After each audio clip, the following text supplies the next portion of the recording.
I hope you like this audiobook. If you'd like to hear more, please support us on patreon.com.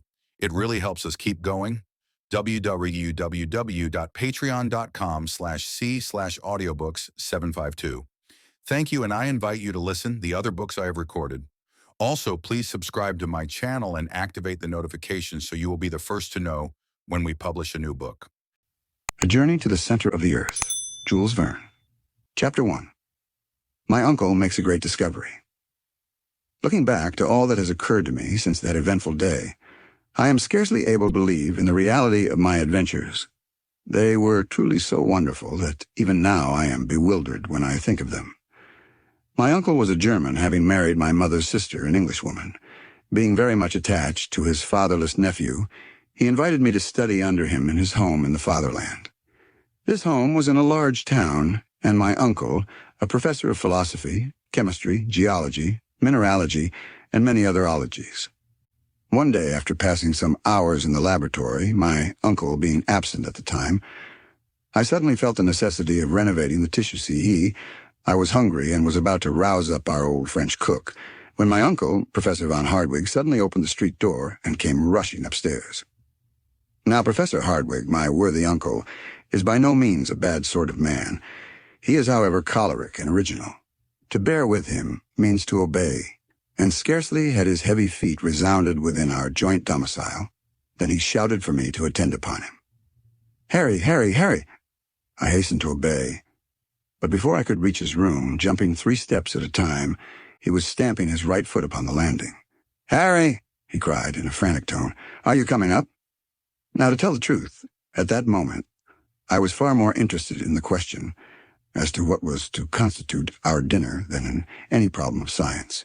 To me, soup was more interesting than soda, an omelet more tempting than arithmetic, and an artichoke of 10 times more value than any amount of asbestos.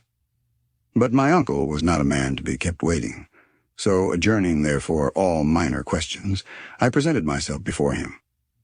He was a very learned man.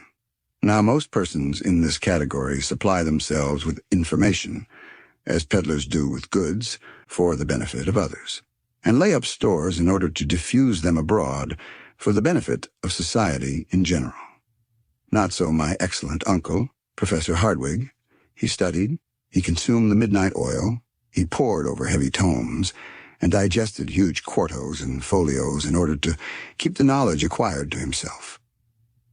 There was a reason, and it may be regarded as a good one, why my uncle objected to display his learning more than was absolutely necessary. He stammered, and when intent upon explaining the phenomena of the heavens, was apt to find himself at fault, and allude in such a vague way to sun, moon, and stars that few were able to comprehend his meaning. To tell the honest truth, when the right word would not come, it was generally replaced by a very powerful adjective. In connection with the sciences, there are many almost unpronounceable names very much resembling those of Welsh villages, and my uncle being very fond of using them, his habit of stammering was not thereby improved.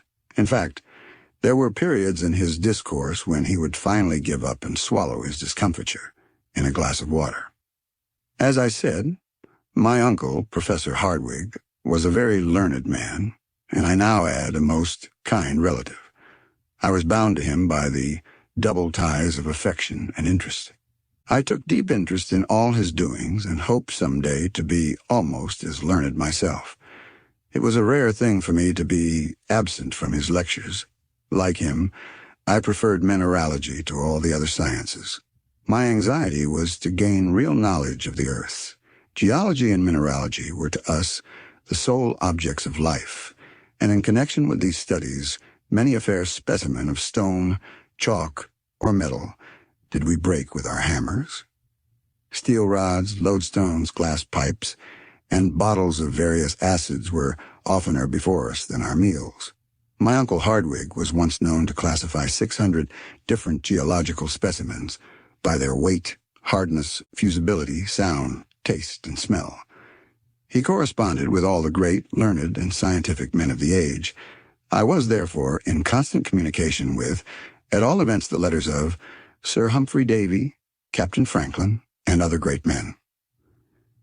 But before I state the subject on which my uncle wished to confer with me, I must say a word about his personal appearance. Alas, my readers will see a very different portrait of him at a future time, after he has gone through the fearful adventures yet to be related. My uncle was 50 years old, tall, thin, and wiry, large spectacles hid, to a certain extent, his vast, round, and goggle eyes, while his nose was irreverently compared to a thin file. So much indeed did it resemble that useful article that a compass was said in his presence to have made considerable nasal deviation.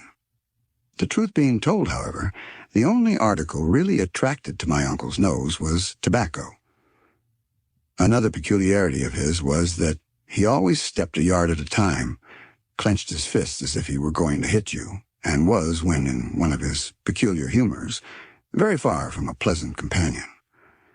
It is further necessary to observe that he lived in a very nice house, in that very nice street, the Königstrasse at Hamburg. Though lying in the center of a town, it was perfectly rural in its aspect. Half wood, half bricks, with old-fashioned gables, one of the few old houses spared by the great fire of 1842. When I say a nice house, I mean a handsome house, old, tottering, and not exactly comfortable to English notions.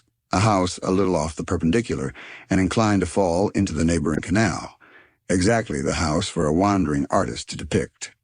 All the more that you could scarcely see it for ivy and a magnificent old tree which grew over the door. My uncle was rich. His house was his own property, while he had a considerable private income. To my notion, the best part of his possessions was his goddaughter, Gretchen, and the old cook, the young lady. The professor and I were the sole inhabitants. I loved mineralogy. I loved geology. To me, there was nothing like pebbles, and if my uncle had been a little less of a fury, we should have been the happiest of families. To prove the excellent Hardwigg's impatience, I solemnly declare that when the flowers in the drawing-room pots began to grow, he rose every morning at 4 o'clock to make them grow quicker by pulling the leaves. Having described my uncle, I will now give an account of our interview. He received me in his study, a perfect museum, containing every natural curiosity that can well be imagined. Minerals, however, predominating. Everyone was familiar to me, having been catalogued by my own hand. My uncle, apparently oblivious of the fact that he had summoned me to his presence, was absorbed in a book. He was particularly fond of early editions, tall copies, and unique works. "Wonderful!" he cried, tapping his forehead. "Wonderful, wonderful!" It was one of those yellow-leaved volumes, now rarely found on stalls, and to me it appeared to possess but little value. My uncle, however, was in raptures. He admired its binding, the clearness of its characters, the ease with which it opened in his hand, and repeated aloud half a dozen times that it was very, very old. To my fancy, he was making a great fuss about nothing, but it was not my province to say so. On the contrary, I professed considerable interest in the subject, and asked him what it was about. "It is the Heimskringla of Snorre Tarlson," he said, "the celebrated Icelandic author of the 12th century. It is a true and correct account of the Norwegian princes who reigned in Iceland." My next question related to the language in which it was written. I hoped, at all events, it was translated into German. My uncle was indignant at the very thought, and declared he wouldn't give a penny for a translation. His delight was to have found the original work in the Icelandic tongue, which he declared to be one of the most magnificent and yet simple idioms in the world, while at the same time its grammatical combinations were the most varied known to students. "About as easy as German," was my insidious remark. My uncle shrugged his shoulders. "The letters, at all events," I said, "are rather difficult of comprehension. It is a runic manuscript, the language of the original population of Iceland, invented by Odin himself," cried my uncle, angry at my ignorance. I was about to venture upon some misplaced joke on the subject, when a small scrap of parchment fell out of the leaves. Like a hungry man snatching at a morsel of bread, the professor seized it. It was about 5 inches by 3 and was scrawled over in the most extraordinary fashion. The lines shown here are an exact facsimile of what was written on the venerable piece of parchment, and have wonderful importance. as they induced my uncle to undertake the most wonderful series of adventures which ever fell to the lot of human beings. My uncle looked keenly at the document for some moments and then declared that it was runic. The letters were similar to those in the book. But then what did they mean? This was exactly what I wanted to know. Now, as I had a strong conviction that the runic alphabet and dialect were simply an invention to mystify poor human nature, I was delighted to find that my uncle knew as much about the matter as I did, which was nothing. At all events, the tremulous motion of his fingers made me think so. And yet, he muttered to himself, it is old Icelandic, I am sure of it. And my uncle ought to have known, for he was a perfect polyglot dictionary in himself. He did not pretend, like a certain learned pundit, to speak the 2,000 languages and 4,000 idioms made use of in different parts of the globe, but he did know all the more important ones. It is a matter of great doubt to me now to what violent measures my uncle's impetuosity might have led him, had not the clock struck 2, and our old French cook called out to let us know the dinner was on the table. "Bother the dinner," cried my uncle. But as I was hungry, I sallied forth to the dining room, where I took up my usual quarters. Out of politeness I waited 3 minutes, but no sign of my uncle, the professor. I was surprised. He was not usually so blind to the pleasure of a good dinner. It was the acme of German luxury. Parsley soup, a ham omelette with sorrel trimmings, an oyster of veal stewed with prunes, delicious fruit, and sparkling Moselle. For the sake of poring over this musty old piece of parchment, my uncle forbore to share our meal. To satisfy my conscience, I ate for both. The old cook and the housekeeper was nearly out of her mind.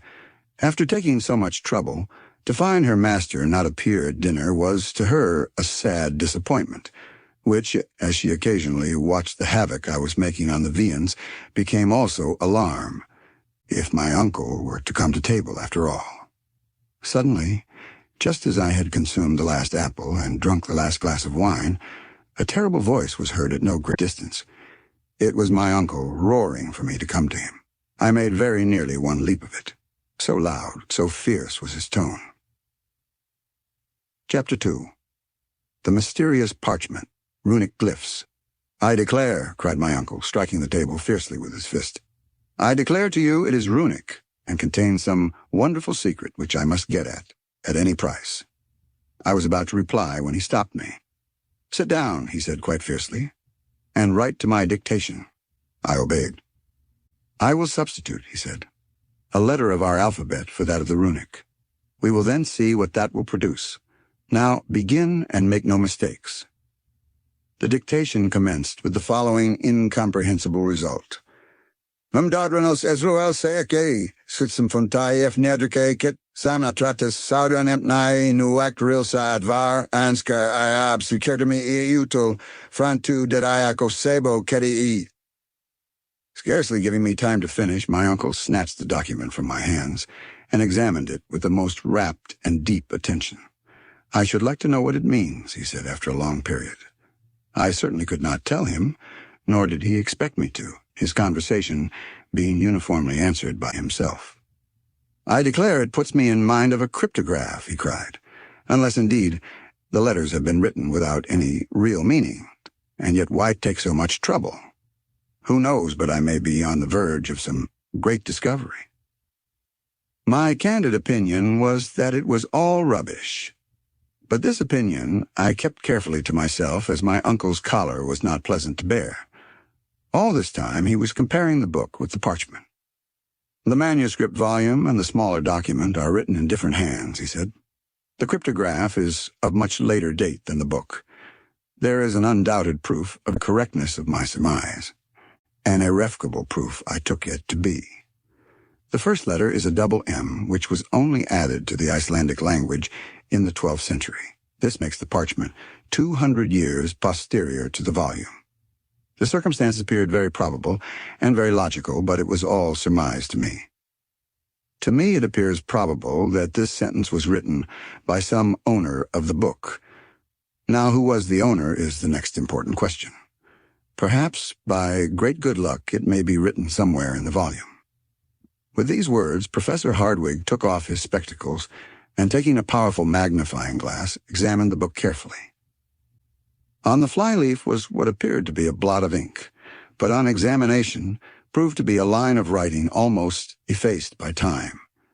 This was what he sought, and after some considerable time, he made out these letters. Runic glyphs. Arne Saknussemm, he cried in a joyous and triumphant tone. That is not only an Icelandic name, but of a learned professor of the 16th century, a celebrated alchemist. I bowed as a sign of respect. These alchemists, he continued, Avicenna, Bacon, Lully, Paracelsus, were the only learned men of the day. They made surprising discoveries. May not this Saknussemm, nephew mine, have hidden on this bit of parchment some astounding invention? I believe the cryptograph to have a profound meaning, which I must make out.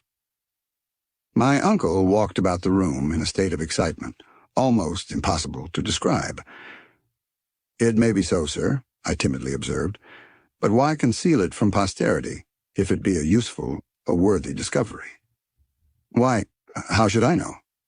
Did not Galileo make a secret of his discoveries in connection with Saturn? But we shall see. Until I discover the meaning of this sentence, I will neither eat nor sleep. My dear uncle, I began. Nor you neither, he added. It was lucky I had taken double allowance that day. In the first place, he continued, there must be a clue to the meaning. If we could find that, the rest would be easy enough. I began seriously to reflect. The prospect of going without food and sleep was not a promising one, so I determined to do my best to solve the mystery. My uncle, meanwhile, went on with his soliloquy. The way to discover it is easy enough. In this document there are 132 letters, giving 79 consonants to 53 vowels. This is about the proportion found in most southern languages, the idioms of the north being much more rich in consonants. We may confidently predict, therefore, that we have to deal with a southern dialect. Nothing could be more logical. Now, said Professor Hardwigg, to trace the particular language. As Shakespeare says, that is the question, was my rather satirical reply. This man, Saknussemm, he continued, was a very learned man. Now, as he did not write in the language of his birthplace, he probably, like most learned men of the 16th century, wrote in Latin. If, however, I prove wrong in this guess, we must try Spanish, French, Italian, Greek, and even Hebrew. My own opinion, though, is decidedly in favor of Latin. This proposition startled me. Latin was my favorite study, and it seemed sacrilege to believe this gibberish to belong to the country of Virgil. Barbarous Latin in all probability, continued my uncle, but still Latin. Very probably, I replied, not to contradict him. Let us see into the matter, continued my uncle. Here you see we have a series of 132 letters apparently thrown pell-mell upon paper, without method or organization.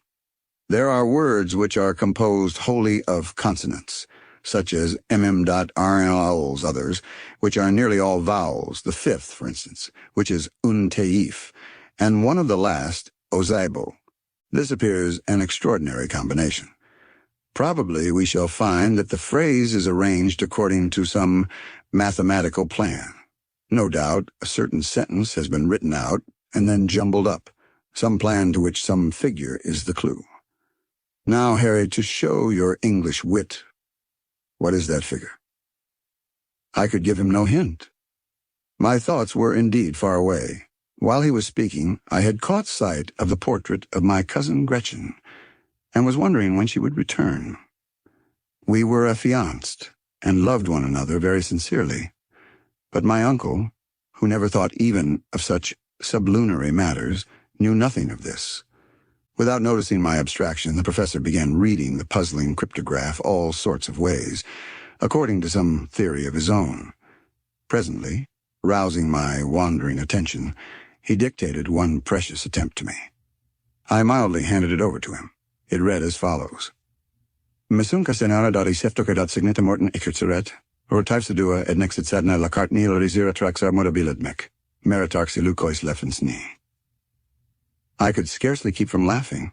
while my uncle, on the contrary, got in a towering passion, struck the table with his fist, darted out of the room, out of the house, and then taking to his heels was presently lost to sight. Chapter 3. An Astounding Discovery. "What is the matter?" cried the cook, entering the room. "When will master have his dinner?" "Never." "And his supper?" "I don't know. He says he will eat no more. Neither shall I. My uncle has determined to fast and make me fast until he makes out this abominable inscription," I replied. "You will be starved to death," she said. I was very much of the same opinion, but not liking to say so, sent her away, and began some of my usual work of classification. But try as I might, nothing could keep me from thinking alternately of the stupid manuscript and of the pretty Gretchen. Several times I thought of going out, but my uncle would have been angry at my absence. At the end of an hour, my allotted task was done: how to pass the time. I began by lighting my pipe. Like all other students, I delighted in tobacco, and, seating myself in the great armchair, I began to think. Where was my uncle? I could easily imagine him tearing along some solitary road, gesticulating, talking to himself, cutting the air with his cane, and still thinking of the absurd bit of hieroglyphics. Would he hit upon some clue? Would he come home in better humor? While these thoughts were passing through my brain, I mechanically took up the execrable puzzle and tried every imaginable way of grouping the letters. I put them together by twos, by threes, fours, and fives in vain. Nothing intelligible came out except that the 14th, 15th, and 16th made ice in English, the 84th, 85th, and 86th. The word sir, then at last I seemed to find the Latin words rota, mutabile, ira, nec atra. Ha! There seems to be some truth in my uncle's notion, thought I. Then again I seemed to find the word leuco, which means sacred wood. Then in the third line I appeared to make out labiled a perfect Hebrew word, and at the last the syllables mir are, which were French. It was enough to drive one mad. 4 different idioms in this absurd phrase. What connection could there be between ice, sir, anger, cruel, sacred wood, changing, mother are, and sea? The first and the last might, in a sentence connected with Iceland, mean sea of ice. But what of the rest of this monstrous cryptograph? I was, in fact, fighting against an insurmountable difficulty. My brain was almost on fire. My eyes were strained with staring at the parchment. The whole absurd collection of letters appeared to dance before my vision in a number of black little groups. My mind was possessed with the temporary hallucination I was stifling. I wanted air. Mechanically, I fanned myself with the document, of which now I saw the back and then the front. Imagine my surprise when, glancing at the back of the wearisome puzzle, the ink having gone through, I clearly made out Latin words, and among others, craterem and terrestra. I had discovered the secret. It came upon me like a flash of lightning. I had got the clue. All you had to do to understand the document was to read it backwards. All the ingenious ideas of the professor were realized. He had dictated it rightly to me. By a mere accident, I had discovered what he so much desired. My delight, my emotion may be imagined. My eyes were dazzled, and I trembled so that at first I could make nothing of it. One look, however, would tell me all I wished to know. "Let me read," I said to myself after drawing a long breath. I spread it before me on the table. I passed my finger over each letter. I spelled it through. In my excitement, I read it out. What horror and stupefaction took possession of my soul. I was like a man who had received a knockdown blow. Was it possible that I really read the terrible secret? And it had really been accomplished. A man had dared to do what? No living being should ever know. "Never," cried I, jumping up. "Never shall my uncle be made aware of the dread secret. He would be quite capable of undertaking the terrible journey. Nothing would check him, nothing stop him. Worse, he would compel me to accompany him, and we should be lost forever. But no, such folly and madness cannot be allowed." I was almost beside myself with rage and fury. "My worthy uncle is already nearly mad," I cried aloud. "This would finish him. By some accident, he may make the discovery, in which case we are both lost. Perish the fearful secret. let the flames forever bury it in oblivion. I snatched up book and parchment, and was about to cast them into the fire when the door opened and my uncle entered. I had scarcely time to put down the wretched documents before my uncle was by my side. He was profoundly absorbed. His thoughts were evidently bent on the terrible parchment. Some new combination had probably struck him while taking his walk.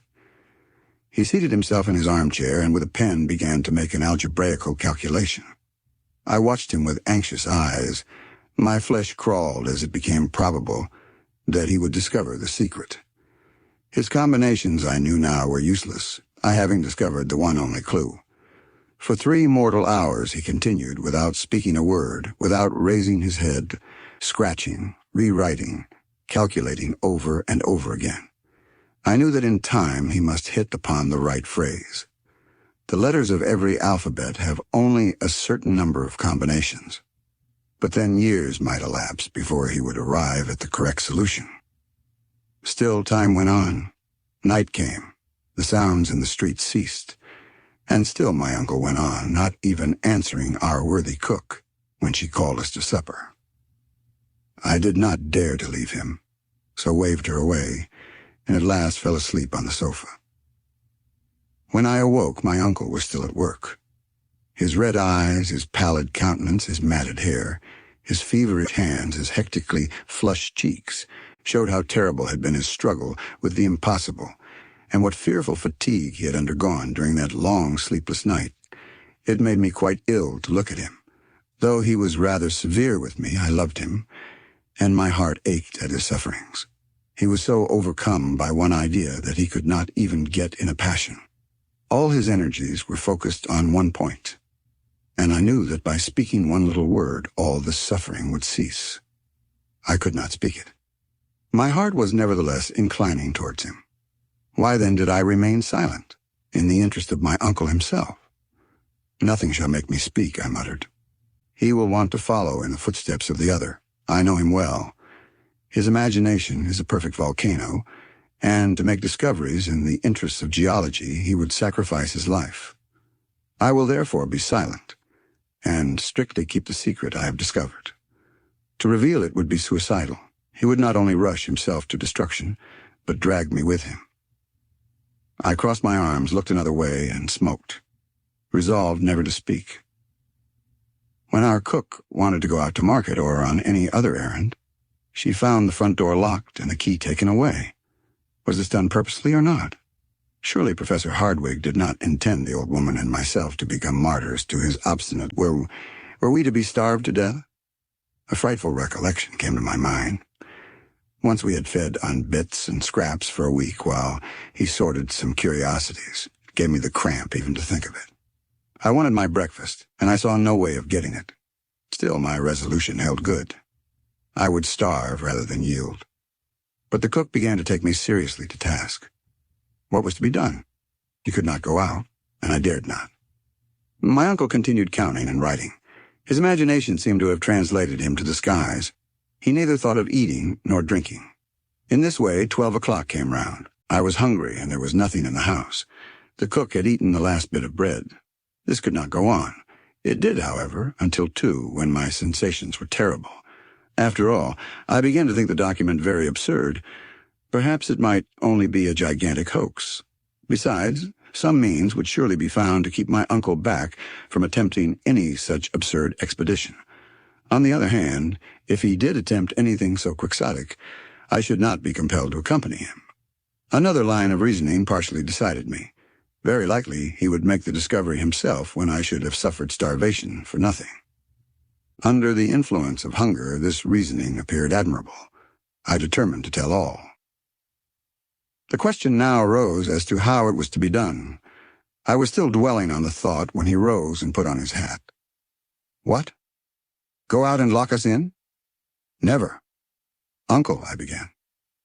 He did not appear even to hear me. Professor Hardwigg, I cried. What? He retorted. Did you speak? How about the key? What key? The key of the door. No, of these horrible hieroglyphics. He looked at me from under his spectacles and started at the odd expression of my face. Rushing forward, he clutched me by the arm and keenly examined my countenance. His very look was an interrogation. Oh, I simply nodded. With an incredulous shrug of the shoulders, he turned upon his heel. Undoubtedly, he thought I had gone mad. I have made a very important discovery. His eyes flashed with excitement.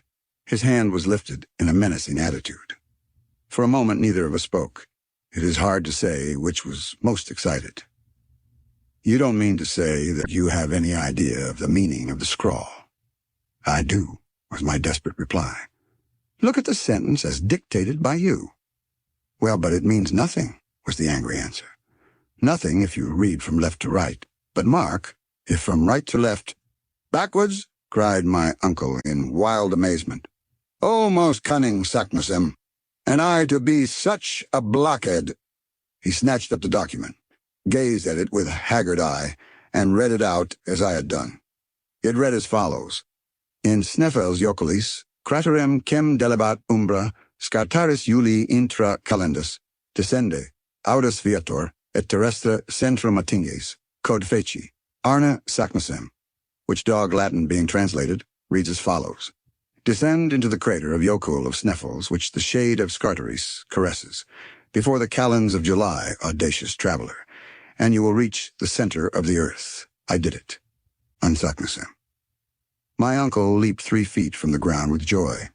He looked radiant and handsome. He rushed about the room, wild with delight and satisfaction. He knocked over tables and chairs. He threw his books about until at last, utterly exhausted, he fell into his armchair. What's o'clock? He asked. About 3. My dinner does not seem to have done me much good, he observed. Let me have something to eat. We can then start at once. Get my portmanteau ready. What for? And your own, he continued. We start at once. My horror may be conceived. I resolved, however, to show no fear. Scientific reasons were the only ones likely to influence my uncle. Now there were many against this terrible journey. The very idea of going down to the center of the earth was simply absurd. I determined, therefore, to argue the point after dinner. My uncle's rage was now directed against the cook for having no dinner ready. My explanation, however, satisfied him, and having gotten the key, she soon contrived to get sufficient to satisfy our voracious appetites. During the repast, my uncle was rather gay than otherwise. He made some of those peculiar jokes which belong exclusively to the learned. As soon, however, as dessert was over, he called me to his study. We each took a chair on opposite sides of the table. Henry, he said in a soft and winning voice, I have always believed you ingenious, and you have rendered me a service never to be forgotten. Without you, this wondrous discovery would never have been made. It is my duty, therefore, to insist on your sharing the glory. He is in a good humor, thought I. I'll soon let him know my opinion of glory. In the first place, he continued, you must keep the whole affair a profound secret. There is no more envious race of men than scientific discoverers. Many would start on the same journey. At all events, we will be the first in the field. I doubt your having many competitors, was my reply. A man of real scientific acquirements would be delighted at the chance.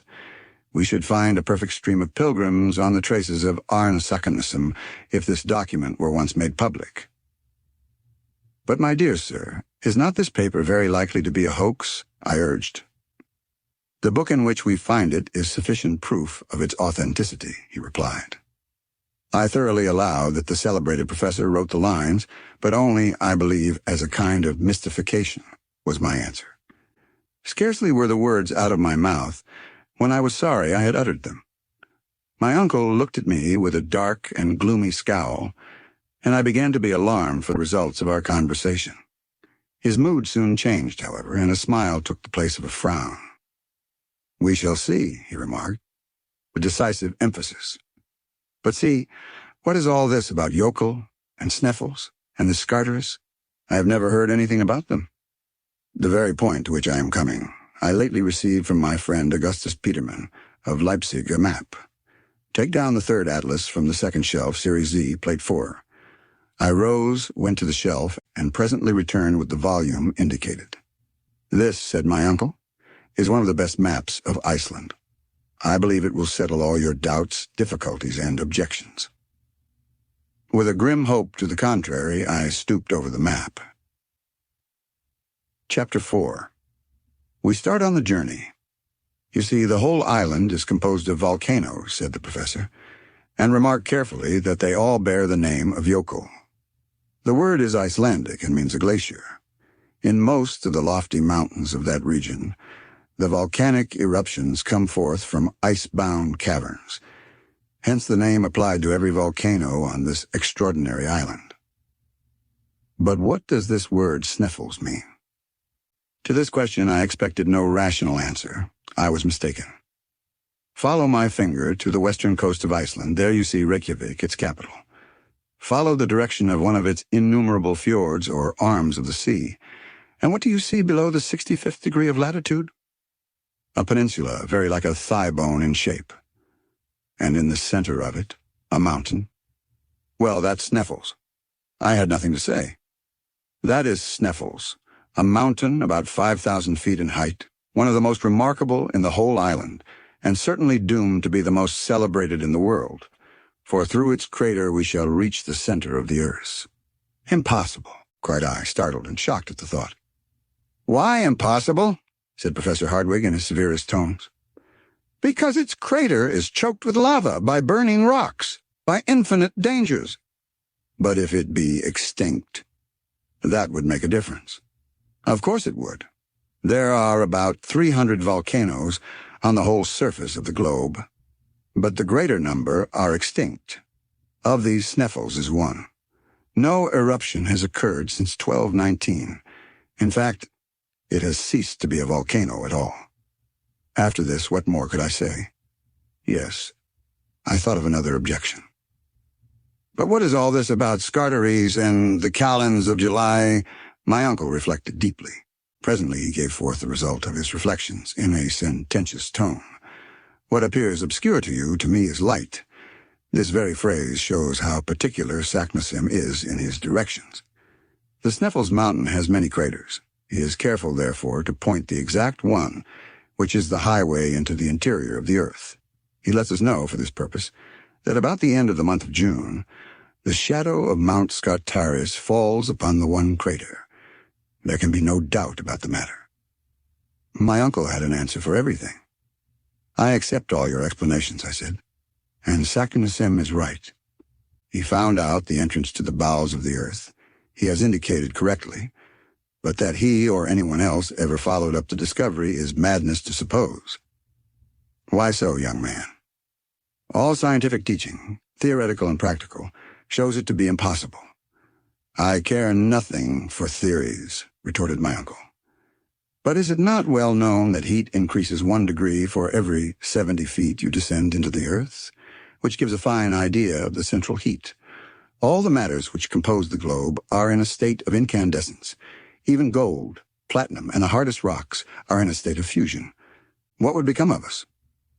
"Don't be alarmed at the heat, my boy." "How so?" "Neither you nor anybody else know anything about the real state of the Earth's interior. All modern experiments tend to explode the older theories. Were any such heat to exist, the upper crust of the Earth would be shattered to atoms, and the world would be at an end." A long-learned and not uninteresting discussion followed, which ended in this wise. "I do not believe in the dangers and difficulties which you, Henry, seem to multiply, and the only way to learn is like Arne Saknussemm, to go and see." "Well," cried I, overcome at last, "let us go and see, though how we can do that into the dark is another mystery."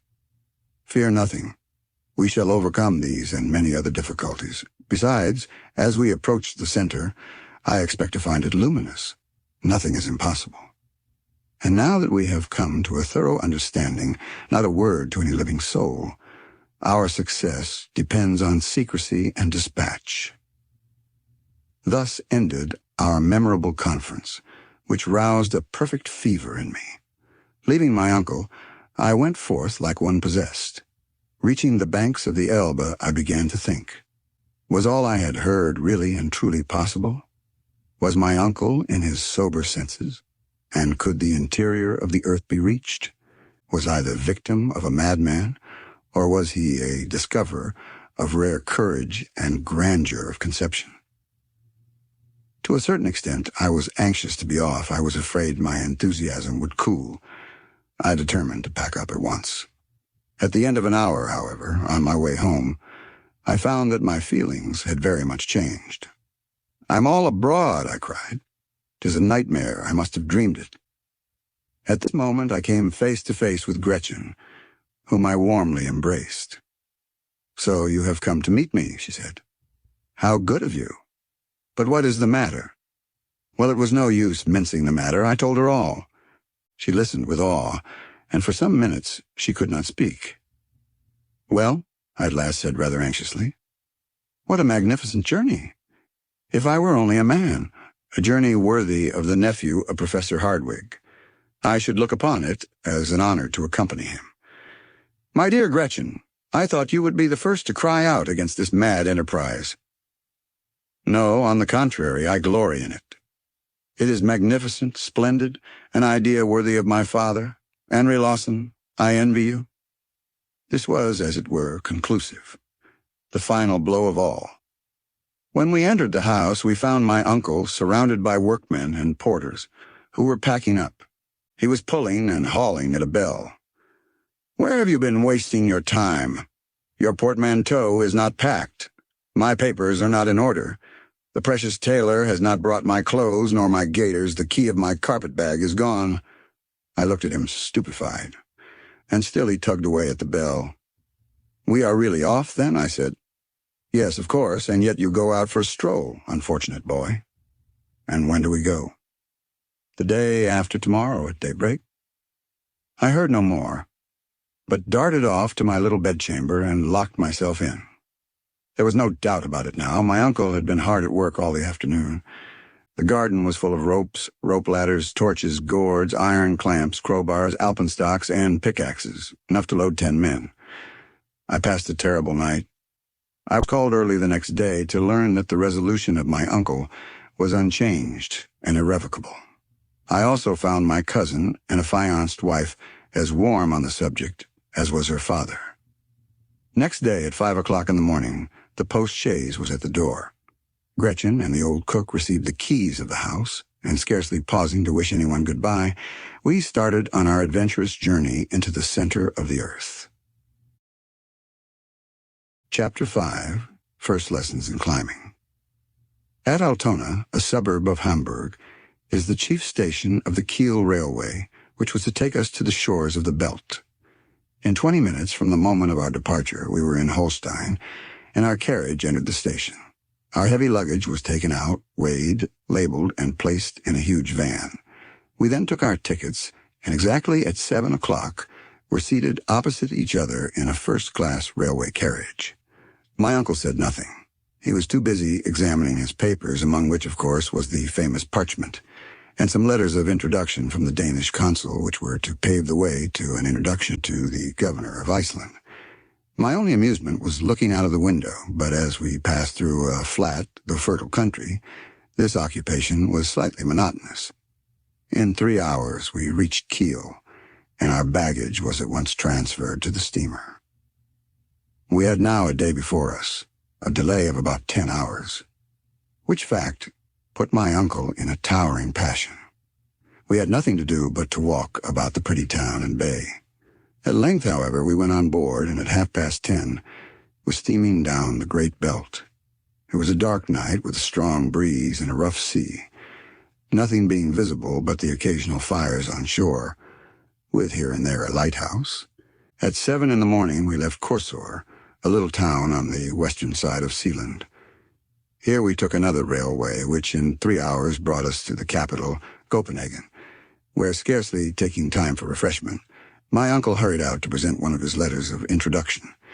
It was to the director of the Museum of Antiquities, who, having been informed that we were tourists bound for Iceland, did all he could to assist us. One wretched hope sustained me now. Perhaps no vessel was bound for such distant parts. Alas, a little Danish schooner, The Valkyrie was to sail on the 2nd of June for Reykjavik. The captain, Monsieur Bjarne, was on board, and was rather surprised at the energy and cordiality with which his future passenger shook him by the hand.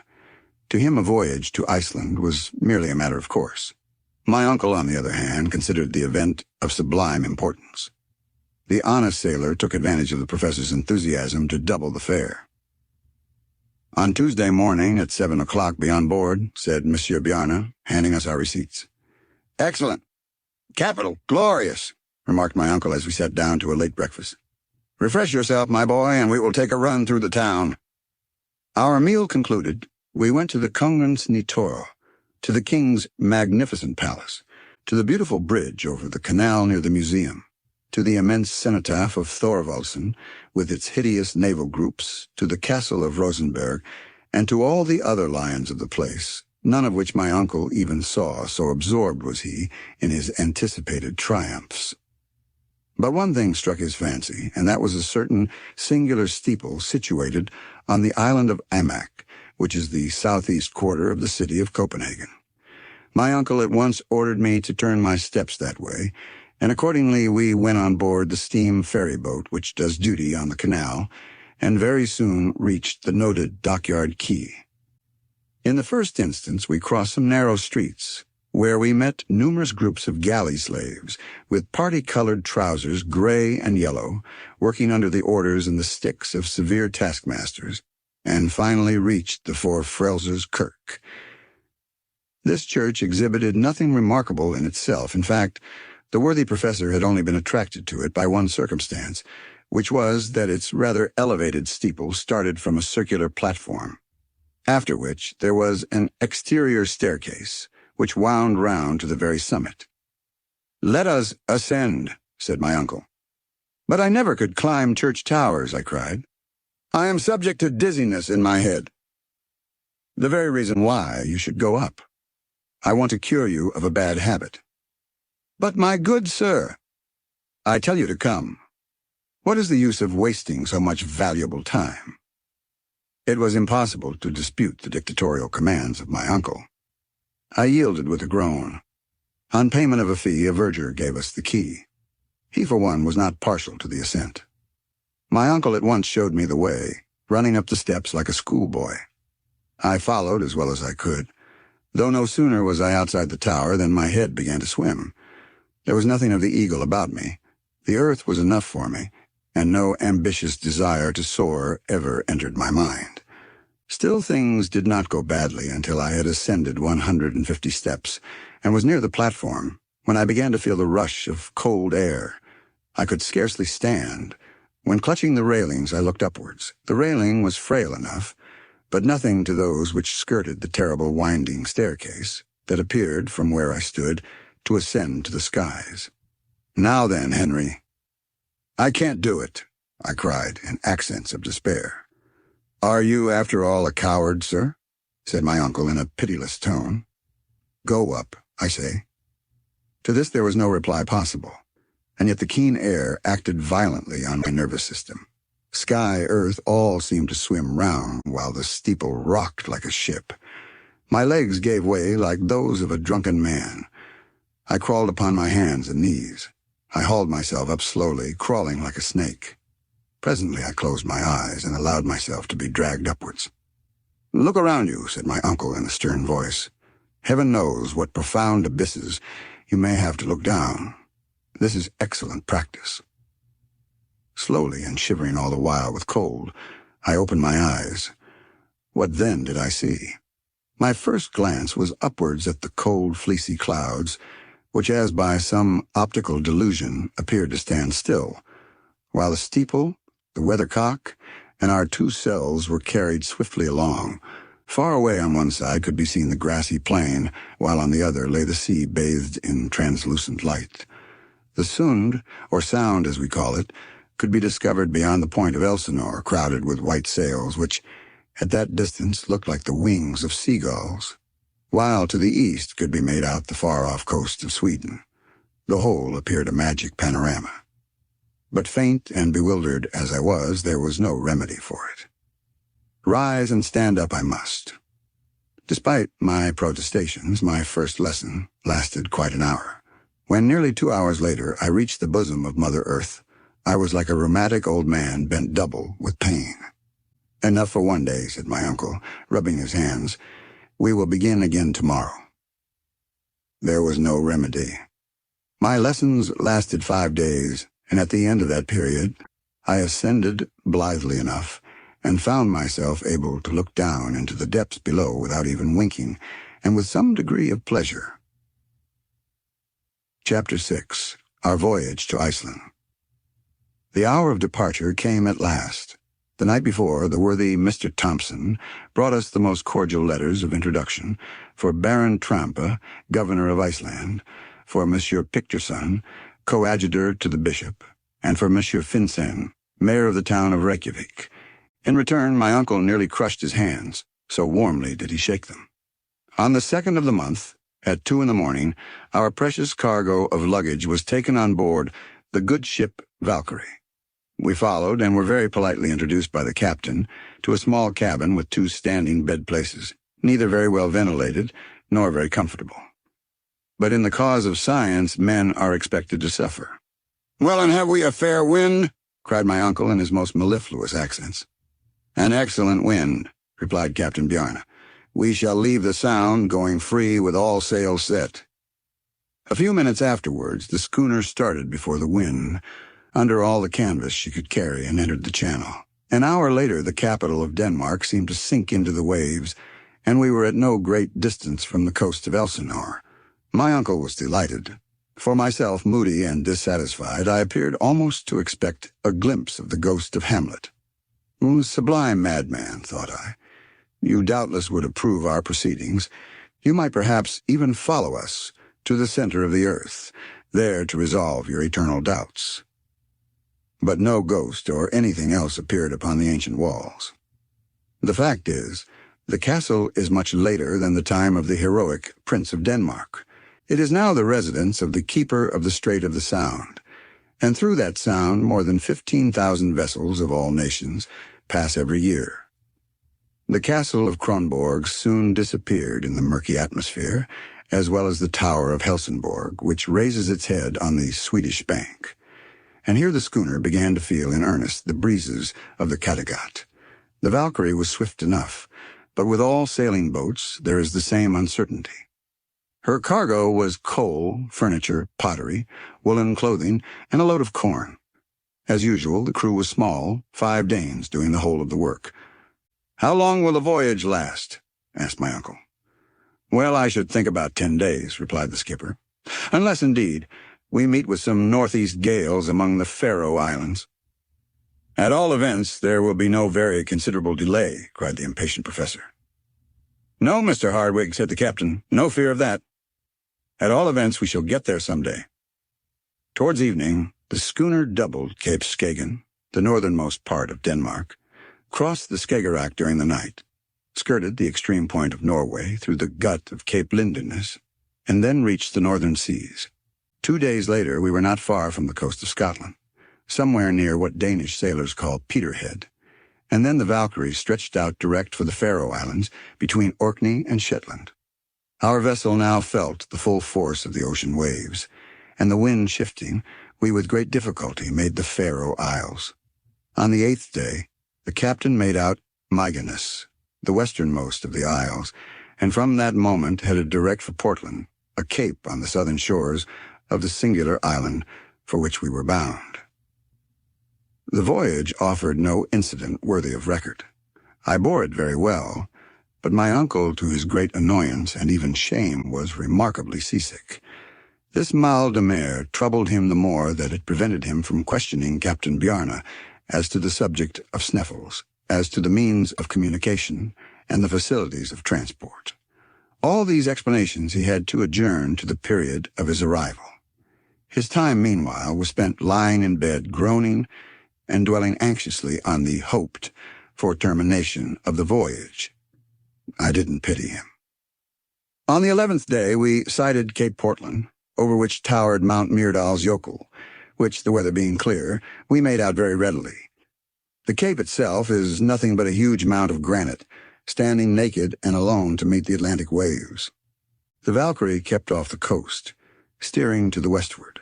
On all sides were to be seen whole schools of whales and sharks. After some hours we came in sight of a solitary rock in the ocean, forming a mighty vault, through which the foaming waves poured with intense fury. The islets of Westman appeared to leap from the ocean, being so low in the water as scarcely to be seen until you were right upon them. From that moment, the schooner was steered to the westward in order to round Cape Reykjanes, the western point of Iceland. My uncle, to his great disgust, was unable even to crawl on deck, so heavy a sea was on, and thus lost the first view of the land of promise. 48 hours later, after a storm which drove us far to sea under bare poles, we came once more in sight of land and were boarded by a pilot who, after 3 hours of dangerous navigation, brought the schooner safely to an anchor in the Bay of Faxa before Reykjavik. My uncle came out of his cabin, pale, haggard, thin, but full of enthusiasm, his eyes dilated with pleasure and satisfaction. Nearly the whole population of the town was on foot to see us land. The fact was that scarcely any one of them but expected some goods by the periodical vessel. Professor Hardwigg was in haste to leave his prison, or rather, as he called it, his hospital.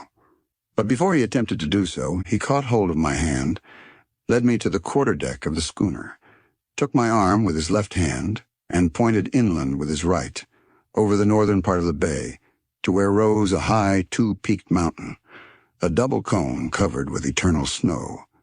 "Behold," he whispered in an awe-stricken voice, "behold, Mount Sneffels." Then, without further remark, he put his finger to his lips, frowned darkly, and descended into the small boat which awaited us. I followed, and in a few minutes we stood upon the soil of mysterious Iceland.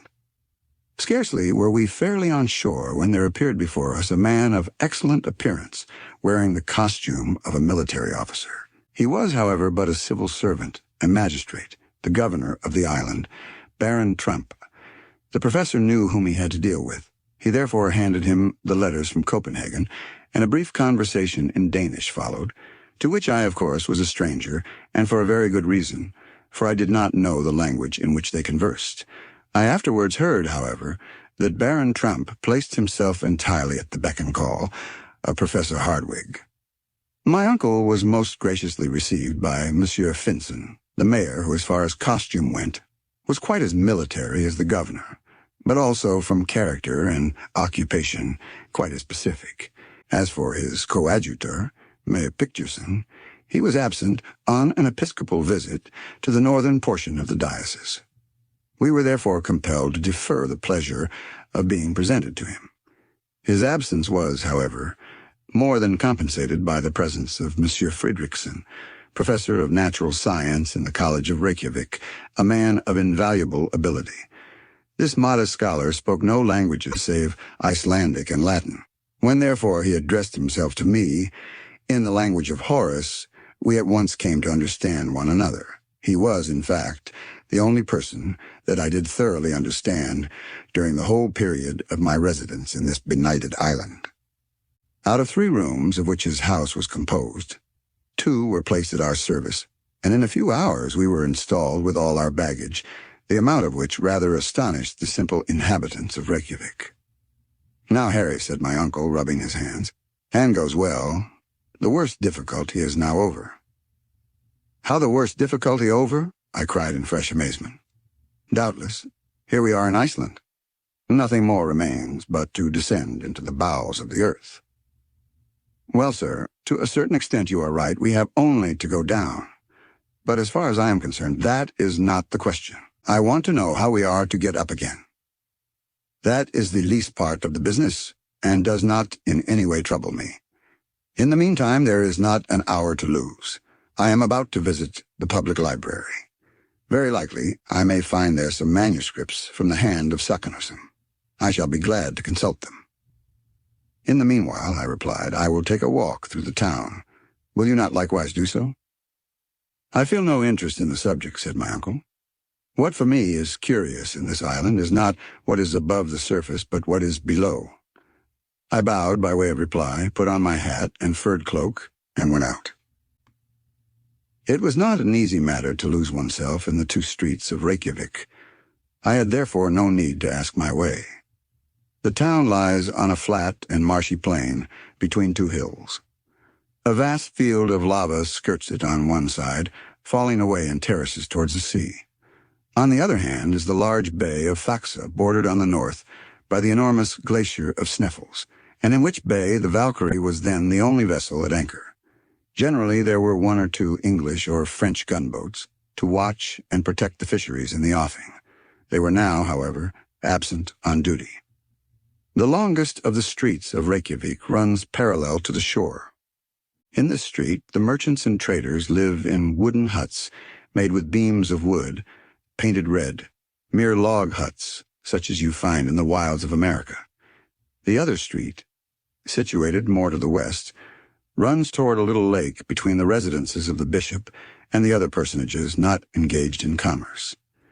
I had soon seen all I wanted of these weary and dismal thoroughfares.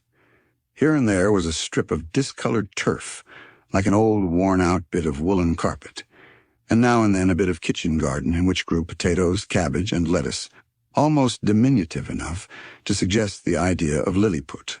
In the center of the new commercial street, I found the public cemetery enclosed by an earthen wall.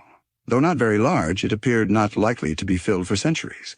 From hence I went to the house of the governor, a mere hut, in comparison with the mansion house of Hamburg, but a palace alongside the other Icelandic houses. Between the little lake and the town was the church, built in simple Protestant style, and composed of calcined stones thrown up by volcanic action. I have not the slightest doubt that in high winds its red tiles were blown out, to the great annoyance of the pastor and congregation. Upon an eminence close at hand was the national school, in which were taught Hebrew, English, French, and Danish. In 3 hours my tour was complete. The general impression upon my mind was sadness. No trees, no vegetation, so to speak. On all sides volcanic peaks, the huts of turf and earth, more like roofs than houses. Thanks to the heat of these residences, grass grows on the roof, which grass is carefully cut for hay. I saw but few inhabitants during my excursion, but I met a crowd on the beach, drying, salting, and loading codfish, the principal article of exportation. The men appeared robust but heavy, fair-haired like Germans, but of pensive mien, exiles of a higher scale in the ladder of humanity than the Eskimos, but I thought much more unhappy, since with superior perceptions they are compelled to live within the limits of the polar circle. Sometimes they gave vent to a convulsive laugh, but by no chance did they smile. Their costume consists of a coarse capote of black wool, known in Scandinavian countries as the vadmel, a broad-brimmed hat, trousers of red serge, and a piece of leather tied with strings for a shoe, a coarse kind of moccasin. The women, though sad-looking and mournful, had rather agreeable features without much expression. They wear a bodice and petticoat of somber vadmel. When unmarried, they wear a little brown knitted cap over a crown of plaited hair, but when married, they cover their heads with a colored handkerchief, over which they tie a white scarf. Chapter 7. Conversation and Discovery. When I returned, a dinner was ready. This meal was devoured by my worthy relative with avidity and voracity. His shipboard diet had turned his interior into a perfect gulf. The repast, which was more Danish than Icelandic, was in itself nothing, but the excessive hospitality of our host made us enjoy it doubly. The conversation turned upon scientific matters, and Monsieur Fridriksson asked my uncle what he thought of the public library. "Library, sir?" cried my uncle. "It appears to me a collection of useless odd volumes and a beggarly amount of empty shelves." "What?" cried Monsieur Fridriksson. "Why, we have 8,000 volumes of most rare and valuable works, some in the Scandinavian language, besides all the new publications from Copenhagen." 8,000 volumes, my dear sir. Why, where are they?" cried my uncle. "Scattered over the country, Professor Hardwigg. We are very studious, my dear sir, though we do live in Iceland. Every farmer, every laborer, every fisherman can both read and write. and we think that books, instead of being locked up in cupboards, far from the sight of students, should be distributed as widely as possible. The books of our library are therefore passed from hand to hand, without returning to the library shelves, perhaps, for years. Then when foreigners visit you, there is nothing for them to see. Well, sir, foreigners have their own libraries, and our first consideration is that our humbler classes should be highly educated. Fortunately, the love of study is innate in the Icelandic people. In 1816, we founded a literary society and mechanics institute. Many foreign scholars of eminence are honorary members.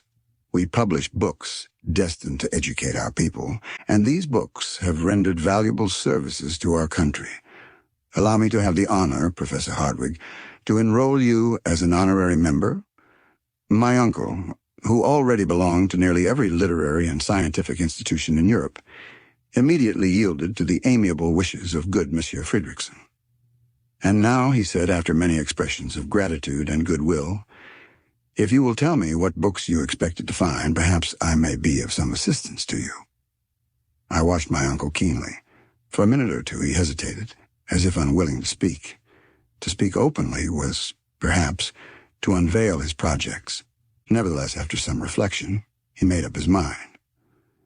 Well, Monsieur Fridriksson, he said in an easy, unconcerned kind of way, I was desirous of ascertaining if, among other valuable works, you had any of the learned Arne Saknussemm.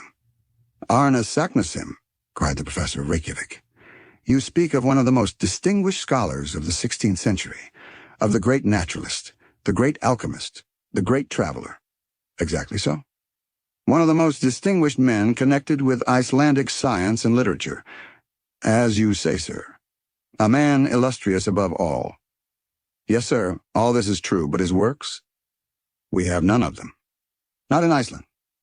There are none in Iceland or elsewhere, answered the other sadly. Why so?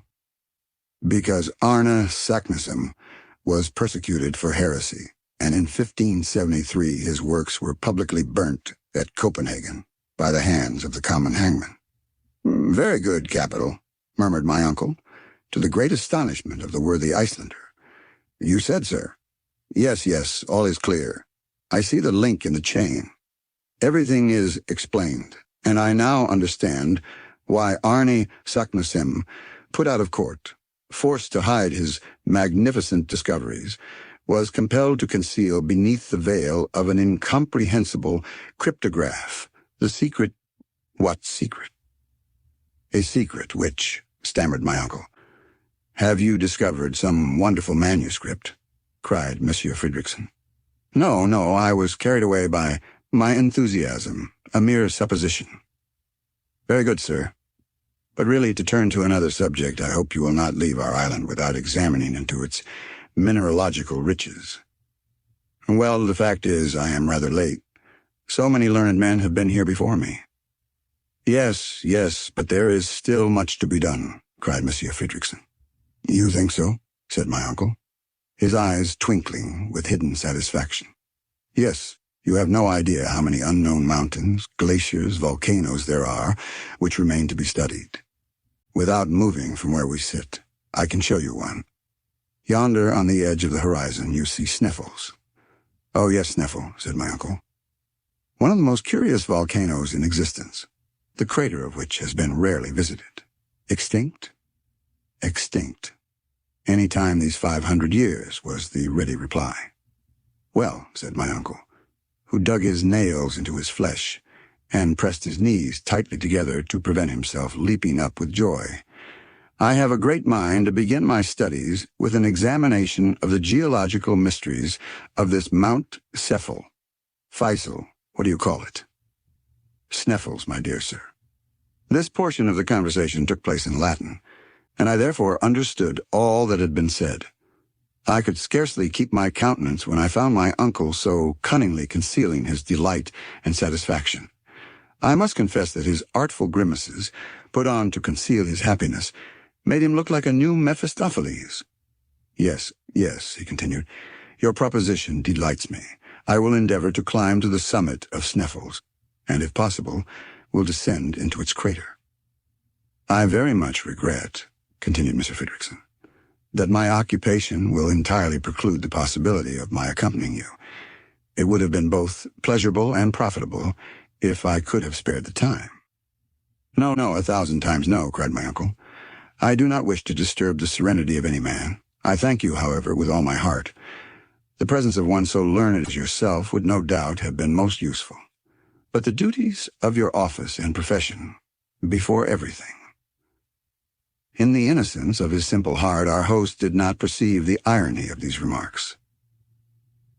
I entirely approve your project, continued the Icelander after some further remarks. It is a good idea to begin by examining this volcano. You will make a harvest of curious observations. In the first place, how do you propose to get to Sneffels? By sea. I shall cross the bay. Of course, that is the most rapid route. Of course. But still it cannot be done. Why? We have not an available boat in all Reykjavik, replied the other. What is to be done? You must go by land along the coast. It is longer, but much more interesting. Then I must have a guide. Of course, and I have your very man. Somebody on whom I can depend. Yes, an inhabitant of the peninsula on which Sneffels is situated. He is a very shrewd and worthy man with whom you will be pleased. He speaks Danish like a Dane. When can I see him, today? No, tomorrow. He will not be here before. Tomorrow be it, replied my uncle with a deep sigh. The conversation ended by compliments on both sides. During the dinner, my uncle had learned much as to the history of Arne Saknussemm, the reasons for his mysterious and hieroglyphical document. He also became aware that his host would not accompany him on his adventurous expedition, and that next day we should have a guide. Chapter 8. The Eiderdown Hunter, Off at Last. That evening I took a brief walk on the shore near Reykjavik, after which I returned to an early sleep on my bed of coarse planks, where I slept the sleep of the just. When I awoke, I heard my uncle speaking loudly in the next room. I rose hastily and joined him. He was talking in Danish with a man of tall stature and a perfectly Herculean build. This man appeared to be possessed of very great strength. His eyes, which started rather prominently from a very large head, and the face belonging to which was simple and naive, appeared very quick and intelligent. Very long hair, which even in England would have been accounted exceedingly red, fell over his athletic shoulders. This native of Iceland was active and supple in appearance, though he scarcely moved his arms, being, in fact, one of those men who despise the habit of gesticulation common to southern people. Everything in this man's manner revealed a calm and phlegmatic temperament. There was nothing indolent about him, but his appearance spoke of tranquility. He was one of those who never seemed to expect anything from anybody, who liked to work when he thought proper, and whose philosophy nothing could astonish or trouble. I began to comprehend his character, simply from the way in which he listened to the wild and impassioned verbiage of my worthy uncle. While the excellent professor spoke sentence after sentence, he stood with folded arms, utterly still, motionless to all my uncle's gesticulations. When he wanted to say no, he moved his head from left to right. When he acquiesced, he nodded, so slightly that you could scarcely see the undulation of his head. This economy of motion was carried to the length of avarice. Judging from his appearance, I should have been a long time before I had suspected him to be what he was, a mighty hunter. Certainly his manner was not likely to frighten the game. How then did he contrive to get at his prey?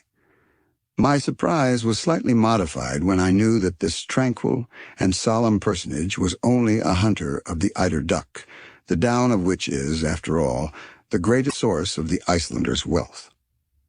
In the early days of summer, the female of the eider, a pretty sort of duck, builds its nest amid the rocks of the fjords, the name given to all narrow gulfs in Scandinavian countries, with which every part of the island is indented. No sooner has the eider duck made her nest than she lines the inside of it with the softest down from her breast. Then comes the hunter or trader, taking away the nest. The poor bereaved female begins her task over again, and this continues as long as any eider down is to be found. When she can find no more, the male bird sets to work to see what he can do. As, however, his down is not so soft, and has therefore no commercial value, the hunter does not take the trouble to rob him of his nest lining.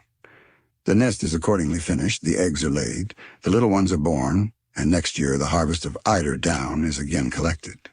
Now, as the eider duck never selects steep rocks or aspects to build its nest, but rather sloping and low cliffs near to the sea, the Icelandic hunter can carry on his trade operations without much difficulty. He is like a farmer who has neither to plow, to sow, nor to harrow, only to collect his harvest. This grave, sententious, silent person, as phlegmatic as an Englishman on the French stage, was named Hans Bielke. He had called upon us in consequence of the recommendation of Monsieur Friedrichsen. He was, in fact, our future guide. It struck me that, had I sought the world over, I could not have found a greater contradiction to my impulsive uncle. They, however, readily understood one another. Neither of them had any thought about money. One was ready to take all that was offered him, the other ready to offer anything that was asked. It may readily be conceived, then, that an understanding was soon come to between them. Now, the understanding was that he was to take us to the village of Stapi, situated on the southern slope of the peninsula of Sneffels, at the very foot of the volcano. Hans, the guide, told us the distance was about 22 miles, a journey which my uncle supposed would take about 2 days. But when my uncle came to understand that they were Danish miles of 8,000 yards each, he was obliged to be more moderate in his ideas and, considering the horrible roads we had to follow, to allow 8 or 10 days for the journey. 4 horses were prepared for us, 2 to carry the baggage, and 2 to bear the important weight of myself and uncle. Hans declared that nothing ever would make him climb on the back of any animal. He knew every inch of that part of the coast, and promised to take us the very shortest way. His engagement with my uncle was by no means to cease with our arrival at Stapi. He was further to remain in his service during the whole time required for the completion of his scientific investigations at the fixed salary of 3 rix dollars a week, being exactly 14 shillings and twopence, minus 1 farthing, English currency. One stipulation, however, was made by the guide. The money was to be paid to him every Saturday night, failing which his engagement was at an end. The day of our departure was fixed. My uncle wished to hand the eider down hunter in advance, but he refused in one emphatic word, efter, which being translated from Icelandic into plain English means after. The treaty concluded, our worthy guide retired without another word. "A splendid fellow," said my uncle. "Only he little suspects the marvelous part he is about to play in the history of the world." "You mean, then," I cried in amazement, "that he should accompany us?" "To the interior of the earth, yes," replied my uncle. "Why not?"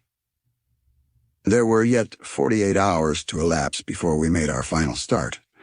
To my great regret, our whole time was taken up in making preparations for our journey. All our industry and ability were devoted to packing every object in the most advantageous manner. The instruments on one side, the arms on the other, the tools here and the provisions there. There were, in fact, 4 distinct groups. The instruments were, of course, of the best manufacture. 1. A centigrade thermometer of Eigel, counting up to 150 degrees, which to me did not appear half enough or too much. Too hot by half if the degree of heat was to ascend so high, in which case we should certainly be cooked. Not enough if we wanted to ascertain the exact temperature of springs or metal in a state of fusion. 2.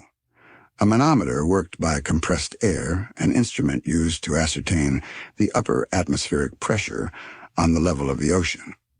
Perhaps a common barometer would not have done as well, the atmospheric pressure being likely to increase in proportion as we descended below the surface of the earth. 3. A first-class chronometer made by Boissonnas of Geneva, set at the meridian of Hamburg, from which Germans calculate, as the English do from Greenwich, and the French from Paris. 4. 2 compasses, one for horizontal guidance, the other to ascertain the dip. 5. A night glass. 6. 2 Ruhmkorff coils, which, by means of a current of electricity would ensure us a very excellent, easily carried, and certain means of obtaining light. 7. A voltaic battery on the newest principle. 1. Our arms consisted of 2 rifles with 2 revolving 6-shooters.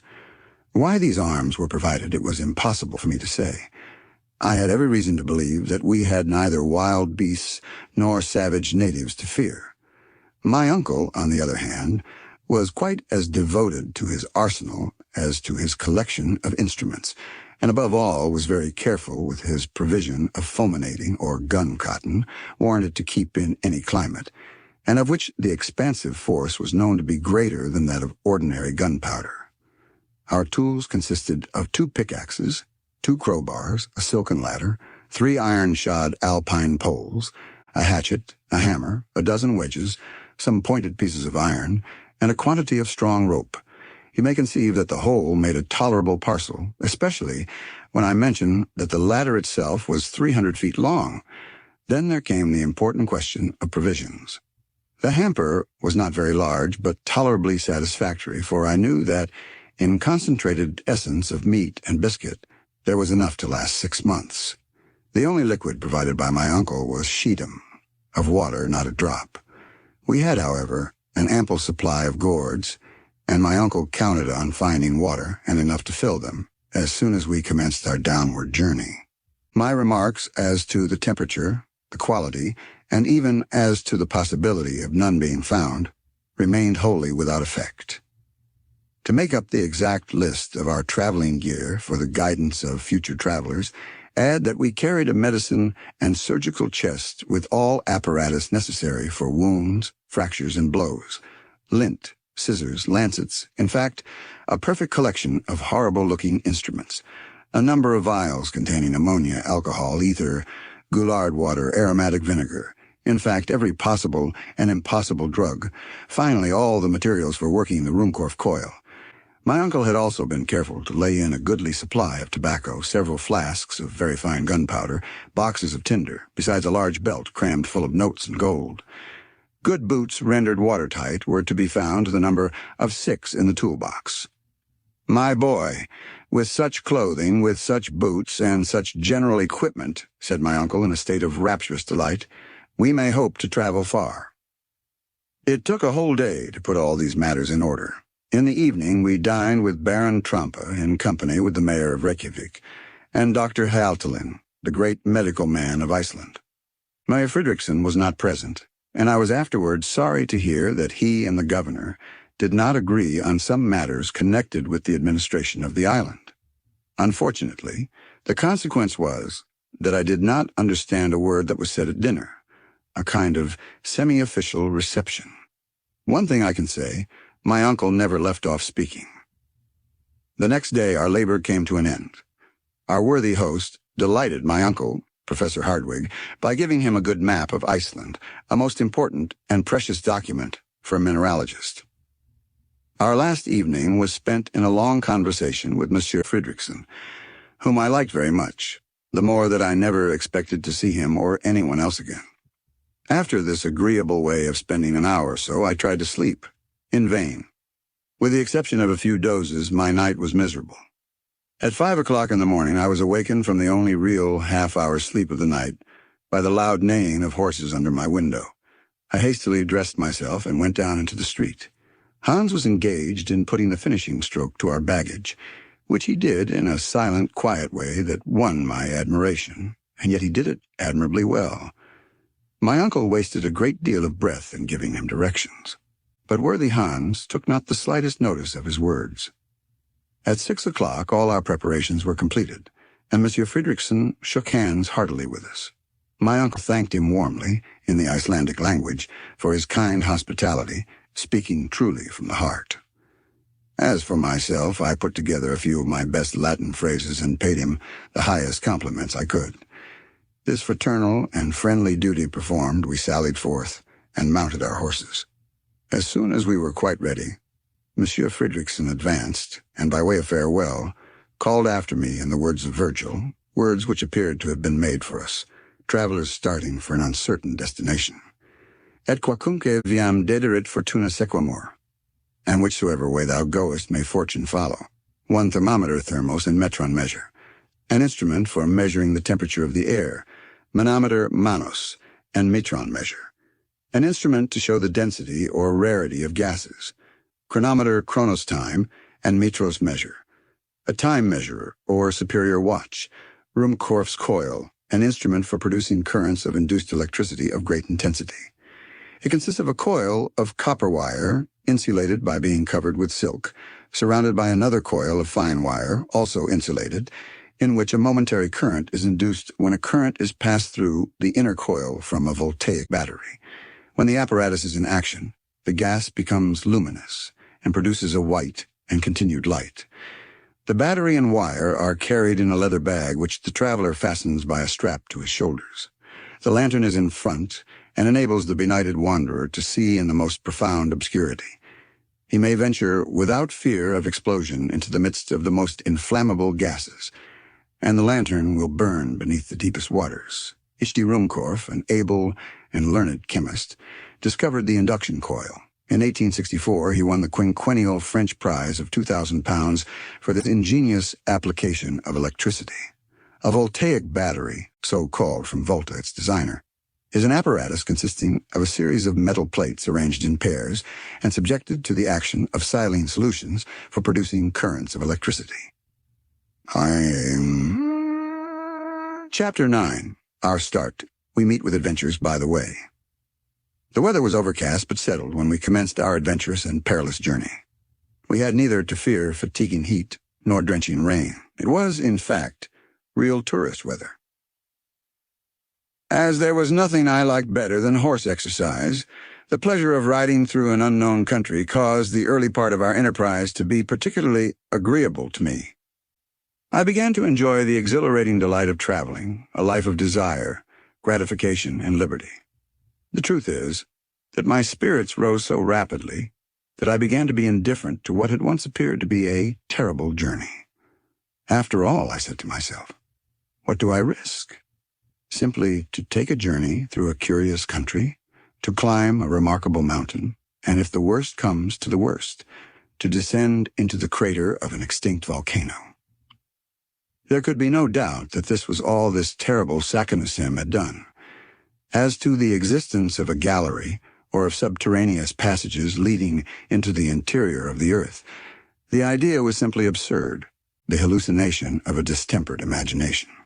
All then that may be required of me I will do cheerfully, and will create no difficulty. It was just before we left Reykjavik that I came to this decision. Hans, our extraordinary guide, went first, walking with a steady, rapid, unvarying step. Our two horses with the luggage followed of their own accord, without requiring whip or spur. My uncle and I came behind, cutting a very tolerable figure upon our small but vigorous animals. Iceland is one of the largest islands in Europe. It contains 30,000 square miles of surface and has about 70,000 inhabitants. Geographers have divided it into 4 parts, and we had to cross the southwest quarter, which in the vernacular is called Sudvesturfjordung. Hans, on taking his departure from Reykjavik, had followed the line of the sea. We took our way through poor and sparse meadows, which made a desperate effort every year to show a little green. They very rarely succeed in a good show of yellow. The rugged summits of the rocky hills were dimly visible on the edge of the horizon through the misty fogs. Every now and then some heavy flakes of snow showed conspicuous in the morning light, while certain lofty and pointed rocks were first lost in the gray low clouds, their summits clearly visible above, like jagged reefs rising from a troublous sea. Every now and then a spur of rock came down through the arid ground, leaving us scarcely room to pass. Our horses, however, appeared not only well acquainted with the country, but by a kind of instinct, knew which was the best road. My uncle had not even the satisfaction of urging forward his steed by whip, spur, or voice. It was utterly useless to show any signs of impatience. I could not help smiling to see him look so big on his little horse. His long legs, now and then touching the ground, made him look like a 6-footed centaur. Good beast, he would cry. I assure you, that I begin to think no animal is more intelligent than an Icelandic horse. Snow, tempest, impracticable roads, rocks, icebergs, nothing stops him. He is brave, he is sober, he is safe. He never makes a false step, never glides or slips from his path. I dare to say that if any river, any fjord has to be crossed, and I have no doubt there will be many, you will see him enter the water without hesitation, like an amphibious animal, and reach the opposite side in safety. We must not, however, attempt to hurry him. We must allow him to have his own way, and I will undertake to say that between us we shall do our 10 leagues a day. We may do so, was my reply. But what about our worthy guide? I have not the slightest anxiety about him. That sort of people go ahead without knowing even what they are about. Look at Hans. He moves so little that it is impossible for him to become fatigued. Besides, if he were to complain of weariness, he could have the loan of my horse. I should have a violent attack of the cramp if I were not to have some sort of exercise. My arms are right, but my legs are getting a little stiff. All this while we were advancing at a rapid pace. The country we had reached was already nearly a desert. Here and there could be seen an isolated farm, some solitary burr or Icelandic house, built of wood, earths, fragments of lava, looking like beggars on the highway of life. These wretched and miserable huts excited in us such pity that we felt half disposed to leave alms at every door. In this country there are no roads, paths are nearly unknown, and vegetation, poor as it was, slowly as it reached perfection, soon obliterated all traces of the few travelers who passed from place to place. Nevertheless, this division of the province, situated only a few miles from the capital, is considered one of the best cultivated and most thickly peopled in all Iceland. What, then, must be the state of the less known and more distant parts of the island? After traveling fully half a Danish mile, we had met neither a farmer at the door of his hut, nor even a wandering shepherd with his wild and savage flock. A few stray cows and sheep were only seen occasionally.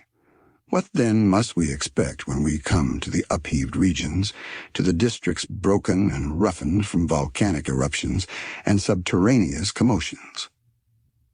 We were to learn this all in good time. I saw, however, on consulting the map, that we avoided a good deal of this rough country by following the winding and desolate shores of the sea. In reality, the great volcanic movement of the island and all its attendant phenomena are concentrated in the interior of the island. There, horizontal layers or strata of rocks, piled one upon the other, eruptions of basaltic origin, and streams of lava have given this country a kind of supernatural reputation. Little did I expect, however, the spectacle which awaited us when we reached the peninsula of Sneffels, where agglomerations of nature's ruins form a kind of terrible chaos. Some 2 hours or more after we had left the city of Reykjavik, we reached the little town called Aawalkirkja, or the principal church. It consists simply of a few houses, not what in England or Germany we should call a hamlet. Hans stopped here 1/2 hour. He shared our frugal breakfast, answered yes and no to my uncle's questions as to the nature of the road, and at last, when asked where we were to pass, the knight was as laconic as usual. Garda, was his one-worded reply. I took occasion to consult the map to see where Garda was to be found. After looking keenly, I found a small town of that name on the borders of the Hvalfjord, about 4 miles from Reykjavik. I pointed this out to my uncle, who made a very energetic grimace. Only 4 miles out of 22? Why, it is only a little walk. He was about to make some energetic observation to the guide, but Hans, without taking the slightest notice of him, went in front of the horses and walked ahead with the same imperturbable phlegm he had always exhibited. 3 hours later, still traveling over those apparently interminable and sandy prairies, we were compelled to go round the Kollafjord, an easier and shorter cut than crossing the gulfs. Shortly after, we entered a place of communal jurisdiction called Egilberg, and the clock of which would then have struck 12, if any Icelandic church had been rich enough to possess so valuable and useful an article. These sacred edifices are, however, very much like these people, who do without watches and never miss them. Here the horses were allowed to take some rest and refreshment. Then, following a narrow strip of shore between high rocks and the sea, they took us without further halt to the Aalkirkja of Brantar, and after another mile to Saurbor Annexia, a chapel of ease, situated on the southern bank of the Hvalfjord. It was 4 o'clock in the evening, and we had traveled 4 Danish miles, about equal to 20 English. The fjord was in this place about half a mile in width. The sweeping and broken waves came rolling in upon the pointed rocks. The gulf was surrounded by rocky walls, a mighty cliff, 3,000 feet in height, remarkable for its brown strata, separated here and there by beds of tufa of a reddish hue. Now, whatever may have been the intelligence of our horses, I had not the slightest reliance upon them. As a means of crossing a stormy arm of the sea, to ride over salt water upon the back of a little horse seemed to me absurd. If they are really intelligent, I said to myself, they will certainly not make the attempt. In any case, I shall trust rather to my own intelligence than theirs. But my uncle was in no humor to wait. He dug his heels into the sides of his steed and made for the shore. His horse went to the very edge of the water, sniffed at the approaching wave, and retreated. My uncle, who was, sooth to say, quite as obstinate as the beast he bestrode, insisted on his making the desired advance. This attempt was followed by a new refusal on the part of the horse, which quietly shook his head. This demonstration of rebellion was followed by a volley of words and a stout application of whipcord, also followed by kicks on the part of the horse, which threw its head and heels upwards and tried to throw his rider. At length, the sturdy little pony, spreading out his legs in a stiff and ludicrous attitude, got from under the professor's legs and left him standing with both feet on a separate stone, like the Colossus of Rhodes. "Wretched animal!" cried my uncle, suddenly transformed into a foot passenger, and as angry and ashamed as a dismounted cavalry officer on the field of battle. "Farja," said the guide, tapping him familiarly on the shoulder. "What? A ferry boat?"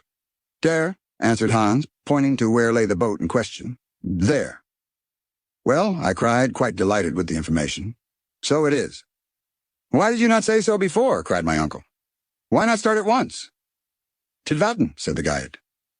"What does he say?" I asked, considerably puzzled by the delay in the dialogue.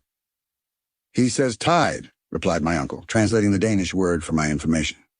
"Of course I understand. We must wait till the tide serves." "Forbida?" asked my uncle. "Ja," replied Hans.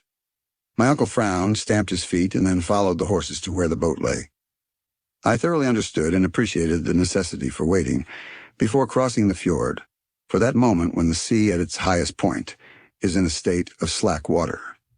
As neither the ebb nor flow can then be felt, the ferry boat was in no danger of being carried out to sea or dashed upon the rocky coast. The favorable moment did not come until 6 o'clock in the evening. Then my uncle, myself, and guide, 2 boatmen, and the 4 horses got into a very awkward flat-bottom boat. Accustomed as I had been to the steam ferry boats of the Elbe, I found the long oars of the boatmen but sorry means of locomotion. We were more than an hour in crossing the fjord, but at length the passage was concluded without accident. Half an hour later we reached Garda. Chapter 10. Traveling in Iceland. It ought, one would have thought, to have been night, even in the 65th parallel of latitude. But still the nocturnal illumination did not surprise me, for in Iceland during the months of June and July the sun never sets. The temperature, however, was very much lower than I expected. I was cold, but even that did not affect me so much as ravenous hunger. Welcome indeed, therefore, was the hut which hospitably opened its doors to us. It was merely the house of a peasant, but in the matter of hospitality it was worthy of being the palace of a king.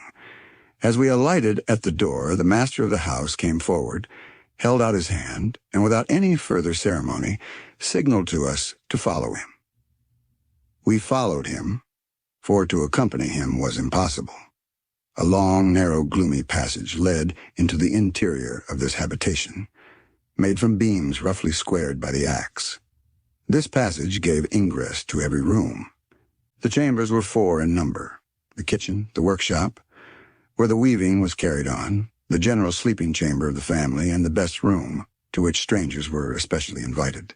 My uncle, whose lofty stature had not been taken into consideration when the house was built, contrived to knock his head against the beams of the roof. We were introduced into our chamber, a kind of large room with a hard earthen floor, and lighted by a window, the panes of which were made of a sort of parchment from the intestines of sheep, very far from transparent. The bedding was composed of dry hay thrown into 2 long red wooden boxes, ornamented with sentences painted in Icelandic. I really had no idea that we should be made so comfortable. There was one objection to the house, and that was the very powerful odor of dried fish, of macerated meat, and of sour milk, which 3 fragrances combined did not at all suit my olfactory nerves. As soon as we had freed ourselves from our heavy traveling costume, the voice of our host was heard calling to us to come into the kitchen, the only room in which the Icelanders ever make any fire, no matter how cold it may be. My uncle, nothing loath, hastened to obey this hospitable and friendly invitation. I followed. The kitchen chimney was made on an antique model. A large stone standing in the middle of the room was the fireplace. Above in the roof was a hole for the smoke to pass through. This apartment was a kitchen, parlor, and dining room all in one. On our entrance, our worthy host, as if he had not seen us before, advanced ceremoniously, uttered a word which means, "Be happy," and then kissed both of us on the cheek. His wife followed, pronounced the same word with the same ceremonial, then the husband and wife, placing their right hands upon their hearts, bowed profoundly. This excellent Icelandic woman was the mother of 19 children, who, little and big, rolled, crawled, and walked about in the midst of volumes of smoke arising from the angular fireplace in the middle of the room. Every now and then I could see a fresh white head and a slightly melancholy expression of countenance peering at me through the vapor. Both my uncle and myself, however, were very friendly with the whole party, and before we were aware of it, there were 3 or 4 of these little ones on our shoulders, as many on our boxes, and the rest hanging about our legs. Those who could speak kept crying out Salvertu in every possible and impossible key. Those who did not speak only made all the more noise. This concert was interrupted by the announcement of supper. At this moment our worthy guide, the eider duck hunter, came in after seeing to the feeding and stabling of the horses, which consisted in letting them loose to browse on the stunted green of the Icelandic prairies. There was little for them to eat, but moss and some very dry and innutritious grass. Next day they were ready before the door some time before we were. "Welcome," said Hans. Then tranquilly, with the air of an automaton, without any more expression in one kiss than another, he embraced the host and hostess and their 19 children. This ceremony concluded to the satisfaction of all parties. We all sat down to table, that is 24 of us, somewhat crowded. Those who were best off had only 2 juveniles on their knees. As soon, however, as the inevitable soup was placed on the table, the natural taciturnity, common even to Icelandic babies, prevailed over all else. Our host filled our plates with a portion of lichened soup of Iceland moss, a by no means disagreeable flavor, an enormous lump of fish floating in sour butter. After that there came some skyr, a kind of curds and whey, served with biscuits and juniper berry juice.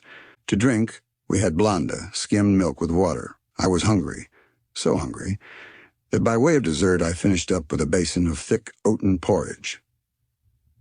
As soon as the meal was over, the children disappeared, whilst the grown people sat around the fireplace, on which was placed turf, heather, cow dung, and dried fish bones.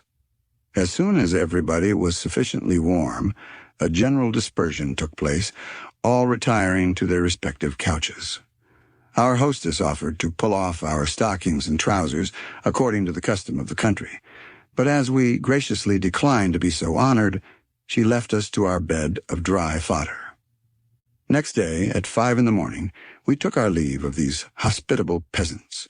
My uncle had great difficulty in making them accept a sufficient and proper remuneration. Hans then gave the signal to start. We had scarcely got 100 yards from Gardar when the character of the country changed. The soil began to be marshy and boggy and less favorable to progress. To the right, the range of mountains was prolonged indefinitely like a great system of natural fortifications, of which we skirted the glacis. We met with numerous streams and rivulets which it was necessary to ford, and that without wetting our baggage. As we advanced, the deserted appearance increased, and yet now and then we could see human shadows flitting in the distance.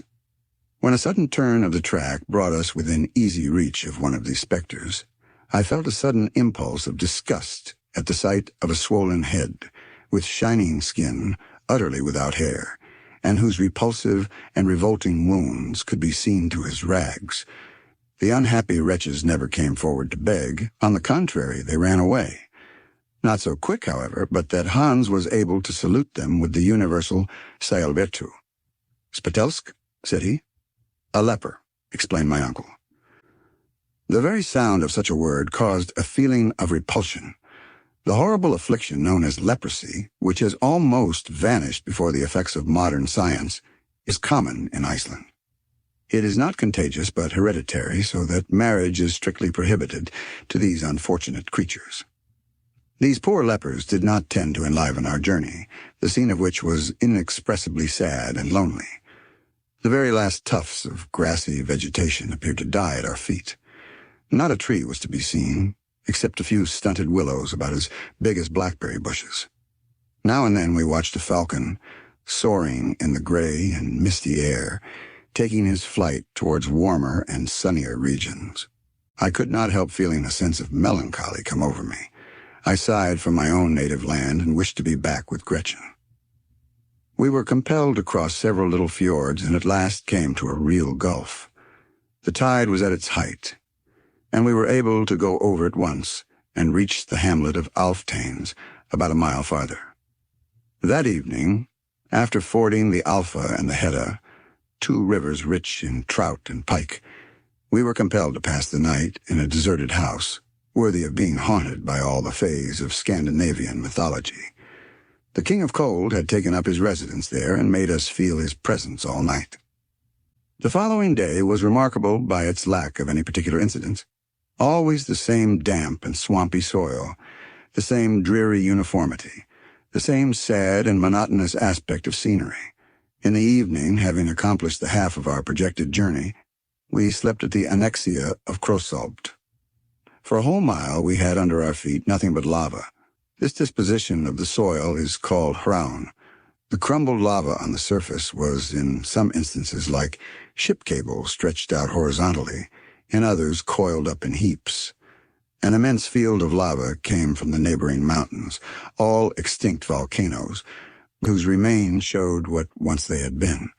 Here and there could be made out the steam from hot water springs. There was no time, however, for us to take more than a cursory view of these phenomena. We had to go forward with what speed we might. Soon the soft and swampy soil again appeared under the feet of our horses, while at every 100 yards we came upon one or more small lakes. Our journey was now in a westerly direction. We had, in fact, swept round the great bay of Faxa, and the twin white summits of Sneffels rose to the clouds at a distance of less than 5 miles. The horses now advanced rapidly. The accidents and difficulties of the soil no longer checked them. I confess that fatigue began to tell severely upon me, but my uncle was as firm and as hard as he had been on the first day. I could not help admiring both the excellent professor and the worthy guide, for they appeared to regard this rugged expedition as a mere walk. On Saturday, the 20th of June, at 6 o'clock in the evening, we reached Budir, a small town picturesquely situated on the shore of the ocean, and here the guide asked for his money.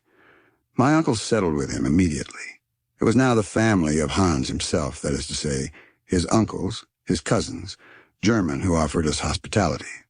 We were exceedingly well received, and without taking too much advantage of the goodness of these worthy people, I should have liked very much to have rested with them after the fatigues of the journey. But my uncle, who did not require a rest, had no idea of anything of the kind, and despite the fact that next day was Sunday, I was compelled once more to mount my steed. The soil was again affected by the neighborhood of the mountains, whose granite peered out of the ground like tops of an old oak. We were skirting the enormous base of the mighty volcano. My uncle never took his eyes from off it. He could not keep from gesticulating and looking at it with a kind of sullen defiance, as much as to say, "That is the giant I have made up my mind to conquer." After 4 hours of steady traveling, the horses stopped of themselves before the door of the presbytery of Stapi. Chapter 11. We reach Mount Sneffels, the Reykjavik. Stapi is a town consisting of 30 huts, built on a large plain of lava exposed to the rays of the sun reflected from the volcano.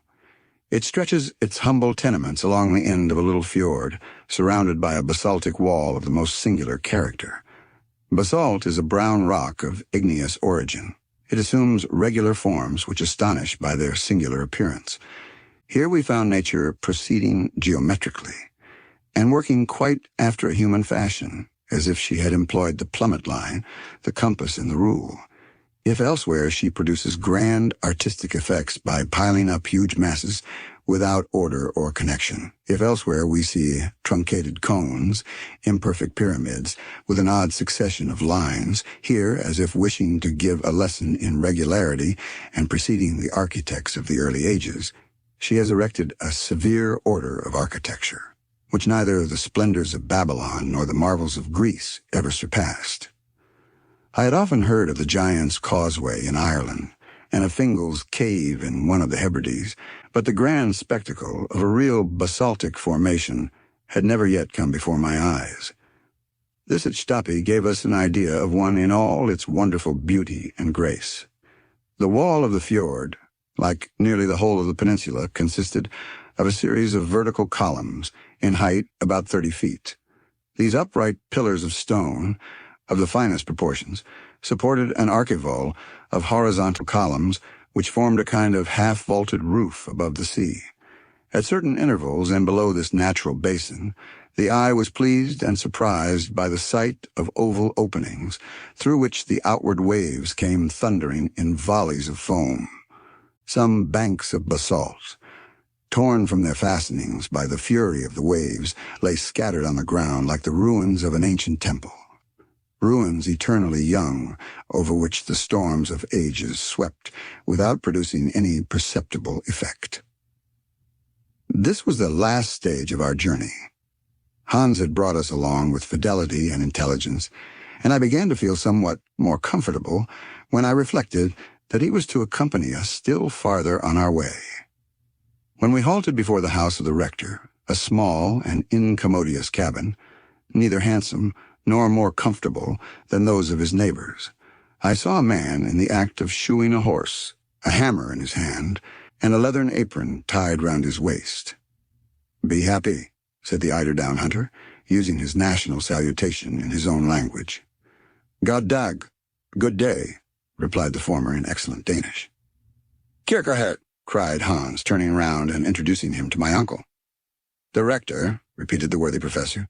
"It appears, my dear Harry, that this worthy man is the rector, and is not above doing his own work." During the speaking of these words, the guide intimated to the Kirkerherde what was the true state of the case. The good man, ceasing from his occupation, gave a kind of halloo, upon which a tall woman, almost a giantess, came out of the hut. She was at least 6 feet high, which in that region is something considerable. My first impression was one of horror. I thought she had come to give us the Icelandic kiss. I had, however, nothing to fear, for she did not even show much inclination to receive us into her house.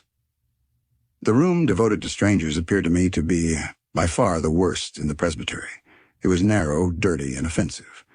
There was, however, no choice about the matter. The rector had no notion of practicing the usual cordial and antique hospitality. Far from it. Before the day was over, I found we had to deal with a blacksmith, a fisherman, a hunter, a carpenter, anything but a clergyman. It must be said in his favor that we had caught him on a weekday. Probably he appeared to greater advantage on the Sunday. These poor priests received from the Danish government a most ridiculously inadequate salary, and collect 1/4 of the tithe of their parish, not more than 60 marks current, or about L310 S sterling, hence the necessity of working to live. In truth, we soon found that our host did not count civility among the cardinal virtues. My uncle soon became aware of the kind of man he had to deal with. Instead of a worthy and learned scholar, he found a dull, ill-mannered peasant. He therefore resolved to start on his great expedition as soon as possible. He did not care about fatigue, and resolved to spend a few days in the mountains. The preparations for our departure were made the very next day after our arrival at Stapi. Hans now hired 3 Icelanders to take the place of the horses, which could no longer carry our luggage. When, however, these worthy islanders had reached the bottom of the crater, they were to go back and leave us to ourselves. This point was settled before they would agree to start. On this occasion, my uncle partly confided in Hans, the eider duck hunter, and gave him to understand that it was his intention to continue his exploration of the volcano to the last possible limits. Hans listened calmly and then nodded his head. To go there or elsewhere, to bury himself in the bowels of the earth, or to travel over its summits, was all the same to him. As for me, amused and occupied by the incidents of travel, I had begun to forget the inevitable future. But now I was once more destined to realize the actual state of affairs. What was to be done? Run away? But if I really had intended to leave Professor Hardwigg to his fate, it should have been at Hamburg and not at the foot of Sneffels. One idea, above all others, began to trouble me. A very terrible idea, and one calculated to shake the nerves of a man even less sensitive than myself. Let us consider the matter, I said to myself. We are going to ascend the Sneffels mountain, well and good. We are about to pay a visit to the very bottom of the crater. Good still. Others have done it, and did not perish from that course. That, however, is not the whole matter to be considered. If a road does really present itself by which to descend into the dark and subterraneous bowels of Mother Earth, if this thrice unhappy Saknussemm has really told the truth, we shall be most certainly lost in the midst of the labyrinth of subterraneous galleries of the volcano. Now we have no evidence to prove that Sneffels is really extinct. What proof have we that an eruption is not shortly about to take place? Because the monster has slept soundly since 1219, does it follow that he is never to wake? If he does wake, what is to become of us? These were questions worth thinking about, and upon them I reflected long and deeply. I could not lie down in search of sleep without dreaming of eruptions. The more I thought, the more I objected to be reduced to the state of dross and ashes. I could stand it no longer, so I determined at last to submit the whole case to my uncle in the most adroit manner possible, and under the form of some totally irreconcilable hypothesis. I sought him. I laid before him my fears, and then drew back in order to let him get his passion over at his ease. I have been thinking about the matter, he said in the quietest tone in the world. What did he mean? Was he at last about to listen to the voice of reason? Did he think of suspending his projects? It was almost too much happiness to be true. I, however, made no remark. In fact, I was only too anxious not to interrupt him and allowed him to reflect at his leisure. After some moments he spoke out. I have been thinking about the matter, he resumed. Ever since we have been at Stapi, my mind has been almost solely occupied with the grave question which has been submitted to me by yourself, for nothing would be unwiser and more inconsistent than to act with imprudence. I heartily agree with you, my dear uncle, was my somewhat hopeful rejoinder. It is now 600 years since Sneffels has spoken, but though now reduced to a state of utter silence, he may speak again. New volcanic eruptions are always preceded by perfectly well-known phenomena. I have closely examined the inhabitants of this region. I have carefully studied the soil, and I beg to tell you emphatically, my dear Harry, there will be no eruption at present. As I listened to his positive affirmations, I was stupefied and could say nothing. I see you doubt my word, said my uncle. Follow me. I obeyed mechanically. Leaving the presbytery, the professor took a road through an opening in the basaltic rock, which led far away from the sea. We were soon in open country, if we could give such a name to a place all covered with volcanic deposits. The whole land seemed crushed under the weight of enormous stones, of trap, of basalt, of granite, of lava, and of all other volcanic substances. I could see many spouts of steam rising in the air.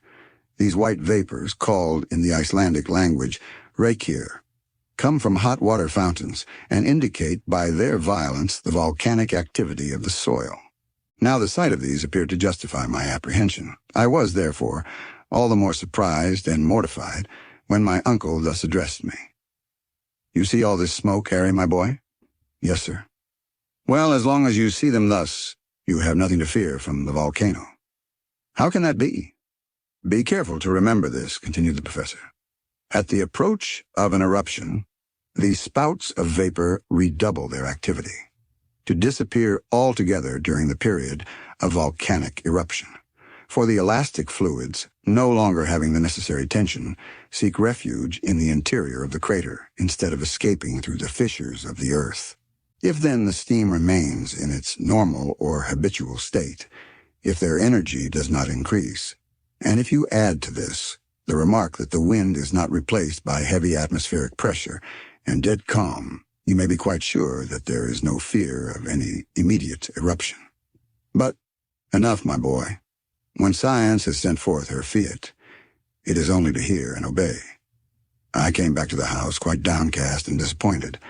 My uncle had completely defeated me with his scientific arguments. Nevertheless, I had still one hope, and that was, when once we were at the bottom of the crater, that it would be impossible, in default of a gallery or tunnel, to descend any deeper, and this despite all the learned Saknussems in the world. I passed the whole of the following night with a nightmare on my chest, and after unheard-of miseries and tortures, found myself in the very depths of the earth, from which I was suddenly launched into planetary space under the form of an eruptive rock. Next day, June 23 days, Hans calmly awaited us outside the presbytery with his 3 companions, loaded with provisions, tools, and instruments. 2 iron-shod poles, 2 guns, and 2 large game bags were reserved for my uncle and myself. Hans, who was a man who never forgot even the minutest precautions, had added to our baggage a large skin full of water as an addition to our gourds. This assured us water for 8 days. It was 9 o'clock in the morning when we were quite ready. The rector and his huge wife or servant, I never knew which, stood at the door to see us off. They appeared to be about to inflict on us the usual final kiss of the Icelanders. To our supreme astonishment, their adieu took the shape of a formidable bill, in which they even counted the use of the pastoral house, really and truly the most abominable and dirty place I ever was in. The worthy couple cheated and robbed us like a Swiss innkeeper, and made us feel, by the sum we had to pay, the splendors of their hospitality. My uncle, however, paid without bargaining. A man who had made up his mind to undertake a voyage into the interior of the earth is not the man to haggle over a few miserable riksdaler. This important matter settled, Hans gave the signal for departure, and some few moments later we had left Stapi. Chapter 12. The Ascent of Mount Sneffels. The huge volcano, which was the first stage of our daring experiment, is above 5,000 feet high. Sneffels is the termination of a long range of volcanic mountains, of a different character to the system of the island itself. One of its peculiarities is its 2 huge, pointed summits. From whence we started, it was impossible to make out the real outlines of the peak against the gray field of sky. All we could distinguish was a vast dome of white, which fell downwards from the head of the giant. The commencement of the great undertaking filled me with awe. Now that we had actually started, I began to believe in the reality of the undertaking. Our party formed quite a procession. We walked in single file, preceded by Hans, the imperturbable eider duck hunter. He calmly led us by narrow paths where 2 persons could by no possibility walk abreast. Conversation was wholly impossible, we had all the more opportunity to reflect and admire the awful grandeur of the scene around. Beyond the extraordinary basaltic wall of the fjord of Stapi, we found ourselves making our way through the fibrous turf, over which grew a scanty vegetation of grass, the residuum of the ancient vegetation of the swampy peninsula. The vast mass of this combustible, the field of which as yet is utterly unexplored, would suffice to warm Iceland for a whole century. This mighty turf pit, measured from the bottom of certain ravines, is often not less than 70 feet deep, and presents to the eye the view of successive layers of black, burned-up rocky detritus, separated by thin streaks of porous sandstone. The grandeur of the spectacle was undoubted, as well as its arid and deserted air. As a true nephew of the great Professor Hardwigg, and despite my preoccupation and doleful fears of what was to come, I observed with great interest the vast collection of mineralogical curiosities spread out before me in this vast museum of natural history. Looking back to my recent studies, I went over in thought the whole geological history of Iceland. This extraordinary and curious island must have made its appearance from out of the great world of waters at a comparatively recent date.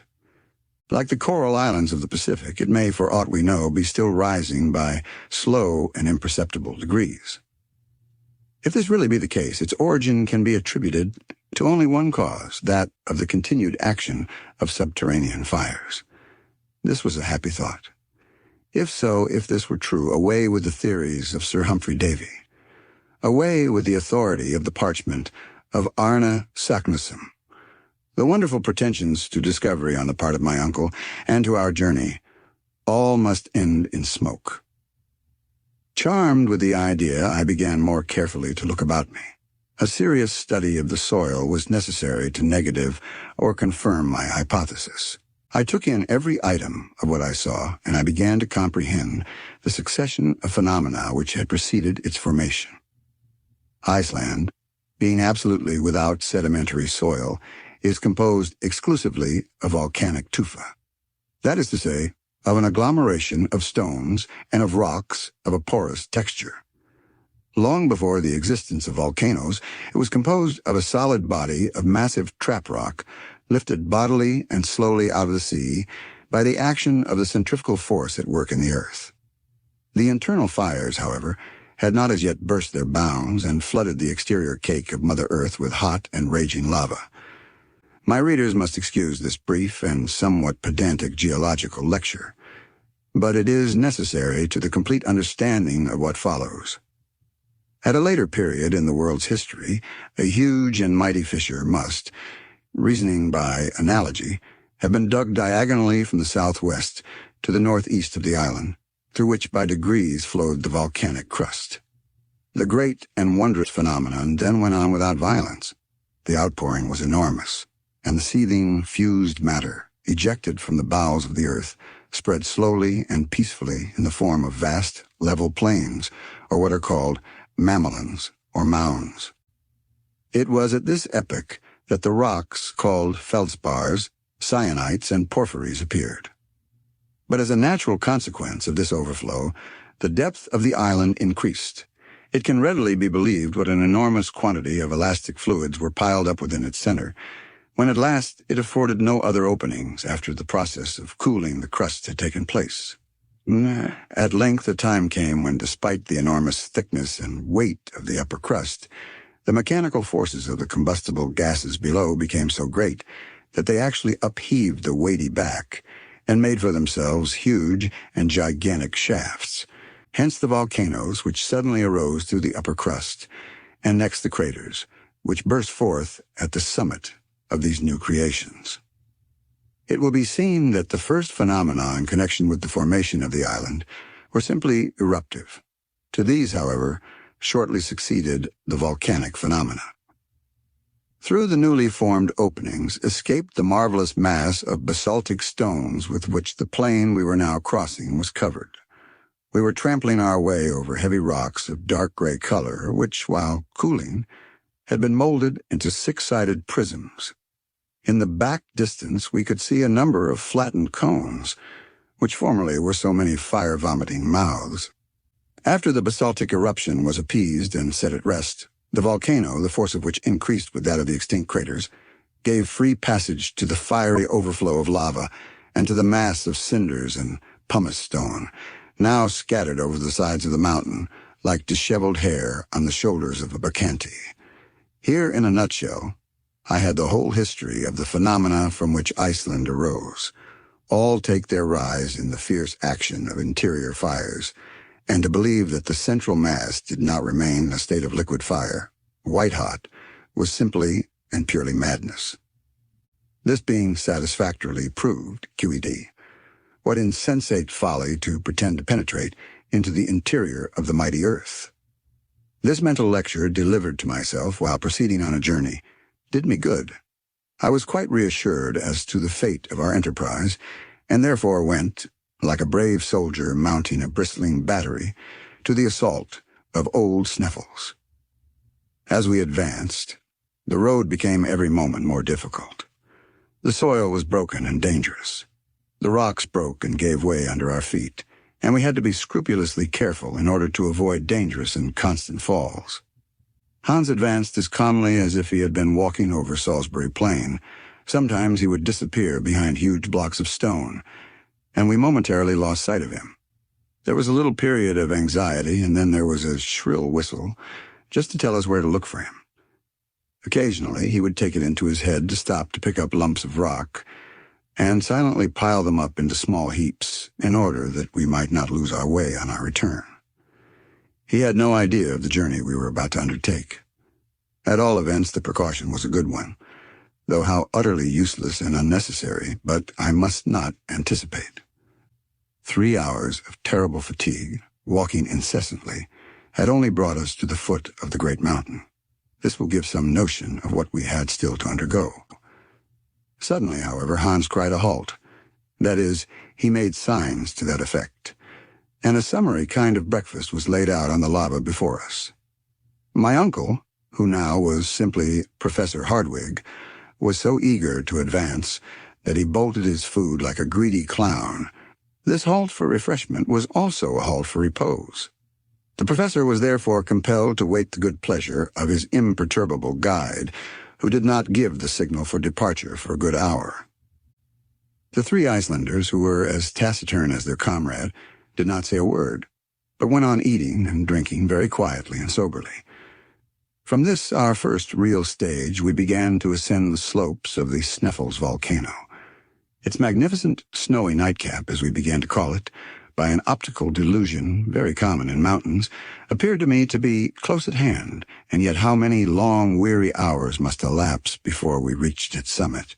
What unheard-of fatigue must we endure! The stones on the mountainside, held together by no cement of soil, bound together by no roots or creeping herbs, gave way continually under our feet, and went rushing below into the plain like a series of small avalanches. In certain places, the sides of this stupendous mountain were at an angle so steep that it was impossible to climb upwards, and we were compelled to get around these obstacles as best we might. Those who understand alpine climbing will comprehend our difficulties. Often we were obliged to help each other along by means of our climbing poles. I must say this for my uncle, that he stuck as close to me as possible. He never lost sight of me, and on many occasions his arms supplied me with firm and solid support. He was strong, wiry, and apparently insensible to fatigue. Another great advantage with him was that he had the innate sentiment of equilibrium, for he never slipped or failed in his steps. The Icelanders, though heavily loaded, climbed with the agility of mountaineers. Looking up every now and then at the height of the great volcano of Sneffels, it appeared to me wholly impossible to reach to the summit on that side, at all events, if the angle of inclination did not speedily change. Fortunately, after an hour of unheard-of fatigues, and of gymnastic exercises that would have been trying to an acrobat, we came to a vast field of ice, which wholly surrounded the bottom of the cone of the volcano. The natives called it the tablecloth, probably from some such reason as the dwellers in the Cape of Good Hope call their mountain Table Mountain, and their roads Table Bay. Here, to our mutual surprise, we found an actual flight of stone steps, which wonderfully assisted our ascent. This singular flight of stairs was, like everything else, volcanic. It had been formed by one of those torrents of stones cast up by the eruptions, and of which the Icelandic name is Stina. If the singular torrent had not been checked in its descent by the peculiar shape of the flanks of the mountain, it would have swept into the sea and would have formed new islands. Such as it was, it served us admirably. The abrupt character of the slopes momentarily increased, but these remarkable stone steps, a little less difficult than those of the Egyptian pyramids, were the one simple natural means by which we were enabled to proceed.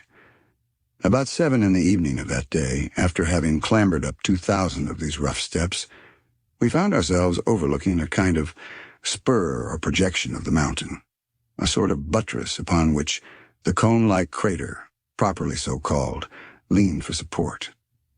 The ocean lay beneath us at a depth of more than 3,200 feet, a grand and mighty spectacle. We had reached the region of eternal snows. The cold was keen, searching, and intense.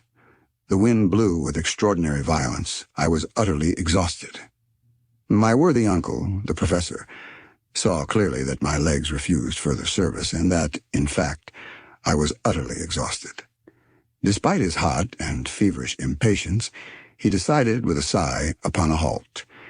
He called the eider duck hunter to his side. That worthy, however, shook his head. "Au revoir," was his sole-spoken reply.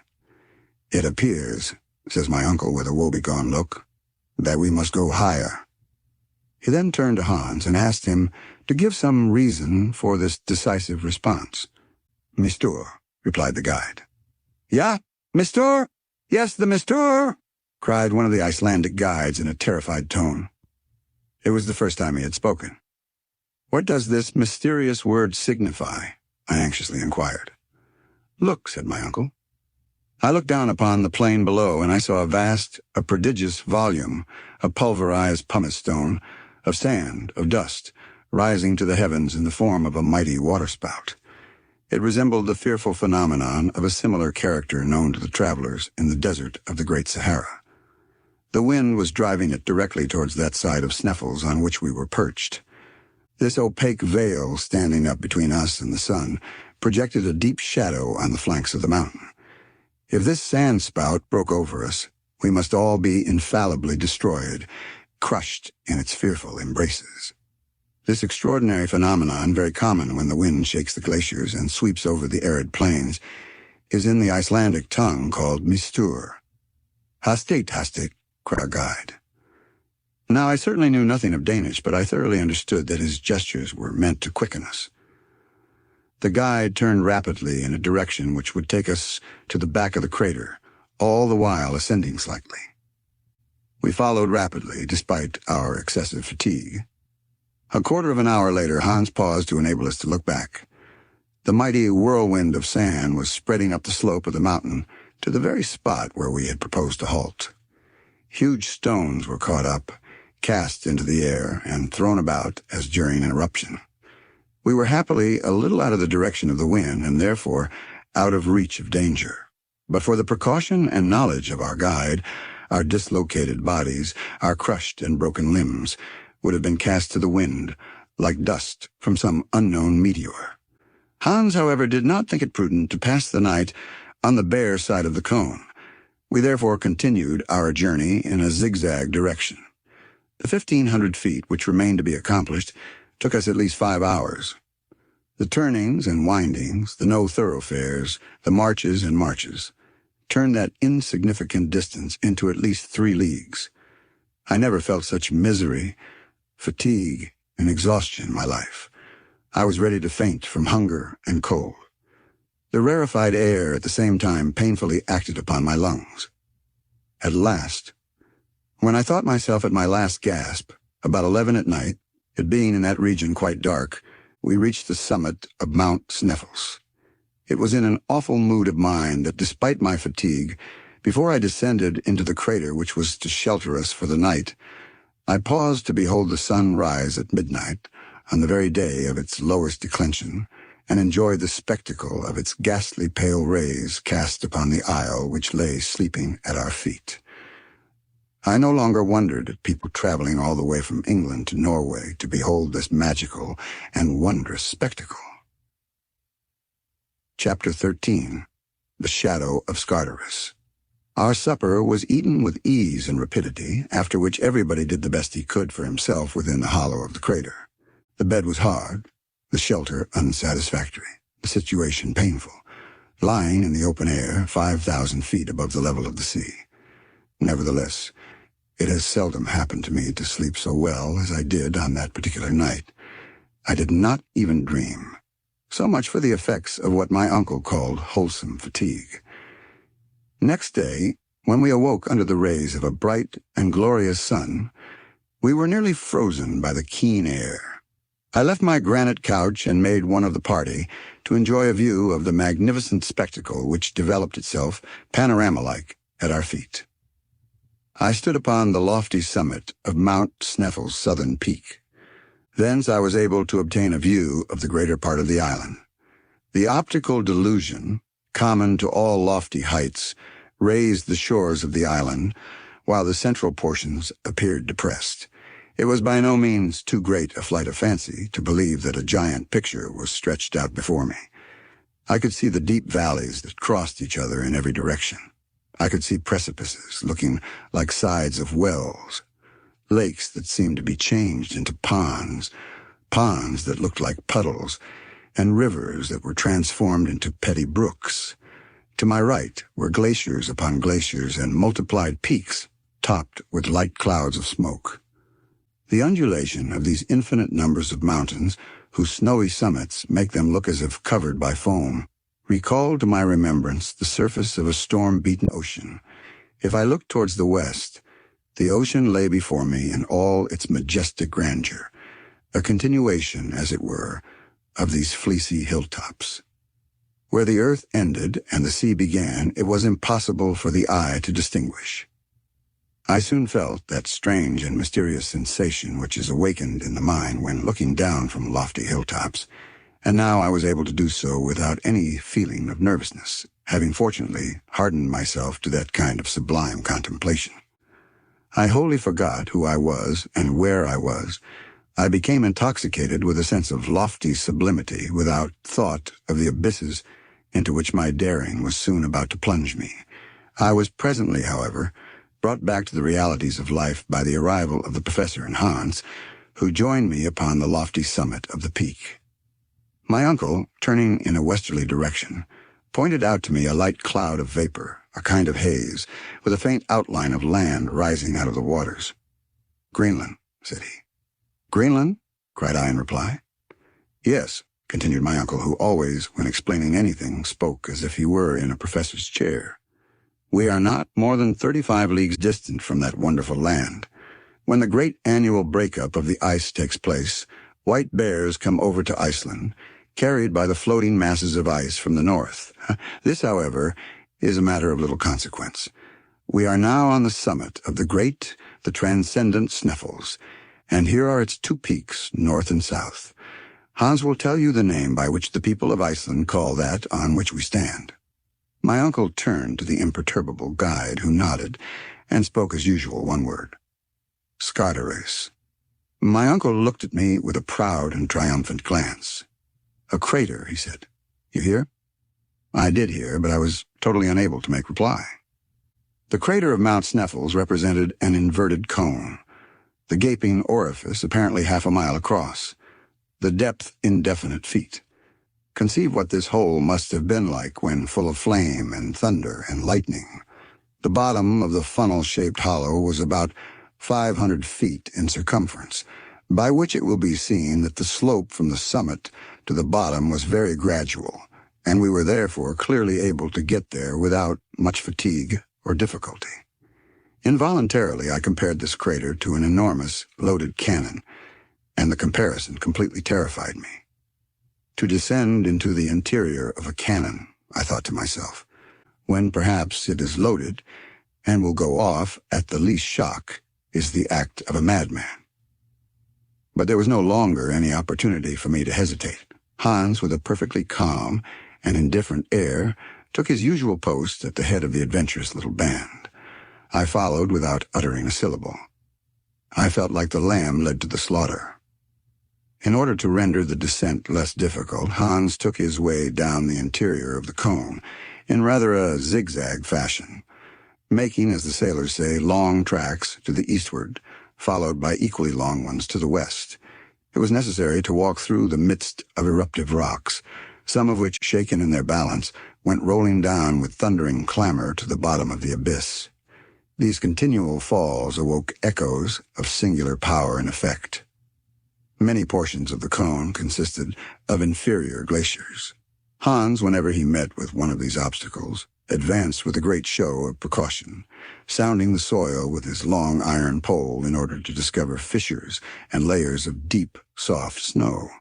In many doubtful or dangerous places it became necessary for us to be tied together by a long rope in order that, should any one of us be unfortunate enough to slip, he would be supported by his companions. This connecting link was doubtless a prudent precaution, but not by any means unattended with danger. Nevertheless, and despite all the manifold difficulties of the descent along slopes with which our guide was wholly unacquainted, we made considerable progress without accident. One of our great parcels of rope slipped from one of the Iceland porters and rushed by a short cut to the bottom of the abyss. By midday we were at the end of our journey. I looked upwards and saw only the upper orifice of the cone, which served as a circular frame to a very small portion of the sky, a portion which seemed to me singularly beautiful. Should I ever again gaze on that lovely sunlit sky? The only exception to this extraordinary landscape was the peak of Scartaris, which seemed lost in the great void of the heavens. The bottom of the crater was composed of 3 separate shafts, through which, during periods of eruption, when Sneffels was in action, the great central furnace sent forth its burning lava and poisonous vapors. Each of these chimneys or shafts gaped open-mouthed in our path. I kept as far away from them as possible, not even venturing to take the faintest peep downwards. As for the professor, after a rapid examination of their disposition and characteristics, he became breathless and panting. He ran from one to the other like a delighted schoolboy, gesticulating wildly and uttering incomprehensible and disjointed phrases in all sorts of languages.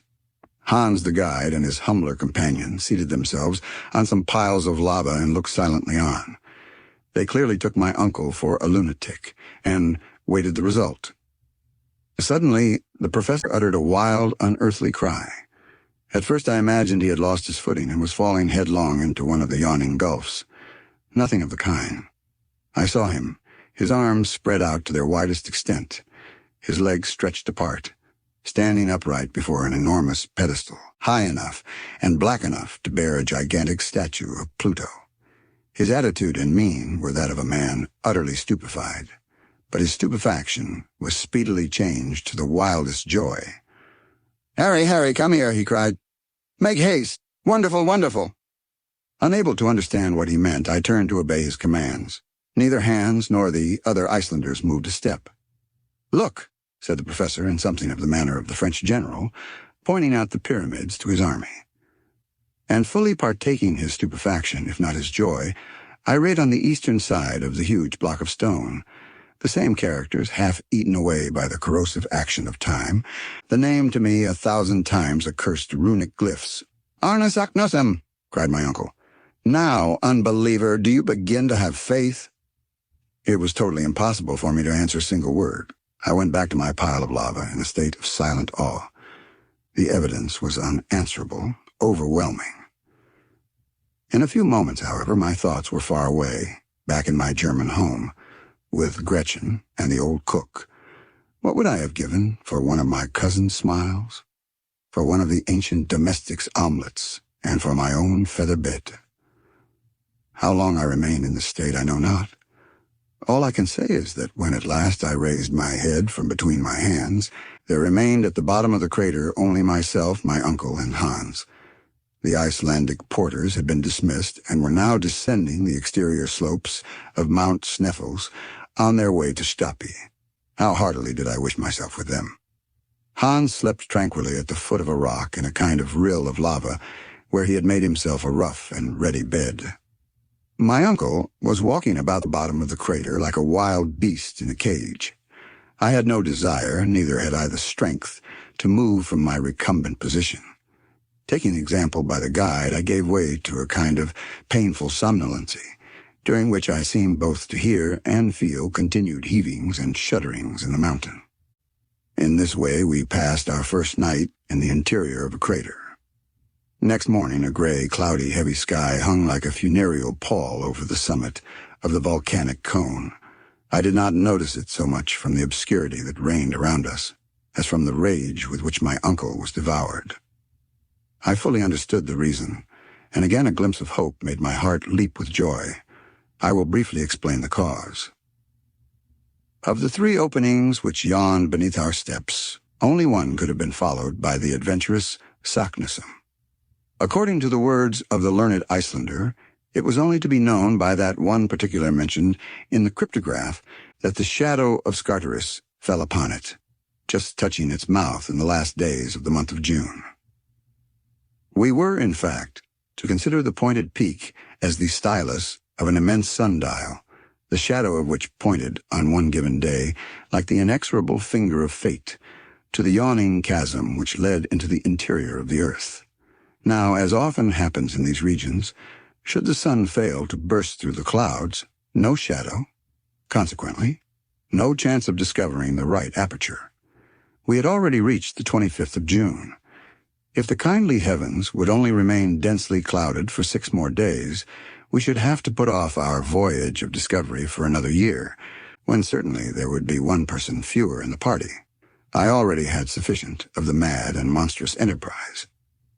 It would be utterly impossible to depict the impotent rage of Professor Hardwigg. The day passed away, and not the faintest outline of a shadow could be seen at the bottom of the crater. Hans the guide never moved from his place. He must have been curious to know what we were about, if indeed he could believe we were about anything. As for my uncle, he never addressed a word to me. He was nursing his wrath to keep it warm. His eyes fixed on the black and foggy atmosphere, his complexion hideous with suppressed passion. Never had his eyes appeared so fierce, his nose so aquiline, his mouth so hard and firm. On the 26th, no change for the better. A mixture of rain and snow fell during the whole day. Hans very quietly built himself a hut of lava into which he retired like Diogenes into his tub. I took a malicious delight in watching the 1,000 little cascades that flowed down the side of the cone, carrying with them at times a stream of stones into the vasty deep below. My uncle was almost frantic. To be sure, it was enough to make even a patient man angry. He had reached to a certain extent the goal of his desires, and yet he was likely to be wrecked in port. But if the heavens and the elements are capable of causing us much pain and sorrow, there are 2 sides to a medal, and there was reserved for Professor Hardwigg a brilliant and sudden surprise which was to compensate him for all his sufferings. Next day the sky was still overcast, but on Sunday, the 28th, the last day but 2 of the month, with a sudden change of wind and a new moon, there came a change of weather. The sun poured its beaming rays to the very bottom of the crater. Each hillock, every rock, every stone, every asperity of the soil had its share of the luminous effulgence, and its shadow fell heavily on the soil. Among others, to his insane delight, the shadow of Scartaris was marked and clear, and moved slowly with the radiant start of day. My uncle moved with it in a state of mental ecstasy. At 12 o'clock exactly, when the sun had attained its highest altitude for the day, the shadow fell upon the edge of the central pit. "Here it is," gasped the professor in an agony of joy. "Here it is. We have found it. Forward, my friends, into the interior of the earth." I looked curiously at Hans to see what reply he would make to this terrific announcement. "Forut," said the guide tranquilly. "Forward it is," answered my uncle, who was now in the 7th heaven of delight. When we were quite ready, our watches indicated 13 minutes past 1. Chapter 14. The Real Journey Commences. Our real journey had now commenced. Hitherto our courage and determination had overcome all difficulties. We were fatigued at times, and that was all. Now we were about to encounter unknown and fearful dangers. I had not as yet ventured to take a glimpse down the horrible abyss into which in a few minutes more I was about to plunge. The fatal moment had, however, at last arrived. I had still the option of refusing or accepting a share in this foolish and audacious enterprise, but I was ashamed to show more fear than the eider-duck hunter. Hans seemed to accept the difficulties of the journey so tranquilly, with such calm indifference, with such perfect recklessness of all danger, that I actually blushed to appear less of a man than he. Had I been alone with my uncle, I should certainly have sat down and argued the point fully. But in the presence of the guide, I held my tongue. I gave one moment to the thought of my charming cousin, and then I advanced to the mouth of the central shaft. It measured about 100 feet in diameter, which made about 300 in circumference. I leaned over a rock which stood on its edge and looked down. My hair stood on end, my teeth chattered, and my limbs trembled. I seemed utterly to lose my center of gravity while my head was in a sort of whirl like that of a drunken man. There is nothing more powerful than this attraction towards an abyss. I was about to fall headlong into the gaping well when I was drawn back by a firm and powerful hand. It was that of Hans. I had not taken lessons enough at the Frelsers Kirk of Copenhagen in the art of looking down from lofty eminences without blinking. However, few was the minute's word during which I gazed down this tremendous and even wondrous shaft. I had a sufficient glimpse of it to give me some idea of its physical conformation. Its sides, which were almost as perpendicular as those of a well, presented numerous projections which doubtless would assist our descent. It was a sort of wild and savage staircase, without banister or fence. A rope fastened above, near the surface, would certainly support our weight and enable us to reach the bottom. But how, when we had arrived at its utmost depth, were we to loosen it above? This was, I thought, a question of some importance. My uncle, however, was one of those men who are nearly always prepared with expedients. He hit upon a very simple method of obviating this difficulty. He unrolled a cord about as thick as my thumb and at least 400 feet in length. He allowed about half of it to go down the pit and catch in a hitch over a great block of lava which stood on the edge of the precipice. This done, he threw the second half after the first. Each of us could now descend by catching the two cords in one hand. When about 200 feet below, all the explorer had to do was to let go one end and pull away at the other when the cord would come falling at his feet. In order to go down farther, all that was necessary was to continue the same operation. This was a very excellent proposition, and no doubt a correct one. Going down appeared to me easy enough. It was the coming up again that now occupied my thoughts.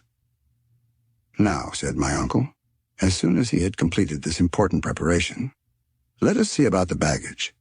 It must be divided into 3 separate parcels, and each of us must carry one on his back. I allude to the more important and fragile articles." My worthy and ingenious uncle did not appear to consider that we came under the denomination. "Hans," he continued, "you will take charge of the tools and some of the provisions. You, Harry, must take possession of another third of the provisions and of the arms. I will load myself with the rest of the eatables and with the more delicate instruments." "But," I exclaimed, "our clothes, this mass of cord and ladders, who will undertake to carry them down?" "They will go down of themselves." "And how so?" I asked. "You shall see." My uncle was not fond of half measures, nor did he like anything in the way of hesitation. Giving his orders to Hans, he had the whole of the non-fragile articles made up into one bundle, and the packet, firmly and solidly fastened, was simply pitched over the edge of the gulf. I heard the moaning of the suddenly displaced air and the noise of falling stones. My uncle, leaning over the abyss, followed the descent of his luggage with a perfectly self-satisfied air, and did not rise until it had completely disappeared from sight. "Now then," he cried, "it is our turn." I put it in good faith to any man of common sense. Was it possible to hear this energetic cry without a shudder? The professor fastened his case of instruments on his back. Hans took charge of the tools, I of the arms. The descent then commenced in the following order. Hans went first, my uncle followed, and I went last. Our progress was made in profound silence, a silence only troubled by the fall of pieces of rock, which, breaking from the jagged sides, fell with a roar into the depths below. I allowed myself to slide, so to speak, holding frantically on the double cord with one hand, and with the other keeping myself off the rocks by the assistance of my iron-shod pole. One idea was all the time impressed upon my brain. I feared that the upper support would fail me. The cord appeared to me far too fragile to bear the weight of 3 such persons as we were with our luggage. I made as little use of it as possible, trusting to my own agility and doing miracles in the way of feats of dexterity and strength upon the projecting shelves and spurs of lava which my feet seemed to clutch as strongly as my hands. The guide went first, I have said, and when one of the slippery and frail supports broke from under his feet, he had recourse to his usual monosyllabic way of speaking. "Give act." "Attention." "Look out," repeated my uncle. In about half an hour we reached a kind of small terrace formed by a fragment of rock projecting some distance from the sides of the shaft. Hans now began to haul upon the cord on one side only, the other going as quietly upward as the other came down. It fell at last, bringing with it a shower of small stones, lava and dust, a disagreeable kind of rain or hail. While we were seated on this extraordinary bench, I ventured once more to look downwards. With a sigh, I discovered that the bottom was still wholly invisible. Were we then going direct to the interior of the earth? The performance with the cord recommenced, and a quarter of an hour later we had reached the depth of another 200 feet. I have very strong doubts if the most determined geologist would, during that descent, have studied the nature of the different layers of earth around him. I did not trouble my head much about the matter. Whether we were among the combustible carbon, Silurians, or primitive soil, I neither knew nor cared to know. Not so the inveterate professor. He must have taken notes all the way down, for at one of our halts he began a brief lecture. "The farther we advance," said he, "the greater is my confidence in the result. The disposition of these volcanic strata absolutely confirms the theories of Sir Humphrey Davy. We are still within the region of the primordial soil, the soil in which took place the chemical operation of metals becoming inflamed by coming in contact with the air and water. I had once regret the old, and now forever, exploded theory of a central fire. At all events, we shall soon know the truth." Such was the everlasting conclusion to which he came. I, however, was very far from being in humor to discuss the matter. I had something else to think of. My silence was taken for consent, and still we continued to go down. At the expiration of 3 hours we were, to all appearance, as far off as ever from the bottom of the well. When I looked upwards, however, I could see that the upper orifice was every minute decreasing in size. The sides of the shaft were getting closer and closer together. We were approaching the regions of eternal night. And still we continued to descend. At length I noticed that when pieces of stone were detached from the sides of this stupendous precipice, they were swallowed up with less noise than before. The final sound was sooner heard. We were approaching the bottom of the abyss. As I had been very careful to keep account of all the changes of cord which took place, I was able to tell exactly what was the depth we had reached, as well as the time it had taken. We had shifted the rope 28 times, each operation taking a quarter of an hour, which in all made 7 hours. To this had to be added 28 pauses, in all 10 hours and a half. We started at 1. It was now, therefore, about 11 o'clock at night. It does not require great knowledge of arithmetic to know that 28 times 200 feet makes 5,600 feet in all, more than an English mile. While I was making this mental calculation, a voice broke the silence. It was the voice of Hans. "Halt!" he cried. I checked myself very suddenly, just at the moment when I was about to kick my uncle on the head.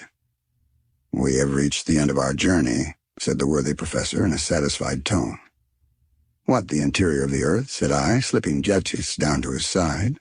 "No, you stupid fellow. But we have reached the bottom of the well. And I suppose there is no farther progress to be made?" I hopefully exclaimed. "Oh, yes, I can dimly see a sort of tunnel, which turns off obliquely to the right. At all events, we must see about that tomorrow. Let us sup now and seek slumber as best we may." I thought it time, but made no observations on that point. I was fairly launched on a desperate course, and all I had to do was to go forward hopefully and trustingly. It was not even now quite dark, the light filtering down in a most extraordinary manner. We opened the provision bag, ate a frugal supper, and each did his best to find a bed amid the pile of stones, dirt, and lava which had accumulated for ages at the bottom of the shaft. I happened to grope out the pile of ropes, ladders, and clothes which we had thrown down, and upon them I stretched myself. After such a day's labor, my rough bed seemed as soft as down. For a while I lay in a sort of pleasant trance. Presently, after lying quietly for some minutes, I opened my eyes and looked upwards. As I did so, I made out a brilliant little dot at the extremity of this long, gigantic telescope. It was a star without scintillating rays. According to my calculation, it must be Beta in the constellation of the Little Bear. After this little bit of astronomical recreation, I dropped into a sound sleep. Chapter 15, when we continue our descent. At 8 o'clock the next morning, a faint kind of dawn of day awoke us. The 1,001 prisms of the lava collected the light as it passed and brought it to us like a shower of sparks. We were able, with ease, to see objects around us. "Well, Harry, my boy," cried the delighted professor, rubbing his hands together, "what say you now? Did you ever pass a more tranquil night in our house in the Königstrasse? No deafening sounds of cartwheels, no cries of hawkers, no bad language from boatmen or watermen? Well, uncle, we are quite at the bottom of this well, but to me there is something terrible in this calm." "Why?" said the professor hotly. "One would say you are already beginning to be afraid. How will you get on presently? Do you know that as yet we have not penetrated 1 inch into the bowels of the earth?" "What can you mean, sir?" was my bewildered and astonished reply. "I mean to say that we have only just reached the soil of the island itself. This long vertical tube, which ends at the bottom of the crater of Sneffels, ceases here just about on a level with the sea." "Are you sure, sir?" "Quite sure. Consult the barometer." It was quite true that the mercury, after rising gradually in the instrument, as long as our descent was taking place, had stopped precisely at 29 degrees. "You perceive," said the professor, "we have as yet only to endure the pressure of air. I am curious to replace the barometer by the manometer." The barometer, in fact, was about to become useless as soon as the weight of the air was greater than what was calculated as above the level of the ocean. "But," said I, "is it not very much to be feared that this ever-increasing pressure may not in the end turn out very painful and inconvenient?" "No," said he. "We shall descend very slowly, and our lungs will be gradually accustomed to breathe compressed air. It is well known that aeronauts have gone so high as to be nearly without air at all. Why, then, should we not accustom ourselves to breathe when we have, say, a little too much of it? For myself, I am certain I shall prefer it. Let us not lose a moment. Where is the packet which preceded us in our descent?" I smilingly pointed it out to my uncle. Hans had not seen it, and believed it caught somewhere above us. "Hoopa," as he phrased it. "Now," said my uncle, "let us breakfast, and break fast, like people who have a long day's work before them." Biscuit and dried meat, washed down by some mouthfuls of water flavored with scheedam, was the material of our luxurious meal. As soon as it was finished, my uncle took from his pocket a notebook destined to be filled by memoranda of our travels. He had already placed his instruments in order, and this is what he wrote. "Monday, June 29th, chronometer 8H, 17 M morning. Barometer 29.6 inches. Thermometer 6 degrees, 43 degrees far. Direction S. This last observation referred to the obscure gallery and was indicated to us by the compass. Now, Harry, cried the professor in an enthusiastic tone of voice, we are truly about to take our first step into the interior of the earth, never before visited by man since the first creation of the world. You may consider, therefore, that at this precise moment our travels really commence. As my uncle made this remark, he took in one hand the Ruhmkorff coil apparatus which hung round his neck, and with the other he put the electric current into communication with the worm of the lantern. And a bright light at once illumined that dark and gloomy tunnel. The effect was magical. Hans, who carried the second apparatus, had it also put into operation. This ingenious application of electricity to practical purposes enabled us to move along by the light of an artificial day, amid even the flow of the most inflammable and combustible gases. "Forward!" cried my uncle. Each took up his burden. Hans went first. My uncle followed, and I going third. We entered the somber gallery. Just as we were about to engulf ourselves in this dismal passage, I lifted up my head, and through the tube-like shaft saw that Iceland sky I was never to see again. Was it the last I should ever see of any sky? The stream of lava flowing from the bowels of the earth in 1219 had forced itself a passage through the tunnel. It lined the whole of the inside with its thick and brilliant coating. The electric light added very greatly to the brilliancy of the effect. The great difficulty of our journey now began. How were we to prevent ourselves from slipping down the steeply inclined plane? Happily, some cracks, abrasures of the soil, and other irregularities served the place of steps, and we descended slowly, allowing our heavy luggage to slip on before, at the end of a long cord. But that which served as steps under our feet became in other places stalactites. The lava, very porous in certain places, took the form of little round blisters. Crystals of opaque quartz, adorned with limpid drops of natural glass, suspended to the roof like lustres, seemed to take fire as we passed beneath them. One would have fancied that the genii of romance were illuminating their underground palaces to receive the sons of men. "Magnificent, glorious," I cried in a moment of involuntary enthusiasm. "What a spectacle, Uncle! Do you not admire these variegated shades of lava which run through a whole series of colors, from reddish-brown to pale yellow, by the most insensible degrees? And these crystals, they appear like luminous globes."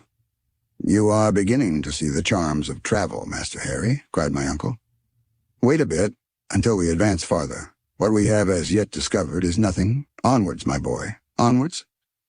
It would have been a far more correct and appropriate expression had he said, "Let us slide," for we were going down an inclined plane with perfect ease. The compass indicated that we were moving in a southeasterly direction. The flow of lava had never turned to the right or the left.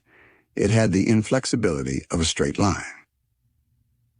Nevertheless, to my surprise, we found no perceptible increase in heat. This proved the theories of Humphrey Davy to be founded on truths, and more than once I found myself examining the thermometer in silent astonishment. 2 hours after our departure, it only marked 54 degrees Fahrenheit. I had every reason to believe from this that our descent was far more horizontal than vertical. As for discovering the exact depth to which we had attained, nothing could be easier. The professor, as he advanced, measured the angles of deviation and inclination, but he kept the result of his observations to himself. About 8 o'clock in the evening, my uncle gave the signal for halting. Hans seated himself on the ground. The lamps were hung to fissures in the lava rock. We were now in a large cavern where air was not wanting. On the contrary, it abounded. What could be the cause of this? To what atmospheric agitation could be ascribed this draught? But this was a question which I did not care to discuss just then. Fatigue and hunger made me incapable of reasoning. An unceasing march of 7 hours had not been kept up without great exhaustion. I was really and truly worn out, and delighted enough I was to hear the word halt. Hans laid out some provisions on a lump of lava, and we each supped with keen relish. One thing, however, caused us great uneasiness. Our water reserve was already half exhausted. My uncle had full confidence in finding subterranean resources, but hitherto we had completely failed in so doing. I could not help calling my uncle's attention to the circumstance. "And you are surprised at this total absence of springs?" he said. "Doubtless I am very uneasy on the point. We have certainly not enough water to last us 5 days." "Be quite easy on that matter," continued my uncle. "I answer for it we shall find plenty of water. In fact, far more than we shall want. But when we once get through this crust of lava, how can you expect springs to force their way through these solid stone walls? But what is there to prove that this concrete mass of lava does not extend to the center of the earth?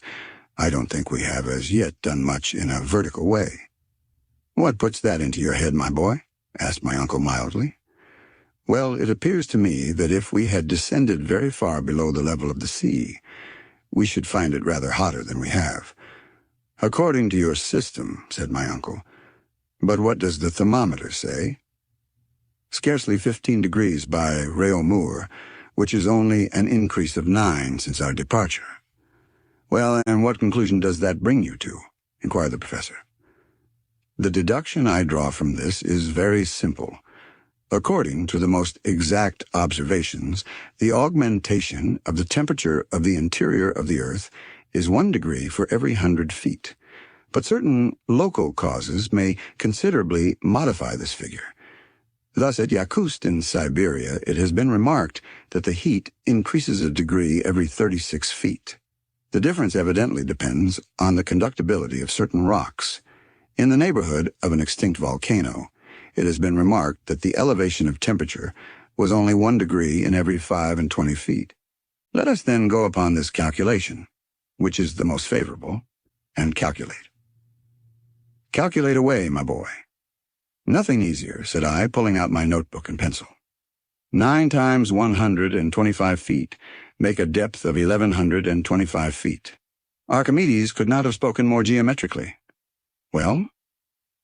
"Well, according to my observations, we are at least 10,000 feet below the level of the sea."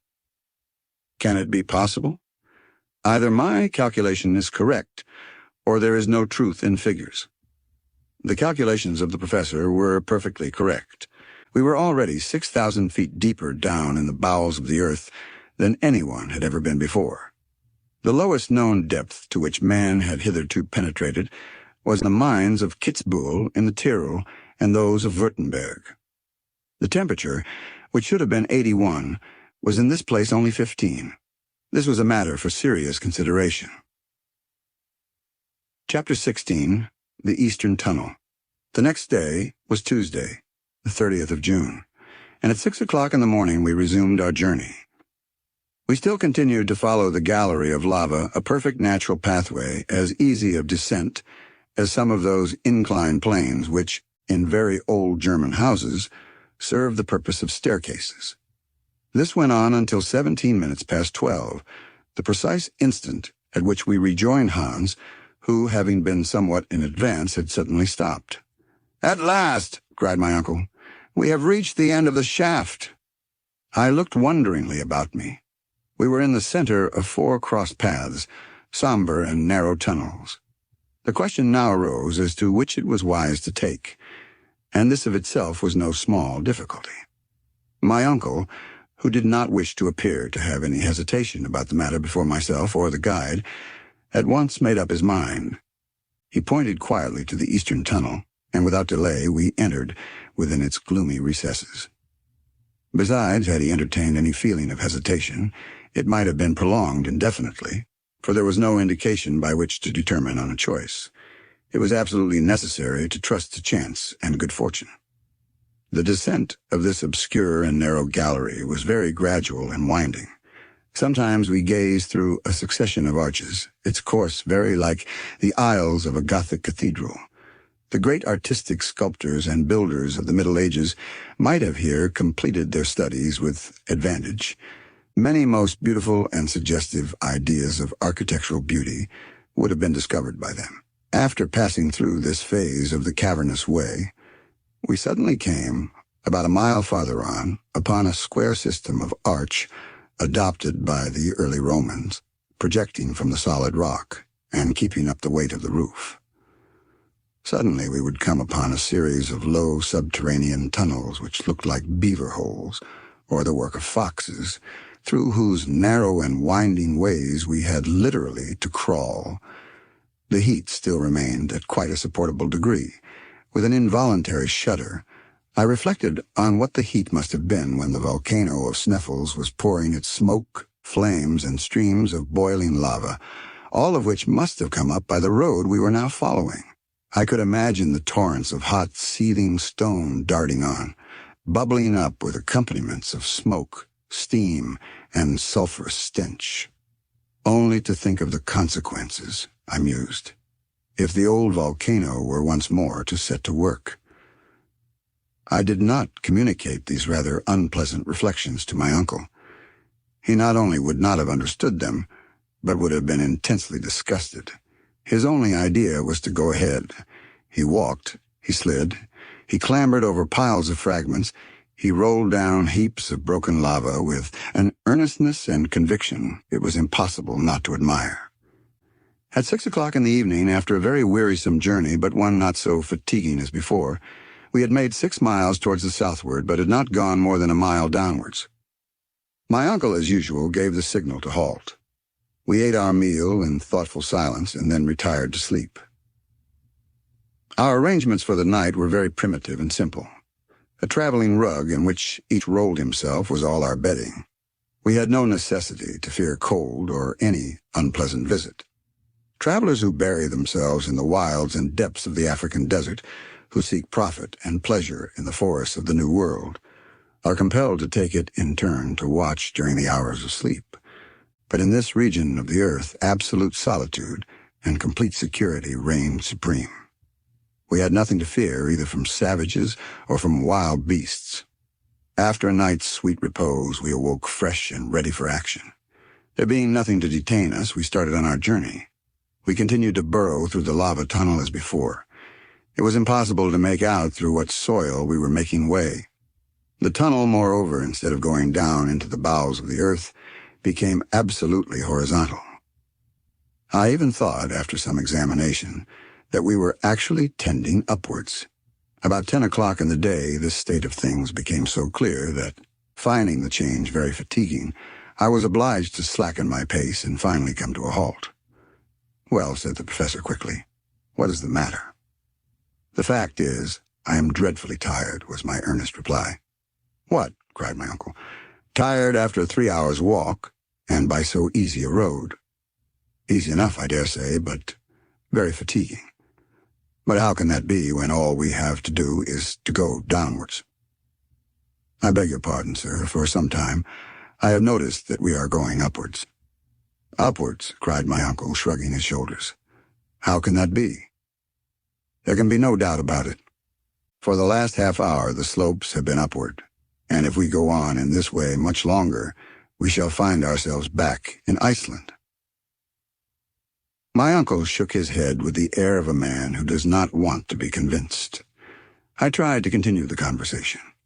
He would not answer me, but once more gave the signal for departure. His silence, I thought, was only caused by concentrated ill temper. However this might be, I once more took up my load and boldly and resolutely followed Hans, who was now in advance of my uncle. I did not like to be beaten or even distanced. I was naturally anxious not to lose sight of my companions.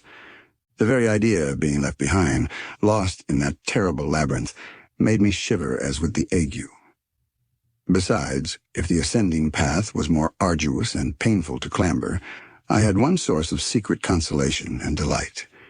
It was to all appearance taking us back to the surface of the earth. That of itself was hopeful. Every step I took confirmed me in my belief, and I began already to build castles in the air in relation to my marriage with my pretty little cousin. About 12 o'clock there was a great and sudden change in the aspect of the rocky sides of the gallery. I first noticed it from the diminution of the rays of light which cast back the reflection of the lamp. From being coated with shining and resplendent lava, it became living rock. The sides were sloping walls, which sometimes became quite vertical. We were now in what the geological professors call a state of transition in the period of Silurian stones, so called because this specimen of early formation is very common in England, in the counties formerly inhabited by the Celtic nation known as Silures. "I can see clearly now," I cried. "The sediment from the waters which once covered the whole earth formed during the second period of its existence these schists and these calcareous rocks. We are turning our backs on the granite rocks, and are like people from Hamburg who would go to Lübeck by way of Hanover." I might just as well have kept my observations to myself. My geological enthusiasm got the better, however, of my cooler judgment, and Professor Hardwigg heard my observations. "What is the matter now?" he said in a tone of great gravity. "Well," cried I, "do you not see these different layers of calcareous rocks, and the first indication of slate strata? Well, what then? We have arrived at that period of the world's existence when the first plants and the first animals made their appearance. You think so? Yes, look. Examine and judge for yourself." I induced the professor with some difficulty to cast the light of his lamp on the sides of the long, winding gallery. I expected some exclamation to burst from his lips. I was very much mistaken. The worthy professor never spoke a word. It was impossible to say whether he understood me or not. Perhaps it was possible that, in his pride, my uncle and a learned professor, he did not like to own that he was wrong in having chosen the Eastern Tunnel, or was he determined at any price to go to the end of it? It was quite evident we had left the region of lava, and that the road by which we were going could not take us back to the great crater of Mount Sneffels.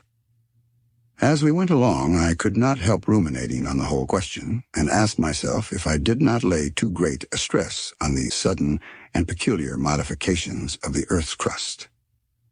After all, I was very likely to be mistaken, and it was within the range of probability and possibility that we were not making our way through the strata of rocks, which I believed I recognized piled on the lower layer of granitic formation. At all events, if I am right, I thought to myself, I must certainly find some remains of primitive plants, and it will be absolutely necessary to give way to such indubitable evidence. Let us have a good search. I accordingly lost no opportunity of searching, and had not gone more than about 100 yards, when the evidence I sought for cropped up in the most incontestable manner before my eyes. It was quite natural that I should expect to find these signs, for during the Silurian period, the seas contained no fewer than 1,500 different animal and vegetable species. My feet, so long accustomed to the hard and arid lava soil, suddenly found themselves treading on a kind of soft dust, the remains of plants and shells. Upon the walls themselves I could clearly make out the outline, as plain as a sun picture, of the fucus and the lycopods.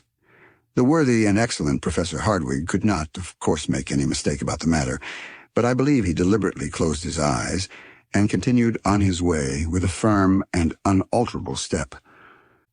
I began to think that he was carrying his obstinacy a great deal too far. I could no longer act with prudence or composure. I stooped on a sudden and picked up an almost perfect shell which had undoubtedly belonged to some animal very much resembling some of the present day. Having secured the prize, I followed in the wake of my uncle. "Do you see this?" I said. "Well," said the professor with the most imperturbable tranquillity, "it is the shell of a crustaceous animal of the extinct order of the trilobites. Nothing more, I assure you." "But," cried I, much troubled at his coolness, "do you draw no conclusion from it?" "Well, if I may ask, what conclusion do you draw from it yourself?" "Well, I know, my boy, what you would say, and you are right, perfectly and incontestably right. We have finally abandoned the crust of lava and the road by which the lava ascended. It is quite possible that I may have been mistaken, but I shall be unable to discover my error until I get to the end of this gallery. You are quite right as far as that is concerned, I replied. And I should highly approve of your decision if we had not to fear the greatest of all dangers. And what is that? Want of water. Well, my dear Henry, it can't be helped. We must put ourselves on rations. And on he went. Chapter 17, Deeper and Deeper, the Coal Mine. In truth, we were compelled to put ourselves upon rations. Our supply would certainly last not more than 3 days. I found this out about supper time. The worst part of the matter was that, in what is called the transition rocks, it was hardly to be expected we should meet with water. I had read of the horrors of thirst, and I knew that where we were, a brief trial of its sufferings would put an end to our adventures and our lives.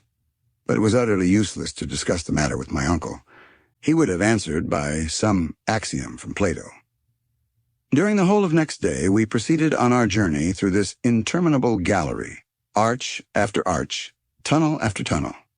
We journeyed without exchanging a word. We had become as mute and reticent as Hans, our guide. The road had no longer an upward tendency. At all events, if it had, it was not to be made out very clearly. Sometimes there could be no doubt that we were going downwards.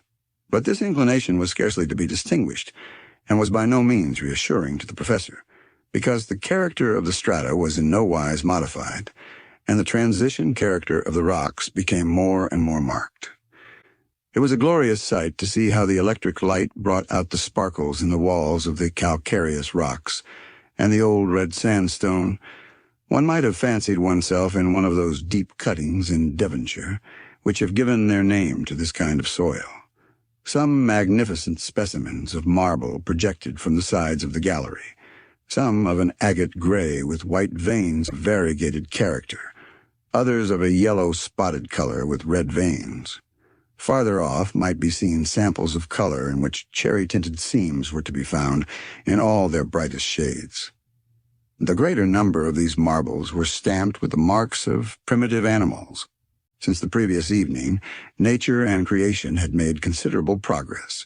Instead of the rudimentary trilobites, I perceived the remains of a more perfect order, among others the fish in which the eye of a geologist has been able to discover the first form of the reptile.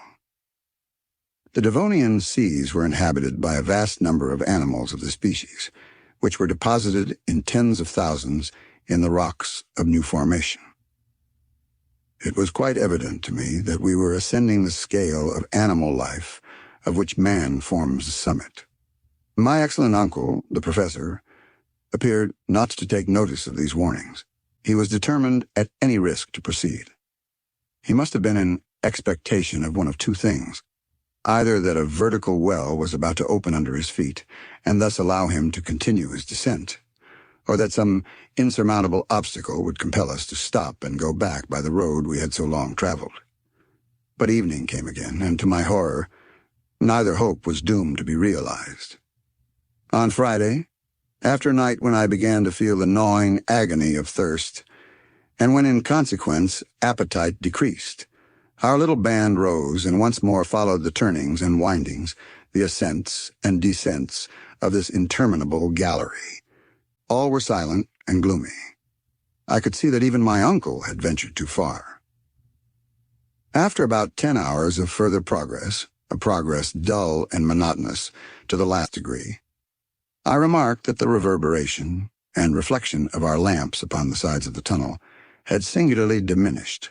The marble, the schist, the calcareous rocks, the red sandstone, had disappeared, leaving in their places a dark and gloomy wall, somber and without brightness.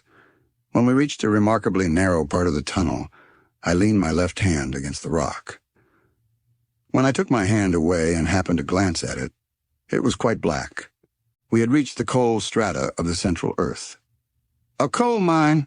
I cried. "A coal mine without miners," responded my uncle a little severely. "How can we tell?"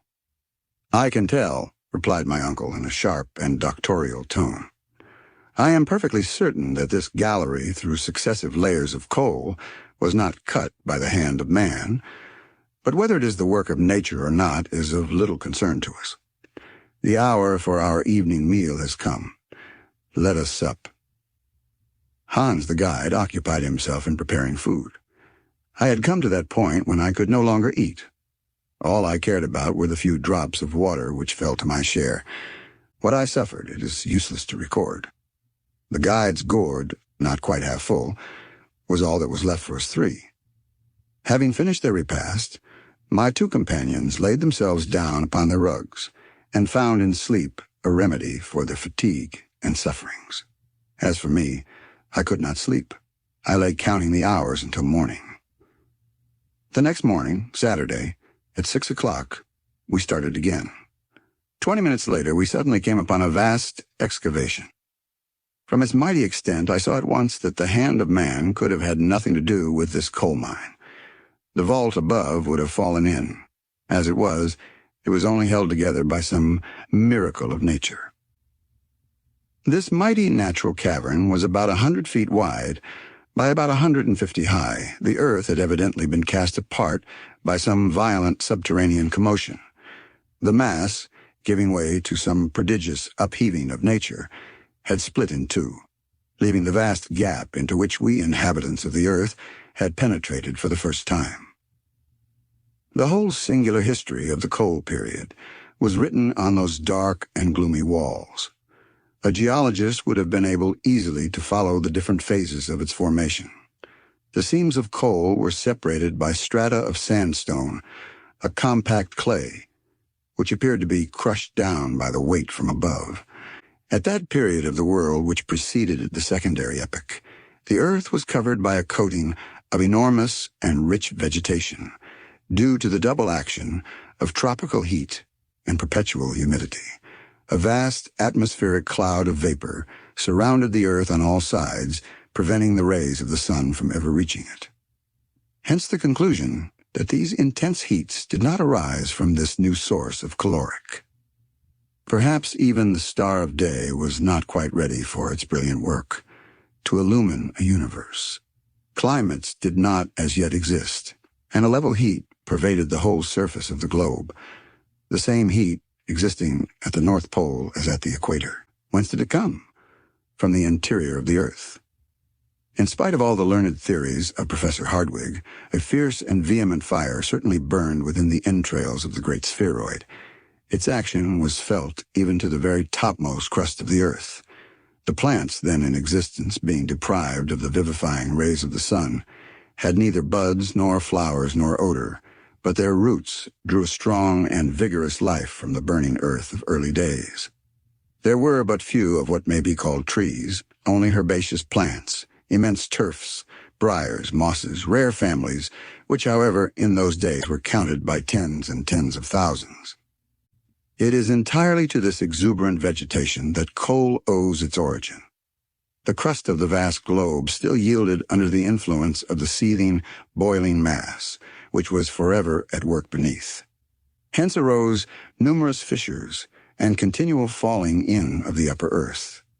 The dense mass of plants being beneath the waters soon formed themselves into vast agglomerations. Then came about the action of natural chemistry. In the depths of the ocean, the vegetable mass at first became turf. Then, thanks to the influence of gases and subterranean fermentation, they underwent the complete process of mineralization. In this manner, in early days, were formed those vast and prodigious layers of coal, which an ever-increasing consumption must utterly use up in about 3 centuries more, if people do not find some more economic light than gas, and some cheaper motive power than steam. All these reflections, the memories of my school studies, came to my mind while I gazed upon these mighty accumulations of coal, whose riches, however, are scarcely likely to be ever utilized. The working of these mines could only be carried out at an expense that would never yield a profit. The matter, however, is scarcely worthy consideration when coal is scattered over the whole surface of the globe within a few yards of the upper crust. As I looked at these untouched strata, therefore, I knew they would remain as long as the world lasts. While we still continued our journey, I alone forgot the length of the road, by giving myself up wholly to these geological considerations. The temperature continued to be very much the same as while we were traveling amid the lava and the schists. On the other hand, my sense of smell was much affected by a very powerful odor. I immediately knew that the gallery was filled to overflowing with that dangerous gas the miners call fire damp, the explosion of which has caused such fearful and terrible accidents, making 100 widows and hundreds of orphans in a single hour. Happily, we were able to illumine our progress by means of the Ruhmkorff apparatus. If we had been so rash and imprudent as to explore this gallery, torch in hand, a terrible explosion would have put an end to our travels, simply because no travelers would be left. Our excursion through this wondrous coal mine in the very bowels of the earth lasted until evening. My uncle was scarcely able to conceal his impatience and dissatisfaction at the road continuing still to advance in a horizontal direction. The darkness, dense and opaque a few yards in advance and in the rear, rendered it impossible to make out what was the length of the gallery. For myself, I began to believe that it was simply interminable, and would go on in the same manner for months. Suddenly, at 6 o'clock, we stood in front of a wall. To the right, to the left, above, below, nowhere was there any passage. We had reached a spot where the rock said in unmistakable accents, "No thoroughfare." I stood stupefied. The guide simply folded his arms. My uncle was silent. "Well, well, so much the better," cried my uncle at last. "I now know what we are about. We are decidedly not upon the road followed by Saknussemm. All we have to do is to go back. Let us take one night's good rest, and before 3 days are over, I promise you we shall have regained the point where the gallery divided." "Yes, we may, if our strength lasts as long," I cried in a lamentable voice. "And why not?" "Tomorrow, among us three, there will not be a drop of water. It is just gone." "And your courage with it," said my uncle, speaking in a severe tone. What could I say? I turned round on my side, and from sheer exhaustion fell into a heavy sleep disturbed by dreams of water, and I awoke unrefreshed. I would have bartered a diamond mine for a glass of pure spring water. Chapter 18. The Wrong Road. Next day our departure took place at a very early hour. There was no time for the least delay. According to my account, we had 5 days' hard work to get back to the place where the galleries divided. I can never tell all the sufferings we endured upon our return. My uncle bore them like a man who has been in the wrong, that is, with concentrated and suppressed anger. Hans, with all the resignation of his pacific character, and I confess that I did nothing but complain and despair. I had no heart for this bad fortune. But there was one consolation. Defeat at the outset would probably upset the whole journey. As I had expected from the first, our supply of water gave completely out on our first day's march. Our provision of liquids was reduced to our supply of scheedam. But this horrible, nay, I will say it, this infernal liquor burnt the throat, and I could not even bear the sight of it. I found the temperature to be stifling. I was paralyzed with fatigue. More than once I was about to fall insensible to the ground. The whole party then halted, and the worthy Icelander and my excellent uncle did their best to console and comfort me. I could, however, plainly see that my uncle was contending painfully against the extreme fatigues of our journey and the awful torture generated by the absence of water. At length the time came when I ceased to recollect anything, when all was one awful, hideous, fantastic dream. At last, on Tuesday, the 7th of the month of July, after crawling on our hands and knees for many hours, more dead than alive, we reached the point of junction between the galleries. I lay like a log, an inert mass of human flesh on the arid lava soil. It was then 10 in the morning. Hans and my uncle, leaning against the wall, tried to nibble away at some pieces of biscuit, while deep groans and sighs escaped from my scorched and swollen lips. Then I fell off into a kind of deep lethargy. Presently I felt my uncle approach and lift me up tenderly in his arms. "Poor boy," I heard him say in a tone of deep commiseration.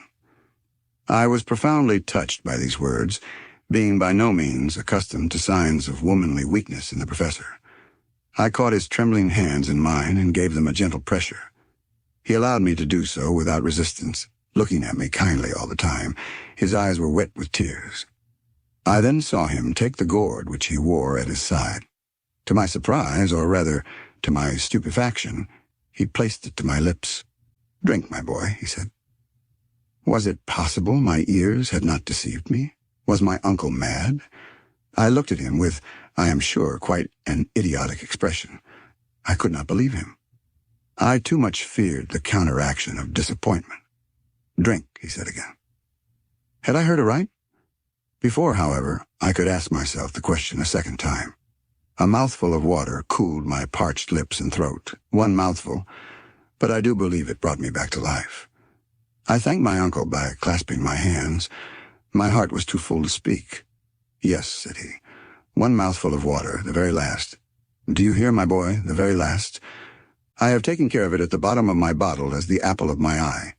20 times, 100 times, I have resisted the fearful desire to drink it. But no, Harry, I saved it for you." "My dear uncle," I exclaimed, and the big tears rolled down my hot and feverish cheeks. "Yes, my poor boy. I knew that when you reached this place, this crossroad in the earth, you would fall down half dead.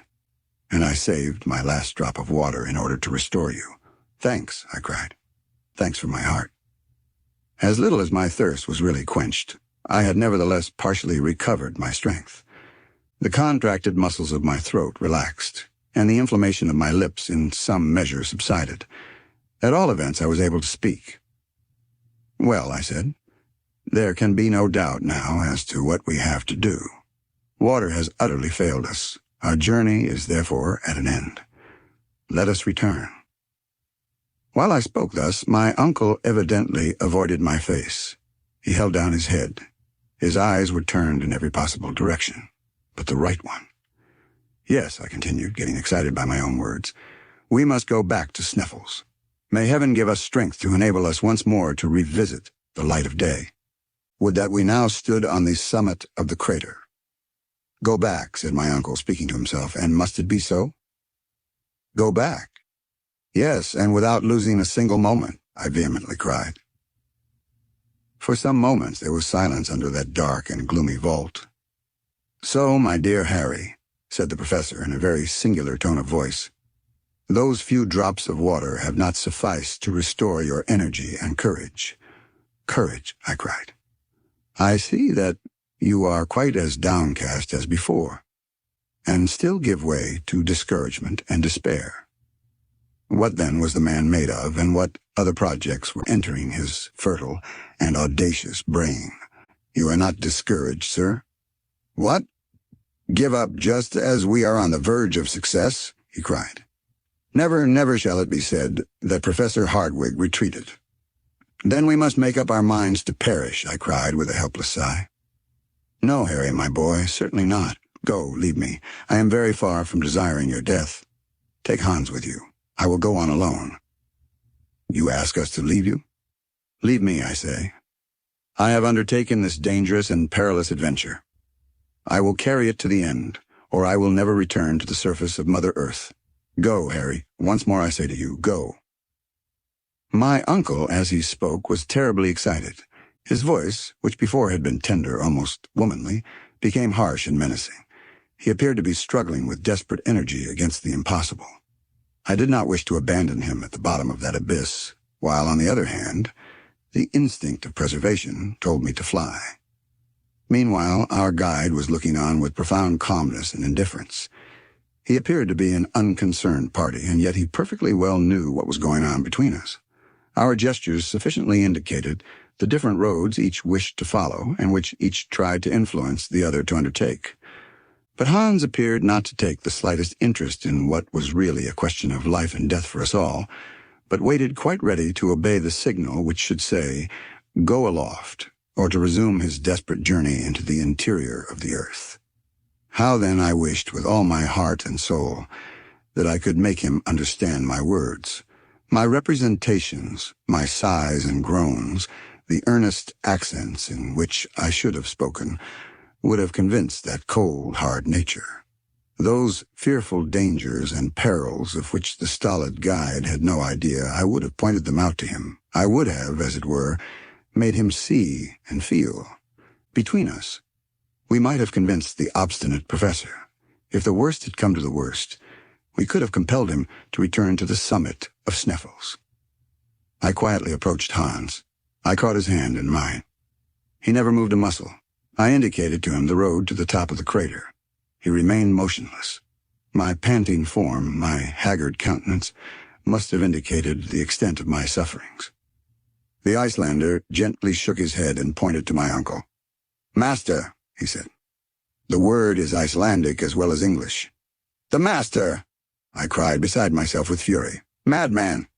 No, I tell you, he is not the master of our lives. We must fly. We must drag him with us, do you hear me? Do you understand me, I say?"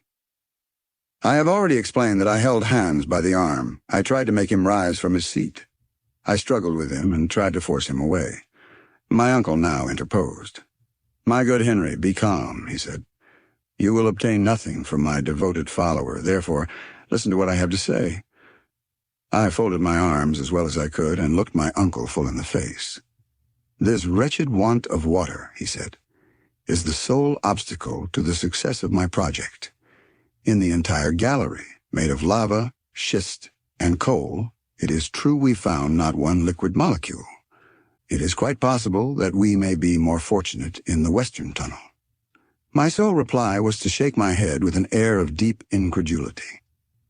"Listen to me to the end," said the professor in his well-known lecturing voice. "While you lay yonder without life or motion, I undertook a reconnoitering journey into the conformation of this other gallery. I have discovered that it goes directly downwards into the bowels of the earth, and in a few hours will take us to the old granitic formation. In this we shall undoubtedly find innumerable springs. The nature of the rock makes this a mathematical certainty, and instinct agrees with logic to say that it is so. Now this is the serious proposition which I have to make to you.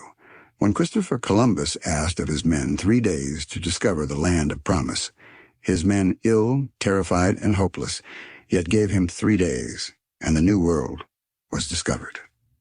Now I, the Christopher Columbus of this subterranean region, only ask of you 1 more day. If when that time is expired I have not found the water of which we are in search, I swear to you, I will give up my mighty enterprise and return to the earth's surface." Despite my irritation and despair, I knew how much it cost my uncle to make this proposition, and to hold such conciliatory language. Under the circumstances, what could I do but yield? "Well," I cried, "let it be as you wish, and may heaven reward your superhuman energy. But as, unless we discover water, our hours are numbered, let us lose no time, but go ahead." Chapter 19, The Western Gallery, A New Route. Our descent was now resumed by means of the second gallery. Hans took up his post in front as usual. We had not gone more than 100 yards when the professor carefully examined the walls. "This is the primitive formation. We are on the right road. Onwards is our hope." When the whole earth got cool in the first hours of the world's morning, the diminution of the volume of the earth produced a state of dislocation in its upper crust, followed by ruptures, crevasses, and fissures. The passage was a fissure of this kind, through which ages ago had flowed the eruptive granite. The 1,000 windings and turnings formed an inextricable labyrinth through the ancient soil. As we descended, successions of layers composing the primitive soil appeared with the utmost fidelity of detail. Geological science considers this primitive soil as the base of the mineral crust, and it has recognized that it is composed of 3 different strata or layers, all resting on the immovable rock known as granite. No mineralogists had even found themselves placed in such a marvelous position to study nature in all her real and naked beauty. The sounding rod, a mere machine, could not bring to the surface of the earth the objects of value for the study of its internal structure, which we were about to see with our own eyes, to touch with our own hands. Remember that I am writing this after the journey. Across the streak of the rocks, colored by beautiful green tints, wound metallic threads of copper, of manganese, with traces of platinum and gold. I could not help gazing at these riches buried in the entrails of Mother Earth, and of which no man would have the enjoyment to the end of time. These treasures, mighty and inexhaustible, were buried in the morning of the earth's history at such awful depths that no crowbar or pickaxe will ever drag them from their tomb. The light of our Ruhmkorff's coil, increased tenfold by the myriad of prismatic masses of rock, sent its jets of fire in every direction, and I could fancy myself traveling through a huge hollow diamond, the rays of which produced myriads of extraordinary effects. Toward 6 o'clock, this festival of light began sensibly and visibly to decrease, and soon almost ceased. The sides of the gallery assumed a crystallized tint, with a somber hue. White mica began to commingle more freely with feldspar and quartz, to form what may be called the true rock, the stone which is hard above all, that supports, without being crushed, the 4 stories of the earth's soil. We were walled by an immense prison of granite.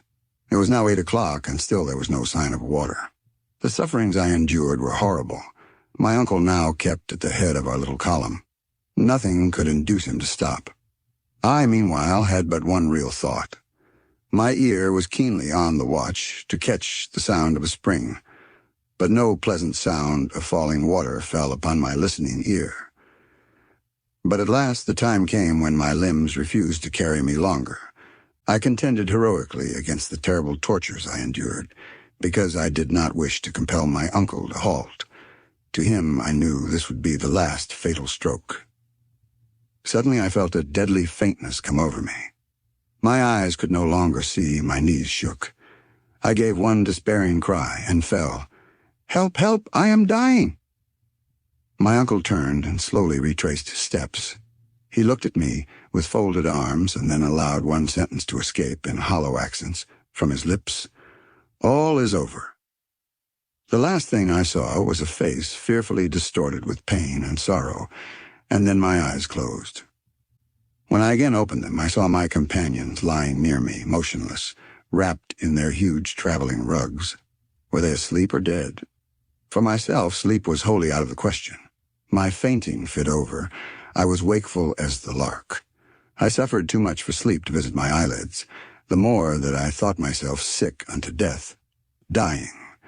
The last words spoken by my uncle seemed to be buzzing in my ears. All is over. And it was probable that he was right. In the state of prostration to which I was reduced, it was madness to think of ever again seeing the light of day. Above were miles upon miles of the earth's crust. As I thought of it, I could fancy the whole weight resting on my shoulders. I was crushed, annihilated, and exhausted myself in vain attempts to turn in my granite bed. Hours upon hours passed away. A profound and terrible silence reigned around us, a silence of the tomb. Nothing could make itself heard through these gigantic walls of granite. The very thought was stupendous. Presently, despite my apathy, despite the kind of deadly calm into which I was cast, something aroused me. It was a slight but peculiar noise. While I was watching intently, I observed that the tunnel was becoming dark. Then, gazing through the dim light that remained, I thought I saw the Icelander taking his departure, lamp in hand. Why had he acted thus?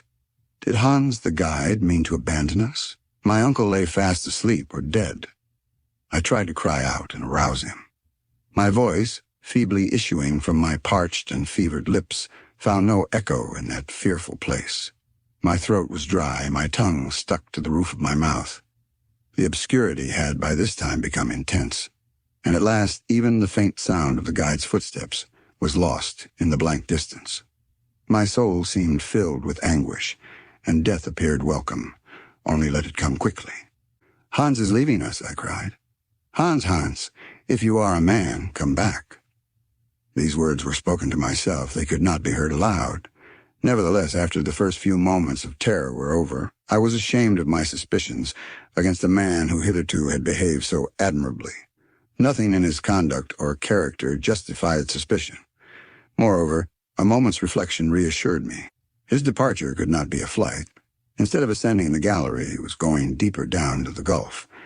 Had he had any bad design, his way would have been upwards. This reasoning calmed me a little, and I began to hope. The good and peaceful and imperturbable Hans would certainly not have arisen from his sleep without some serious and grave motive. Was he bent on a voyage of discovery? During the deep, still silence of the night had he at last heard that sweet murmur about which we were all so anxious. Chapter 20. Water, where is it? A bitter disappointment. During a long, long, weary hour, there crossed my wildly delirious brain all sorts of reasons as to what could have aroused our quiet and faithful guide. The most absurd and ridiculous ideas passed through my head, each more impossible than the other. I believe I was either half or wholly mad.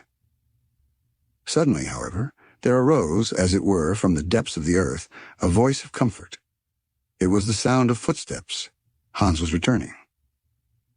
Presently, the uncertain light began to shine upon the walls of the passage, and then it came in view far down the sloping tunnel.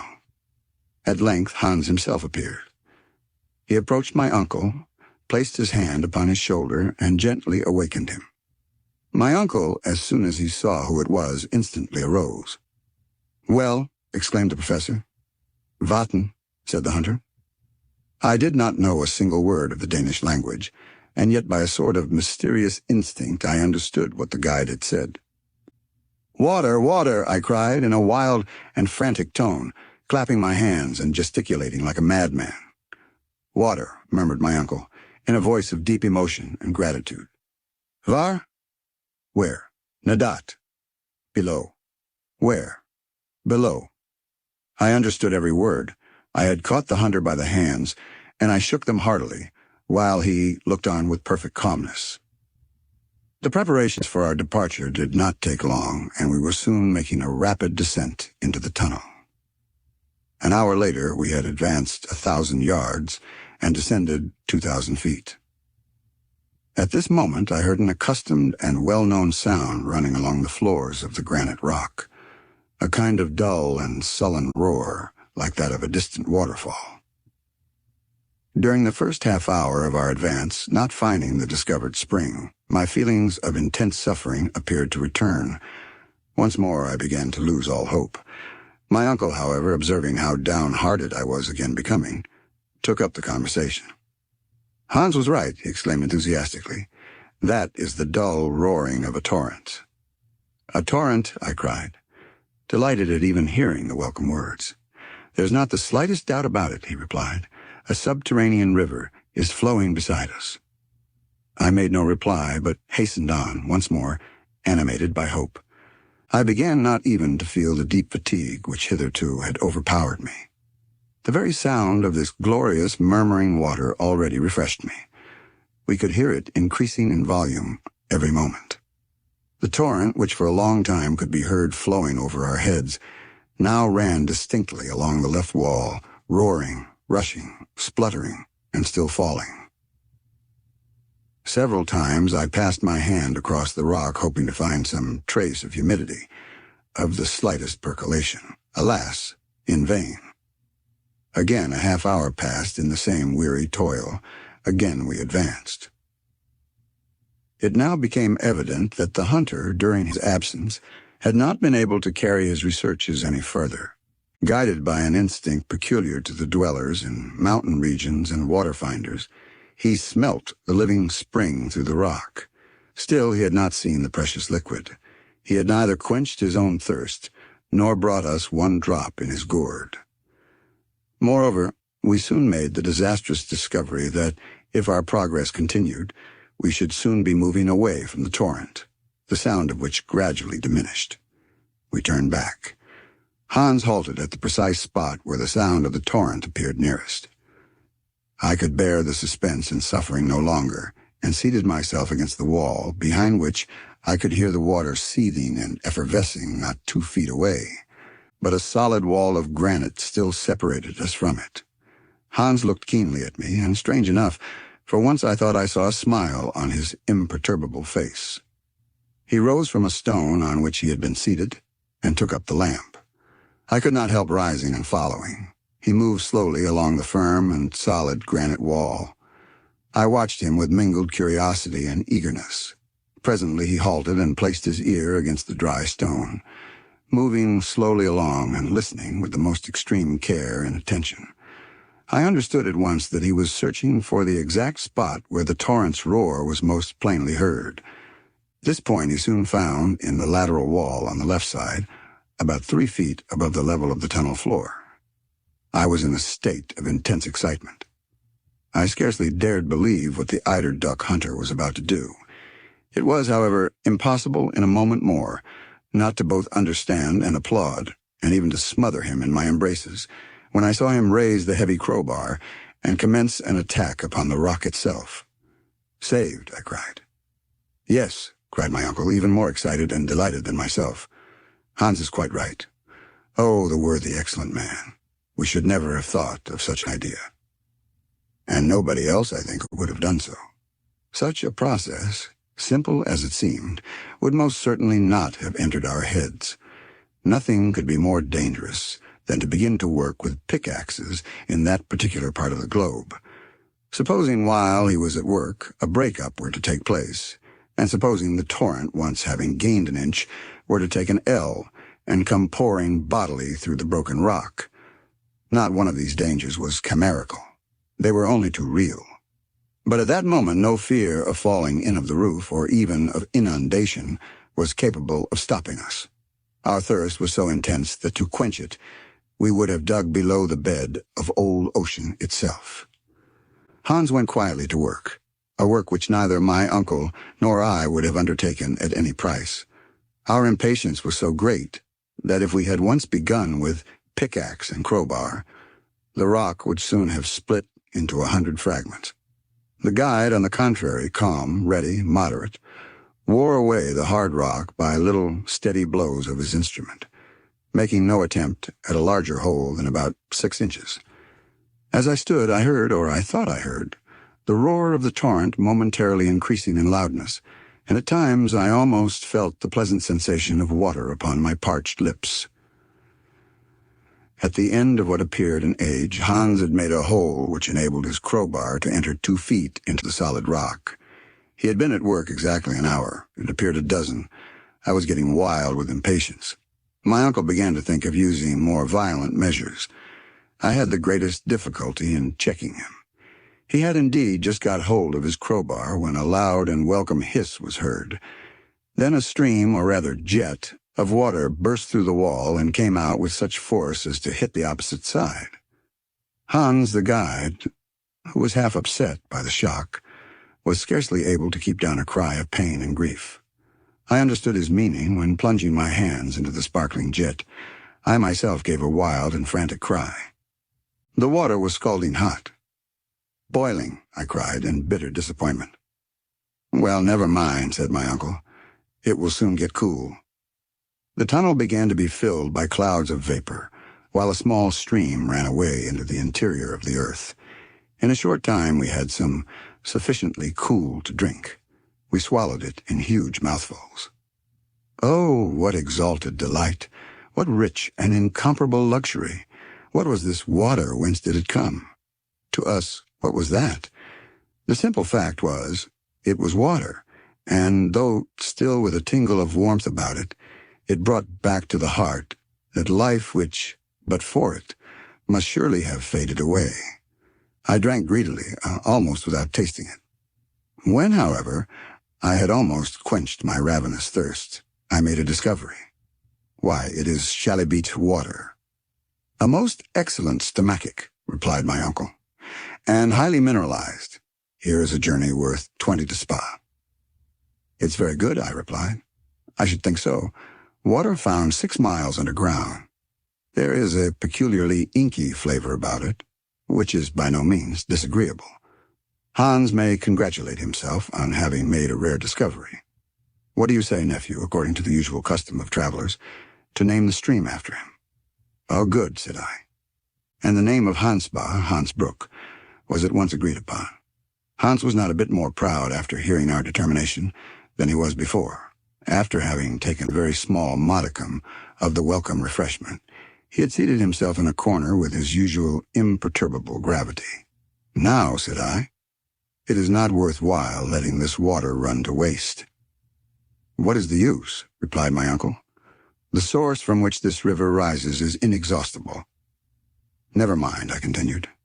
Let us fill our goatskin and gourds, and then try to stop the opening up. My advice, after some hesitation, was followed or attempted to be followed. Hans picked up all the broken pieces of granite he had knocked out, and using some tow he happened to have about him, tried to shut up the fissure he had made in the wall. All he did was to scald his hands.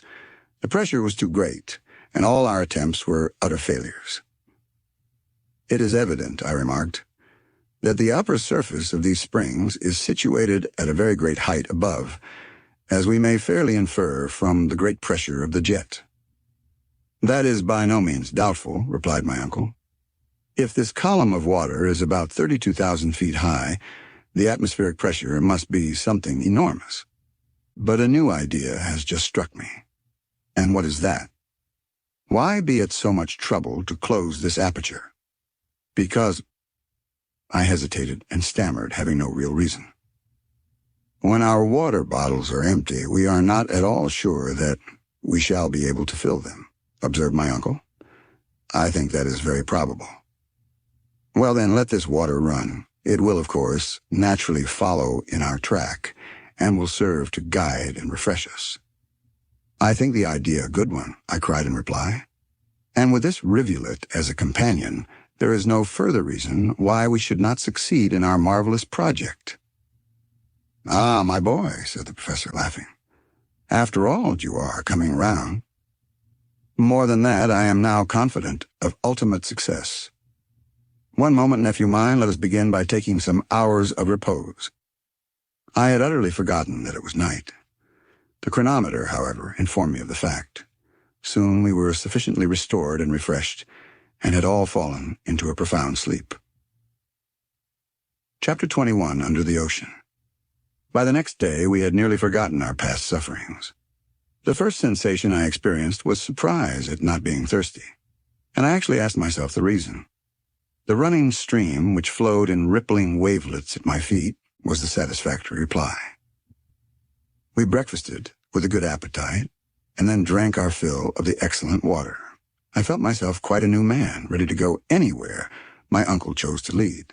I began to think, why should not a man as seriously convinced as my uncle succeed with so excellent a guide as worthy Hans, and so devoted a nephew as myself? These were the brilliant ideas which now invaded my brain. Had the proposition now been made to go back to the summit of Mount Sneffels, I should have declined the offer in a most indignant manner. But fortunately, there was no question of going up. We were about to descend farther into the interior of the earth.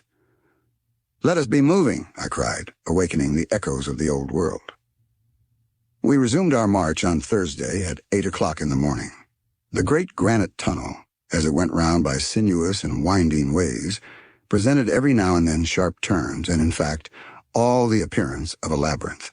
Its direction, however, was in general towards the southwest. My uncle made several pauses in order to consult his compass. The gallery now began to trend downwards in a horizontal direction, with about 2 inches of fall in every furlong. The murmuring stream flowed quietly at our feet. I could not but compare it to some familiar spirit, guiding us through the earth, and I dabbled my fingers in its tepid water, which sang like a naiad as we progressed. My good humor began to assume a mythological character. As for my uncle, he began to complain of the horizontal character of the road. His route, he found, began to be indefinitely prolonged instead of sliding down the celestial ray, according to his expression.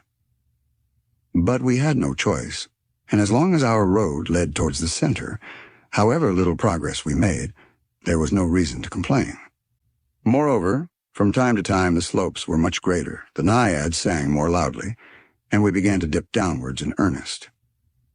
As yet, however, I felt no painful sensation. I had not got over the excitement of the discovery of water. That day and the next we did a considerable amount of horizontal and relatively very little vertical traveling.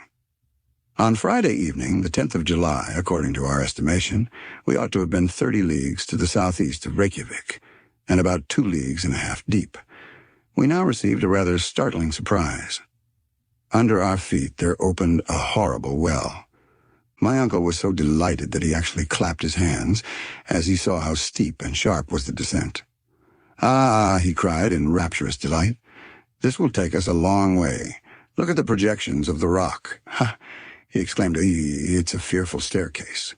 Hans, however, who in all our troubles had never given up the ropes, took care so to dispose of them as to prevent any accidents. Our descent then began. I dare not call it a perilous descent, for I was already too familiar with that sort of work to look upon it as anything but a very ordinary affair. This well was a kind of narrow opening in the massive granite, of the kind known as a fissure. The contraction of the terrestrial scaffolding, when it suddenly cooled, had been evidently the cause. If it had ever served in former times as a kind of funnel through which passed the eruptive masses vomited by Sneffels, I was at a loss to explain how it had left no mark. We were, in fact, descending a spiral, something like those winding staircases in use in modern houses. We were compelled, every quarter of an hour or thereabouts, to sit down in order to rest our legs. Our calves ached. We then seated ourselves on some projecting rock with our legs hanging over, and gossiped while we ate a mouthful, drinking still from the pleasantly warm running stream which had not deserted us. It is scarcely necessary to say that in this curiously shaped fissure the Hansbach had become a cascade to the detriment of its size. It was still, however, sufficient and more for our wants. Besides, we knew that, as soon as the declivity ceased to be so abrupt, the stream must resume its peaceful course. At this moment, it reminded me of my uncle, his impatience and rage, while, when it flowed more peacefully, I pictured to myself the placidity of the Icelandic guide. During the whole of 2 days, the 6th and 7th of July, we followed the extraordinary spiral staircase of the fissure, penetrating 2 leagues farther into the crust of the earth, which put us 5 leagues below the level of the sea. On the 8th, however, at 12 o'clock in the day, the fissure suddenly assumed a much more gentle slope, still trending in a southeast direction. The road now became comparatively easy and at the same time dreadfully monotonous. It would have been difficult for matters to have turned out otherwise. Our peculiar journey had no chance of being diversified by landscape and scenery, at all events. Such was my idea. At length, on Wednesday the 15th, we were actually 7 leagues, 21 miles, below the surface of the earth, and 50 leagues distant from the mountain of Sneffels. Though, if the truth be told, we were very tired, our health had resisted all suffering, and was in a most satisfactory state. Our traveler's box of medicaments had not even been opened. My uncle was careful to note every hour the indications of the compass, of the manometer, and of the thermometer, all which he afterwards published in his elaborate philosophical and scientific account of our remarkable voyage. He was therefore able to give an exact relation of the situation. When, therefore, he informed me that we were 50 leagues in a horizontal direction, distant from our starting point, I could not suppress a loud exclamation. "What is the matter now?" cried my uncle. "Nothing very important, only an idea has entered my head," was my reply. "Well, out with it, my boy." "It is my opinion that if your calculations are correct, we are no longer under Iceland." "Do you think so?" "We can very easily find out," I replied, pulling out a map and compasses. "You see," I said after a careful measurement, "that I am not mistaken. We are far beyond Cape Portland, and those 50 leagues to the southeast will take us into the open sea." "Under the open sea," cried my uncle, rubbing his hands with a delighted air. "Yes," I cried. "No doubt old ocean flows over our heads." "Well, my dear boy, what can be more natural? Do you not know that in the neighborhood of Newcastle there are coal mines which have been worked far out under the sea?" Now, my worthy uncle, the professor, no doubt regarded this discovery as a very simple fact, but to me the idea was by no means a pleasant one. And yet when one came to think the matter over seriously, what mattered it whether the plains and mountains of Iceland were suspended over our devoted heads, or the mighty billows of the Atlantic Ocean. The whole question rested on the solidity of the granite roof above us. However, I soon got used to the ideal for the passage now level, now running down, and still always to the southeast, kept going deeper and deeper into the profound abysses of Mother Earth. 3 days later, on the 18th day of July, on a Saturday, we reached a kind of vast grotto. My uncle here paid Hans his usual $6, and it was decided that the next day should be a day of rest. Chapter 22, Sunday Below Ground. I awoke on Sunday morning without any sense of hurry and bustle attendant on an immediate departure. Though the day to be devoted to repose and reflection was spent under such strange circumstances and in so wonderful a place, the idea was a pleasant one. Besides, we all began to get used to this kind of existence. I had almost ceased to think of the sun, of the moon, of the stars, of the trees, houses, and towns, in fact, about any terrestrial necessities. In our peculiar position, we were far above such reflections. The grotto was a vast and magnificent hall. Along its granitic soil the stream flowed placidly and pleasantly. So great a distance was it now from its fiery source that its water was scarcely lukewarm and could be drunk without delay or difficulty. After a frugal breakfast, the professor made up his mind to devote some hours to putting his notes and calculations in order. "In the first place," he said, "I have a good many to verify and prove, in order that we may know our exact position. I wish to be able, on our return to the upper regions, to make a map of our journey, a kind of vertical section of the globe, which will be, as it were, the profile of the expedition. That would indeed be a curious work, Uncle. But can you make your observations with anything like certainty and precision?" "I can. I have never on any occasion failed to note with great care the angles and slopes. I am certain as to having made no mistake. Take the compass and examine how she points." I looked at the instrument with care. "East 1/4 southeast."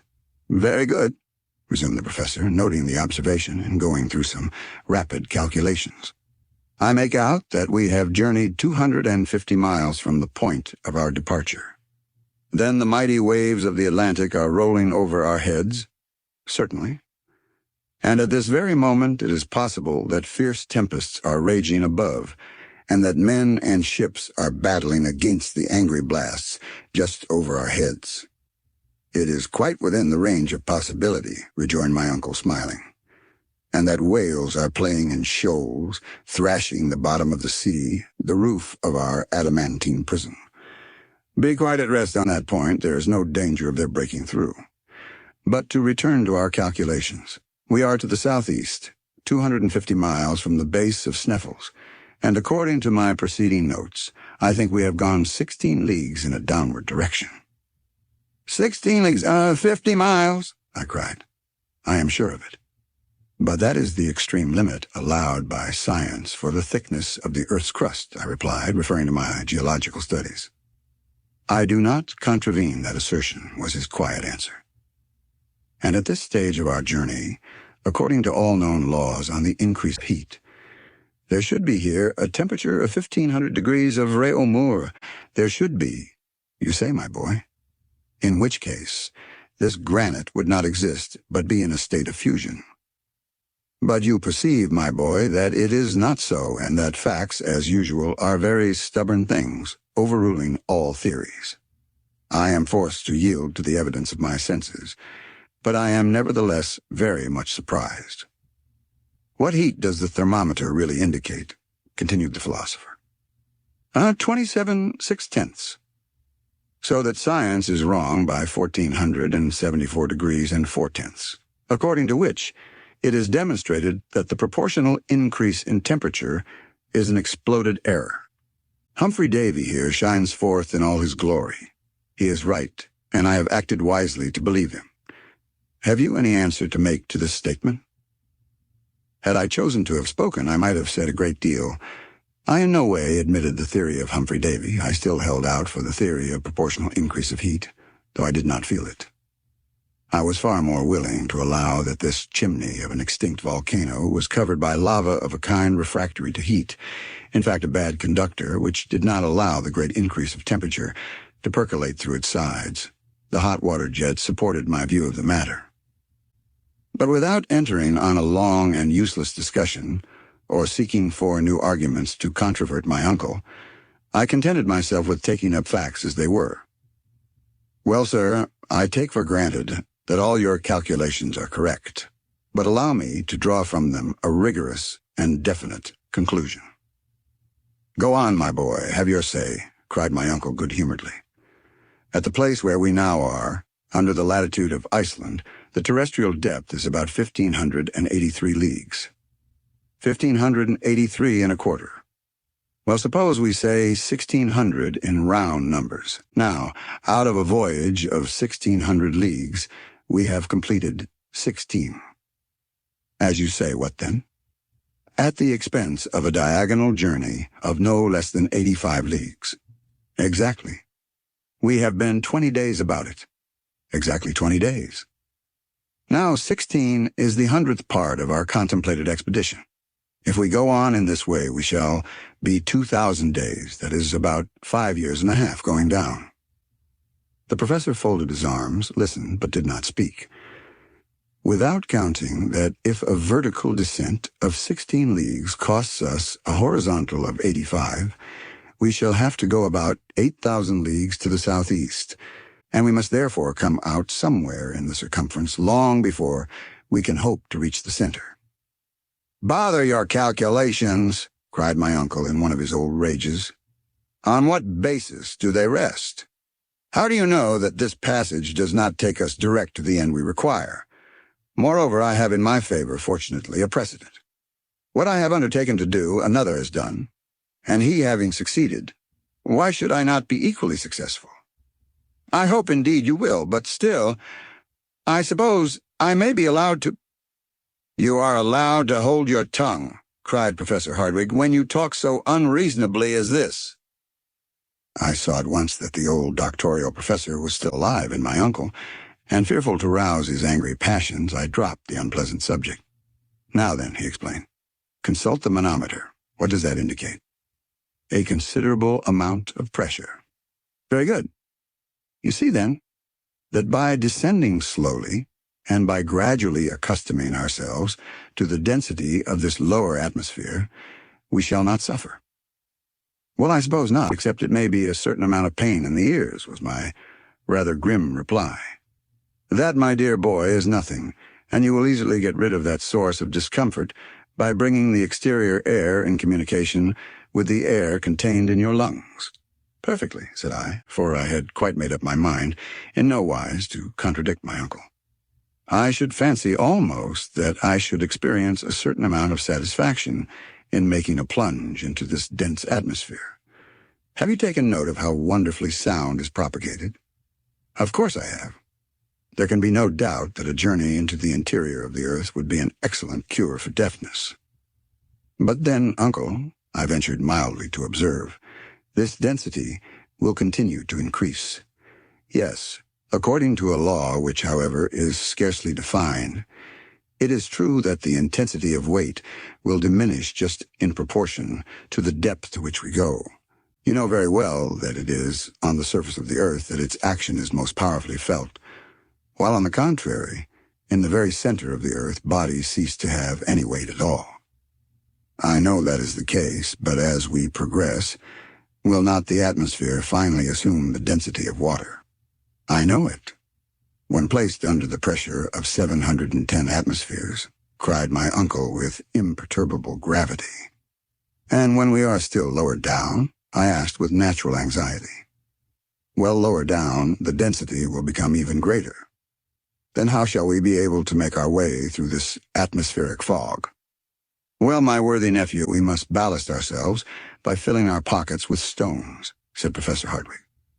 "Faith, uncle, you have an answer for everything," was my only reply. I began to feel that it was unwise of me to go any farther into the wide field of hypotheses, for I should certainly have revived some difficulty, or rather impossibility, that would have enraged the professor. It was evident, nevertheless, that the air under a pressure which might be multiplied by thousands of atmospheres would end by becoming perfectly solid, and that then, admitting our bodies resisted the pressure, we should have to stop, in spite of all the reasonings in the world. Facts overcome all arguments. But I thought it best not to urge this argument. My uncle would simply have quoted the example of Saknussemm. Supposing the learned Icelander's journey ever really to have taken place, there was one simple answer to be made. In the 16th century, neither the barometer nor the manometer had been invented. How, then, could Saknussemm have been able to discover when he did reach the center of the earth? This unanswerable and learned objection I, however, kept to myself and, bracing up my courage, awaited the course of events, little aware of how adventurous yet were to be the incidents of our remarkable journey. The rest of this day of leisure and repose was spent in calculation and conversation. I made it a point to agree with the professor in everything, but I envied the perfect indifference of Hans, who, without taking any such trouble about the cause and effect, went blindly onwards wherever destiny chose to lead him.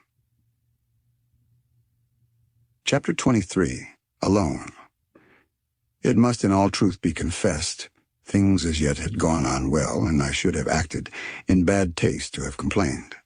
If the true medium of our difficulties did not increase, it was within the range of possibility that we might ultimately reach the end of our journey. Then what glory would be ours! I began in the newly aroused ardor of my soul to speak enthusiastically to the professor. Well, was I serious? The whole state in which we existed was a mystery, and it was impossible to know whether or not I was in earnest. For several days after our memorable halt, the slopes became more rapid. Some were even of a most frightful character, almost vertical, so that we were forever going down into the solid interior mass. During some days we actually descended 1.5 leagues, even 2 leagues, towards the center of the earth. The descents were sufficiently perilous, and while we were engaged in them, we learned fully to appreciate the marvelous coolness of our guide, Hans. Without him, we should have been wholly lost. The grave and impassible Icelander devoted himself to us with the most incomprehensible sang-froid and ease, and thanks to him, many a dangerous pass was got over where, but for him, we should inevitably have stuck fast. His silence increased every day. I think that we began to be influenced by this peculiar trait in his character.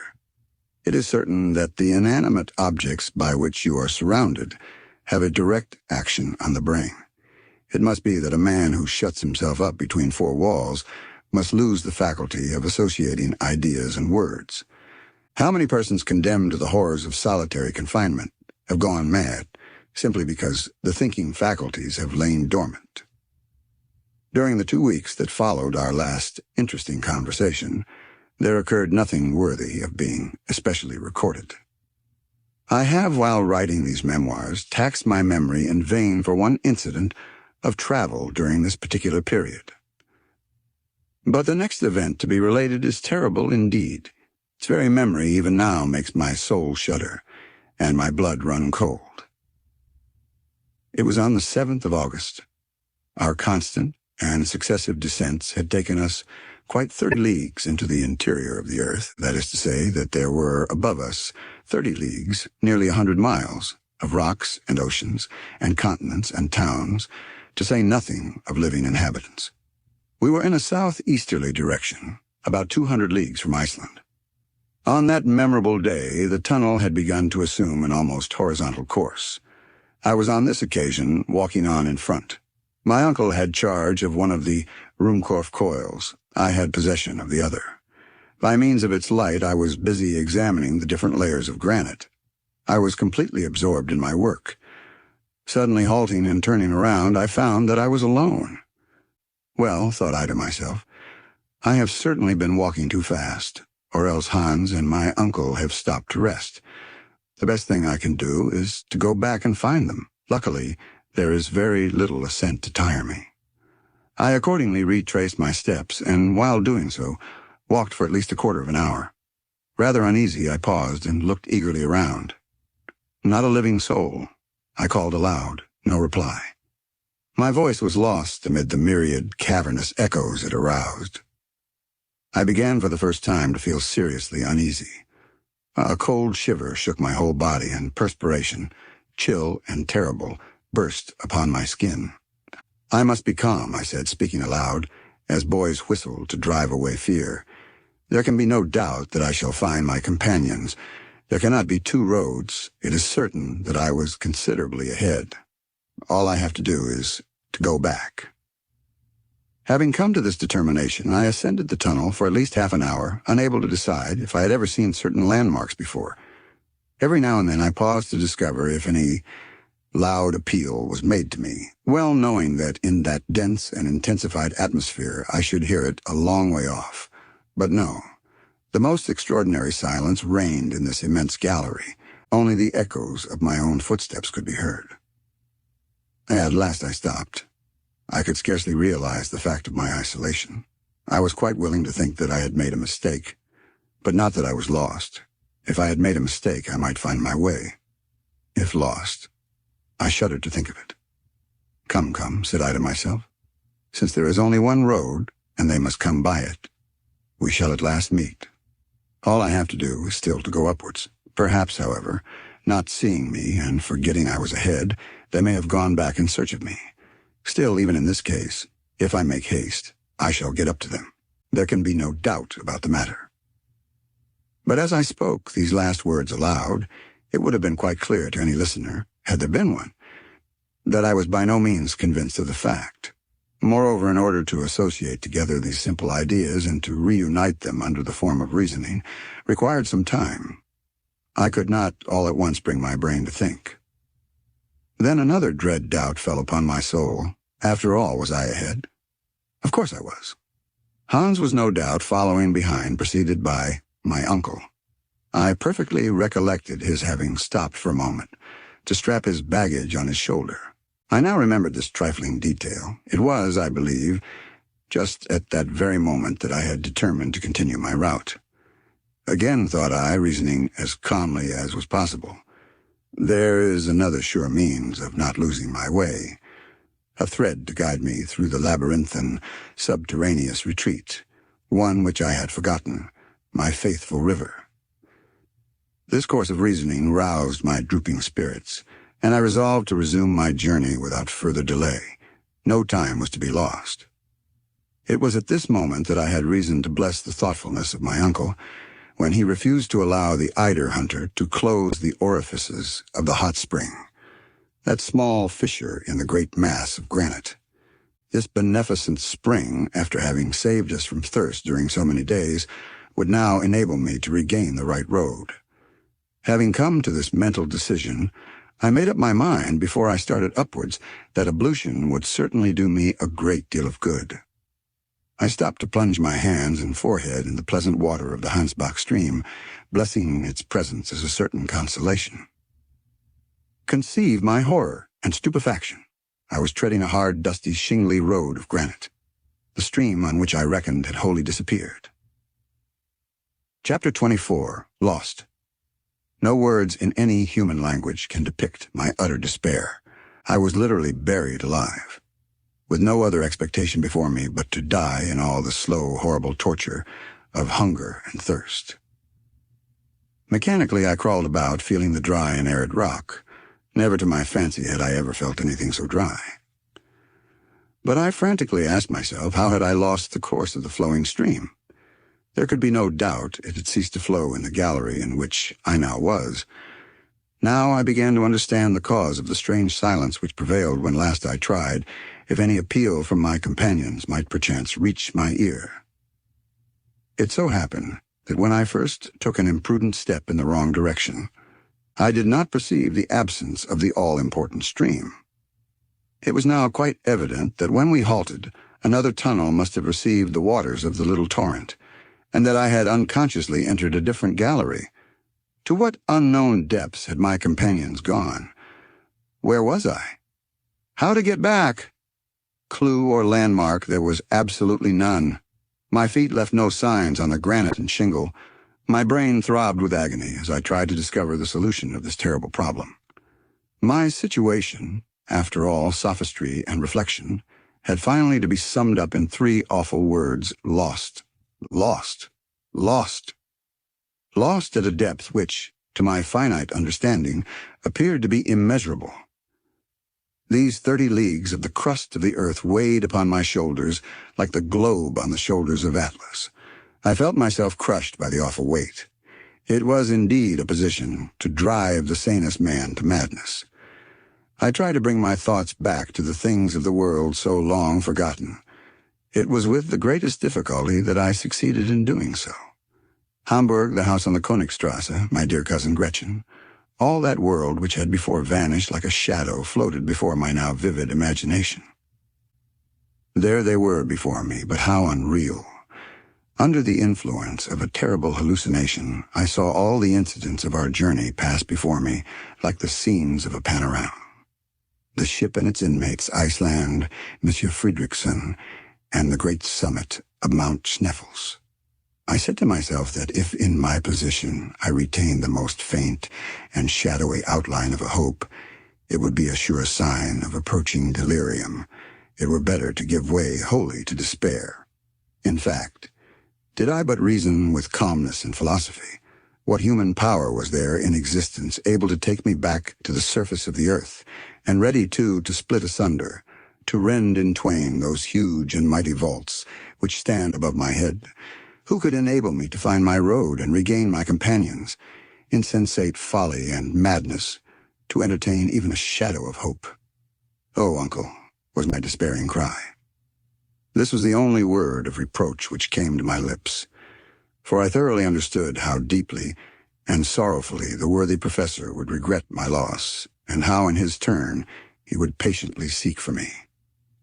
When I at last began to resign myself to the fact that no further aid was to be expected from man, and knowing that I was utterly powerless to do anything for my own salvation, I kneeled with earnest fervor and asked assistance from heaven.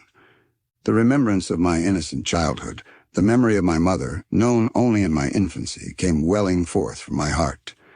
I had recourse to prayer, and little as I had a right to be remembered by him whom I had forgotten in the hour of prosperity, and whom I so tardily invoked, I prayed earnestly and sincerely. This renewal of my youthful faith brought about a much greater amount of calm, and I was enabled to concentrate all my strength and intelligence on the terrible realities of my unprecedented situation. I had about me that which I had at first wholly forgotten, 3 days' provisions. Moreover, my water bottle was quite full.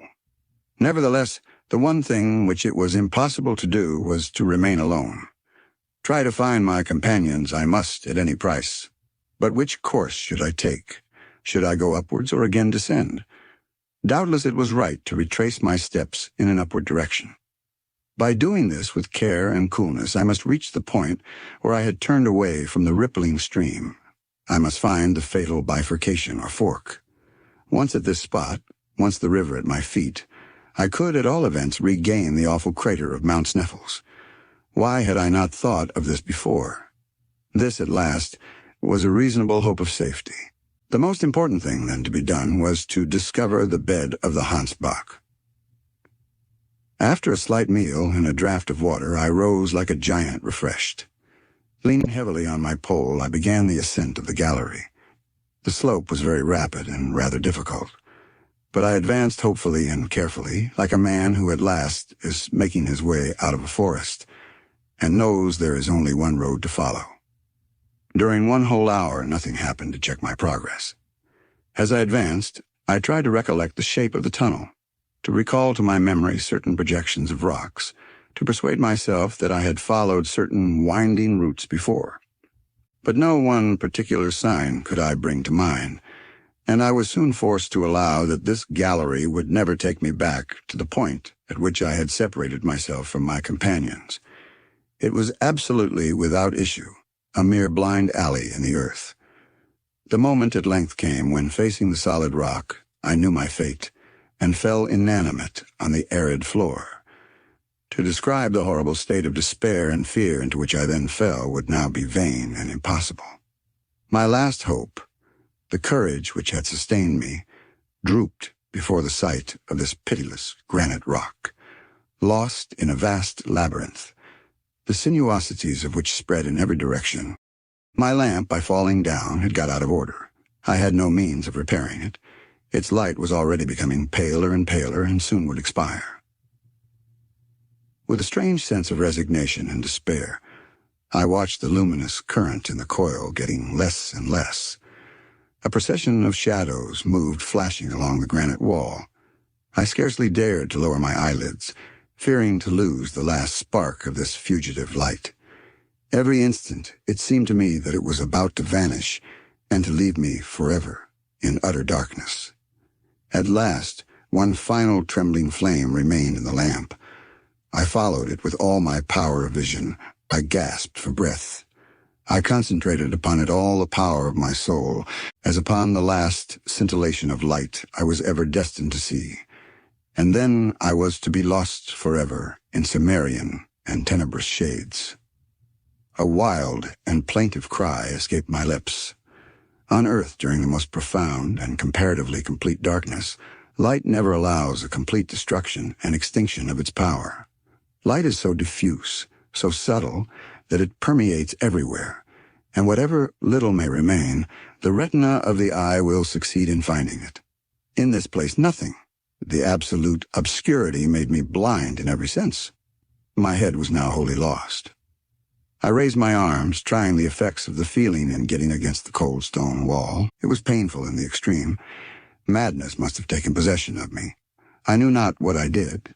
I began to run, to fly, rushing at haphazard in this inextricable labyrinth, always going downwards, running wildly underneath the terrestrial crust, like an inhabitant of the subterranean furnaces, screaming, roaring, howling, until bruised by the pointed rocks, falling and picking myself up all covered with blood, seeking madly to drink the blood which dripped from my torn features, mad because this blood only trickled over my face, and watching always for this horrid wall which ever presented to me the fearful obstacle against which I could not dash my head. Where was I going? It was impossible to say. I was perfectly ignorant of the matter. Several hours passed in this way. After a long time, having utterly exhausted my strength, I fell a heavy, inert mass along the side of the tunnel and lost consciousness. Chapter 25. The Whispering Gallery. When at last I came back to a sense of life and being, my face was wet, but wet, as I soon knew, with tears. How long this state of insensibility lasted, it is quite impossible for me now to say. I had no means left to me of taking any account of time. Never since the creation of the world had such a solitude as mine existed. I was completely abandoned. After my fall, I lost much blood. I felt myself flooded with the life-giving liquid. My first sensation was perhaps a natural one. Why was I not dead? Because I was alive. There was something left to do. I tried to make up my mind to think no longer. As far as I was able, I drove away all ideas, and utterly overcome by pain and grief, I crouched against the granite wall. I just commenced to feel the fainting coming on again, and the sensation that this was the last struggle before complete annihilation, when on a sudden a violent uproar reached my ears. It had some resemblance to the prolonged rumbling voice of thunder, and I clearly distinguished sonorous voices, lost one after the other in the distant depths of the gulf. Whence came this noise? Naturally, it was to be supposed from new phenomena which were taking place in the bosom of the solid mass of Mother Earth, the explosion of some gaseous vapors, or the fall of some solid of the granitic or other rock. Again I listened with deep attention. I was extremely anxious to hear if this strange and inexplicable sound was likely to be renewed. A whole quarter of an hour elapsed in painful expectation. Deep and solemn silence reigned in the tunnel, so still that I could hear the beatings of my own heart. I waited with a strange kind of hopefulness. Suddenly my ear, which leaned accidentally against the wall, appeared to catch, as it were, the faintest echo of sound. I thought that I heard vague, incoherent, and distant voices. I quivered all over with excitement and hope. "It must be hallucination," I cried. "It cannot be. It is not true." But no. By listening more attentively, I really did convince myself that what I heard was truly the sound of human voices. To make any meaning out of the sound, however, was beyond my power. I was too weak even to hear distinctly.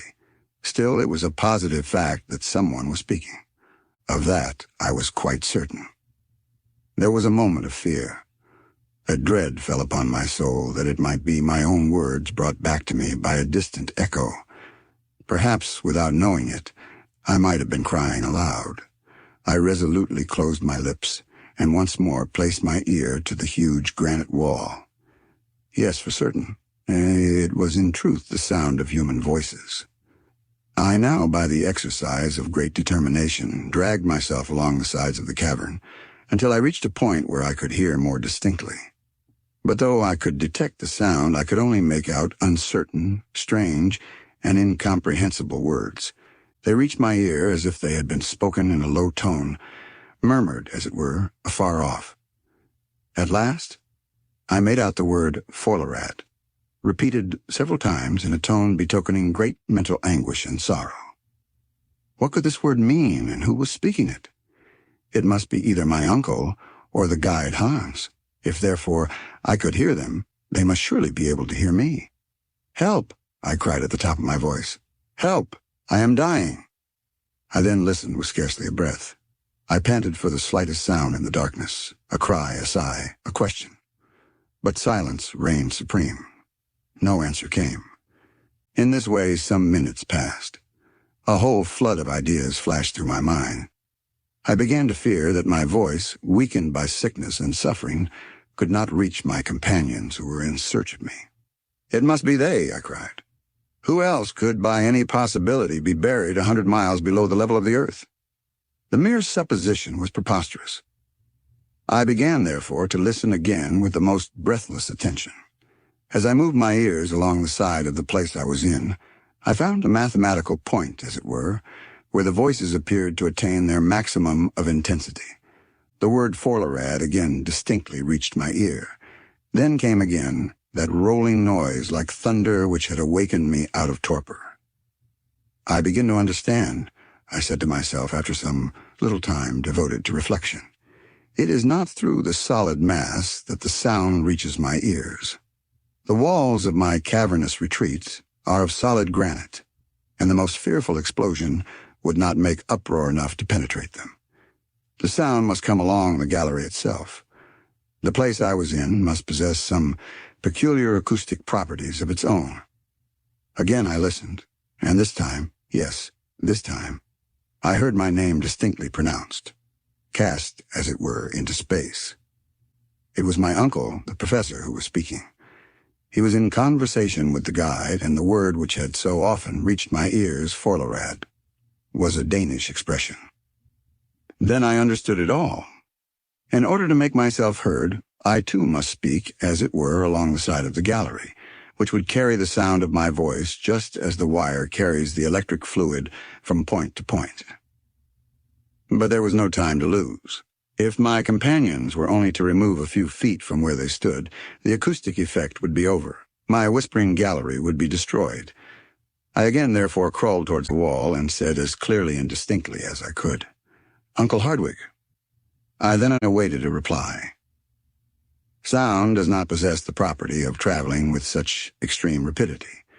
Besides, the density of the air at that depth from light and motion was very far from adding to the rapidity of circulation. Several seconds elapsed, which to my excited imagination appeared ages. And these words reached my eager ears and moved my wildly beating heart.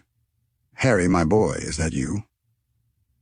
A short delay between question and answer. "Yes, yes." "Where are you?" "Lost." "And your lamp?" "Out." "But the guiding stream?" "Is lost." "Keep your courage, Harry. We will do our best." "One moment, my uncle," I cried. "I have no longer strength to answer your questions, but, for heaven's sake, do you continue to speak to me?" Absolute silence, I felt, would be annihilation. "Keep up your courage," said my uncle. "As you are so weak, do not speak. We have been searching for you in all directions, both by going upwards and downwards in the gallery. My dear boy, I had begun to give over all hope, and you can never know what bitter tears of sorrow and regret I have shed. At last, supposing you to be still on the road beside the Hansbach, we again descended, firing off guns as signals. Now, however, that we have found you, and that our voices reach each other, it may be a long time before we actually meet. We are conversing by means of some extraordinary acoustic arrangement of the labyrinth. But do not despair, my dear boy. It is something gained even to hear each other. While he was speaking, my brain was at work reflecting. A certain undefined hope, vague and shapeless yet, made my heart beat wildly. In the first place, it was absolutely necessary for me to know one thing. I once more, therefore, leaned my head against the wall, which I almost touched with my lips, and again spoke. "Uncle." "My boy," was his answer after a few moments. "It is of the utmost consequence that we should know how far we are asunder." "That is not difficult." "You have your chronometer at hand?" I asked. "Certainly." "Well, take it into your hand. Pronounce my name, noting exactly the second at which you speak. I will reply as soon as I hear your words, and you will then note exactly the moment at which my reply reaches you." "Very good. And the meantime between my question and your answer will be the time occupied by my voice in reaching you." "That is exactly what I mean, Uncle," was my eager reply. "Are you ready?" "Yes." "Well, make ready. I am about to pronounce your name," said the professor. I applied my ear close to the sides of the cavernous gallery, and as soon as the word Harry reached my ear, I turned around and, placing my lips to the wall, repeated the sound. 40 seconds, said my uncle. There has elapsed 40 seconds between the two words. The sound, therefore, takes 20 seconds to ascend. Now, allowing 1,020 feet for every second, we have 20,400 feet. A league and a half and 1/8. These words fell on my soul like a kind of death knell. "A league and a half," I muttered, in a low and despairing voice. "It shall be got over, my boy," cried my uncle in a cheery tone. "Depend on us." "But do you know whether to ascend or descend?" I asked faintly enough. "We have to descend, and I will tell you why. You have reached a vast open space, a kind of bare crossroad, from which galleries diverge in every direction. That in which you are now lying must necessarily bring you to this point, for it appears that all these mighty fissures, these fractures of the globe's interior, radiate from the vast cavern which we at this moment occupy. Rouse yourself, then, have courage, and continue your route. Walk if you can, if not, drag yourself along, slide if nothing else is possible. The slope must be rather rapid, and you will find strong arms to receive you at the end of your journey. Make a start, like a good fellow. These words served to rouse some kind of courage in my sinking frame. Farewell for the present, good uncle. I am about to take my departure. As soon as I start, our voices will cease to commingle. Farewell, then, until we meet again. Adieu, Harry, until we say welcome. Such were the last words which reached my anxious ears before I commenced my weary and almost hopeless journey. This wonderful and surprising conversation which took place through the vast mass of the earth's labyrinth, these words exchanged, the speakers being about 5 miles apart, ended with hopeful and pleasant expressions. I breathed one more prayer to heaven. I sent up words of thanksgiving, believing in my inmost heart that he had led me to the only place where the voices of my friends could reach my ears. This apparently astounding acoustic mystery is easily explainable by simple natural laws. It arose from the conductibility of the rock. There are many instances of this singular propagation of sound which are not perceptible in its less mediate positions. In the interior gallery of St. Paul's and amid the curious caverns in Sicily, these phenomena are observable. The most marvelous of them all is known as the ear of Dionysius. These memories of the past, of my early reading and studies, came fresh to my thoughts. Moreover, I began to reason that if my uncle and I could communicate at so great a distance, no serious obstacle could exist between us. All I had to do was to follow the direction whence the sound had reached me. and, logically putting it, I must reach him if my strength did not fail. I accordingly rose to my feet. I soon found, however, that I could not walk, that I must drag myself along. The slope, as I expected, was very rapid, but I allowed myself to slip down. Soon the rapidity of the descent began to assume frightful proportions, and menaced a fearful fall. I clutched at the sides, I grasped at projections of rocks, I threw myself backwards, all in vain. My weakness was so great, I could do nothing to save myself. Suddenly earth failed me. I was first launched into a dark and gloomy void. I then struck against the projecting asperities of a vertical gallery, a perfect well. My head bounded against a pointed rock, and I lost all knowledge of existence. As far as I was concerned, death had claimed me for his own. Chapter 26. A Rapid Recovery.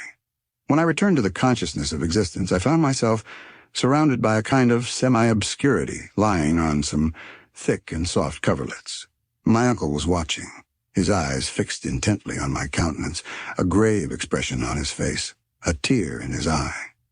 At the first sigh which struggled from my bosom, he took hold of my hand. When he saw my eyes open and fix themselves upon his, he uttered a loud cry of joy. "He lives! He lives!" "Yes, my good uncle," I whispered. "My dear boy," continued the grim professor, clasping me to his heart, "you are saved." I was deeply and unaffectedly touched by the tone in which these words were uttered, and even more by the kindly care which accompanied them. The professor, however, was one of those men who must be severely tried in order to induce any display of affection or gentle emotion. At this moment our friend Hans, the guide, joined us. He saw my hand in that of my uncle, and I venture to say that, taciturn as he was, his eyes beamed with lively satisfaction. "God dag," he said. "Good day, Hans. Good day," I replied in as hearty a tone as I could assume. "And now, uncle, that we are together, tell me where we are. I have lost all idea of our position, as of everything else." "Tomorrow, Harry, tomorrow," he replied. "Today you are far too weak. Your head is surrounded with bandages and poultices that must not be touched. Sleep, my boy, sleep, and tomorrow you will know all that you require." "But," I cried, "let me know what o'clock it is, what day it is." "It is now 11 o'clock at night, and this is once more Sunday. It is now the 9th of the month of August, and I distinctly prohibit you from asking any more questions until the 10th of the same." I was, if the truth were told, very weak indeed, and my eyes soon closed involuntarily. I did require a good night's rest, and I went off reflecting at the last moment that my perilous adventure in the interior of the earth, in total darkness, had lasted 4 days. On the morning of the next day, at my awakening, I began to look around me. My sleeping place, made of all our traveling bedding, was in a charming grotto adorned with magnificent stalagmites, glittering in all the colors of the rainbow, the floor of soft and silvery sand. A dim obscurity prevailed. No torch, no lamp was lighted, and yet certain unexplained beams of light penetrated from without and made their way through the opening of the beautiful grotto. I, moreover, heard a vague and indefinite murmur, like the ebb and flow of waves upon a strand, and sometimes I verily believed I could hear the sighing of the wind. I began to believe that, instead of being awake, I must be dreaming. Surely my brain had not been affected by my fall, and all that occurred during the last 24 hours was not the frenzied visions of madness. And yet, after some reflection, a trial of my faculties, I came to the conclusion that I could not be mistaken. Eyes and ears could not surely both deceive me. "It is a ray of the blessed daylight," I said to myself, "which has penetrated through some mighty fissure in the rocks. But what is the meaning of this murmur of waves, this unmistakable moaning of the salt sea billows? I can hear, too, plainly enough, the whistling of the wind. But can I be altogether mistaken? If my uncle, during my illness, has but carried me back to the surface of the earth, has he, on my account, given up his wondrous expedition, or in some strange manner has it come to an end? I was puzzling my brain over these and other questions when the professor joined me. "Good day, Harry," he cried in a joyous tone. "I fancy you are quite well." "I am very much better," I replied, actually sitting up in my bed. "I knew that would be the end of it, as you slept both soundly and tranquilly. Hans and I have each taken turn to watch, and every hour we have seen visible signs of amelioration." "You must be right, Uncle," was my reply, "for I feel as if I could do justice to any meal you could put before me." "You shall eat, my boy, you shall eat. The fever has left you. Our excellent friend Hans has rubbed your wounds and bruises with I know not what ointment, of which the Icelanders alone possess the secret, and they have healed your bruises in the most marvelous manner. Ah, he's a wise fellow, is Master Hans." While he was speaking, my uncle was placing before me several articles of food, which, despite his earnest injunctions, I readily devoured. As soon as the first rage of hunger was appeased, I overwhelmed him with questions, to which he now no longer hesitated to give answers. I then learned for the first time that my providential fall had brought me to the bottom of an almost perpendicular gallery. As I came down amidst a perfect shower of stones, the least of which falling on me would have crushed me to death, they came to the conclusion that I had carried with me an entire dislocated rock. Riding, as it were, on this terrible chariot, I was cast headlong into my uncle's arms, and into them I fell, insensible and covered with blood. "It is indeed a miracle," was the professor's final remark, "that you were not killed 1,000 times over, but let us take care never to separate, for surely we should risk never meeting again. Let us take care never again to separate." These words fell with a sort of chill upon my heart. The journey, then, was not over. I looked at my uncle with surprise and astonishment. My uncle, after an instant's examination of my countenance, said, "What is the matter, Harry? I want to ask you a very serious question. You say that I am all right in health?" "Certainly you are. And all my limbs are sound and capable of new exertion?" I asked. "Most undoubtedly." "But what about my head?" was my next anxious question. "Well, your head, except that you have 1 or 2 contusions, is exactly where it ought to be, on your shoulders," said my uncle, laughing. "Well, my own opinion is that my head is not exactly right. In fact, I believe myself slightly delirious." "What makes you think so?" "I will explain why I fancy I have lost my senses," I cried. "Have we not returned to the surface of Mother Earth?" "Certainly not." "Then truly I must be mad. For do I not see the light of day? Do I not hear the whistling of the wind? And can I not distinguish the wash of a great sea?" "And that is all that makes you uneasy?" said my uncle with a smile. "Can you explain?" "I will not make any attempt to explain, for the whole matter is utterly inexplicable. But you shall see and judge for yourself. You will then find that geological science is as yet in its infancy, and that we are doomed to enlighten the world." "Let us advance, then," I cried eagerly, no longer able to restrain my curiosity. "Wait a moment, my dear Harry," he responded. "You must take precautions after your illness before going into the open air." "The open air?" "Yes, my boy. I have to warn you that the wind is rather violent, and I have no wish for you to expose yourself without necessary precautions.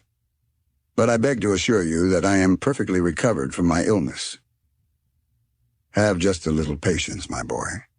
A relapse would be inconvenient to all parties. We have no time to lose, as our approaching sea voyage may be of long duration."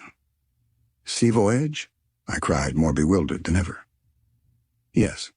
You must take another day's rest, and we shall be ready to go on board by tomorrow," replied my uncle with a peculiar smile. "Go on board?" The words utterly astonished me. Go on board? What and how? Had we come upon a river, a lake? Had we discovered some inland sea? Was a vessel lying at anchor in some part of the interior of the earth? My curiosity was worked up to the very highest pitch.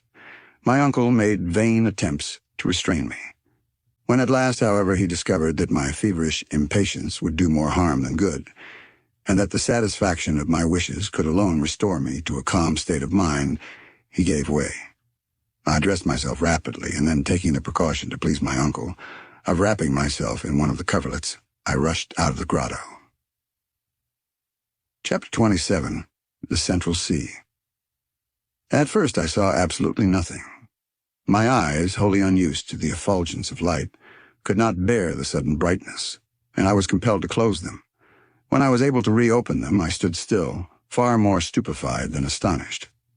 Not all the wildest effects of imagination could have conjured up such a scene. The sea, I cried.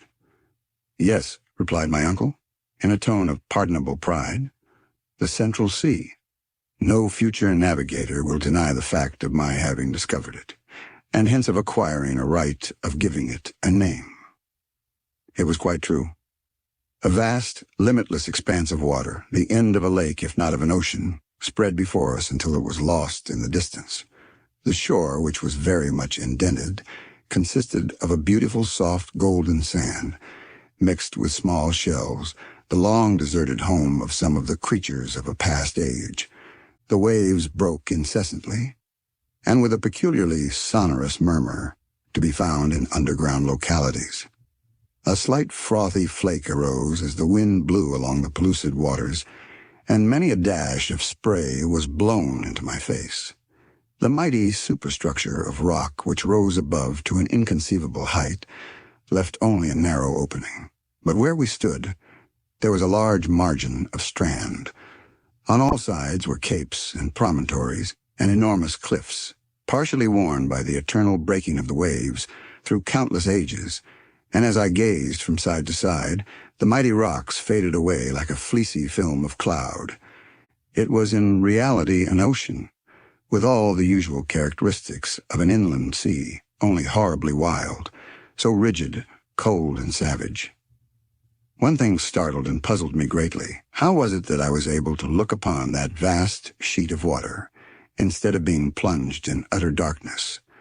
The vast landscape before me was lit up like day, but there was wanting the dazzling brilliancy, the splendid irradiation of the sun, the pale, cold illumination of the moon, the brightness of the stars, the illuminating power in this subterranean region from its trembling and rickering character, its clear, dry whiteness, the very slight elevation of its temperature, its great superiority to that of the moon, was evidently electric. Something in the nature of the aurora borealis, only that its phenomena were constant, and able to light up the whole of the ocean cavern. The tremendous vault above our heads, the sky, so to speak, appeared to be composed of a conglomeration of nebulous vapors in constant motion. I should originally have supposed that under such an atmospheric pressure as must exist in that place, the evaporation of water could not really take place, and yet from the action of some physical law which escaped my memory, there were heavy and dense clouds rolling along that mighty vault, partially concealing the roof. Electric currents produced astonishing play of light and shade in the distance, especially around the heavier clouds. Deep shadows were cast beneath, and then suddenly, between two clouds, there would come a ray of unusual beauty and remarkable intensity, and yet it was not like the sun, for it gave no heat. The effect was sad and excruciatingly melancholy. Instead of a noble firmament of blue studded with stars, there was above me a heavy roof of granite, which seemed to crush me. Gazing around, I began to think of the theory of the English captain who compared the earth to a vast hollow sphere in the interior of which the air is retained in a luminous state by means of atmospheric pressure, while two stars, Pluto and Proserpine, circled there in their mysterious orbits. After all, suppose the old fellow was right. In truth, we were imprisoned, bound, as it were, in a vast excavation. Its width it was impossible to make out, the shore on either hand widening rapidly until lost to sight, while its length was equally uncertain. A haze on the distant horizon bounded our view.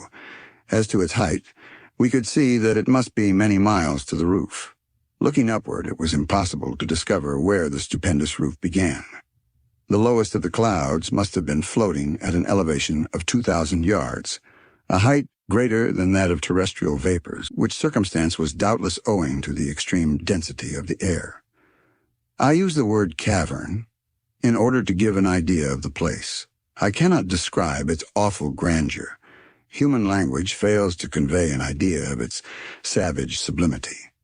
Whether this singular vacuum had or had not been caused by the sudden cooling of the earth when in a state of fusion, I could not say. I had read of most wonderful and gigantic caverns, but none in any way like this. The great grotto of Guachara in Colombia, visited by the learned Humboldt, the vast and partially explored Mammoth Cave in Kentucky. What were these holes in the earth to that in which I stood in speechless admiration, with its vapory clouds, its electric light, and the mighty ocean slumbering in its bosom? Imagination, not description, can alone give an idea of the splendor and vastness of the cave. I gazed at these marvels in profound silence. Words were utterly wanting to indicate the sensations of wonder I experienced. I seemed, as I stood upon that mysterious shore, as if I were some wandering inhabitant of a distant planet, present for the first time at the spectacle of some terrestrial phenomena belonging to another existence. To give body and existence to such new sensations would have required the coinage of new words, and here my feeble brain found itself wholly at fault. I looked on, I thought, I reflected. I admired in a state of stupefaction, not altogether unmingled with fear. The unexpected spectacle restored some color to my pallid cheeks. I seemed to be actually getting better under the influence of this novelty. Moreover, the vivacity of the dense atmosphere reanimated my body by inflating my lungs with unaccustomed oxygen. It will be readily conceived that after an imprisonment of 47 days in a dark and miserable tunnel, it was with infinite delight that I breathed the saline air. It was like the genial, reviving influence of the salt sea waves. My uncle had already got over the first surprise. With the Latin poet Horace, his idea was that not to admire is all the art I know, to make man happy and to keep him so. "Well," he said after giving me time thoroughly to appreciate the marvels of this underground sea, "do you feel strong enough to walk up and down?" "Certainly," was my ready answer. "Nothing would give me greater pleasure." "Well then, my boy," he said, "lean on my arm and we will stroll along the beach." I accepted his offer eagerly, and we began to walk along the shores of this extraordinary lake. To our left were abrupt rocks, piled one upon the other, a stupendous titanic pile. Down their sides leaped innumerable cascades, which at last, becoming limpid and murmuring streams, were lost in the waters of the lake. Light vapors which rose here and there and floated in fleecy clouds from rock to rock indicated hot springs, which also poured their superfluity into the vast reservoir at our feet. Among them I recognized our old and faithful stream, the Hansbach, which, lost in that wild basin, seemed as if it had been flowing since the creation of the world. "We shall miss our excellent friend," I remarked with a deep sigh. "Bah," said my uncle testily. "What matters it? That or another, it is all the same." I thought the remark ungrateful and felt almost inclined to say so, but I forbore. At this moment my attention was attracted by an unexpected spectacle. After we had gone about 500 yards, we suddenly turned a steep promontory and found ourselves close to a lofty forest. It consisted of straight trunks with tufted tops, in shape like parasols. The air seemed to have no effect upon these trees, which in spite of a tolerable breeze remained as still and motionless as if they had been petrified. I hastened forward. I could find no name for these singular formations. Did they not belong to the 2,000 and more known trees? Or were we to make the discovery of a new growth? By no means. When we at last reached the forest and stood beneath the trees, my surprise gave way to admiration. In truth, I was simply in the presence of a very ordinary product of the earth, of singular and gigantic proportions. My uncle unhesitatingly called them by their real names. "It is only," he said in his coolest manner, "a forest of mushrooms." On close examination, I found that he was not mistaken. Judge of the development attained by this product of damp, hot soils. I had heard that the Lycoperdon giganteum reaches 9 feet in circumference, but here were white mushrooms nearly 40 feet high, and with tops of equal dimensions. They grew in countless thousands. The light could not make its way through their massive substance, and beneath them reigned a gloomy and mystic darkness. Still, I wished to go forward. The cold in the shades of this singular forest was intense. For nearly an hour we wandered about in this visible darkness. At length I left the spot and once more returned to the shores of the lake, to light and comparative warmth. But the amazing vegetation of subterraneous land was not confined to gigantic mushrooms. New wonders awaited us at every step. We had not gone many hundred yards when we came upon a mighty group of other trees with discolored leaves, the common humble trees of Mother Earth, of an exorbitant and phenomenal size, lycopods 100 feet high, flowering ferns as tall as pines, gigantic grasses. Astonishing, magnificent, splendid, cried my uncle. Here we have before us the whole flora of the second period of the world, that of transition. Behold the humble plants of our gardens, which in the first ages of the world were mighty trees. Look around you, my dear Harry. No botanist ever before gazed on such a sight. My uncle's enthusiasm, always a little more than was required, was now excusable. You are right, uncle, I remarked. Providence appears to have designed the preservation, in this vast and mysterious hothouse, of antediluvian plants, to prove the sagacity of learned men in figuring them so marvelously on paper. Well said, my boy, very well said. It is indeed a mighty hothouse. But you would also be within the bounds of reason and common sense if you added that it is also a vast menagerie. I looked rather anxiously around. If the animals were as exaggerated as the plants, the matter would certainly be serious. A menagerie? Doubtless. Look at the dust we are treading underfoot. Behold the bones with which the whole soil of the seashore is covered. Bones, I replied. Yes, certainly. The bones of antediluvian animals. I stooped down as I spoke and picked up 1 or 2 singular remains, relics of a bygone age. It was easy to give a name to these gigantic bones, in some instances as big as trunks of trees. Here is clearly the lower jawbone of a mastodon, I cried, almost as warmly and enthusiastically as my uncle. Here are the molars of the Dinotherium. Here is a leg bone which belonged to the Megatherium. You are right, uncle. It is indeed a menagerie. For the mighty animals to which these bones once belonged have lived and died on the shores of this subterranean sea, under the shadow of these plants. Look, yonder are whole skeletons, and yet, nephew, said my uncle, noticing that I suddenly came to a full stop. I do not understand the presence of such beasts in granite caverns, however vast and prodigious, was my reply. Why not? Said my uncle with very much of his old professional impatience. Because it is well known that animal life only existed on Earth during the secondary period, when the sedimentary soil was formed by the alluviums, and thus replaced the hot and burning rocks of the primitive age. I have listened to you earnestly and with patience, Harry, and I have a simple and clear answer to your objections, and that is that this itself is a sedimentary soil. How can that be at such enormous depth from the surface of the earth? The fact can be explained both simply and geologically.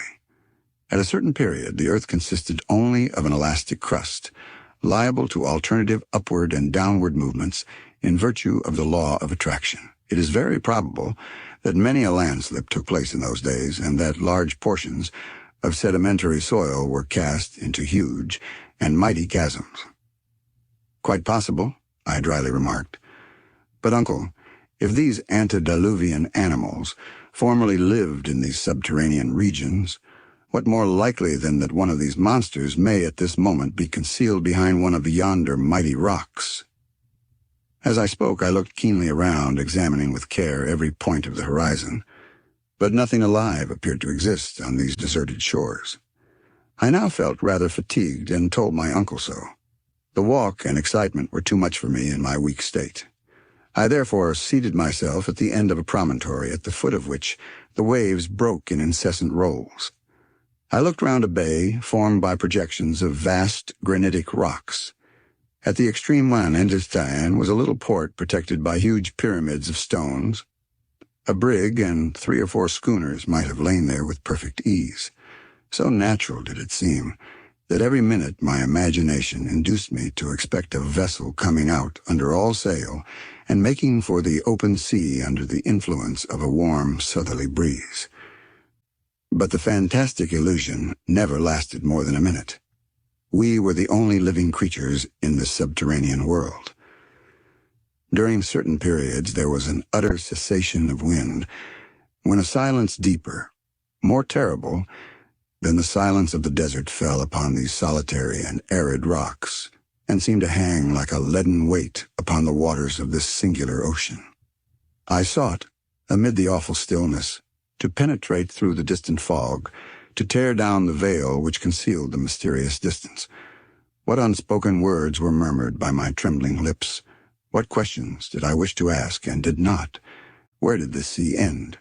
To what did it lead? Should we ever be able to examine its distant shores? But my uncle had no doubts about the matter. He was convinced that our enterprise would in the end be successful. For my part, I was in a state of painful indecision. I desired to embark on the journey and to succeed, and still I feared the result. After we had passed an hour or more in silent contemplation of the wondrous spectacle, we rose and went down towards the bank on our way to the grotto, which I was not sorry to gain.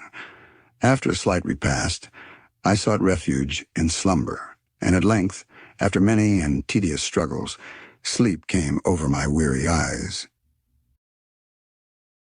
Chapter 28. Launching the Raft. On the morning of the next day, to my great surprise, I awoke completely restored. I thought a bath would be delightful after my long illness and sufferings. So, soon after rising, I went and plunged into the waters of this new Mediterranean. The bath was cool, fresh, and invigorating. I came back to breakfast with an excellent appetite. Hans, our worthy guide, thoroughly understood how to cook such eatables as we were able to provide. He had both fire and water at discretion, so that he was enabled slightly to vary the weary monotony of our ordinary repast. Our morning meal was like a capital English breakfast, with coffee by way of a wind-up, and never had this delicious beverage been so welcome and refreshing. My uncle had sufficient regard for my state of health not to interrupt me in the enjoyment of the meal, but he was evidently delighted when I had finished. "Now then," said he, "come with me. It is the height of the tide, and I am anxious to study its curious phenomena." "What?" I cried, rising in astonishment. "Did you say the tide, uncle?" "Certainly I did." "You do not mean to say," I replied in a tone of respectful doubt, "that the influence of the sun and moon is felt here below?" "And pray why not? Are not all bodies influenced by the law of universal attraction? Why should this vast underground sea be exempt from the general law, the rule of the universe? Besides, there is nothing like that which is proved and demonstrated.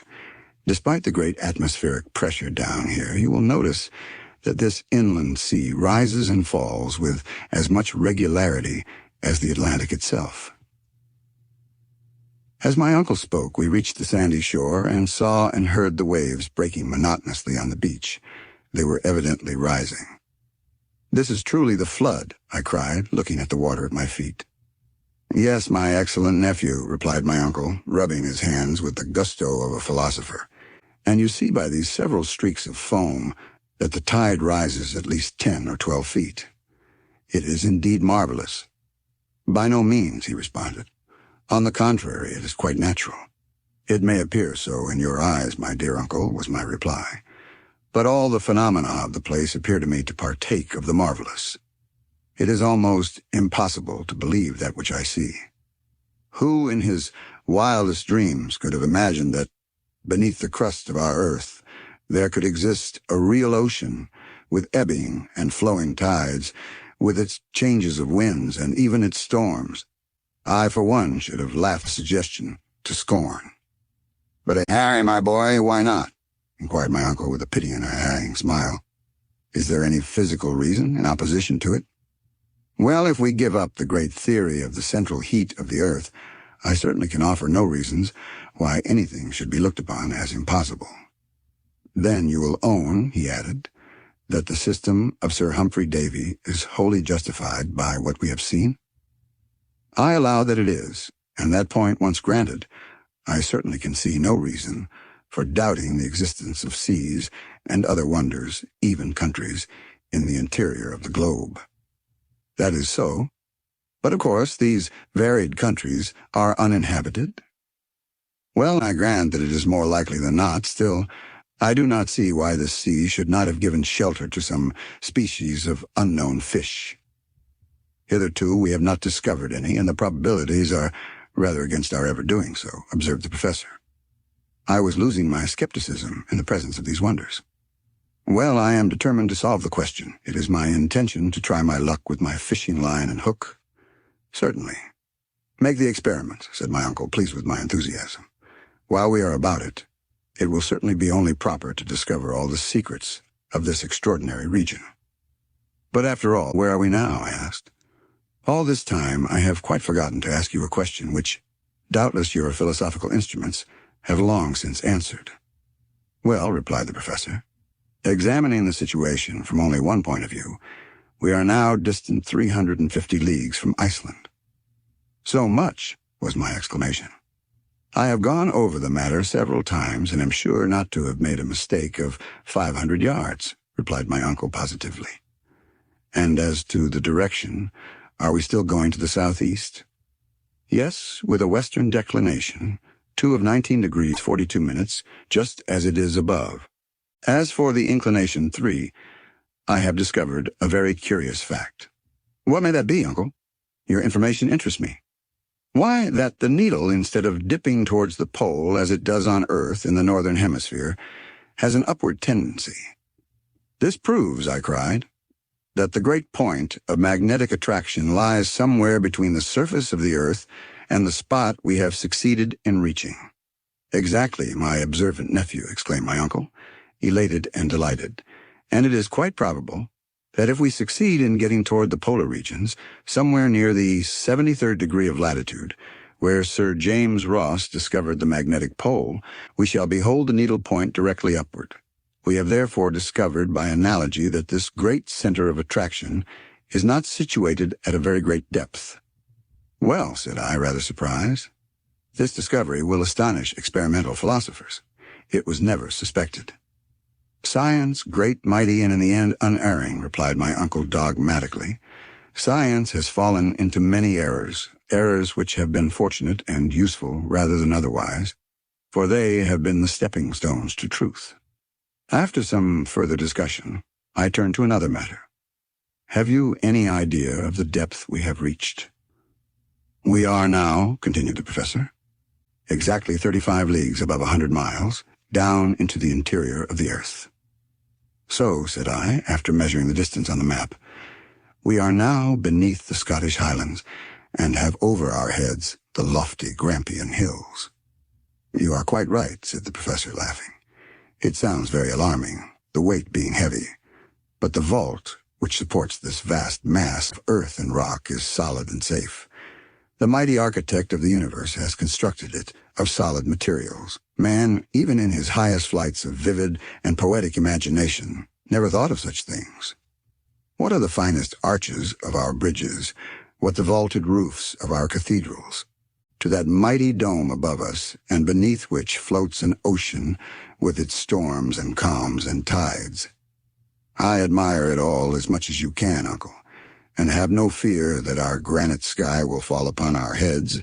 But now that we have discussed matters of science and discovery, what are your future intentions? Are you not thinking of getting back to the surface of our beautiful earth?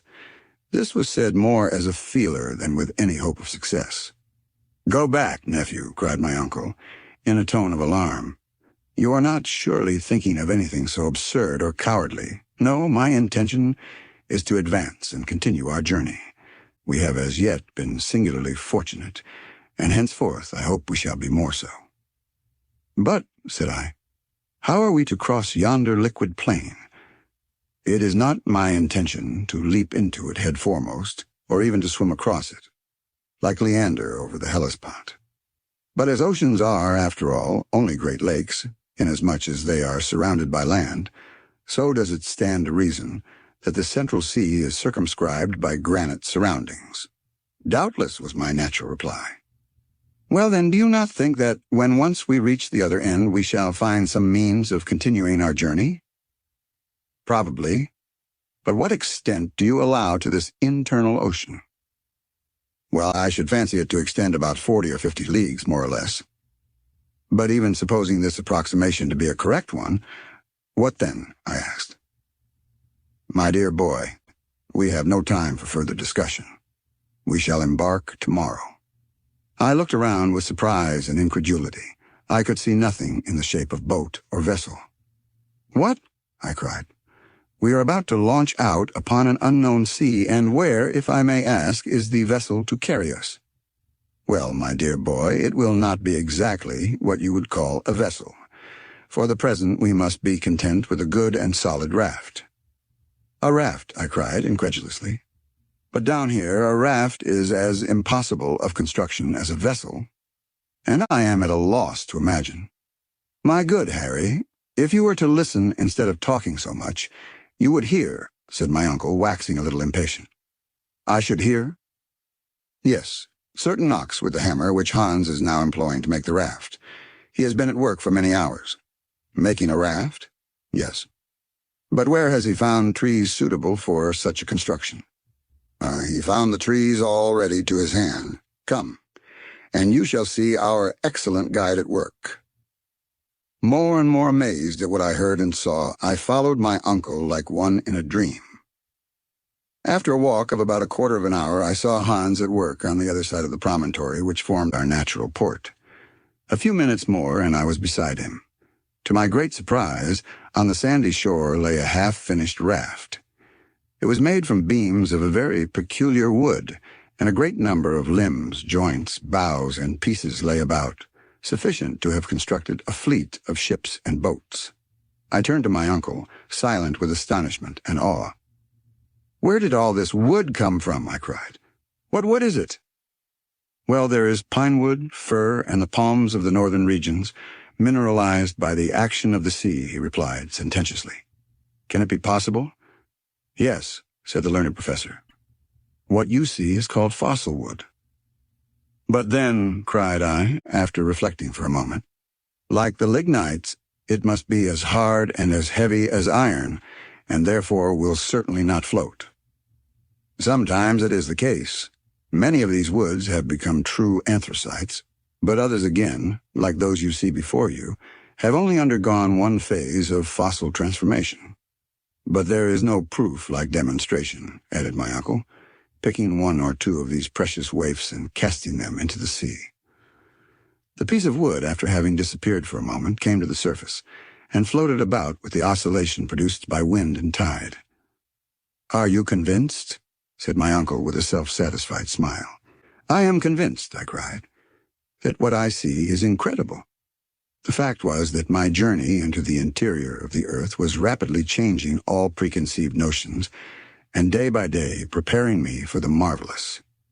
I should not have been surprised to have seen a fleet of native canoes afloat upon that silent sea. The very next evening, thanks to the industry and ability of Hans, the raft was finished. It was about 10 feet long and 5 feet wide. The beams, bound together with stout ropes, were solid and firm, and once launched by our united efforts, the improvised vessel floated tranquilly upon the waters of what the professor had well named the Central Sea. 2, the declination is the variation of the needle from the true meridian of a place. 3, inclination is the dip of the magnetic needle with a tendency to incline towards the earth. Chapter 29, On the Waters, a Raft Voyage. On the 13th of August, we were up betimes. There was no time to be lost.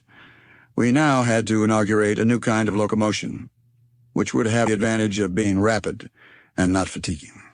A mast, made of 2 pieces of wood fastened together, to give additional strength, a yard made from another one, the sail a linen sheet from our bed.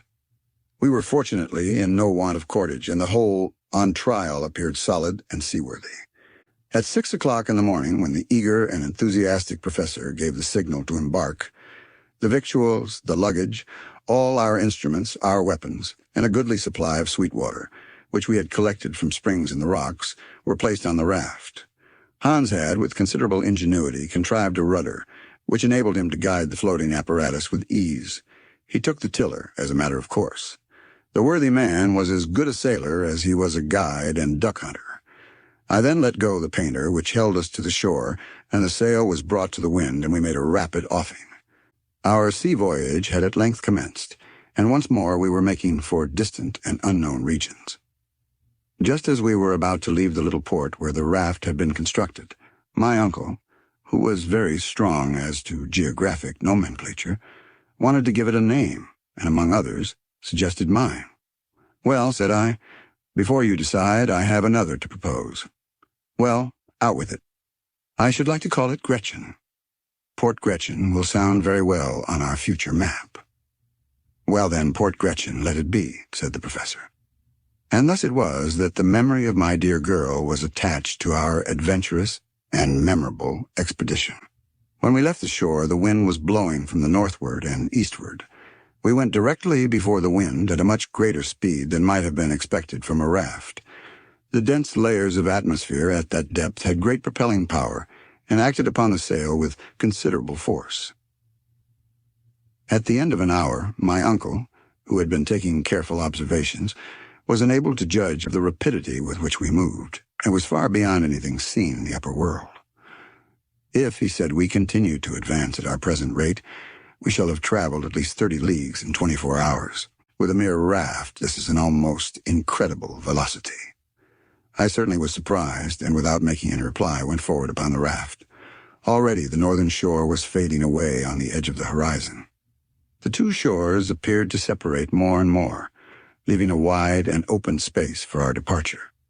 Before me I could see nothing but the vast and apparently limitless sea, upon which we floated, the only living objects in sight. Huge and dark clouds cast their gray shadows below, shadows which seemed to crush that colorless and sullen water by their weight. Anything more suggestive of gloom and of regions of nether darkness I never beheld. Silvery rays of electric light, reflected here and there upon some small spots of water, brought up luminous sparkles in the long wake of our cumbrous bark. Presently we were wholly out of sight of land. Not a vestige could be seen, nor any indication of where we were going. So still and motionless did we seem without any distant point to fix our eyes on that. But for the phosphoric light at the wake of the raft, I should have fancied that we were still and motionless. But I knew that we were advancing at a very rapid rate.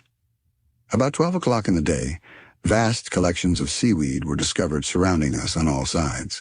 I was aware of the extraordinary vegetative power of these plants, which have been known to creep along the bottom of the great ocean and stop the advance of large ships.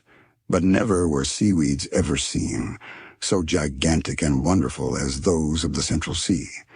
I could well imagine how, seen at a distance, tossing and heaving on the summit of the billows, the long lines of algae have been taken for living things, and thus have been fertile sources of the belief in sea serpents. Our raft swept past great specimens of fucus, or sea wrack, from 3,000 to 4,000 feet in length, immense, incredibly long, looking like snakes that stretched out far beyond our horizon. It afforded me great amusement to gaze on their variegated, ribbon-like endless lengths. Hour after hour passed without our coming to the termination of these floating weeds.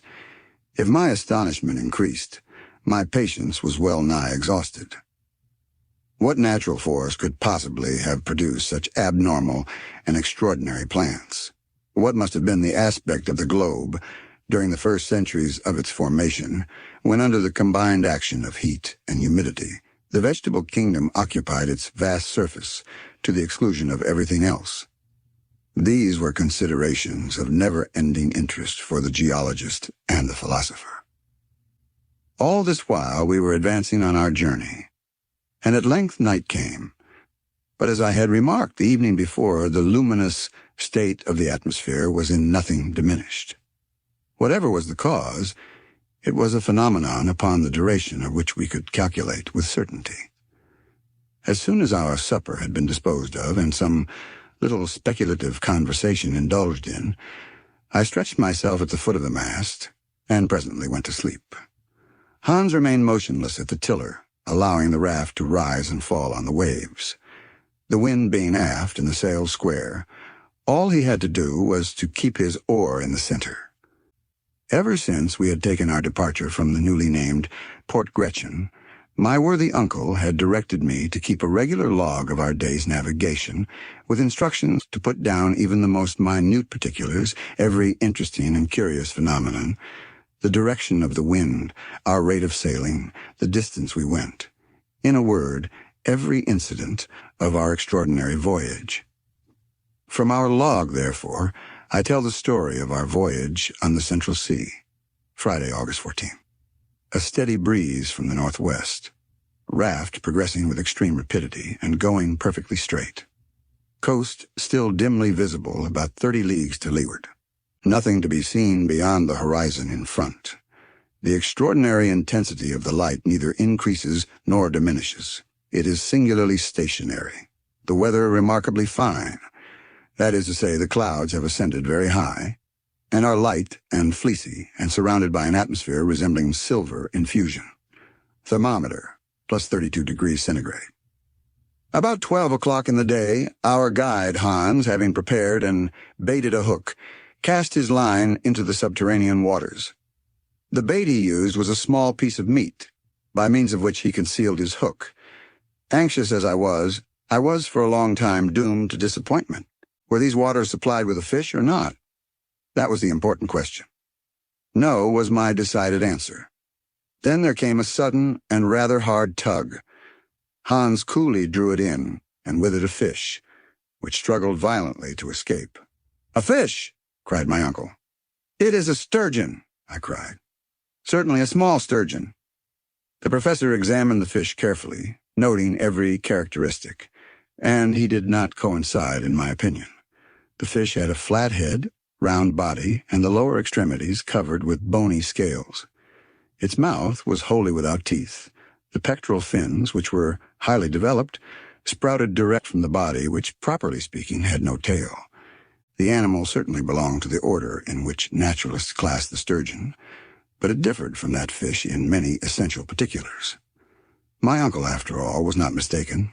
After a long and patient examination, he said, "This fish, my dear boy, belongs to a family which has been extinct for ages and of which no trace has ever been found on Earth, except fossil remains in the Devonian strata."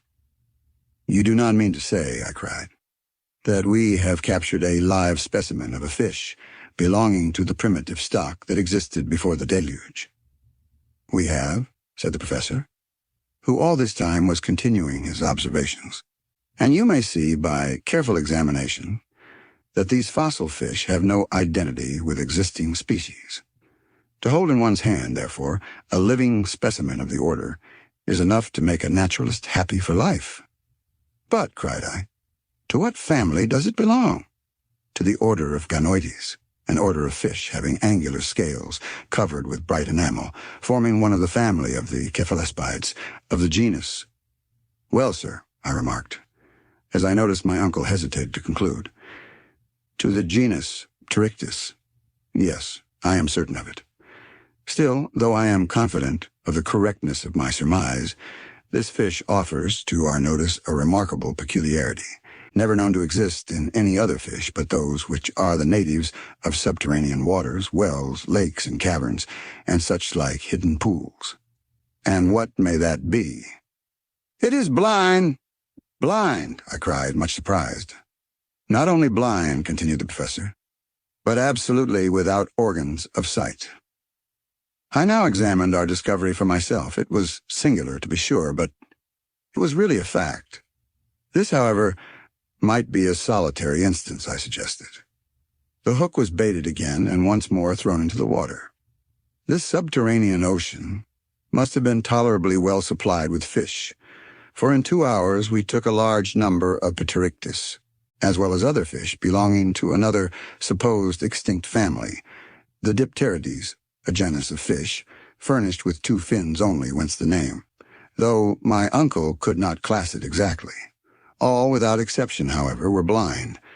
This unexpected capture enabled us to renew our stock of provisions in a very satisfactory way.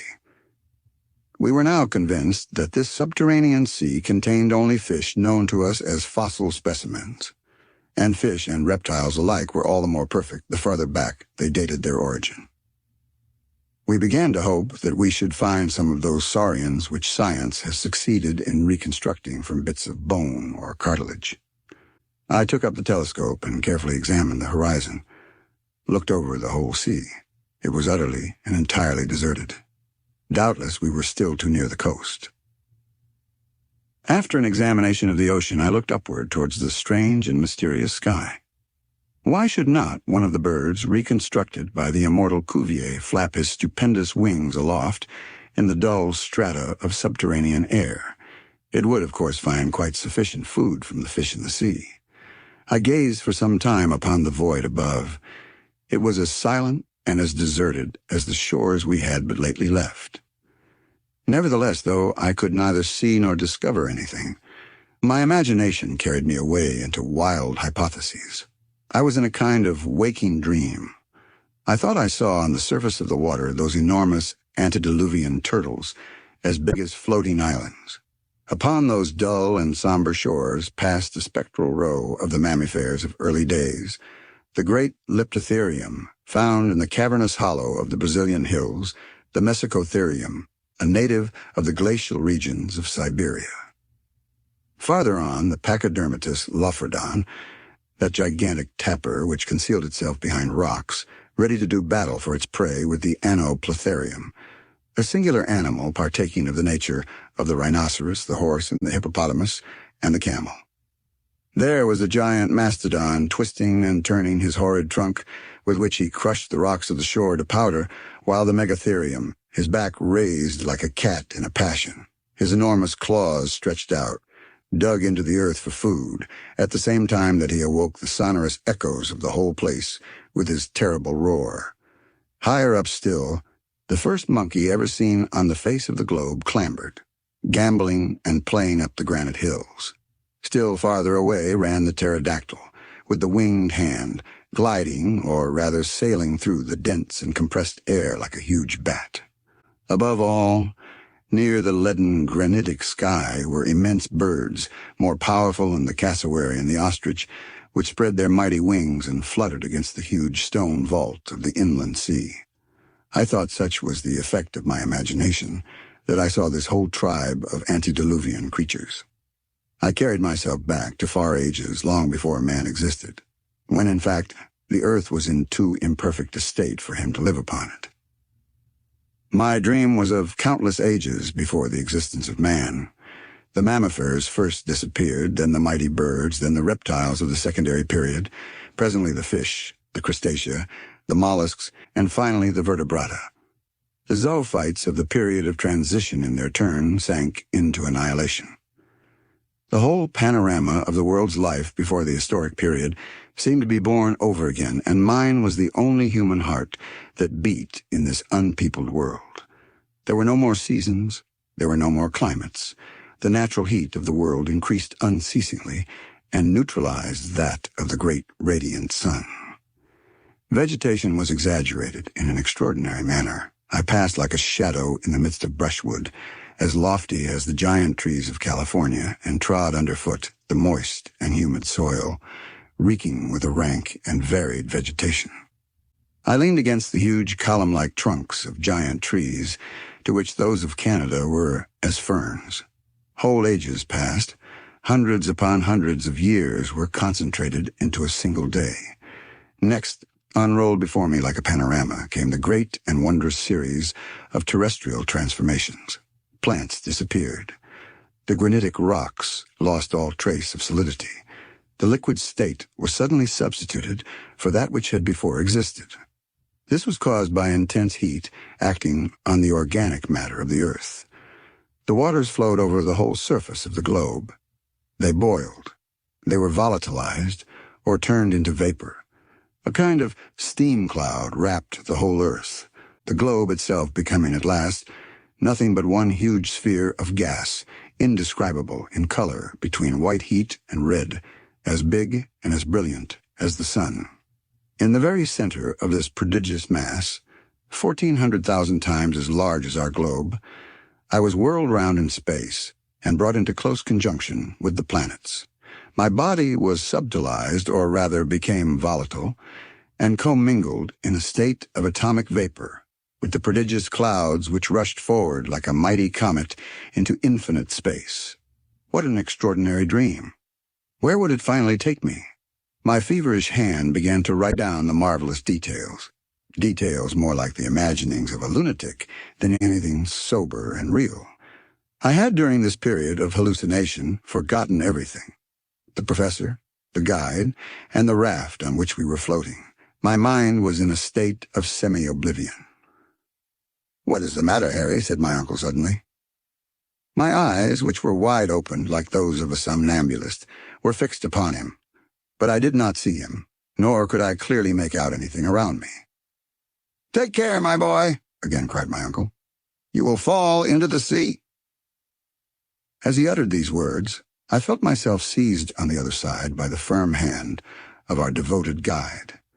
Had it not been for the presence of mind of Hans, I must infallibly have fallen into the waves and been drowned. "Have you gone mad?" cried my uncle, shaking me on the other side. What is the matter?" I said at last, coming to myself. "Are you ill, Henry?" continued the professor in an anxious tone. No, but I have had an extraordinary dream. It, however, has passed away. All now seems well," I added, looking around me with strangely puzzled eyes. "All right," said my uncle. "A beautiful breeze, a splendid sea. We are going along at a rapid rate, and if I'm not out in my calculations, we shall soon see land. I shall not be sorry to exchange the narrow limits of our raft for the mysterious strand of the subterranean ocean." As my uncle uttered these words, I rose and carefully scanned the horizon. But the line of water was still confounded with the lowering clouds that hung aloft, and in the distance appeared to touch the edge of the water. Chapter 30. Terrific Saurian Combat, Saturday, August 15th. The sea still retains its uniform monotony. The same leaden hue, the same eternal glare from above, no indication of land being in sight. The horizon appears to retreat before us, more and more as we advance. My head still dull and heavy from the effects of my extraordinary dream, which I cannot as yet banish from my mind. The professor, who has not dreamed, is, however, in one of his morose and unaccountable humors, spends his time in scanning the horizon at every point of the compass. His telescope is raised every moment to his eyes, and when he finds nothing to give any clue to our whereabouts, he assumes a Napoleonic attitude and walks anxiously. I remarked that my uncle, the professor, had a strong tendency to resume his old impatient character, and I could not but make a note of this disagreeable circumstance in my journal. I saw clearly that it had required all the influence of my danger and suffering to extract from him one scintillation of humane feeling. Now that I was quite recovered, his original nature had conquered and obtained the upper hand. And after all, what had he to be angry and annoyed about, now more than at any other time? Was not the journey being accomplished under the most favorable circumstances? Was not the raft progressing with the most marvelous rapidity? What then could be the matter? After one or two preliminary hems, I determined to inquire. "You seem uneasy, uncle," said I, when, for about the 100th time, he put down his telescope and walked up and down, muttering to himself. "No, I am not uneasy," he replied in a dry, harsh tone. "By no means." "Perhaps I should have said impatient," I replied, softening the force of my remark. "Enough to make me so, I think." "And yet we are advancing at a rate seldom attained by a raft," I remarked. "What matters that?" cried my uncle. "I am not vexed at the rate we go at, but I am annoyed to find the sea so much vaster than I expected."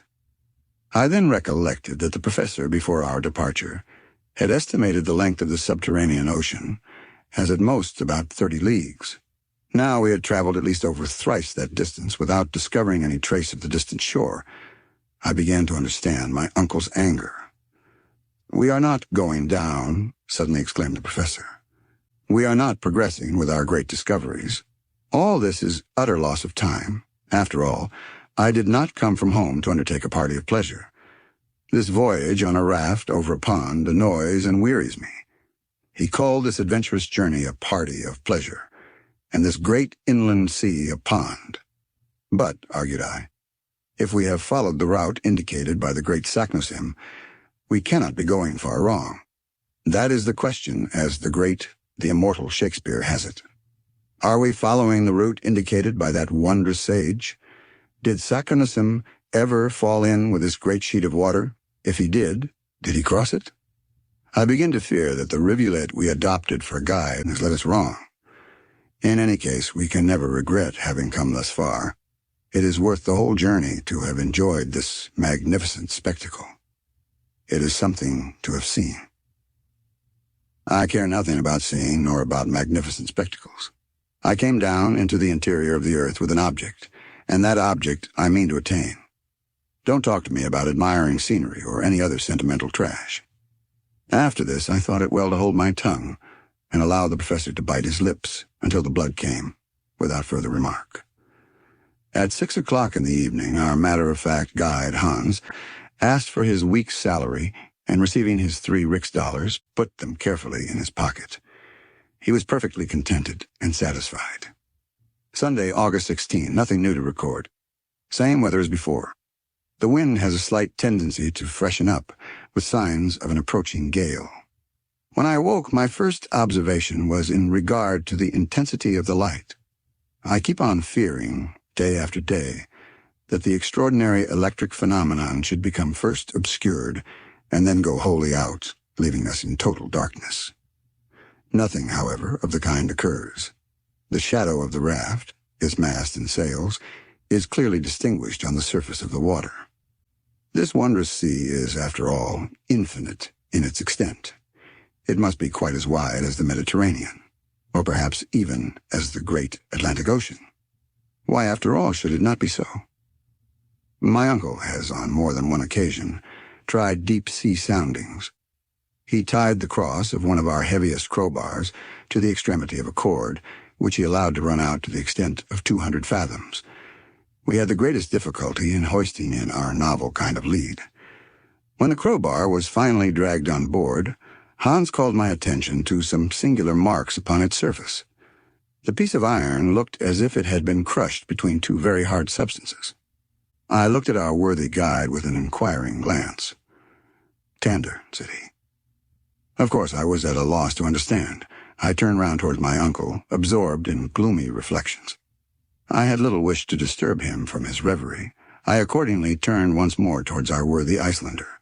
Hans very quietly and significantly opened his mouth once or twice, as if in the act of biting, and in this way made me understand his meaning. "Teeth!" cried I with stupefaction, as I examined the bar of iron with more attention. Yes, there can be no doubt about the matter. The indentations on the bar of iron are the marks of teeth. What jaws must the owner of such molars be possessed of? Have we, then, come upon a monster of unknown species, which still exists within the vast waste of waters, a monster more voracious than a shark, more terrible and bulky than the whale? I am unable to withdraw my eyes from the bar of iron, actually half crushed. Is, then, my dream about to come true, a dread and terrible reality? All day my thoughts were bent upon these speculations, and my imagination scarcely regained a degree of calmness and power of reflection until after a sleep of many hours. This day, as on other Sundays, we observed as a day of rest and pious meditation. Monday, August 17th. I have been trying to realize from memory the particular instincts of those antediluvian animals of the secondary period, which, succeeding to the mollusca, to the crustacea, and to the fish, preceded the appearance of the race of mammifers. The generation of reptiles then reigned supreme upon the earth. These hideous monsters ruled everything in the seas of the secondary period, which form the strata of which the Jura Mountains are composed. Nature had endowed them with perfect organization. What a gigantic structure was theirs, what vast and prodigious strength they possessed. The existing saurians, which include all such reptiles as lizards, crocodiles, and alligators, even the largest and most formidable of their class, are but feeble imitations of their mighty sires, the animals of ages long ago. If there were giants in the days of old, there were also gigantic animals. I shuddered as I evolved from my mind the idea and recollection of these awful monsters. No eye of man had seen them in the flesh. They took their walks abroad upon the face of the earth thousands of ages before man came into existence, and their fossil bones, discovered in the limestone, have allowed us to reconstruct them anatomically, and thus to get some faint idea of their colossal formation. I recollect once seeing in the Great Museum of Hamburg the skeleton of one of these wonderful saurians. It measured no less than 30 feet from the nose to the tail. Am I, then, an inhabitant of the earth of the present day, destined to find myself face to face with a representative of this antediluvian family? I can scarcely believe it possible. I can hardly believe it true. And yet these marks of powerful teeth upon the bar of iron, can there be a doubt from their shape that the bite is the bite of a crocodile? My eyes stare wildly and with terror upon the subterranean sea. Every moment I expect one of these monsters to rise from its vast, cavernous depths. I fancy that the worthy professor in some measure shares my notions, if not my fears, for after an attentive examination of the crowbar, he cast his eyes rapidly over the mighty and mysterious ocean. Answer, what could possess him to leave the land, I thought, as if the depth of this water was of any importance to us. No doubt he has disturbed some terrible monster in his watery home, and perhaps we may pay dearly for our temerity. Anxious to be prepared for the worst, I examined our weapons and saw that they were in a fit state for use. My uncle looked on at me and nodded his head approvingly. He too has noticed what we have to fear. Already the uplifting of the waters on the surface indicates that something is in motion below. The danger approaches. It comes nearer and nearer. It behooves us to be on the watch. Tuesday, August 18th. Evening came at last, the hour when the desire for sleep caused our eyelids to be heavy. Night there is not, properly speaking, in this place, any more than there is in summer in the Arctic regions. Hans, however, is immovable at the rudder. When he snatches a moment of rest, I really cannot say. I take advantage of his vigilance to take some little repose. But 2 hours after, I was awakened from a heavy sleep by an awful shock. The raft appeared to have struck upon a sunken rock. It was lifted right out of the water by some wondrous and mysterious power, and then started off 20 fathoms distant. "Hey, what is it?" cried my uncle, starting up. "Are we shipwrecked or what?" Hans raised his hand and pointed to where, about 200 yards off, a large black mass was moving up and down. I looked with awe. My worst fears were realized. "It is a colossal monster," I cried, clasping my hands. "Yes," cried the agitated professor. "And there yonder is a huge sea lizard of terrible size and shape. And farther on, behold a prodigious crocodile. Look at his hideous jaws and that row of monstrous teeth. Ha! He is gone." "A whale! A whale!" shouted the professor. "I can see her enormous fins. See, how she blows air and water." 2 liquid columns rose to a vast height above the level of the sea, into which they fell with a terrific crash, waking up the echoes of that awful place. We stood still, surprised, stupefied, terror-stricken, at the sight of this group of fearful marine monsters, more hideous in the reality than in my dream. They were of supernatural dimensions. The very smallest of the whole party could with ease have crushed our raft and ourselves with a single bite. Hans, seizing the rudder which had flown out of his hand, puts it hard aweather in order to escape from such dangerous vicinity. But no sooner does he do so than he finds he is flying from Scylla to Charybdis. To leeward is a turtle about 40 feet wide, and a serpent quite as long, with an enormous and hideous head peering from out the waters. Look which way we will, it is impossible for us to fly. The fearful reptiles advanced upon us. They turned and twisted about the raft with awful rapidity. They formed around our devoted vessel a series of concentric circles. I took up my rifle in desperation. But what effect can a rifle ball produce upon the armor scales with which the bodies of these horrid monsters are covered? We remain still and dumb from utter horror. They advance upon us, nearer and nearer. Our fate appears certain, fearful and terrible. On one side the mighty crocodile, on the other the great sea serpent. The rest of the fearful crowd of marine prodigies have plunged beneath the briny waves and disappeared. I am about to fire at any risk and try the effect of a shot. Hans the guide, however, interfered by a sign to check me. The two hideous and ravenous monsters passed within 50 fathoms of the raft, and then made a rush at one another, their fury and rage preventing them from seeing us. The combat commenced. We distinctly made out every action of the two hideous monsters. But to my excited imagination, the other animals appeared about to take part in the fierce and deadly struggle, the monster, the whale, the lizard, and the turtle. I distinctly saw them every moment. I pointed them out to the Icelander, but he only shook his head. "Teva," he said. "What tu only does he say? Surely he is mistaken," I cried in a tone of wonder. "He is quite right," replied my uncle coolly and philosophically, examining the terrible jewel with his telescope and speaking as if he were in a lecture room. "How can that be?" Yes, it is so. The first of these hideous monsters has the snout of a porpoise, the head of a lizard, the teeth of a crocodile, and it is this that has deceived us. It is the most fearful of all antediluvian reptiles, the world-renowned ichthyosaurus, or great fish lizard. And the other? The other is a monstrous serpent, concealed under the hard vaulted shell of the turtle, the terrible enemy of its fearful rival, the plesiosaurus, or sea crocodile. Hans was quite right. The two monsters only disturbed the surface of the sea. At last have mortal eyes gazed upon two reptiles of the great primitive ocean.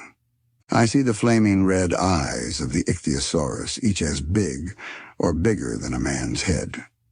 Nature, in its infinite wisdom, had gifted this wondrous marine animal with an optical apparatus of extreme power, capable of resisting the pressure of the heavy layers of water which rolled over him in the depths of the ocean where he usually fed. It has by some authors truly been called the whale of the saurian race, for it is as big and quick in its motions as our king of the seas. This one measures not less than 100 feet in length, and I can form some idea of his girth when I see him lift his prodigious tail out of the waters. His jaw is of awful size and strength, and according to the best informed naturalists, it does not contain less than 182 teeth. The other was the mighty plesiosaurus, a serpent, with a cylindrical trunk, with a short stumpy tail, with fins like a bank of oars in a Roman galley. Its whole body covered by a carapace or a shell, and its neck, as flexible as that of a swan, rose more than 30 feet above the waves, a tower of animated flesh. These animals attacked one another with inconceivable fury. Such a combat was never seen before by mortal eyes, and to us who did see it, it appeared more like the phantasmagoric creation of a dream than anything else. They raised mountains of water, which dashed in spray over the raft, already tossed to and fro by the waves. 20 times we seemed on the point of being upset, and hurled headlong into the waves. Hideous hisses appeared to shake the gloomy granite roof of that mighty cavern, hisses which carried terror to our hearts. The awful combatants held each other in a tight embrace. I could not make out one from the other. Still the combat could not last forever, and woe unto us, whichsoever became the victor. 1 hour, 2 hours, 3 hours passed away without any decisive result. The struggle continued with the same deadly tenacity, but without apparent result. The deadly opponents now approached, now drew away from the raft. Once or twice we fancied they were about to leave us altogether, but instead of that, they came nearer and nearer. We crouched on the raft, ready to fire at them at a moment's notice. Poor as the prospect of hurting or terrifying them was, still we were determined not to perish without a struggle. Suddenly the ichthyosaurus and the plesiosaurus disappeared beneath the waves, leaving behind them a maelstrom in the midst of the sea. We were nearly drawn down by the indraft of the water. Several minutes elapsed before anything was again seen. Was this wonderful combat to end in the depths of the ocean? Was the last act of this terrible drama to take place without spectators? It was impossible for us to say. Suddenly, at no great distance from us, an enormous mass rises out of the waters, the head of the great plesiosaurus. The terrible monster is now wounded unto death. I can see nothing now of his enormous body. All that could be distinguished was his serpent-like neck, which he twisted and curled in all the agonies of death. Now he struck the waters with it as if it had been a gigantic whip, and then again wriggled like a worm cut in two. The water was spurted up to a great distance in all directions. A great portion of it swept over our raft and nearly blinded us, but soon the end of the beast approached nearer and nearer. His movements slackened visibly. His contortions almost ceased, and at last the body of the mighty snake lay an inert, dead mass on the surface of the now calm and placid waters. As for the ichthyosaurus, has he gone down to his mighty cavern under the sea to rest, or will he reappear to destroy us? This question remained unanswered, and we had breathing time. Chapter 31 on the Sea Monster, Wednesday, August 19th. Fortunately, the wind, which for the present blows with some violence, has allowed us to escape from the scene of the unparalleled and extraordinary struggle. Hans, with his usual imperturbable calm, remained at the helm. My uncle, who for a short time had been withdrawn from his absorbing reveries by the novel incidents of this sea fight, fell back again, apparently into a brown study. His eyes were fixed impatiently on the widespread ocean. Our voyage now became monotonous and uniform. Dull as it has become, I have no desire to have it broken by any repetition of the perils and adventures of yesterday. Thursday, August the 20th. The wind is now in and blows very irregularly. It has changed to fitful gusts. The temperature is exceedingly high. We are now progressing at the average rate of about 10 miles and a half per hour. About 12 o'clock, a distant sound as of thunder fell upon our ears. I make a note of the fact without even venturing a suggestion as to its cause. It was one continued roar as of a sea falling over mighty rocks. Far off in the distance, said the professor dogmatically, there is some rock or some island against which the sea, lashed to fury by the wind, is breaking violently. Hans, without saying a word, clambered to the top of the mast, but could make out nothing. The ocean was level in every direction as far as the eye could reach. 3 hours passed away without any sign to indicate what might be before us. The sound began to assume that of a mighty cataract. I expressed my opinion on this point strongly to my uncle. He merely shook his head. I, however, am strongly impressed by a conviction that I am not wrong. Are we advancing towards some mighty waterfall which shall cast us into the abyss? Probably this mode of descending into the abyss may be agreeable to the professor, because it would be something like the vertical descent he is so eager to make. I entertain a very different opinion. Whatever be the truth, it is certain that not many leagues distant there must be some very extraordinary phenomenon. For as we advance, the roar becomes something mighty and stupendous. Is it in the water or in the air? I cast hasty glances aloft at the suspended vapors, and I seek to penetrate their mighty depths.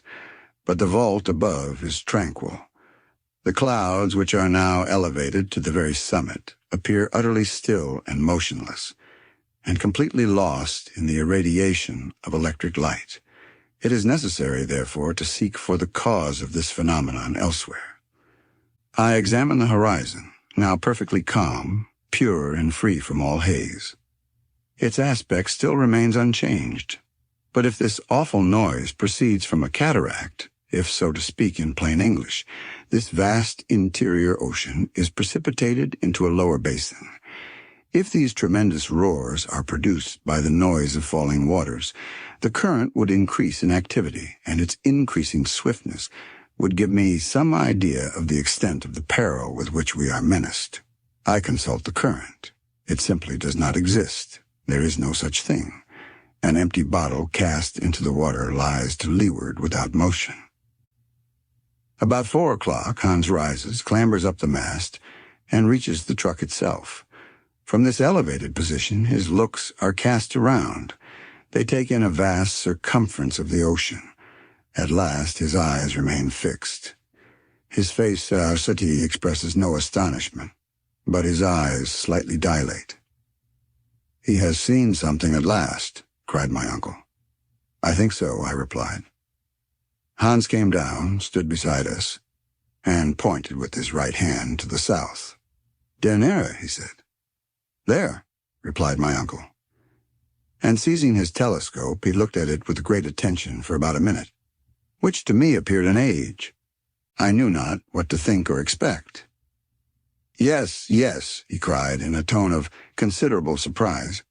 "There it is." "What?" I asked. "A tremendous spurt of water rising out of the waves." "Some other marine monster," I cried, already alarmed. "Perhaps." "Then let us steer more to the westward, for we know what we have to expect from antediluvian animals," was my eager reply. "Go ahead," said my uncle. I turned towards Hans. Hans was at the tiller steering with his usual imperturbable calm. Nevertheless, if from the distance which separated us from this creature, a distance which must be estimated at not less than a dozen leagues, one could see the column of water spurting from the blowhole of the great animal, his dimensions must be something preternatural. To fly is therefore the course to be suggested by ordinary prudence. But we have not come into that part of the world to be prudent. Such is my uncle's determination. We accordingly continued to advance. The nearer we come, the loftier is the spouting water. What monster can fill himself with such huge volumes of water, and then unceasingly spout them out in such lofty jets? At 8 o'clock in the evening, reckoning as above ground where there is day and night, we are not more than 2 leagues from the mighty beast. Its long, black, enormous, mountainous body lies on the top of the water like an island. But then sailors have been said to have gone ashore on sleeping whales, mistaking them for land. Is it illusion, or is it fear? Its length cannot be less than 1,000 fathoms. What, then, is this cetaceous monster of which no Cuvier ever thought? It is quite motionless and presents the appearance of sleep. The sea seems unable to lift him upwards. It is rather the waves which break on his huge and gigantic frame. The waterspout, rising to a height of 500 feet, breaks in spray with a dull, sullen roar. We advance like senseless lunatics towards this mighty mass. I honestly confess that I was abjectly afraid. I declared that I would go no farther. I threatened in my terror to cut the sheet of the sail. I attacked the professor with considerable acrimony, calling him foolhardy, mad, I know not what. He made no answer. Suddenly the imperturbable Hans once more pointed his finger to the menacing object. "Home! An island!" cried my uncle. An island? I replied, shrugging my shoulders at this poor attempt at deception. Of course it is, cried my uncle, bursting into a loud and joyous laugh. But the waterspout? Geyser, said Hans. Yes, of course, a geyser, replied my uncle, still laughing. A geyser like those common in Iceland. Jets like this are the great wonders of the country. At first I would not allow that I had been so grossly deceived. What could be more ridiculous than to have taken an island for a marine monster? But kick as one may, one must yield to evidence. And I was finally convinced of my error. It was nothing after all but a natural phenomenon. As we approached nearer and nearer, the dimensions of the liquid sheaf of waters became truly grand and stupendous. The island had, at a distance, presented the appearance of an enormous whale, whose head rose high above the waters. The geyser, a word the Icelanders pronounce geysir, and which signifies fury, rose majestically from its summit. Dull detonations are heard every now and then, and the enormous jet, taken as it were with sudden fury, shakes its plume of vapor and bounds into the first layer of the clouds. It is alone. Neither spurts of vapor nor hot springs surround it, and the whole volcanic power of that region is concentrated in one sublime column. The rays of electric light mix with this dazzling sheaf, every drop as it falls assuming the prismatic colors of the rainbow. Let us go on shore, said the professor after some minutes of silence. It is necessary, however, to take great precaution in order to avoid the weight of falling waters, which would cause the raft to founder in an instant. Hans, however, steers admirably and brings us to the other extremity of the island. I was the first to leap on the rock. My uncle followed, while the eider duck hunter remained still, like a man above any childish sources of astonishment. We were now walking on granite mixed with silicious sandstone. The soil shivered under our feet like the sides of boilers in which overheated steam is forcibly confined. It is burning. We soon came in sight of the little central basin from which rose the geyser. I plunged a thermometer into the water which ran bubbling from the center, and it marked a heat of 163 degrees. This water, therefore, came from some place where the heat was intense. This was singularly in contradiction with the theories of Professor Hardwigg. I could not help telling him my opinion on the subject. "Well," said he sharply, "and what does this prove against my doctrine?" "Nothing," replied I dryly, seeing that I was running my head against a foregone conclusion. "Nevertheless, I am compelled to confess that until now we have been most remarkably fortunate, and that this voyage is being accomplished in most favorable conditions of temperature. But it appears evident, in fact certain, that we shall sooner or later arrive at one of those regions where the central heat will reach its utmost limits and will go far beyond all the possible gradations of thermometers. Visions of the Hades of the ancients, believed to be in the center of the earth, floated through my imagination. We shall, however, see what we shall see.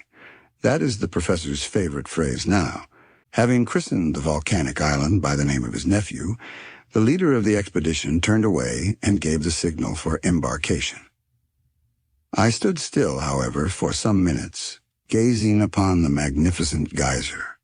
I soon was able to perceive that the upward tendency of the water was irregular. Now it diminished in intensity, and then, suddenly, it regained new vigor, which I attributed to the variation of the pressure of the accumulated vapors in its reservoir. At last we took our departure, going carefully round the projecting and rather dangerous rocks of the southern side. Hans had taken advantage of this brief halt to repair the raft. Before we took our final departure from the island, however, I made some observations to calculate the distance we had gone over, and I put them down in my journal. Since we left Port Gretchen, we had traveled 270 leagues, more than 800 miles, on this great inland sea. We were, therefore, 620 leagues from Iceland and exactly under England. Chapter 32. The Battle of the Elements. Friday, August 21st. This morning the magnificent geyser had wholly disappeared. The wind had freshened up, and we were fast leaving the neighborhood of Henry's Island. Even the roaring sound of the mighty column was lost to the ear.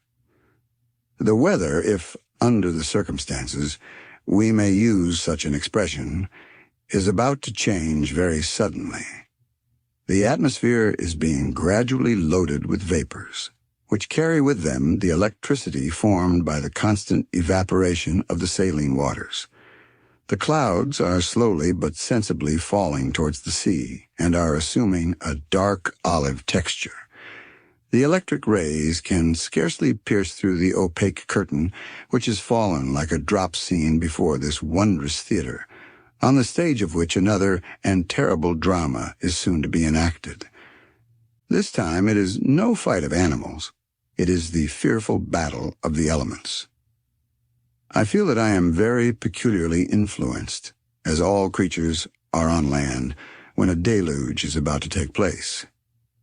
The cumuli, a perfectly oval kind of cloud piled upon the south, presented a most awful and sinister appearance, with the pitiless aspect often seen before a storm. The air is extremely heavy. The sea is comparatively calm. In the distance, the clouds have assumed the appearance of enormous balls of cotton, or rather pods, piled one above the other in picturesque confusion. By degrees, they appear to swell out, break, and gain in number what they lose in grandeur. Their heaviness is so great that they are unable to lift themselves from the horizon. But under the influence of the upper currents of air, they are gradually broken up, become much darker, and then present the appearance of one single layer of a formidable character. Now and then a lighter cloud, still lit up from above, rebounds upon this gray carpet and is lost in the opaque mass. There can be no doubt that the entire atmosphere is saturated with electric fluid. I am myself wholly impregnated. My hairs literally stand on end as if under the influence of a galvanic battery. If one of my companions ventured to touch me, I think he would receive rather a violent and unpleasant shock. About 10 o'clock in the morning, the symptoms of the storm became more thorough and decisive. The wind appeared to soften down as if to take breath for a renewed attack. The vast funereal pall above us looked like a huge bag, like the cave of Aeolus, in which the storm was collecting its forces for the attack. I tried all I could not to believe in the menacing signs of the sky, and yet I could not avoid saying, as it were, involuntarily, I believe we are going to have bad weather. The professor made me no answer. He was in a detestable humor, to see the ocean stretching interminably before his eyes. On hearing my words, he simply shrugged his shoulders. We shall have a tremendous storm, I said again, pointing to the horizon. These clouds are falling lower and lower upon the sea as if to crush it. A great silence prevailed. The wind wholly ceased. Nature assumed a dead calm and ceased to breathe. Upon the mast, where I noticed a sort of slight ignis fatuus, the sail hangs in loose, heavy folds. The raft is motionless in the midst of a dark, heavy sea, without undulation, without motion. It is as still as glass. But as we are making no progress, what is the use of keeping up the sail, which may be the cause of our perdition if the tempest should suddenly strike us without warning? Let us lower the sail, I said. It is only an act of common prudence. No, no, cried my uncle, in an exasperated tone. 100 times, no. Let the wind strike us and do its worst. Let the storm sweep us away where it will. Only let me see the glimmer of some coast, of some rocky cliffs, even if they dash our raft into 1,000 pieces. No, keep up the sail, no matter what happens. These words were scarcely uttered when the southern horizon underwent a sudden and violent change. The long accumulated vapors were resolved into water, and the air required to fill up the void, produced, became a wild and raging tempest. It came from the most distant corners of the mighty cavern. It raged from every point of the compass. It roared, it yelled, it shrieked with glee as of demons let loose. The darkness increased and became indeed darkness visible. The raft rose and fell with the storm and bounded over the waves. My uncle was cast headlong upon the deck. I with great difficulty dragged myself towards him. He was holding on with might and main to the end of a cable, and appeared to gaze with pleasure and delight at the spectacle of the unchained elements. Hans never moved a muscle. His long hair, driven hither and thither by the tempest and scattered wildly over his motionless face, gave him a most extraordinary appearance, for every single hair was illuminated by little sparkling sprigs. His countenance presents the extraordinary appearance of antediluvian man, a true contemporary of the megatherium. Still the mast holds good against the storm. The sail spreads out and fills like a soap bubble about to burst. The raft rushes on at a pace impossible to estimate, but still less swiftly than the body of water displaced beneath it, the rapidity of which may be seen by the lines which fly right and left in the wake. The sail, I cried, making a trumpet of my hands and then endeavoring to lower it. Let it alone, said my uncle, more exasperated than ever. Nay, said Hans, gently shaking his head. Nevertheless, the rain formed a roaring cataract before this horizon of which we were in search, and to which we were rushing like madmen. But before this wilderness of waters reached us, the mighty veil of cloud was torn in twain. The sea began to foam wildly, and the electricity, produced by some vast and extraordinary chemical action in the upper layer of cloud, is brought into play.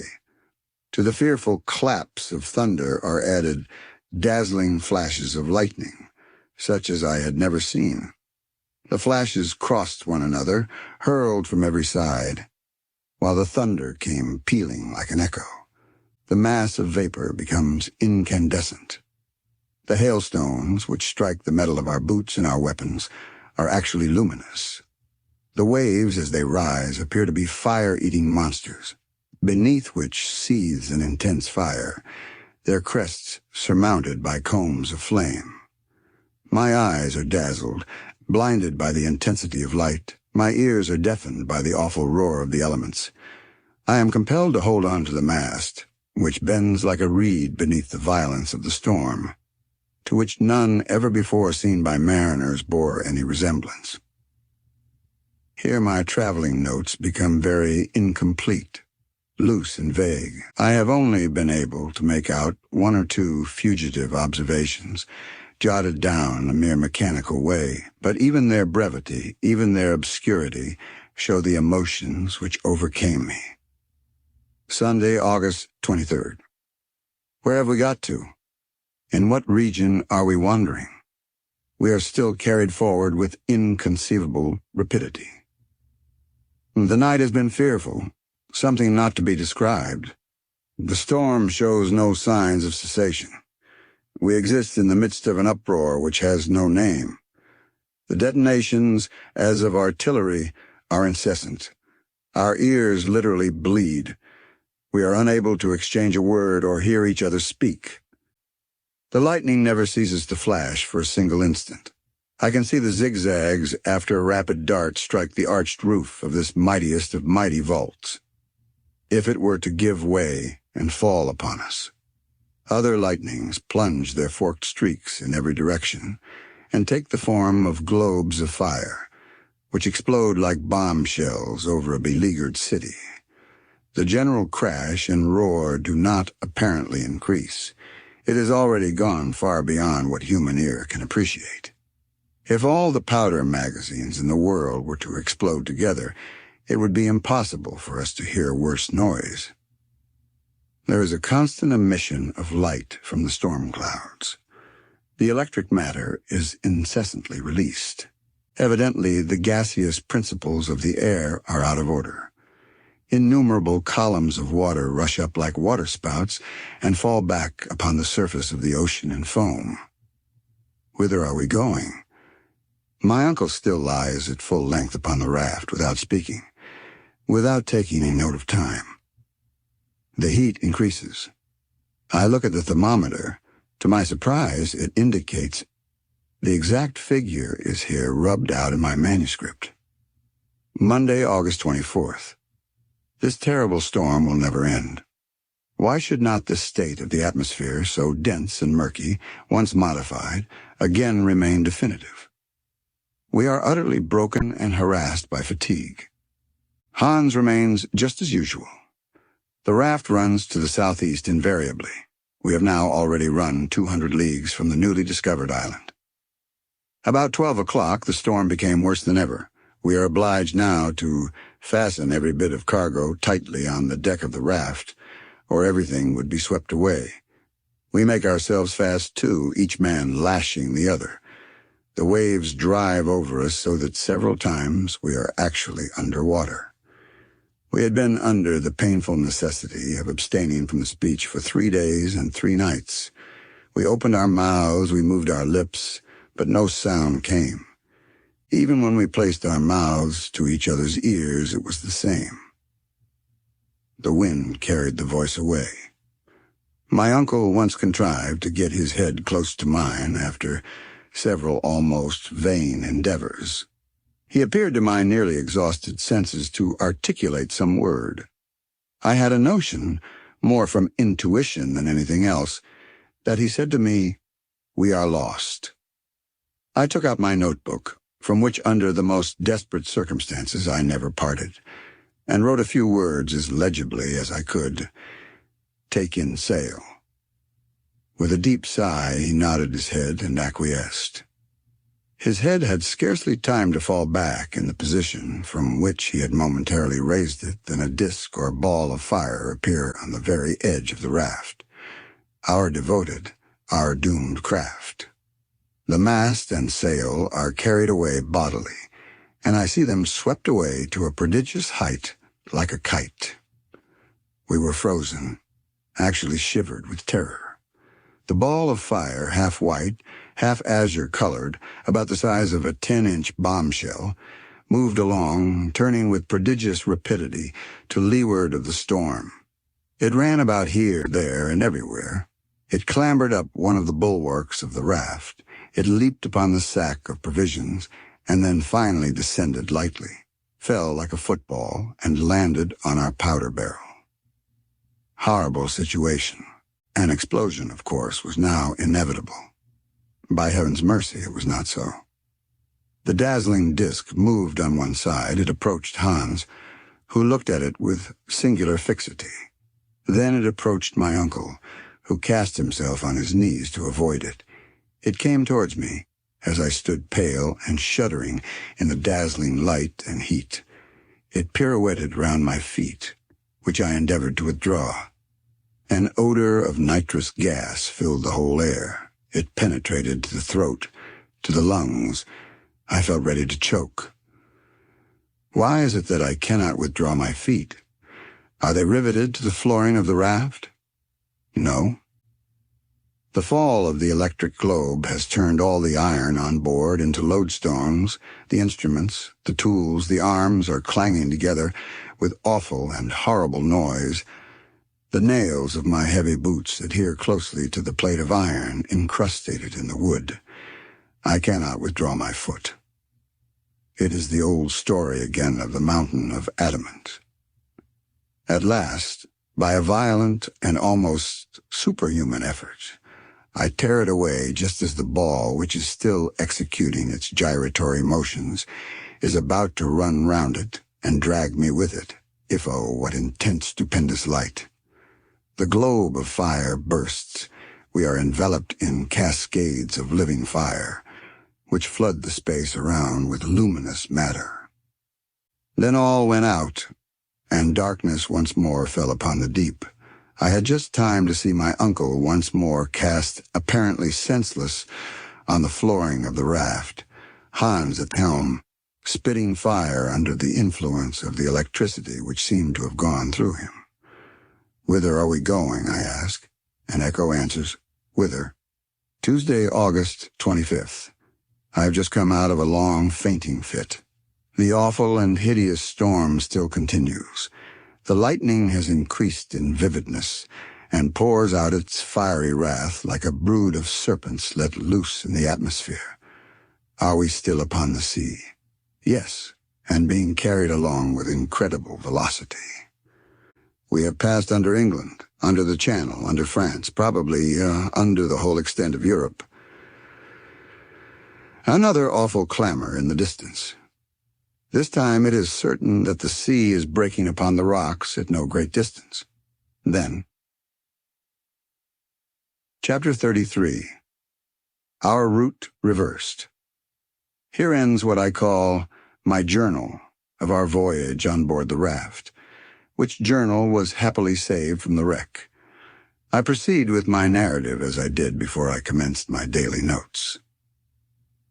What happened when the terrible shock took place, when the raft was cast upon the rocky shore, it would be impossible for me now to say.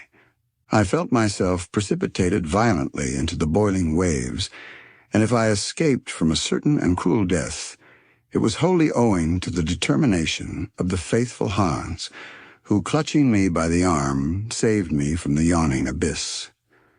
The courageous Icelander then carried me in his powerful arms, far out of the reach of the waves, and laid me down upon a burning expanse of sand, where I found myself some time afterwards in the company of my uncle, the professor. Then he quietly returned towards the fatal rocks, against which the furious waves were beating, in order to save any stray waifs from the wreck. This man was always practical and thoughtful. I cannot utter a word. I was quite overcome with emotion. My whole body was broken and bruised with fatigue. It took hours before I was anything like myself. Meanwhile, there fell a fearful deluge of rain, drenching us to the skin. Its very violence, however, proclaimed the approaching end of the storm. Some overhanging rocks afforded us a slight protection from the torrents. Under this shelter, Hans prepared some food, which, however, I was unable to touch, and, exhausted by the 3 weary days and nights of watching, we fell into a deep and painful sleep. My dreams were fearful, but at last exhausted nature asserted her supremacy, and I slumbered. Next day, when I awoke, the change was magical. The weather was magnificent. Air and sea, as if by mutual consent, had regained their serenity. Every trace of the storm, even the faintest, had disappeared. I was saluted on my awakening by the first joyous tones I had heard from the professor for many a day. His gaiety, indeed, was something terrible. "Well, my lad," he cried, rubbing his hands together, "have you slept soundly? Might it not have been supposed that we were in the old house on the Königstrasse, that I had just come down quietly to my breakfast, and that my marriage with Gretchen was to take place that very day?" My uncle's coolness was exasperating. Alas, considering how the tempest had driven us in an easterly direction, we had passed under the whole of Germany, under the city of Hamburg, where I had been so happy, under the very street which contained all I loved and cared for in the world. It was a positive fact that I was only separated from her by a distance of 40 leagues. But these 40 leagues were of hard, impenetrable granite. All these dreary and miserable reflections passed through my mind before I attempted to answer my uncle's question. "Why, what is the matter?" he cried. "Cannot you say whether you have slept well or not?" "I have slept very well," was my reply. "But every bone in my body aches. I suppose that will lead to nothing." "Nothing at all, my boy. It is only the result of the fatigue of the last few days. That is all. You appear, if I may be allowed to say so, to be very jolly this morning," I said. Delighted, my dear boy, delighted. Was never happier in my life. We have at last reached the wished-for port. The end of our expedition?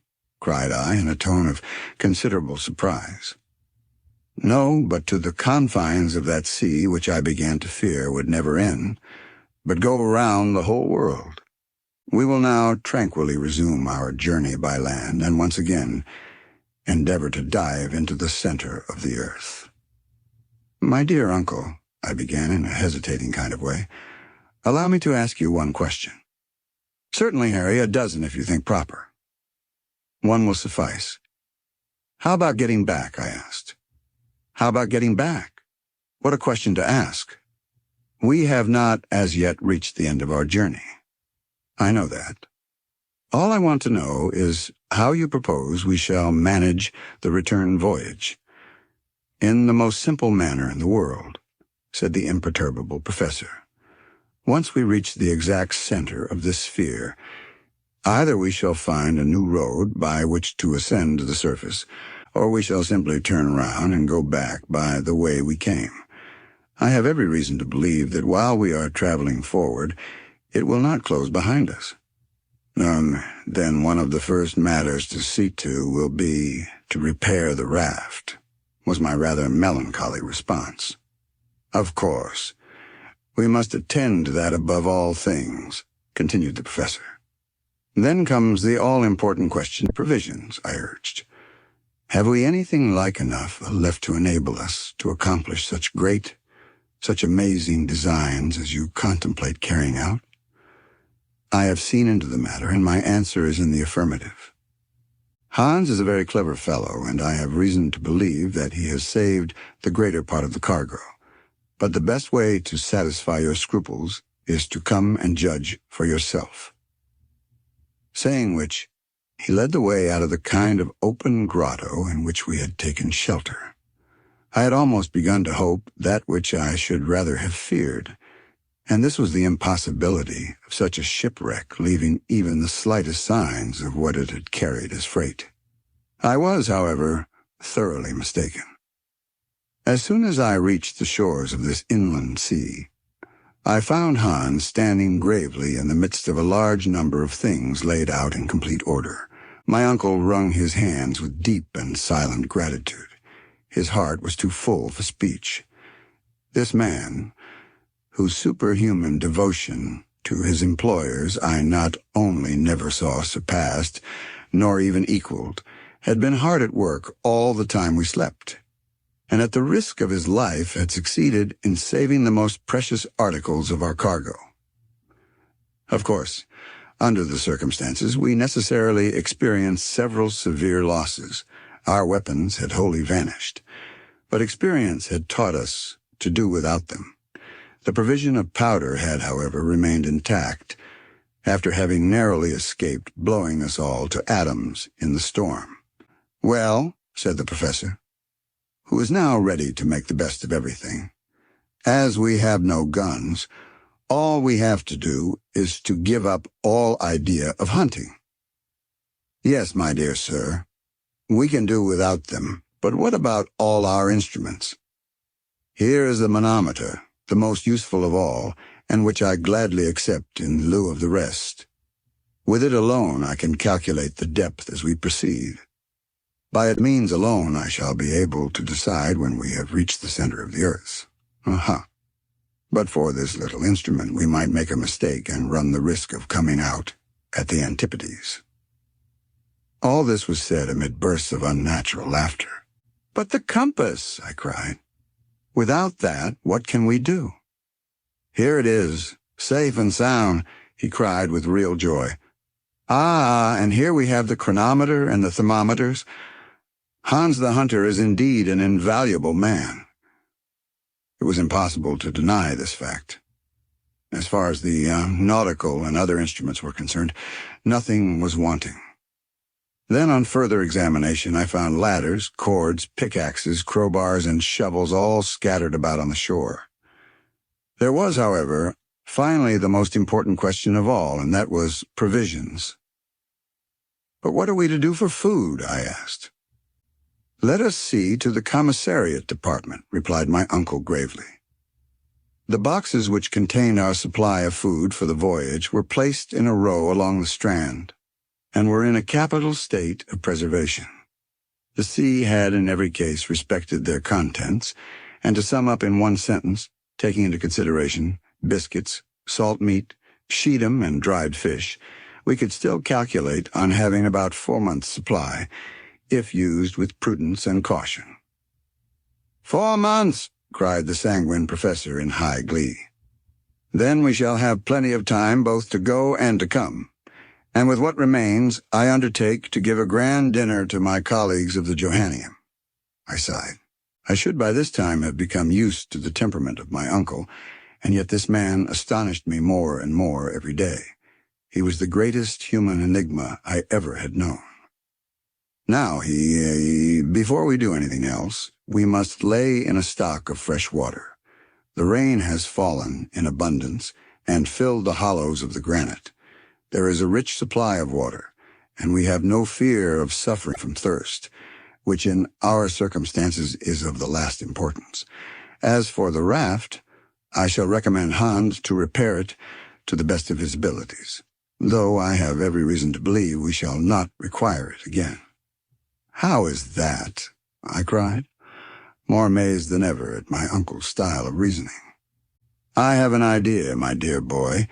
It is none other than this simple fact.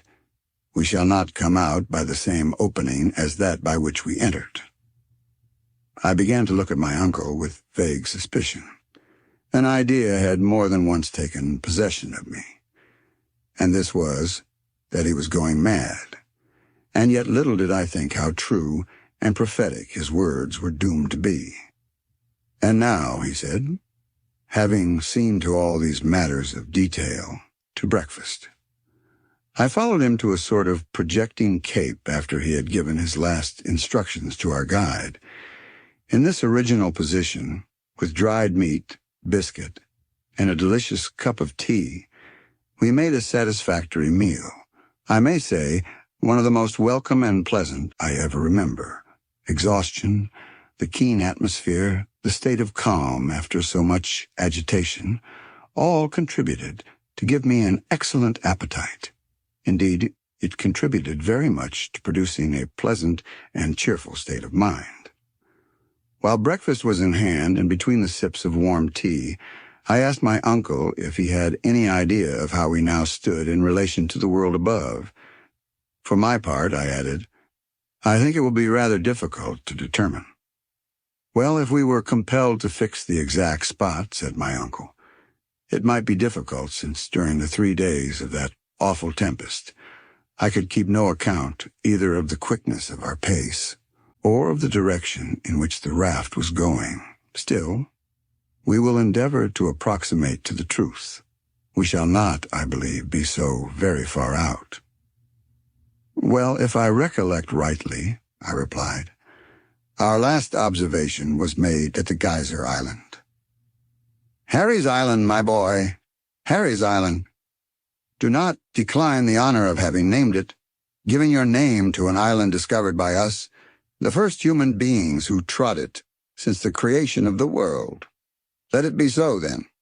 At Harry's Island we had already gone over 270 leagues of sea, and we were, I believe, about 600 leagues, more or less, from Iceland." "Good. I am glad to see that you remember so well. Let us start from that point, and let us count 4 days of storm, during which our rate of traveling must have been very great. I should say that our velocity must have been about 80 leagues to the 24 hours. I agreed that I thought this a fair calculation.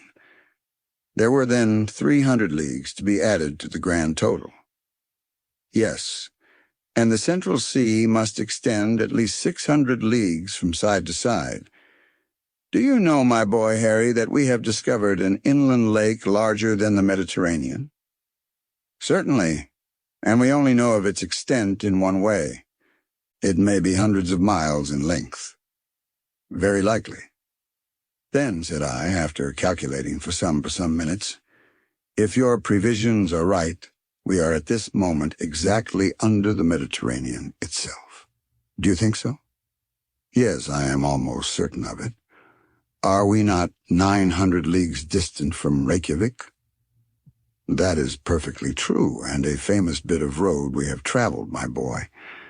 But why we should be under the Mediterranean more than under Turkey or the Atlantic Ocean can only be known when we are sure of not having deviated from our course, and of this we know nothing.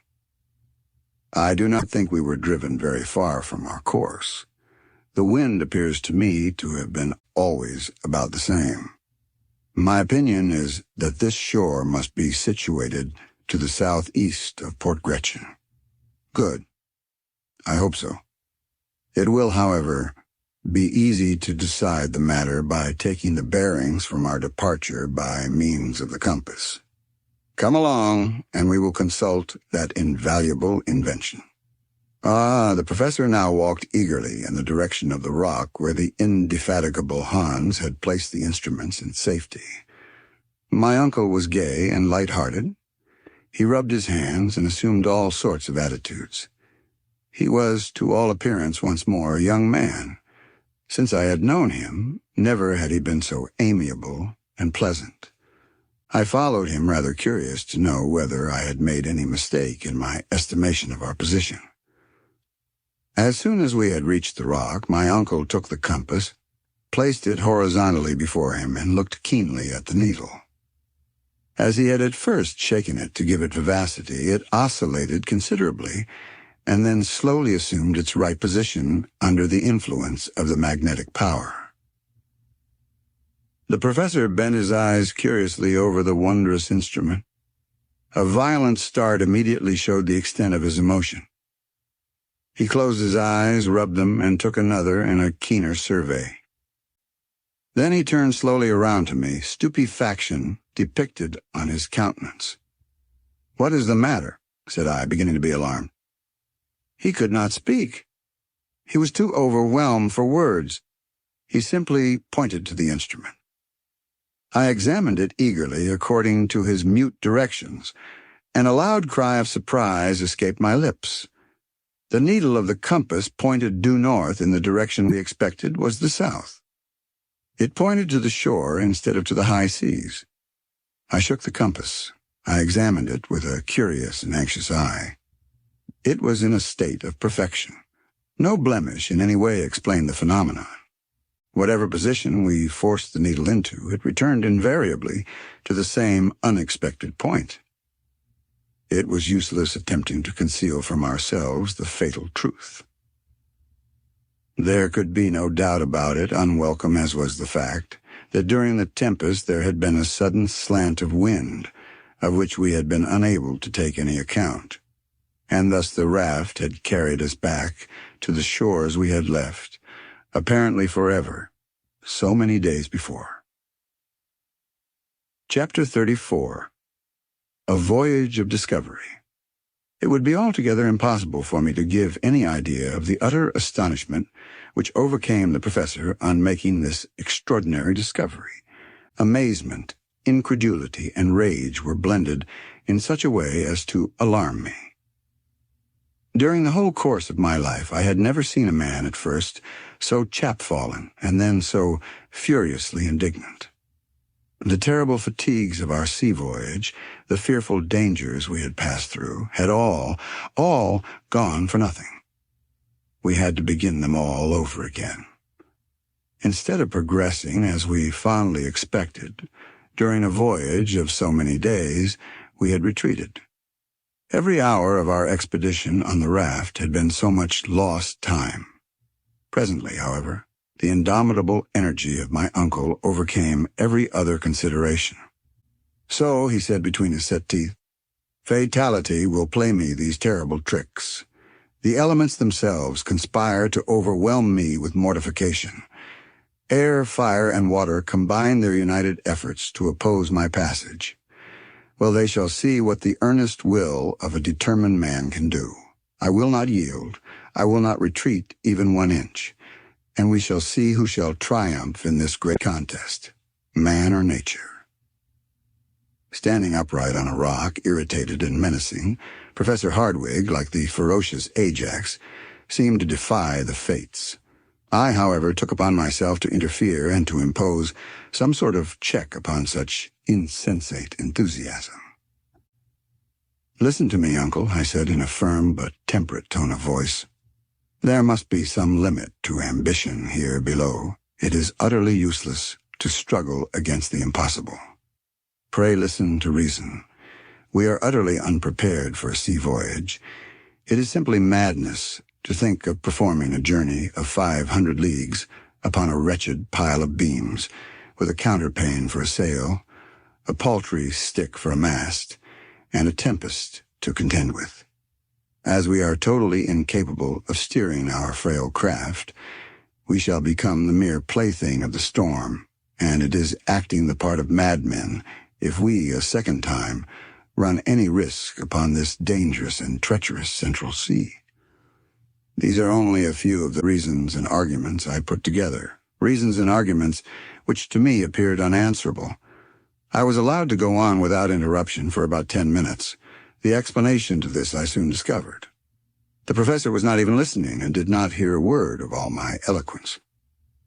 "To the raft!" he cried in a hoarse voice when I paused for a reply.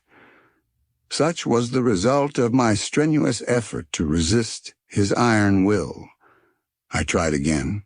I begged and implored him. I got into a passion. But I had to deal with a will more determined than my own.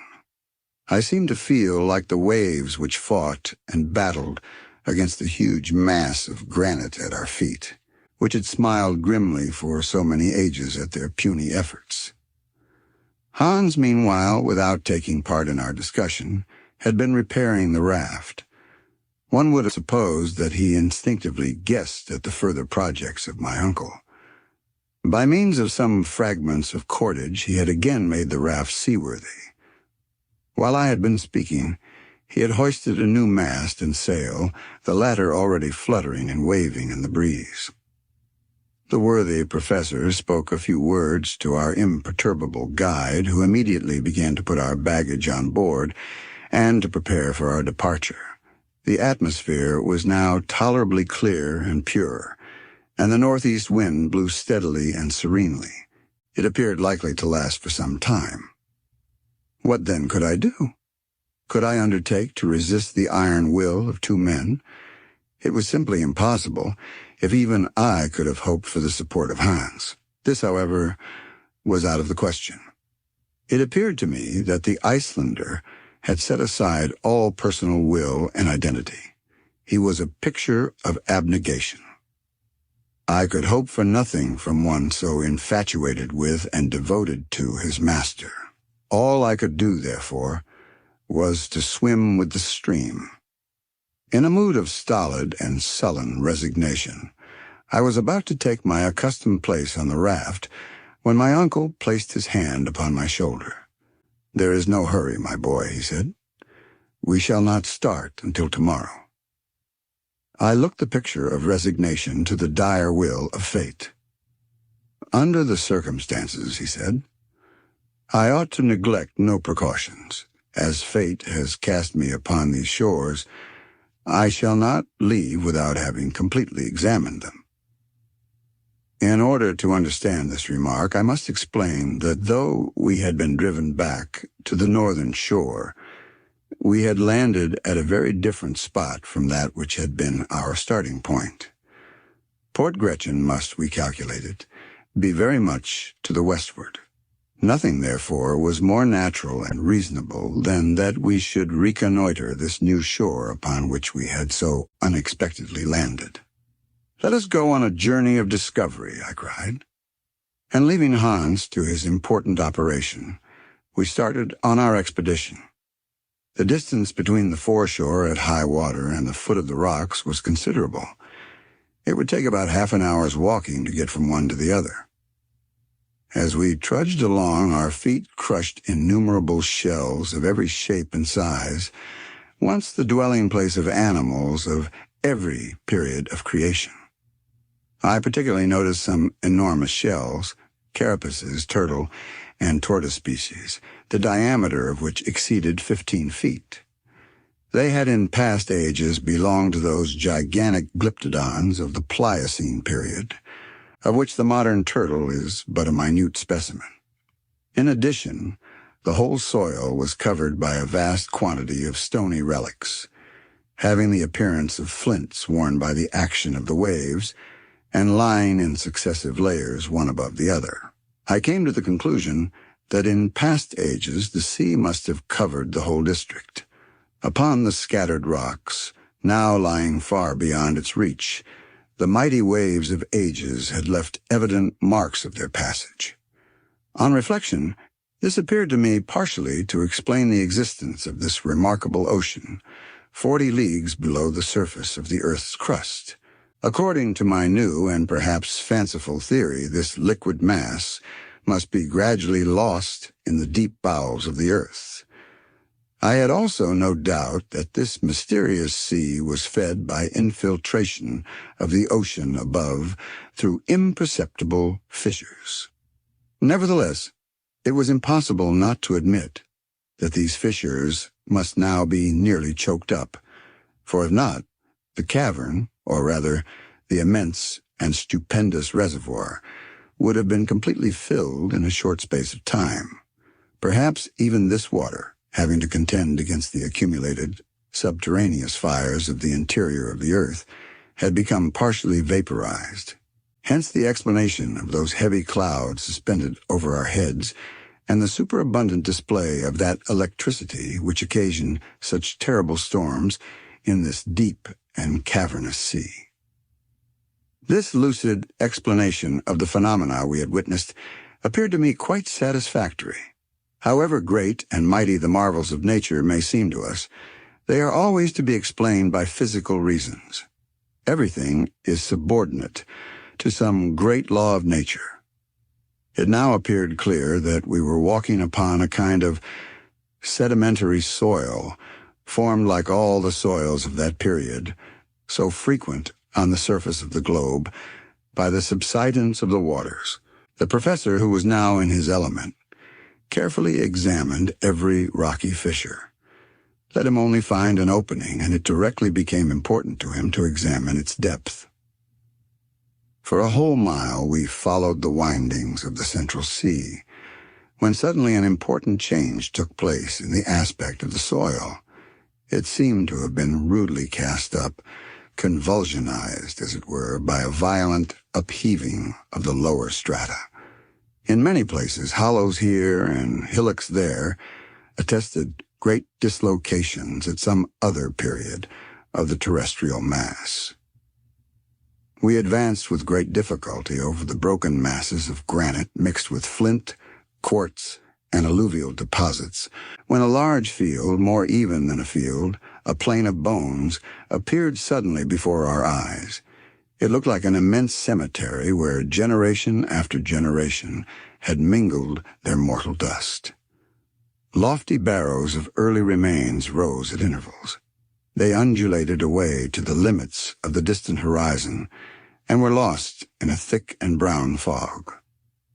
On that spot, some 3 square miles in extent, was accumulated the whole history of animal life.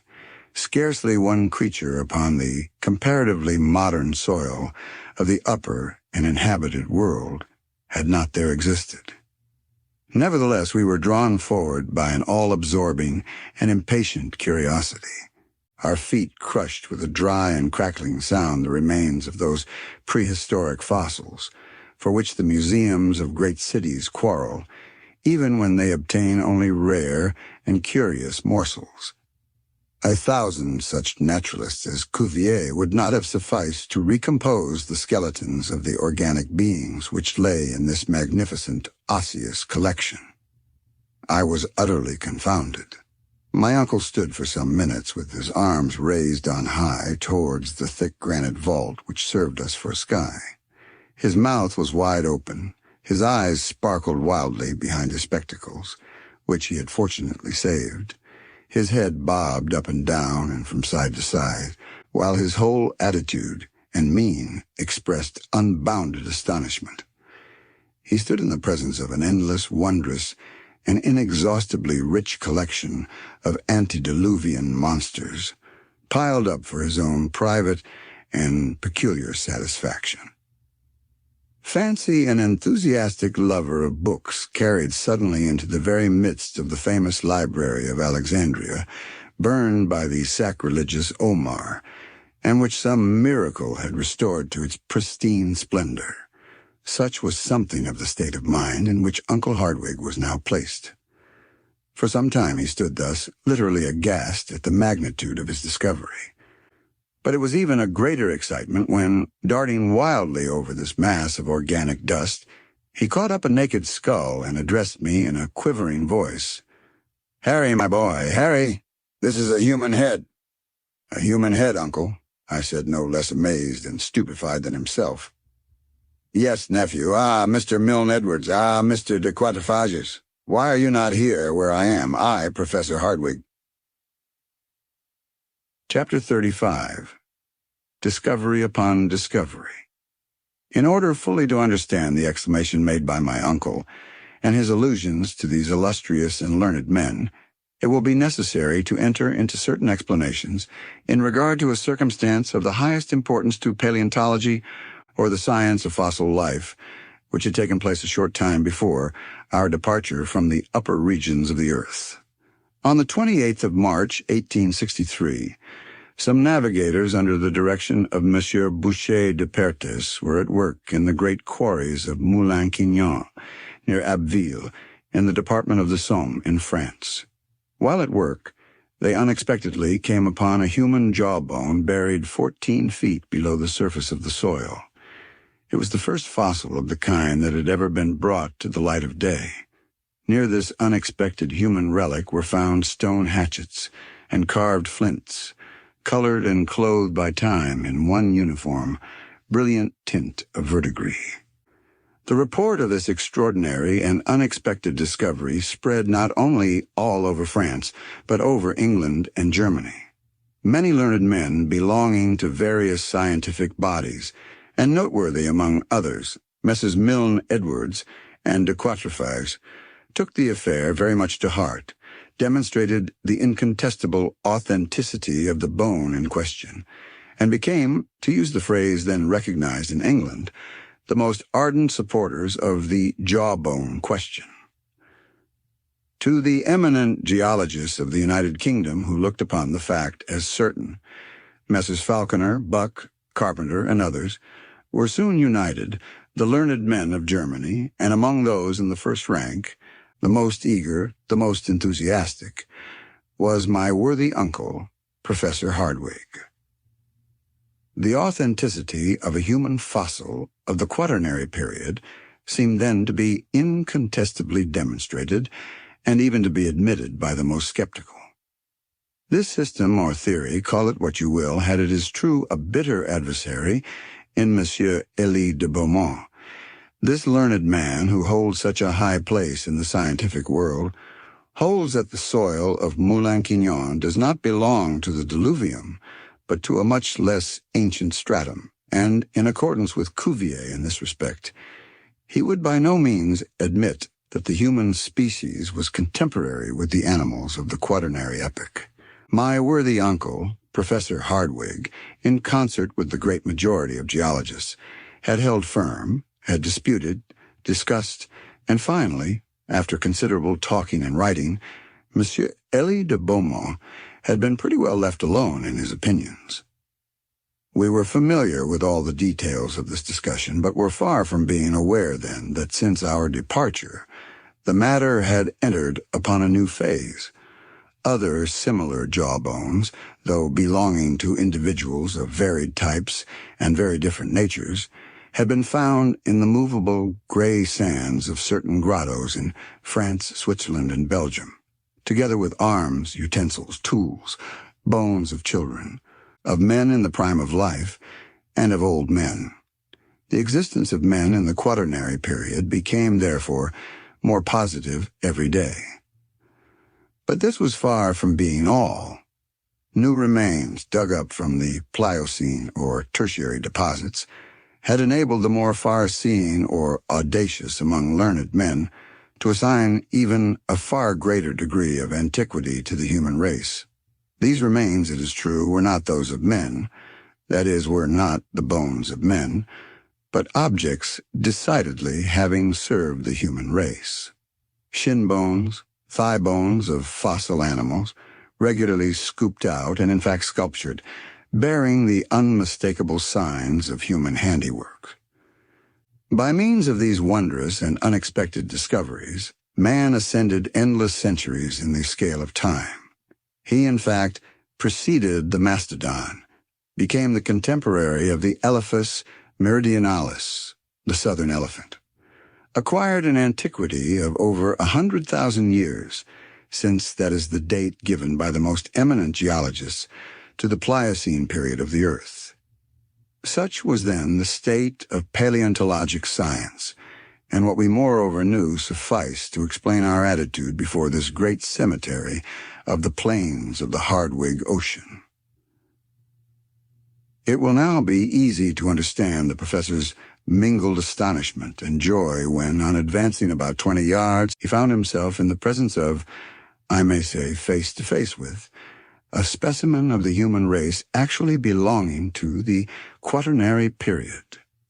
It was indeed a human skull, perfectly recognizable, had a soil of very peculiar nature, like that of the cemetery of Saint-Michel at Bordeaux, preserved it during countless ages? This was the question I asked myself, but which I was wholly unable to answer. But this head, with stretched and parchmenty skin, with the teeth whole, the hair abundant, was before our eyes as in life. I stood mute, almost paralyzed with wonder and awe before this dread apparition of another age. My uncle, who on almost every occasion was a great talker, remained for a time completely dumbfounded. He was too full of emotion for speech to be possible. After a while, however, we raised up the body to which the skull belonged. We stood it on end. It seemed to our excited imaginations to look at us with its terrible hollow eyes. After some minutes of silence, the man was vanquished by the professor. Human instincts succumbed to scientific pride and exultation. Professor Hardwigg, carried away by his enthusiasm, forgot all the circumstances of our journey, the extraordinary position in which we were placed, the immense cavern which stretched far away over our heads. There can be no doubt that he thought himself at the institution addressing his attentive pupils, for he put on his most doctorial style, waved his hand, and began, "Gentlemen, I have the honor on this auspicious occasion to present to you a man of the Quaternary period of our globe. Many learned men have denied his very existence, while other able persons, perhaps of even higher authority, have affirmed their belief in the reality of his life. If the St. Thomases of paleontology were present, they would reverentially touch him with their fingers and believe in his existence, thus acknowledging their obstinate heresy. I know that science should be careful in relation to all discoveries of this nature. I am not without having heard of the many Barnums and other quacks who have made a trade of such like pretended discoveries. I have, of course, heard of the discovery of the knee bones of Ajax, of the pretended finding of the body of Orestes by the Spartiates, and of the body of Asterius 10 spans long, 15 feet, of which we read in Pausanias. I have read everything in relation to the skeleton of Trapani discovered in the 14th century, and which many persons chose to regard as that of Polyphemus, and the history of the giant dug up during the 16th century in the environs of Palmyra.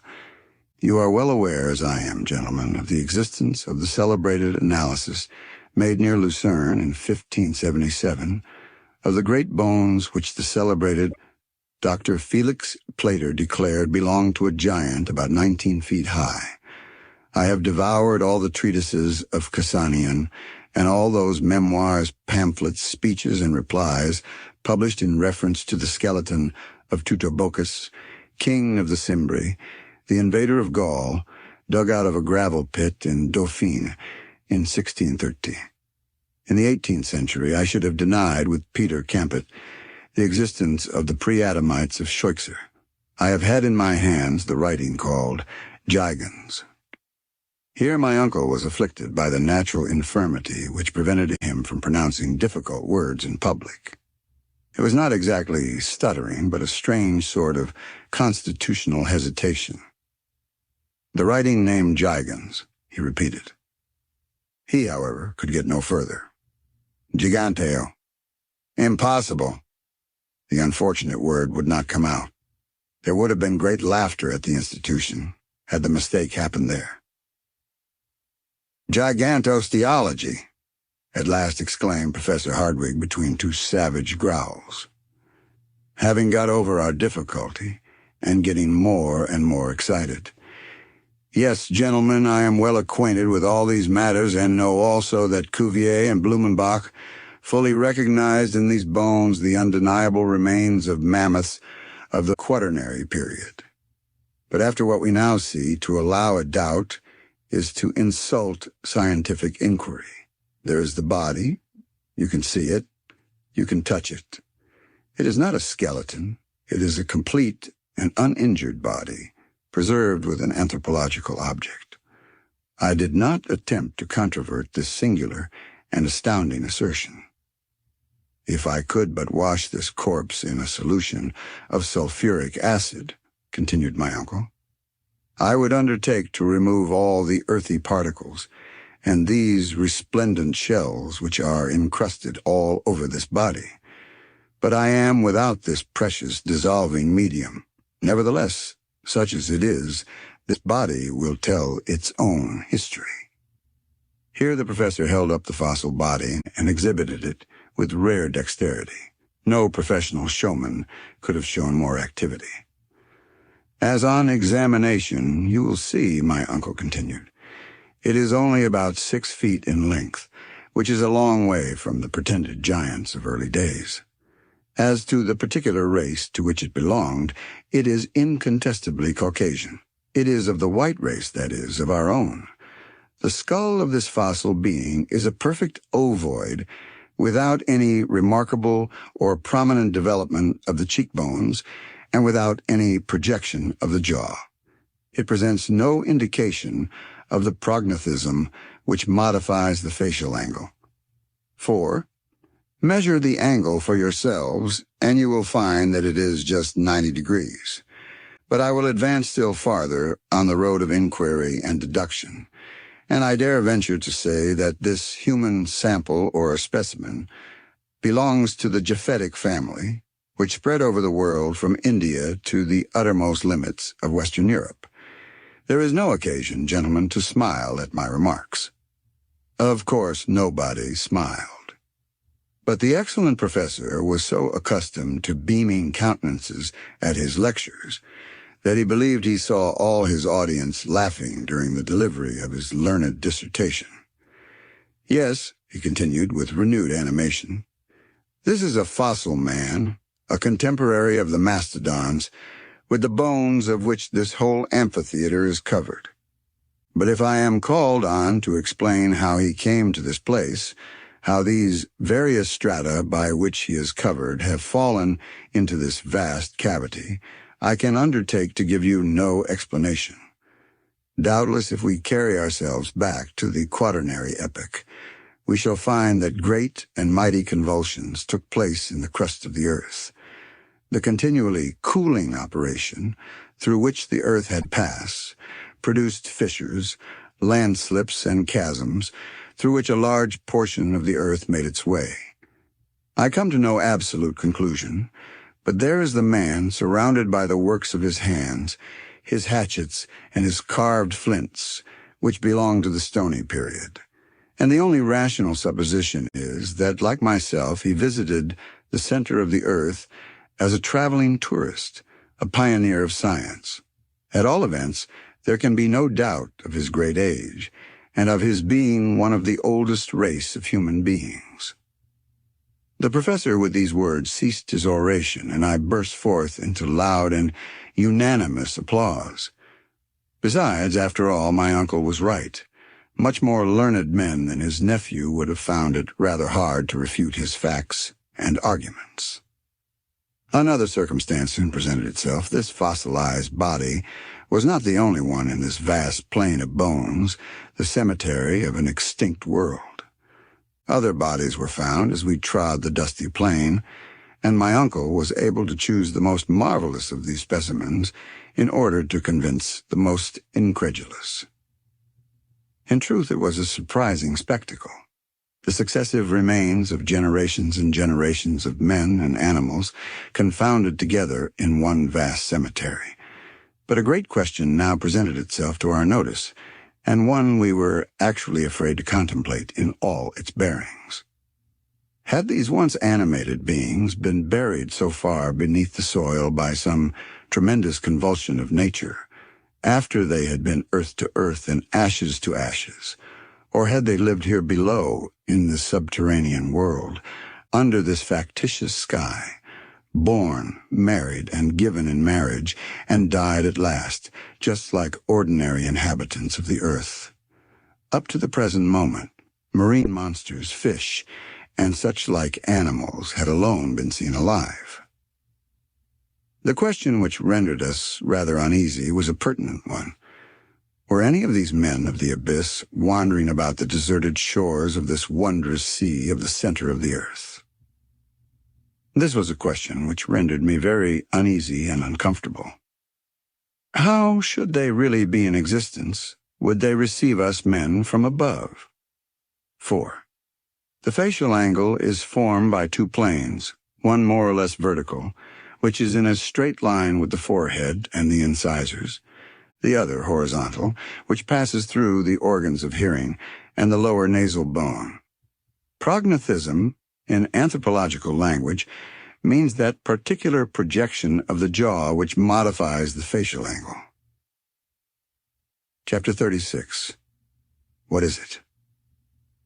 For a long and weary hour we tramped over this great bed of bones. We advanced regardless of everything, drawn on by ardent curiosity. What other marvels did this great cavern contain? What other wondrous treasures for the scientific man? My eyes were quite prepared for any number of surprises. My imagination lived in expectation of something new and wonderful. The borders of the great central ocean had for some time disappeared behind the hills that were scattered over the ground occupied by the plain of bones. The imprudent and enthusiastic professor, who did not care whether he lost himself or not, hurried me forward. We advanced silently, bathed in waves of electric fluid. By reason of a phenomenon which I cannot explain, and thanks to its extreme diffusion, now complete, the light illumined equally the sides of every hill and rock. Its seat appeared to be nowhere, in no determined force, and produced no shade whatever. The appearance presented was that of tropical country at midday in summer, in the midst of the equatorial regions and under the vertical rays of the sun. All signs of vapor had disappeared. The rocks, the distant mountains, some confused masses of far-off forests, assumed a weird and mysterious aspect under this equal distribution of the luminous fluid. We resembled, to a certain extent, the mysterious personage in one of Hoffmann's fantastic tales, the man who lost his shadow.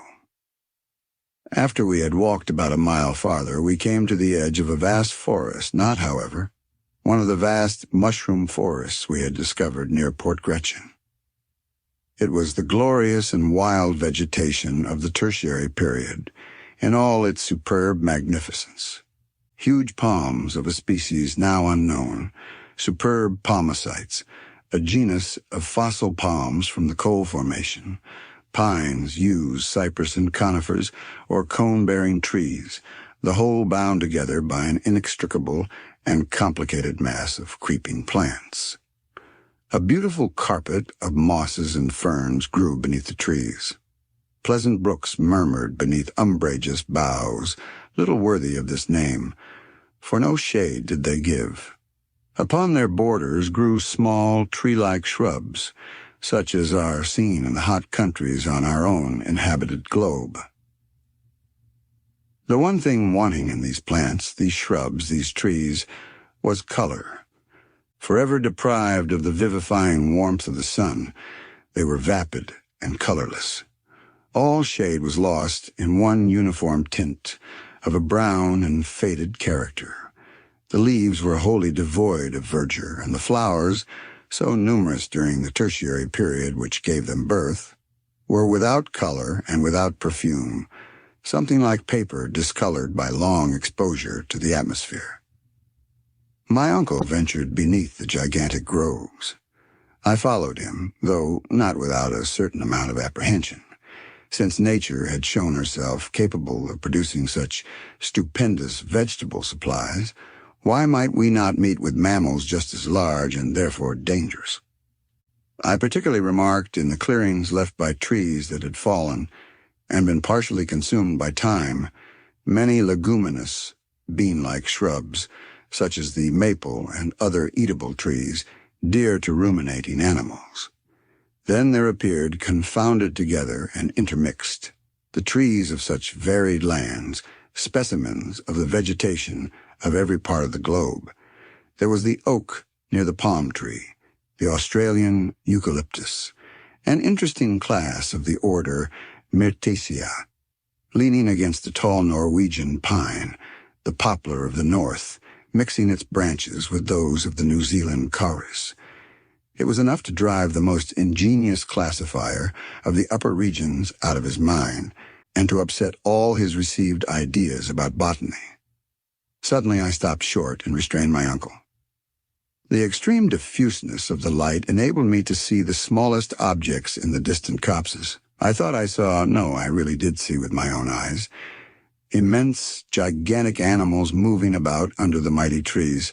Yes, they were truly gigantic animals, a whole herd of mastodons, not fossils, but living, and exactly like those discovered in 1801 on the marshy banks of the great Ohio in North America. Yes, I could see these enormous elephants, whose trunks were tearing down large boughs and working in and out the trees like a legion of serpents. I could hear the sounds of the mighty tusks uprooting huge trees. The boughs crackled, and the whole masses of leaves and green branches went down the capacious throats of these terrible monsters. That wondrous dream when I saw the ante-historical times revivified, when the tertiary and quaternary periods passed before me, was now realized. And there we were alone, far down in the bowels of the earth, at the mercy of its ferocious inhabitants. My uncle paused, full of wonder and astonishment. "Come," he said at last, when his first surprise was over. "Come along, my boy, and let us see them nearer." "No," replied I, restraining his efforts to drag me forward. "We are wholly without arms. What should we do in the midst of that flock of gigantic quadrupeds? Come away, uncle, I implore you. No human creature can with impunity brave the ferocious anger of these monsters." "No human creature," said my uncle, suddenly lowering his voice to a mysterious whisper. "You are mistaken, my dear Henry. Look yonder. It seems to me that I behold a human being, a being like ourselves, a man." I looked, shrugging my shoulders, decided to push incredulity to its very last limits. But whatever might have been my wish, I was compelled to yield to the weight of ocular demonstration. Yes, not more than a quarter of a mile off, leaning against the trunk of an enormous tree, was a human being, a Proteus of these subterranean regions, a new son of Neptune, keeping this innumerable herd of mastodons.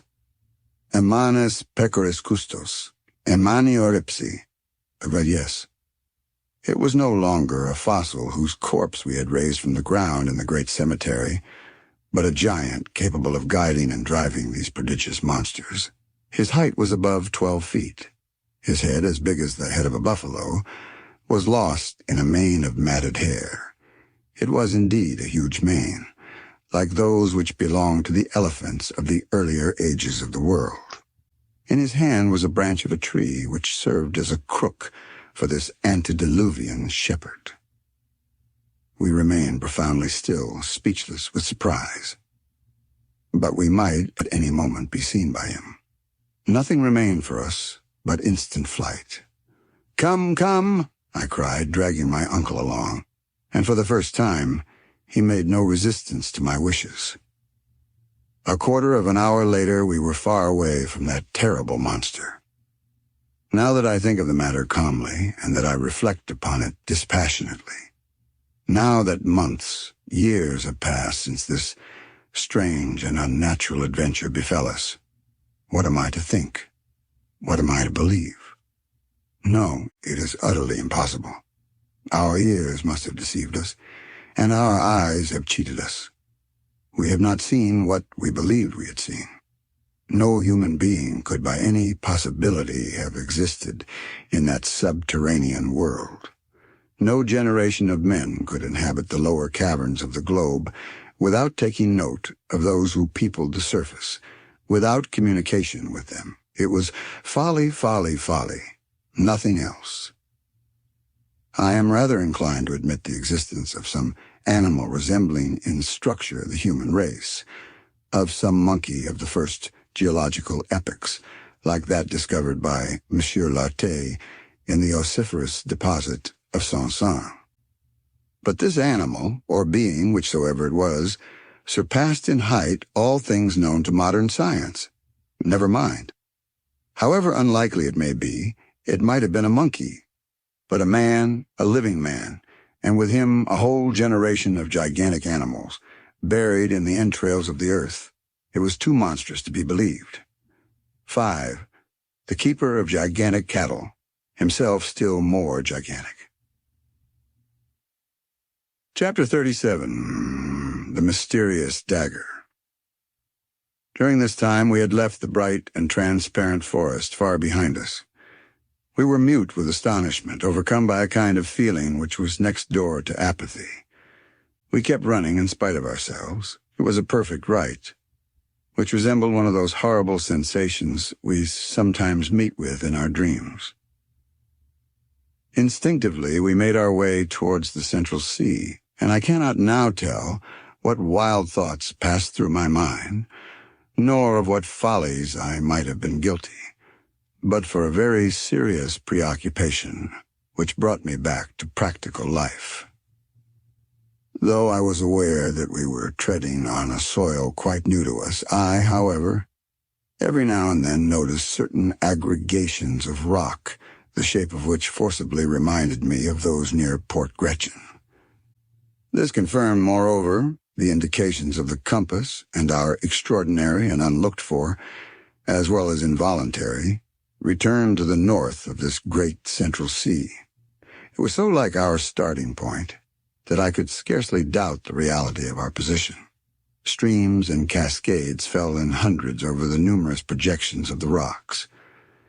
I actually thought I could see our faithful and monotonous Hans and the wonderful grotto in which I had come back to life after my tremendous fall. Then, as we advanced still farther, the position of the cliffs, the appearance of a stream, the unexpected profile of a rock, threw me again into a state of bewildering doubt. After some time, I explained my state of mental indecision to my uncle. He confessed to a similar feeling of hesitation. He was totally unable to make up his mind in the midst of this extraordinary but uniform panorama. There can be no doubt, I insisted, that we have not landed exactly at the place whence we first took our departure, but the tempest has brought us above our starting point. I think, therefore, that if we follow the coast, we shall once more find Port Gretchen. In that case, cried my uncle, it is useless to continue our exploration. The very best thing we can do is to make our way back to the raft. Are you quite sure, Harry, that you are not mistaken? It is difficult, was my reply, to come to any decision, for all these rocks are exactly alike. There is no marked difference between them. At the same time, the impression on my mind is that, I recognized the promontory at the foot of which our worthy Hans constructed the raft. We are, I am nearly convinced, near the little port, if this be not it, I added, carefully examining a creek, which appeared singularly familiar to my mind. My dear Harry, if this were the case, we should find traces of our own footsteps, some signs of our passage, and I can really see nothing to indicate our having passed this way. "But I see something," I cried, in an impetuous tone of voice, as I rushed forward and eagerly picked up something which shone in the sand under my feet. "What is it?" cried the astonished and bewildered professor. "This," was my reply, and I handed to my startled relative a rusty dagger of singular shape. "What made you bring with you so useless a weapon?" he exclaimed. "It was needlessly hampering yourself." "I bring it? It is quite new to me. I never saw it before.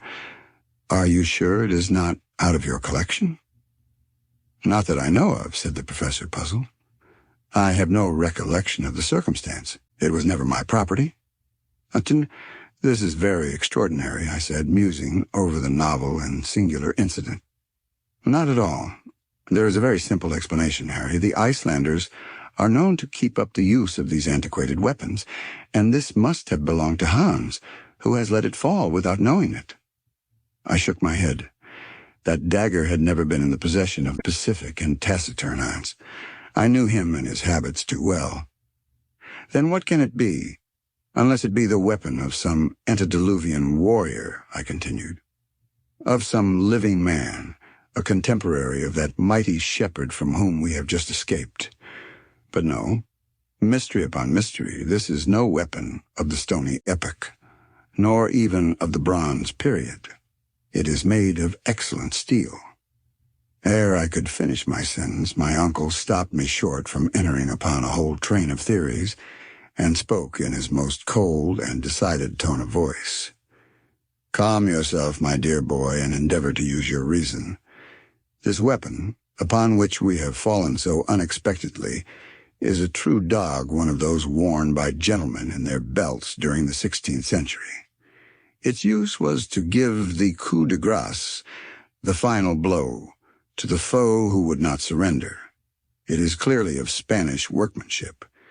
It belongs neither to you nor to me, nor the eider-down hunter, nor to any of the living beings who may still exist so marvelously in the interior of the earth." "What can you mean, Uncle?" I said, now lost in a host of surmises. "Look closely at it," he continued. "These jagged edges were never made by the resistance of human blood and bone. The blade is covered with a regular coating of iron mold and rust, which is not a day old, not a year old, not a century old, but much more." The professor began to get quite excited, according to custom, and was allowing himself to be carried away by his fertile imagination. I could have said something. He stopped me. "Harry," he cried, "we are now on the verge of a great discovery. This blade of a dagger you have so marvelously discovered, after being abandoned upon the sand for more than 100, 200, even 300 years, has been indented by someone endeavoring to carve an inscription on these rocks." "But this poniard never got here of itself," I exclaimed. "It could not have twisted itself. Someone, therefore, must have preceded us upon the shores of this extraordinary sea." "Yes, a man. But what man has been sufficiently desperate to do such a thing? A man who has somewhere written his name with this very dagger, a man who has endeavored once more to indicate the right road to the interior of the earth. Let us look around, my boy. You know not the importance of your singular and happy discovery." Prodigiously interested, we walked along the wall of rock, examining the smallest fissures which might finally expand into the much-wished for gully or shaft. We at last reached a spot where the shore became extremely narrow. The sea almost bathed the foot of the rocks, which were here very lofty and steep. There was scarcely a path wider than 2 yards at any point.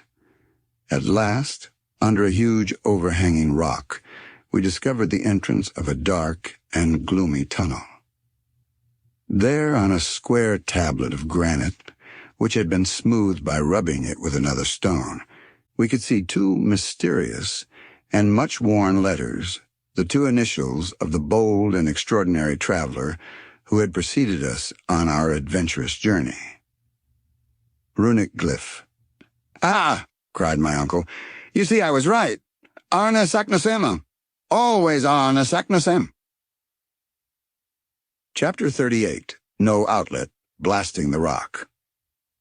Ever since the commencement of our marvelous journey, I had experienced many surprises, had suffered from many illusions.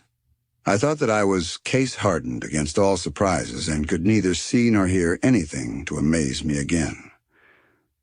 I was like a many who, having been round the world, finds himself wholly blasé and proof against the marvelous.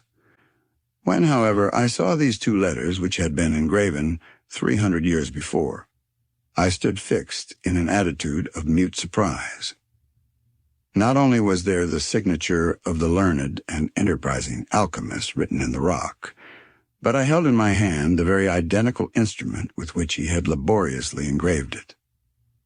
It was impossible, without showing an amount of incredulity scarcely becoming a sane man, to deny the existence of the traveler and the reality of that voyage which I believed all along to have been a myth, the mystification of some fertile brain. While these reflections were passing through my mind, my uncle, the professor, gave way to an access of feverish and poetical excitement. "Wonderful and glorious genius, great Saknussemm," he cried. "You have left no stone unturned, no resource omitted, to show to other mortals the way into the interior of our mighty globe, and your fellow creatures can find the trail left by your illustrious footsteps 300 years ago at the bottom of these obscure subterranean abodes. You have been careful to secure for others the contemplation of these wonders and marvels of creation. Your name engraved at every important stage of your glorious journey leads the hopeful traveler direct to the great and mighty discovery to which you devoted such energy and courage. The audacious traveler who shall follow your footsteps to the last will doubtless find your initials engraved with your own hand upon the center of the earth. I will be that audacious traveler. I, too, will sign my name upon the very same spot, upon the central granite stone of this wondrous work of the Creator. But in justice to your devotion, to your courage, and to your being the first to indicate the road, let this cape, seen by you upon the shores of this sea, discovered by you, be called of all time Cape Saknussemm. This is what I heard, and I began to be roused to the pitch of enthusiasm indicated by those words. A fierce excitement roused me. I forgot everything. The dangers of the voyage and the perils of the return journey were now as nothing. What another man had done in ages past could, I felt, be done again. I was determined to do it myself, and now nothing that man had accomplished appeared to me impossible. "Forward, forward," I cried in a burst of genuine and hearty enthusiasm. I had already started in the direction of the somber and gloomy gallery when the professor stopped me. He, the man so rash and hasty, he, the man so easily roused to the highest pitch of enthusiasm, checked me and asked me to be patient and show more calm. "Let us return to our good friend, Hans," he said. "We will then bring the raft down to this place." I must say that though I at once yielded to my uncle's request, it was not without dissatisfaction, and I hastened along the rocks of that wonderful coast. "Do you know, my dear uncle," I said as we walked along, "that we have been singularly helped by a concurrence of circumstances right up to this very moment?" "So you begin to see it, do you, Harry?" said the professor with a smile. "Doubtless," I responded, "and strangely enough, even the tempest has been the means of putting us on the right road. Blessings on the tempest. It brought us safely back to the very spot from which fine weather would have driven us forever. Supposing we had succeeded in reaching the southern and distant shores of this extraordinary sea, what would have become of us? The name of Saknussemm would never have appeared to us, and at this moment we should have been cast away upon an inhospitable coast, probably without an outlet. Yes, Harry, my boy, there is certainly something providential in that wandering at the mercy of wind and waves towards the south. We have come back exactly north. And what is better still, we fall upon this great discovery of Cape Saknussemm. I mean to say that it is more than surprising. There is something in it which is far beyond my comprehension. The coincidence is unheard of, marvelous. What matter? It is not our duty to explain facts, but to make the best possible use of them. Doubtless, my boy, but if you will allow me, said the really delighted professor. Excuse me, sir, but I see exactly how it will be. We shall take the northern route. We shall pass under the northern regions of Europe, under Sweden, under Russia, under Siberia, and who knows where, instead of burying ourselves under the burning plains and deserts of Africa, or beneath the mighty waves of the ocean. And that is all, at this stage of our journey, that I care to know. Let us advance, and heaven will be our guide. Yes, Harry, you are right, quite right. All is for the best. Let us abandon this horizontal sea, which could never have led to anything satisfactory. We shall descend, descend, and everlastingly descend. Do you know, my dear boy, that to reach the interior of the earth we have only 5,000 miles to travel? Bah! I cried, carried away by a burst of enthusiasm. The distance is scarcely worth speaking about. The thing is to make a start. My wild, mad, and incoherent speeches continued until we rejoined our patient and phlegmatic guide. All was, we found, prepared for an immediate departure. There was not a single parcel but what was in its proper place. We all took up our posts on the raft, and the sail being hoisted, Hans received his directions and guided the frail bark towards Cape Saknussemm, as we had definitely named it. The wind was very unfavorable to a craft that was unable to sail close to the wind. It was constructed to go before the blast. We were continually reduced to pushing ourselves forward by means of poles. On several occasions, the rocks ran far out into deep water, and we were compelled to make a long round. At last, after 3 long and weary hours of navigation, that is to say, about 6 o'clock in the evening, we found a place at which we could land. I jumped on shore first. In my present state of excitement and enthusiasm, I was always first. My uncle and the Icelander followed. The voyage from the port to this point of the sea had by no means calmed me. It had rather produced the opposite effect. I even proposed to burn our vessel, that is, to destroy our raft in order to completely cut off our retreat. But my uncle sternly opposed this wild project. I began to think him particularly lukewarm and unenthusiastic. At any rate, my dear uncle, I said, let us start without delay. Yes, my boy, I am quite as eager to do so as you can be. But in the first place, let us examine this mysterious gallery in order to find if we shall need to prepare and mend our ladders. My uncle now began to see to the efficiency of our Ruhmkorff coil, which would doubtless soon be needed. The raft, securely fastened to a rock, was left alone. Moreover, the opening into the new gallery was not 20 paces distant from the spot. Our little troop, with myself at the head, advanced. The orifice, which was almost circular, presented a diameter of about 5 feet. The somber tunnel was cut in the living rock and coated on the inside by the different material which had once passed through it in a state of fusion. The lower part was about level with the water so that we were able to penetrate to the interior without difficulty. We followed an almost horizontal direction, when at the end of about a dozen paces, our further advance was checked by the interposition of an enormous block of granite rock. "A cursed stone!" I cried furiously, on perceiving that we were stopped by what seemed an insurmountable obstacle. In vain we looked to the right. In vain we looked to the left. In vain examined it above and below. There existed no passage, no sign of any other tunnel. I experienced the most bitter and painful disappointment. So enraged was I that I would not admit the reality of any obstacle. I stooped to my knees.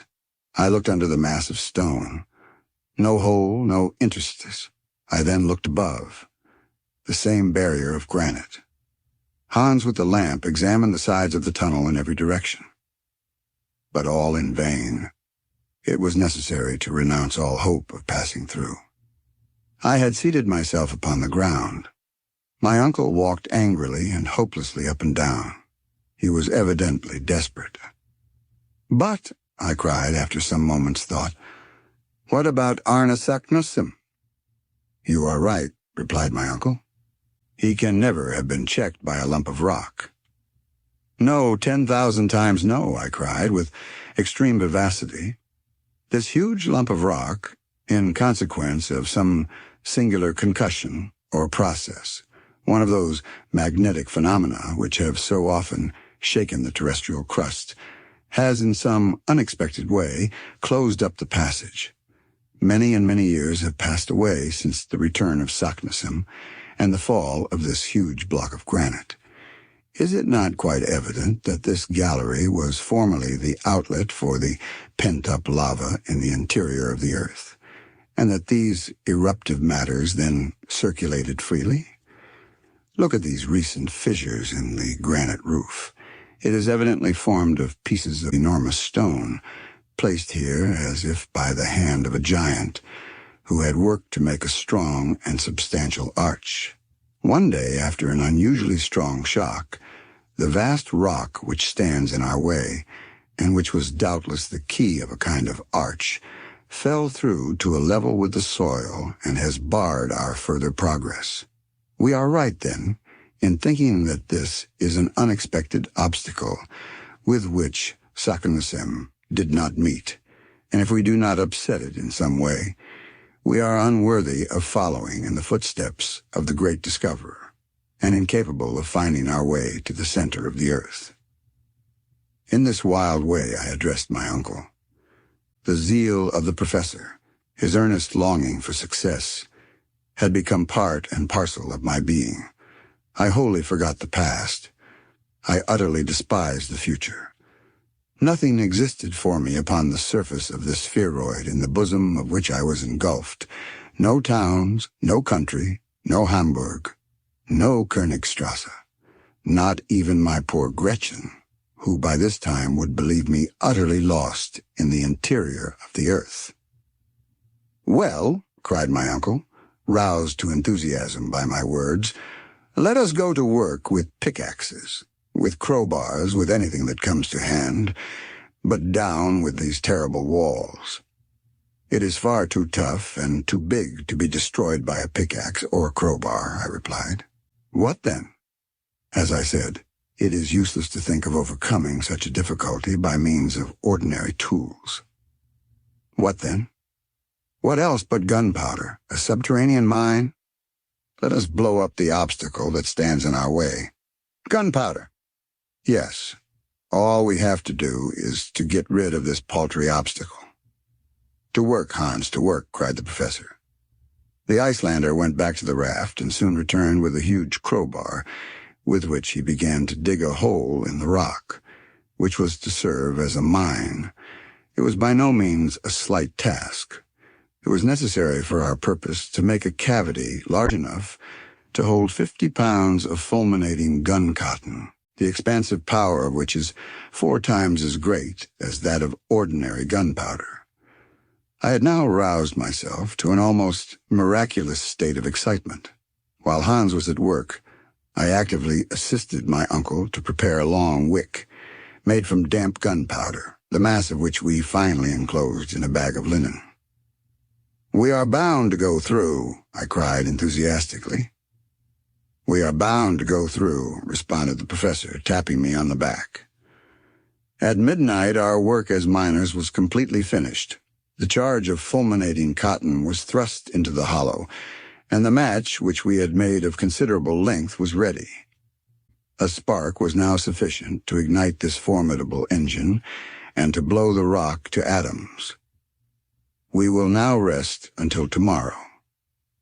It was absolutely necessary to resign myself to my fate and to consent to wait for the explosion for 6 weary hours.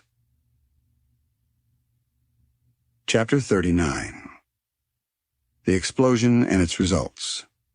The next day, which was the 27th of August, was a date celebrated in our wondrous subterranean journey. I never think of it even now, but I shudder with horror. My heart beats wildly at the very memory of that awful day. From this time forward, our reason, our judgment, our human ingenuity have nothing to do with the course of events. We are about to become the plaything of the great phenomena of the earth. At 6 o'clock, we were all up and ready.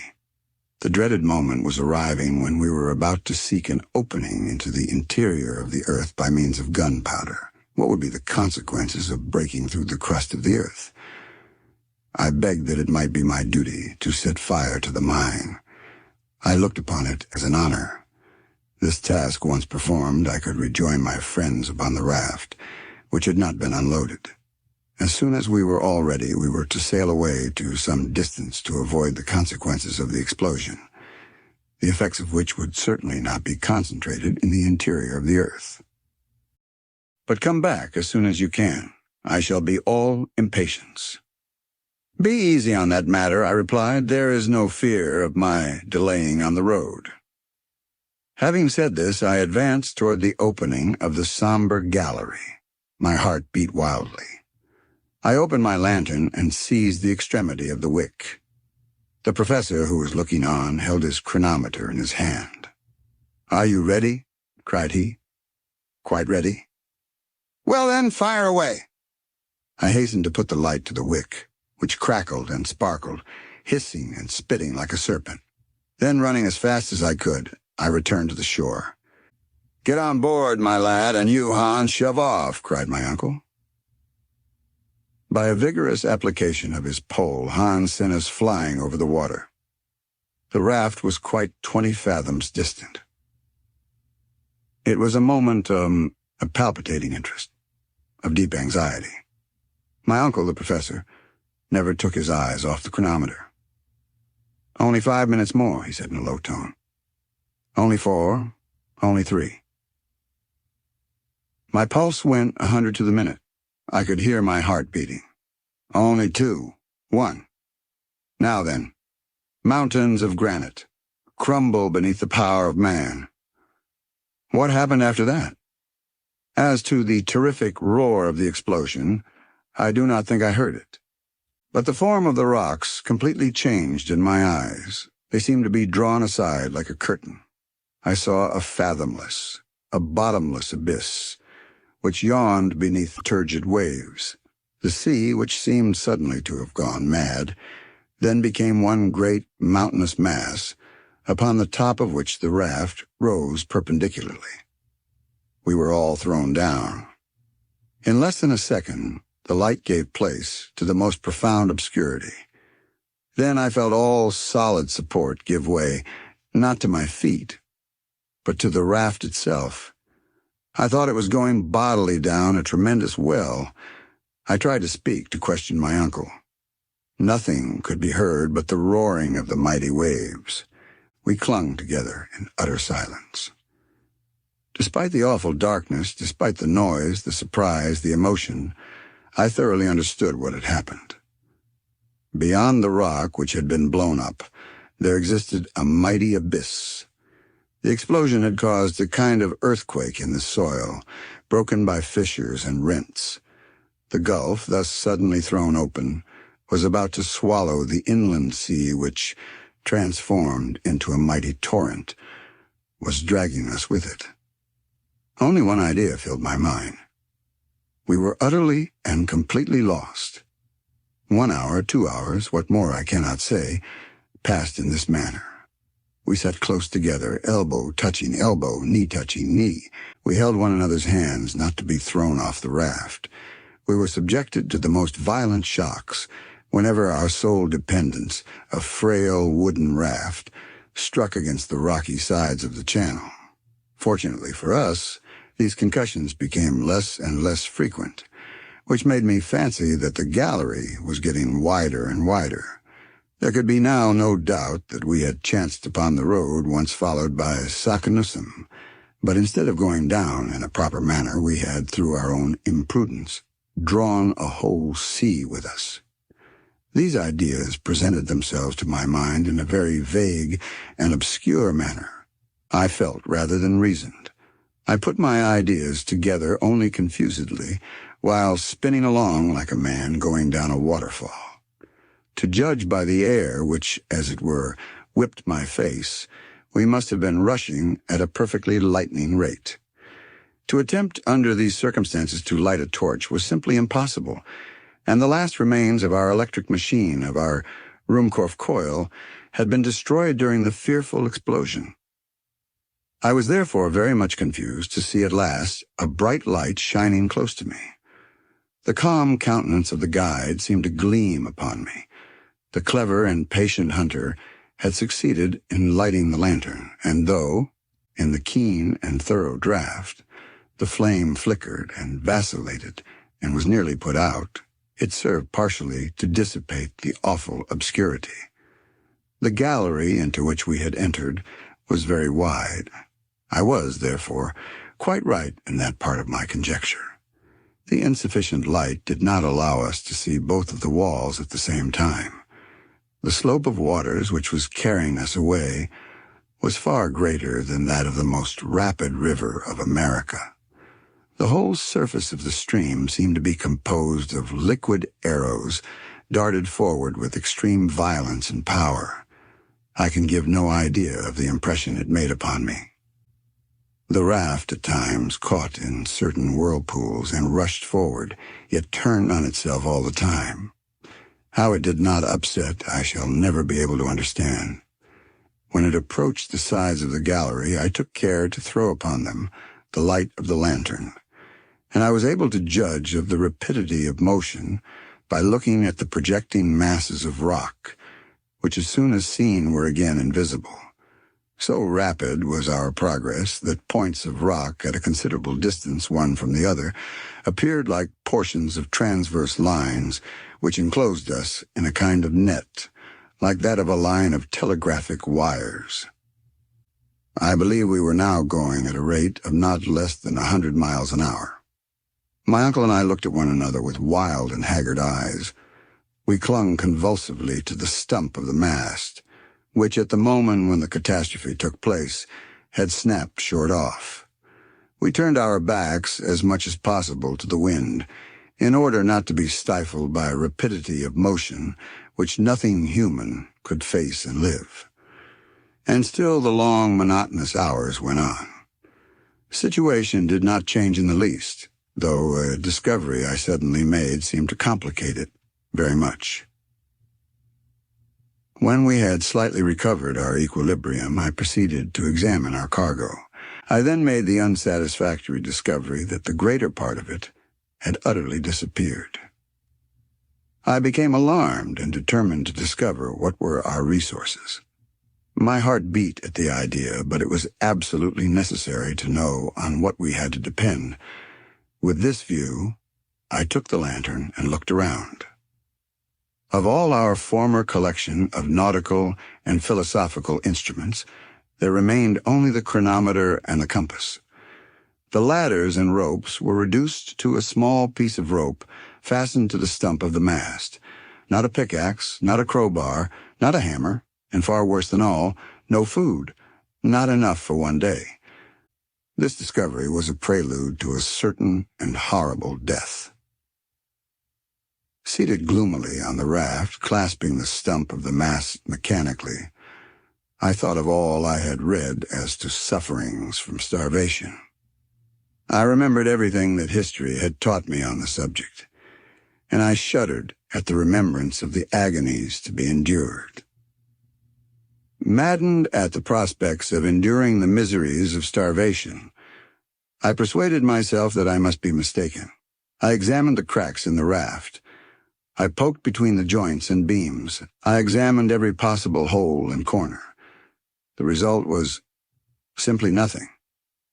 Our stock of provisions consisted of nothing but a piece of dry meat and some soaked and half-moldy biscuits. I gazed around me, scared and frightened. I could not understand the awful truth. And yet of what consequence was it in regard to any new danger? Supposing that we had had provisions for months and even for years, how could we ever get out of the awful abyss into which we were being hurled by the irresistible torrent we had let loose? Why should we trouble ourselves about the sufferings and tortures to be endured from hunger when death stared us in the face under so many other swifter and perhaps even more horrid forms? It was very doubtful, under the circumstances in which we were placed, if we should have time to die of inanition. But the human frame is singularly constituted. I know not how it was, but from some singular hallucination of the mind, I forgot the real, serious, and immediate danger to which we were exposed, to think of the menaces of the future, which appeared before us in all their naked terror. Besides, after all, suggested Hope, perhaps we might finally escape the fury of the raging torrent, and once more revisit the glimpses of the moon on the surface of our beautiful Mother Earth. How was it to be done? I had not the remotest idea. Where were we to come out? No matter, so that we did. One chance in 1,000 is always a chance. While death from hunger gave us not even the faintest glimpse of hope, it left to the imagination nothing but blank horror without the faintest chance of escape. I had the greatest mind to reveal all to my uncle, to explain to him the extraordinary and wretched position to which we were reduced, in order that, between the two, we might make a calculation as to the exact space of time which remained for us to live. It was, it appeared to me, the only thing to be done, but I had the courage to hold my tongue, to gnaw at my entrails like the Spartan boy. I wished to leave him all his coolness. At this moment, the light of the lantern slowly fell and at last went out. The wick had wholly burnt to an end. The obscurity became absolute. It was no longer possible to see through the impenetrable darkness. There was one torch left, but it was impossible to keep it alight. Then, like a child, I shut my eyes, that I might not see the darkness. After a great lapse of time, the rapidity of our journey increased. I could feel it by the rush of air upon my face. The slope of the waters was excessive. I began to feel that we were no longer going down a slope. We were falling. I felt as one does in a dream, going down bodily, falling, falling, falling. I felt that the hands of my uncle and Hans were vigorously clasping my arms. Suddenly, after a lapse of time scarcely appreciable, I felt something like a shock. The raft had not struck a hard body, but had suddenly been checked in its course. A waterspout, a liquid column of water, fell upon us. I felt suffocating. I was being drowned. Still, the sudden inundation did not last. In a few seconds, I felt myself once more able to breathe. My uncle and Hans pressed my arms, and the raft carried us all three away. Chapter 40. The Ape Gigans. It is difficult for me to determine what was the real time, but I should suppose, by after calculation, that it must have been 10 at night. I lay in a stupor, a half-dream, during which I saw visions of astounding character. Monsters of the deep were side by side with the mighty elephantine shepherd. Gigantic fish and animals seemed to form strange conjunctions. The raft took a sudden turn, whirled around, entered another tunnel, this time illumined in a most singular manner. The roof was formed of porous stalactite, through which a moonlit vapor appeared to pass, casting its brilliant light upon our gaunt and haggard figures. The light increased as we advanced, while the roof ascended, until at last we were once more in a kind of water cavern, the lofty dome of which disappeared in a luminous cloud. A rugged cavern of small extent appeared to offer a halting place to our weary bodies. My uncle and the guide moved as men in a dream. I was afraid to waken them, knowing the danger of such a sudden start.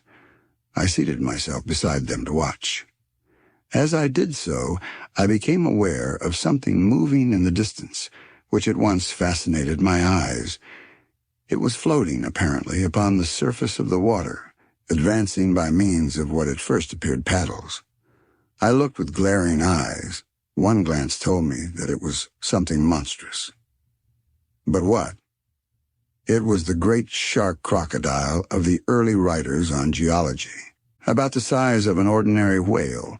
With hideous jaws and two gigantic eyes, it advanced, its eyes fixed on me with terrible sternness. Some indefinite warning told me that it had marked me for its own. I attempted to rise, to escape no matter where, but my knees shook under me. My limbs trembled violently. I almost lost my senses. And still the mighty monster advanced. My uncle and the guide made no effort to save themselves. With a strange noise, like none other I had ever heard, the beast came on. His jaws were at least 7 feet apart, and his distended mouth looked large enough to have swallowed a boatful of men.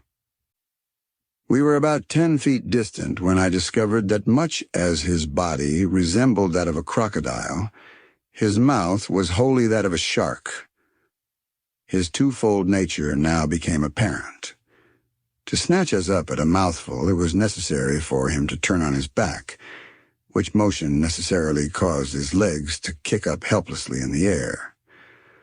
I actually laughed, even in the very jaws of death. But next minute, with a wild cry, I darted away into the interior of the cave, leaving my unhappy comrades to their fate. This cavern was deep and dreary. After about 100 yards, I paused and looked around. The whole floor, composed of sand and malachite, was strewn with bones, freshly gnawed bones of reptiles and fish, with a mixture of mammalia. My very soul grew sick as my body shuddered with horror. I had truly, according to the old proverb, fallen out of the frying pan into the fire. Some beast, larger and more ferocious even than the shark crocodile, inhabited this den. What could I do? The mouth of the cave was guarded by one ferocious monster. The interior was inhabited by something too hideous to contemplate. Flight was impossible. Only one resource remained, and that was to find some small hiding place to which the fearful denizens of the cavern could not penetrate. I gazed wildly around and at last discovered a fissure in the rock, to which I rushed in the hope of recovering my scattered senses. Crouching down, I waited shivering as in an ague fit. No man is brave in presence of an earthquake or a bursting boiler or an exploding torpedo. I could not be expected to feel much courage in presence of the fearful fate that appeared to await me. An hour passed. I heard all the time a strange rumbling outside the cave. What was the fate of my unhappy companions? It was impossible for me to pause to inquire. My own wretched existence was all I could think of. Suddenly a groaning, as of 50 bears in a fight, fell upon my ears, hisses, spitting, moaning, hideous to hear. And then I saw, never, were ages to pass over my head, shall I forget the horrible apparition. It was the ape gigans. 14 feet high, covered with coarse hair, of a blackish brown, the hair on the arms from the shoulder to the elbow joints, pointing downwards, while that from the wrist to the elbow pointed upwards, it advanced. Its arms were as long as its body, while its legs were prodigious. It had thick, long and sharply pointed teeth like a mammoth saw. It struck its breast as it came on smelling and sniffing, reminding me of the stories we read in our early childhood of giants who ate the flesh of men and little boys. Suddenly it stopped. My heart beat wildly, for I was conscious that somehow or other the fearful monster had smelled me out and was peering about with his hideous eyes to try and discover my whereabouts. My reading, which as a rule is a blessing, but which on this occasion seemed momentarily to prove a curse, told me the real truth. It was the ape gigans, the antediluvian gorilla. Yes, this awful monster, confined by good fortune to the interior of the earth, was the progenitor of the hideous monster of Africa. He glared wildly about, seeking something, doubtless myself. I gave myself up for lost. No hope of safety or escape seemed to remain.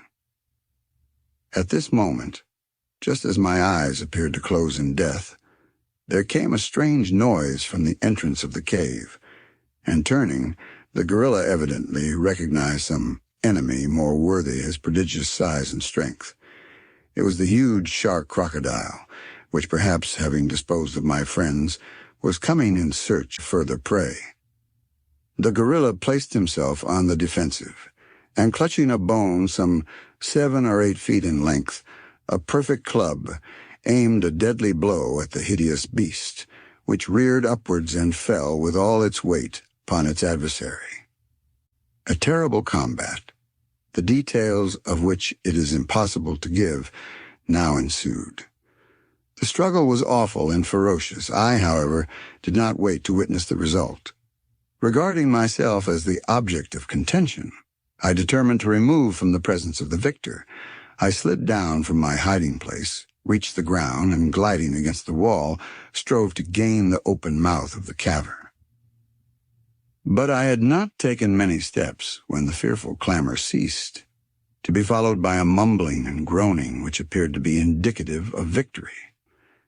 I looked back and saw the huge ape, gory with blood, coming after me with glaring eyes, with dilated nostrils that gave forth 2 columns of heated vapor. I could feel his hot and fetid breath on my neck, and with a horrid jump, awoke from my nightmare sleep. Yes, it was all a dream. I was still on the raft with my uncle and the guide. The relief was not instantaneous, for under the influence of the hideous nightmare my senses had become numbed. After a while, however, my feelings were tranquilized. The first of my perceptions which returned in full force was that of hearing. I listened with acute and attentive ears. All was still as death. All I comprehended was silence. To the roaring of the waters which had filled the gallery with awful reverberations succeeded perfect peace. After some little time, my uncle spoke in a low and scarcely audible tone. "Harry, boy, where are you?" "I am here," was my faint rejoinder. "Well, don't you see what has happened? We are going upwards." "My dear uncle, what can you mean?" was my half-delirious reply. "Yes, I tell you, we are ascending rapidly. Our downward journey is quite checked." I held out my hand, and after some little difficulty, succeeded in touching the wall. My hand was in an instant covered with blood. The skin was torn from the flesh. We were ascending with extraordinary rapidity. "The torch! The torch!" cried the professor wildly. "It must be lighted!" Hans, the guide, after many vain efforts, at last succeeded in lighting it, and the flame, having now nothing to prevent its burning, shed a tolerably clear light. We were enabled to form an approximate idea of the truth. "It is just as I thought," said my uncle after a moment or 2 of silent attention. "We are in a narrow well about 4 fathoms square. The waters of the great inland sea, having reached the bottom of the gulf, are now forcing themselves up the mighty shaft. As a natural consequence, we are being cast upon the summit of the waters." "That I can see," was my lugubrious reply. "But where will this shaft end, and to what fall are we likely to be exposed? Of that I am as ignorant as yourself. All I know is that we should be prepared for the worst. We are going up at a fearfully rapid rate. As far as I can judge, we are ascending at the rate of 2 fathoms a second, of 120 fathoms a minute, or rather more than 3.5 leagues an hour. At this rate, our fate will soon be a matter of certainty. No doubt of it, was my reply. The great concern I have now, however, is to know whether this shaft has any issue. It may end in a granite roof, in which case we shall be suffocated by compressed air or dashed to atoms against the top. I fancy already that the air is beginning to be close and condensed. I have a difficulty in breathing. This might be fancy, or it might be the effect of our rapid motion, but I certainly felt a great oppression of the chest. "Henry," said the professor, "I do believe that the situation is, to a certain extent, desperate. There remain, however, many chances of ultimate safety, and I have in my own mind been revolving them over during your heavy but agitated sleep. I have come to this logical conclusion. Whereas we may at any moment perish, so at any moment we may be saved. We need therefore prepare ourselves for whatever may turn up in the great chapter of accidents." "But what would you have us do?" I cried. "Are we not utterly helpless?" "No. While there is life, there is hope. At all events, there is one thing we can do: eat, and thus obtain strength to face victory or death." As he spoke, I looked at my uncle with a haggard glance. I had put off the fatal communication as long as possible. It was now forced upon me, and I must tell him the truth. Still, I hesitated. "Eat?" I said in a deprecating tone, as if there were no hurry. "Yes, and at once. I feel like a starving prisoner," he said, rubbing his yellow and shivering hands together. And turning around to the guide, he spoke some hearty, cheering words, as I judged from his tone, in Danish. Hans shook his head in a terribly significant manner. I tried to look unconcerned. "What?" cried the professor. "You do not mean to say that all our provisions are lost?" "Yes," was my lowly spoken reply as I held out something in my hand. "This morsel of dried meat is all that remains for us 3. My uncle gazed at me as if he could not fully appreciate the meaning of my words. The blow seemed to stun him by its severity. I allowed him to reflect for some moments. "Well," said I, after a short pause, "what do you think now? Is there any chance of our escaping from our horrible subterranean dangers? Are we not doomed to perish in the great hollows of the center of the earth?" But my pertinent questions brought no answer. My uncle either heard me not, or appeared not to do so. And in this way a whole hour passed. Neither of us cared to speak. For myself, I began to feel the most fearful and devouring hunger.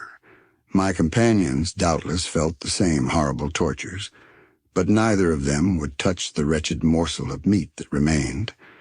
It lay there, a last remnant of all our great preparations for the mad and senseless journey. I looked back with wonderment to my own folly. Fully was I aware that, despite his enthusiasm and the ever-to-be-hated scroll of Saknussemm, my uncle should never have started on his perilous voyage.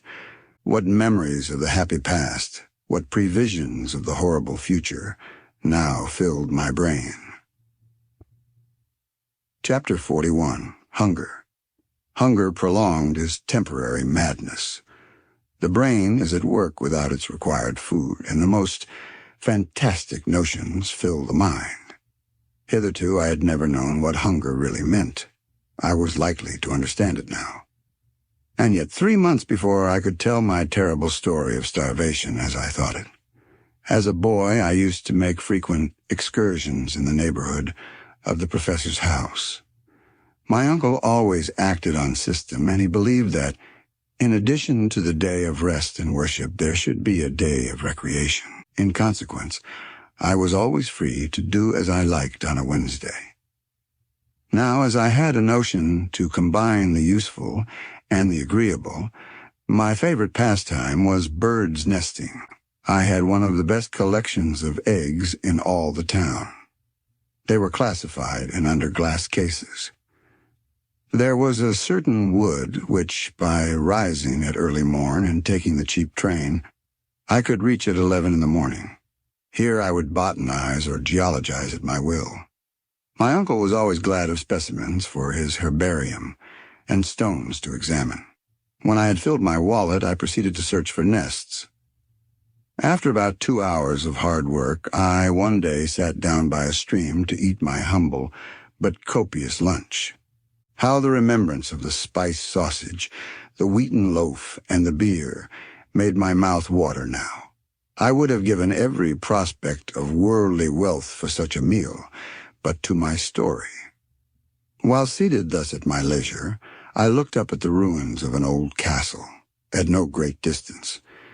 It was the remains of an historical dwelling, ivy-clad and now falling to pieces. While looking, I saw 2 eagles circling about the summit of a lofty tower. I soon became satisfied that there was a nest. Now, in all my collection, I lacked eggs of the native eagle and the large owl. My mind was made up. I would reach the summit of that tower or perish in the attempt. I went nearer and surveyed the ruins. The old staircase, years before, had fallen in. The outer walls were, however, intact. There was no chance that way unless I looked to the ivy solely for support. This was, as I soon found out, futile. There remained the chimney, which still went up to the top and had once served to carry off the smoke from every story of the tower. Up this I determined to venture. It was narrow, rough, and therefore the more easily climbed. I took off my coat and crept into the chimney. Looking up, I saw a small light opening proclaiming the summit of the chimney. Up I went, for some time using my hands and knees after the fashion of a chimney sweep. It was slow work, but there being continual projections, the task was comparatively easy. In this way, I reached halfway. The chimney now became narrower. The atmosphere was close, and at last, to end the matter, I stuck fast. I could ascend no higher. There could be no doubt of this, and there remained no resource but to descend and give up my glorious prey in despair. I yielded to fate and endeavored to descend, but I could not move. Some unseen and mysterious obstacle intervened and stopped me. In an instant, the full horror of my situation seized me. I was unable to move either way, and was doomed to a terrible and horrible death, that of starvation. In a boy's mind, however, there is an extraordinary amount of elasticity and hope, and I began to think of all sorts of plans to escape my gloomy fate. In the first place, I required no food just at present, having had an excellent meal, and was therefore allowed time for reflection. My first thought was to try and move the mortar with my hand. Had I possessed a knife, something might have been done, but that useful instrument I had left in my coat pocket. I soon found that all efforts of this kind were vain and useless, and that all I could hope to do was to wriggle downwards. But though I jerked and struggled and strove to turn, it was all in vain. I could not move an inch one way or the other, and time flew rapidly. My early rising probably contributed to the fact that I felt sleepy and gradually gave way to the sensation of drowsiness. I slept, and awoke in darkness, ravenously hungry. Night had come, and still I could not move. I was tight-bound and did not succeed in changing my position an inch. I groaned aloud. Never since the days of my happy childhood, when it was a hardship to go from meal to meal without eating, had I really experienced hunger. The sensation was as novel as it was painful. I began now to lose my head and to scream and cry out in my agony. Something appeared, startled by my noise. It was a harmless lizard, but it appeared to me a loathsome reptile. Again I made the old ruins resound with my cries, and finally so exhausted myself that I fainted. How long I lay in a kind of trance or sleep I cannot say, but when again I recovered consciousness, it was day. How ill I felt, how hunger still gnawed at me, it would be hard to say. I was too weak to scream now, far too weak to struggle. Suddenly I was startled by a roar. "Are you there, Henry?" said the voice of my uncle. "Are you there, my boy?" I could only faintly respond, but I also made a desperate effort to turn. Some mortar fell. To this I owed my being discovered. When the search took place, it was easily seen that mortar and small pieces of stone had recently fallen from above, hence my uncle's cry. "Be calm," he cried. "If we pull down the whole ruin, you shall be saved." They were delicious words, but I had little hope. Soon, however, about a quarter of an hour later, I heard a voice above me, at one of the upper fireplaces. "Are you below or above?" "Below," was my reply. In an instant a basket was lowered with milk, a biscuit, and an egg. My uncle was fearful to be too ready with his supply of food. I drank the milk first, for thirst had nearly deadened hunger. I then, much refreshed, ate my bread and hard egg. They were now at work at the wall. I could hear a pickaxe. Wishing to escape all danger from this terrible weapon, I made a desperate struggle, and the belt, which surrounded my waist and which had been hitched on a stone, gave way. I was free and only escaped falling down by a rapid motion of my hands and knees. In 10 minutes more I was in my uncle's arms after being 2 days and nights in that horrible prison. My occasional delirium prevented me from counting time.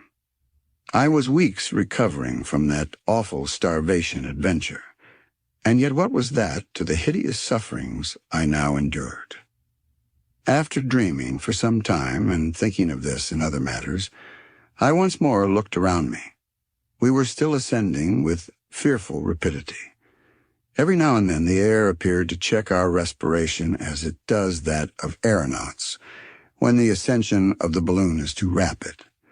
But if they feel a degree of cold in proportion to the elevation they attain in the atmosphere, we experienced quite a contrary effect. The heat began to increase in a most threatening and exceptional manner. I cannot tell exactly the mean, but I think it must have reached 122 degrees Fahrenheit. What was the meaning of this extraordinary change in the temperature? As far as we had hitherto gone, facts had proved the theories of Davy and of Leidenbrock to be correct.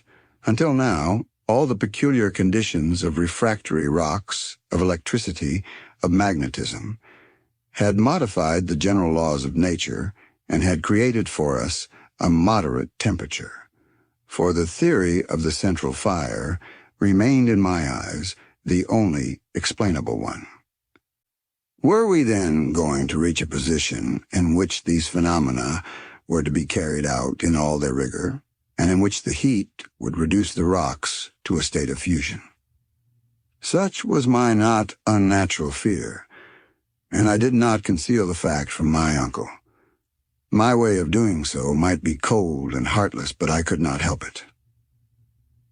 If we are not drowned or smashed into pancakes, and if we do not die of starvation, we have the satisfaction of knowing that we must be burned alive.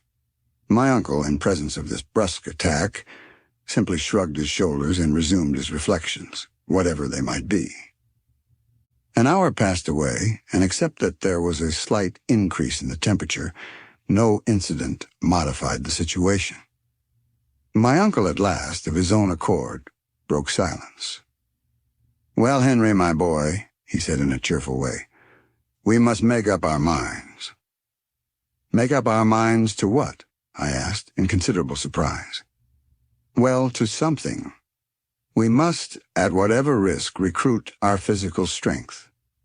If we make the fatal mistake of husbanding our little remnant of food, we may probably prolong our wretched existence a few hours, but we shall remain weak to the end." "Yes," I growled, "to the end. That, however, will not keep us long waiting."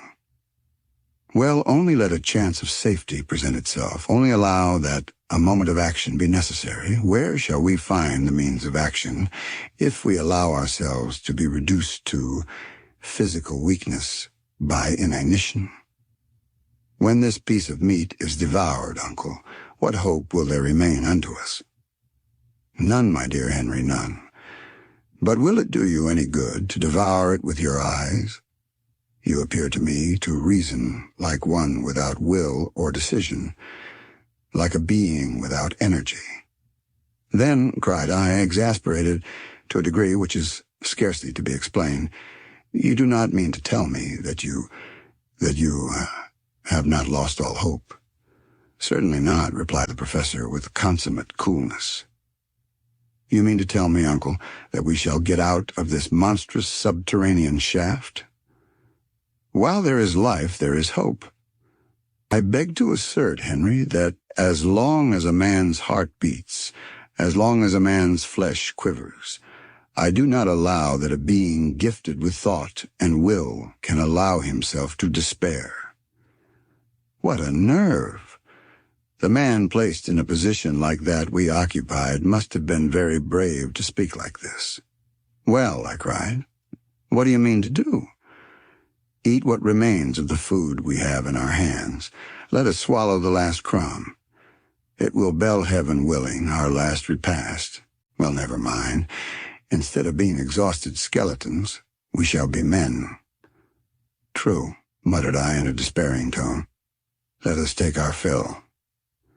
We must, replied my uncle with a deep sigh. Call it what you will.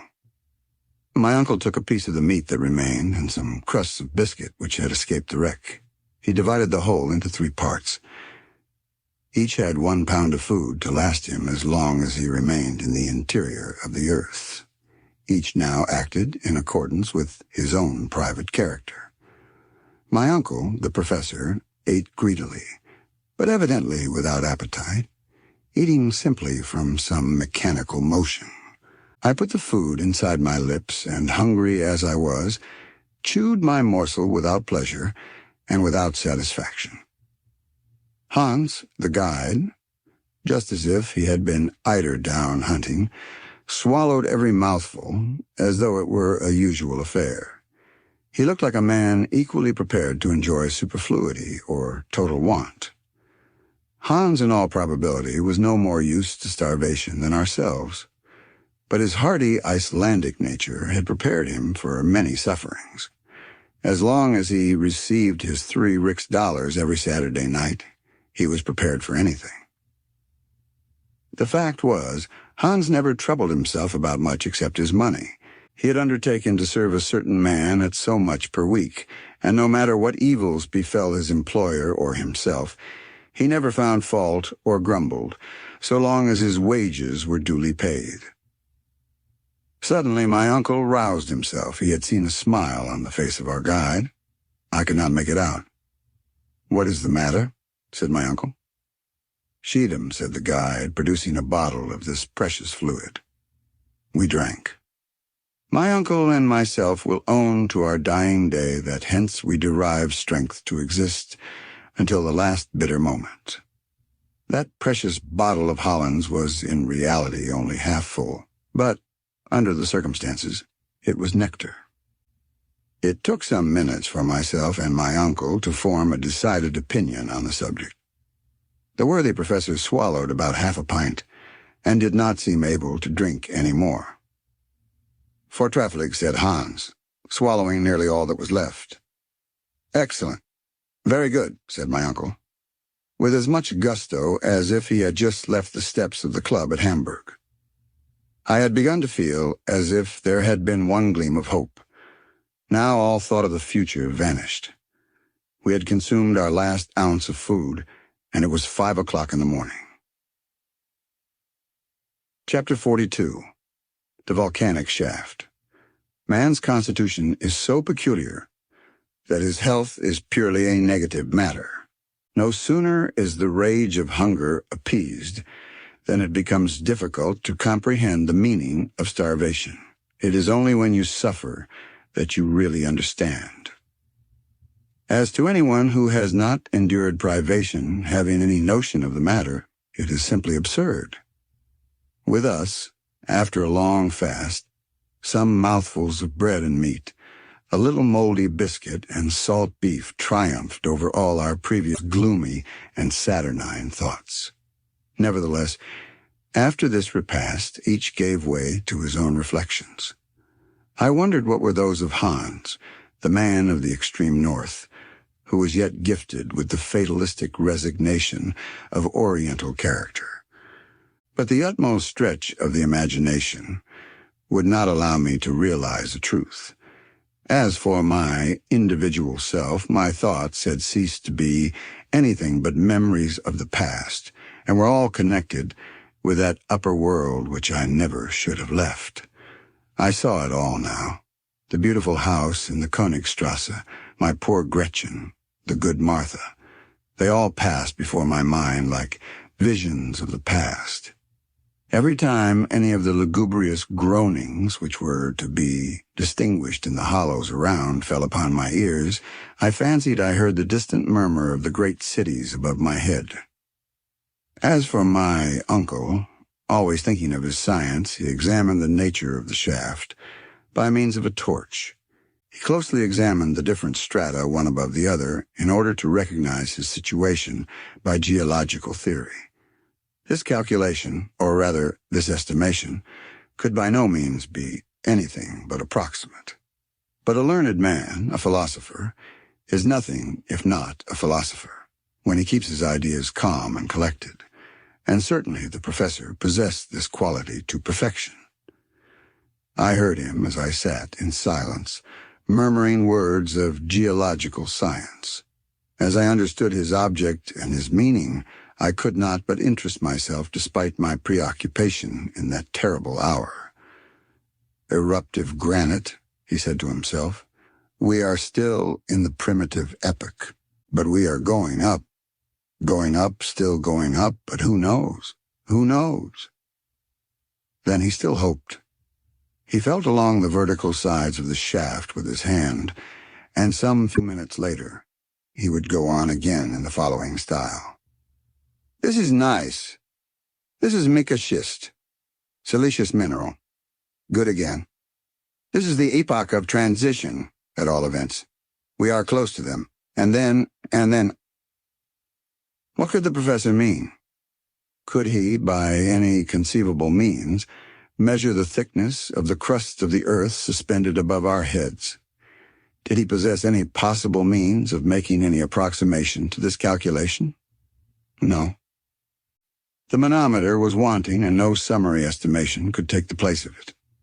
And yet, as we progressed, the temperature increased in the most extraordinary degree, and I began to feel as if I were bathed in a hot and burning atmosphere.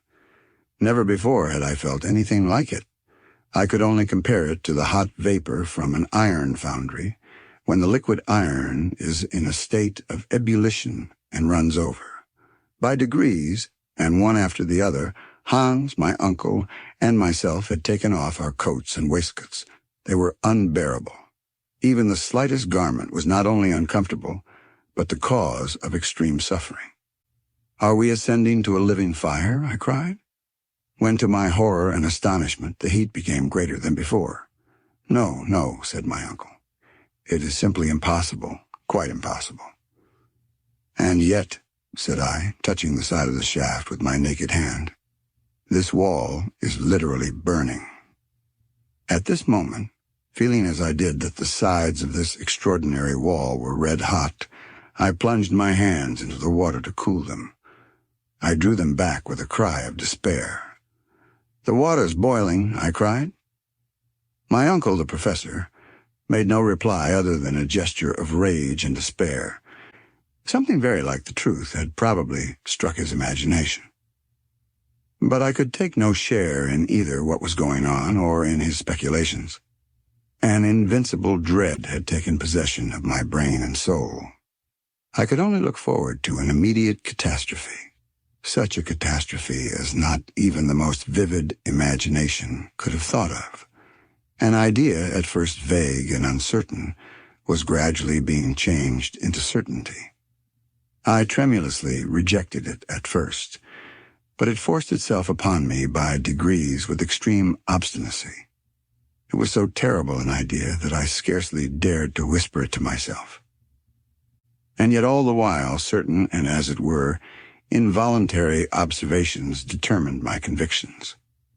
By the doubtful glare of the torch I could make out some singular changes in the granitic strata.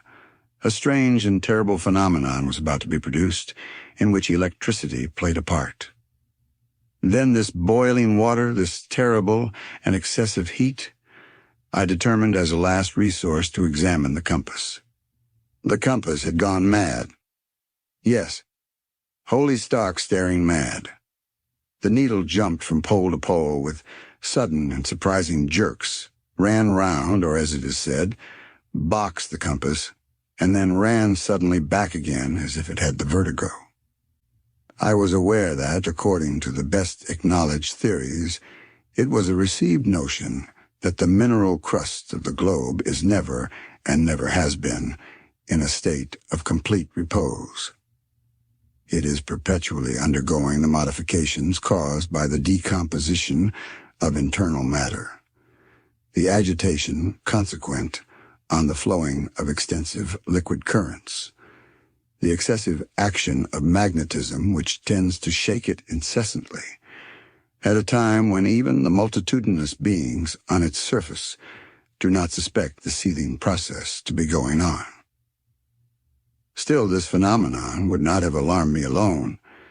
It would not have aroused in my mind a terrible and awful idea.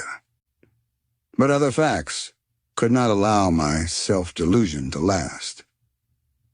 Terrible detonations, like heaven's artillery, began to multiply themselves with fearful intensity. I could only compare them with the noise made by hundreds of heavily laden chariots being madly driven over a stone pavement. It was a continuous roll of heavy thunder. And then the mad compass, shaken by the wild electric phenomena, confirmed me in my rapidly formed opinion. The mineral crust was about to burst. The heavy granite masses were about to rejoin. The fissure was about to close. The void was about to be filled up, and we poor atoms to be crushed in its awful embrace. "Uncle, uncle," I cried, "we are wholly, irretrievably lost." "What then, my young friend, is your new cause of terror and alarm?" he said in his calmest manner. "What fear you now?" "What do I fear now?" I cried in fierce and angry tones.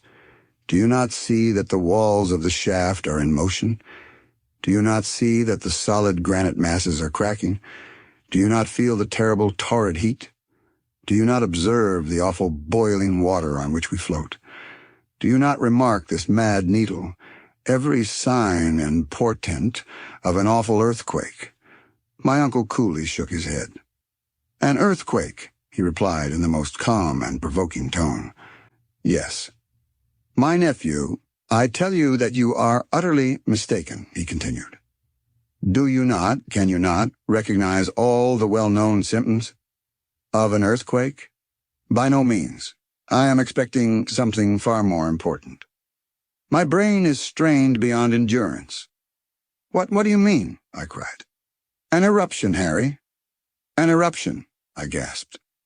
"We are, then, in the volcanic shaft of a crater in full action and vigor." "I have every reason to think so," said the professor in a smiling tone. "And I beg to tell you that it is the most fortunate thing that could happen to us." The most fortunate thing. Had my uncle really and truly gone mad? What did he mean by these awful words? What did he mean by this terrible calm, this solemn smile? "What?" cried I in the height of my exasperation. "We are on the way to an eruption, are we?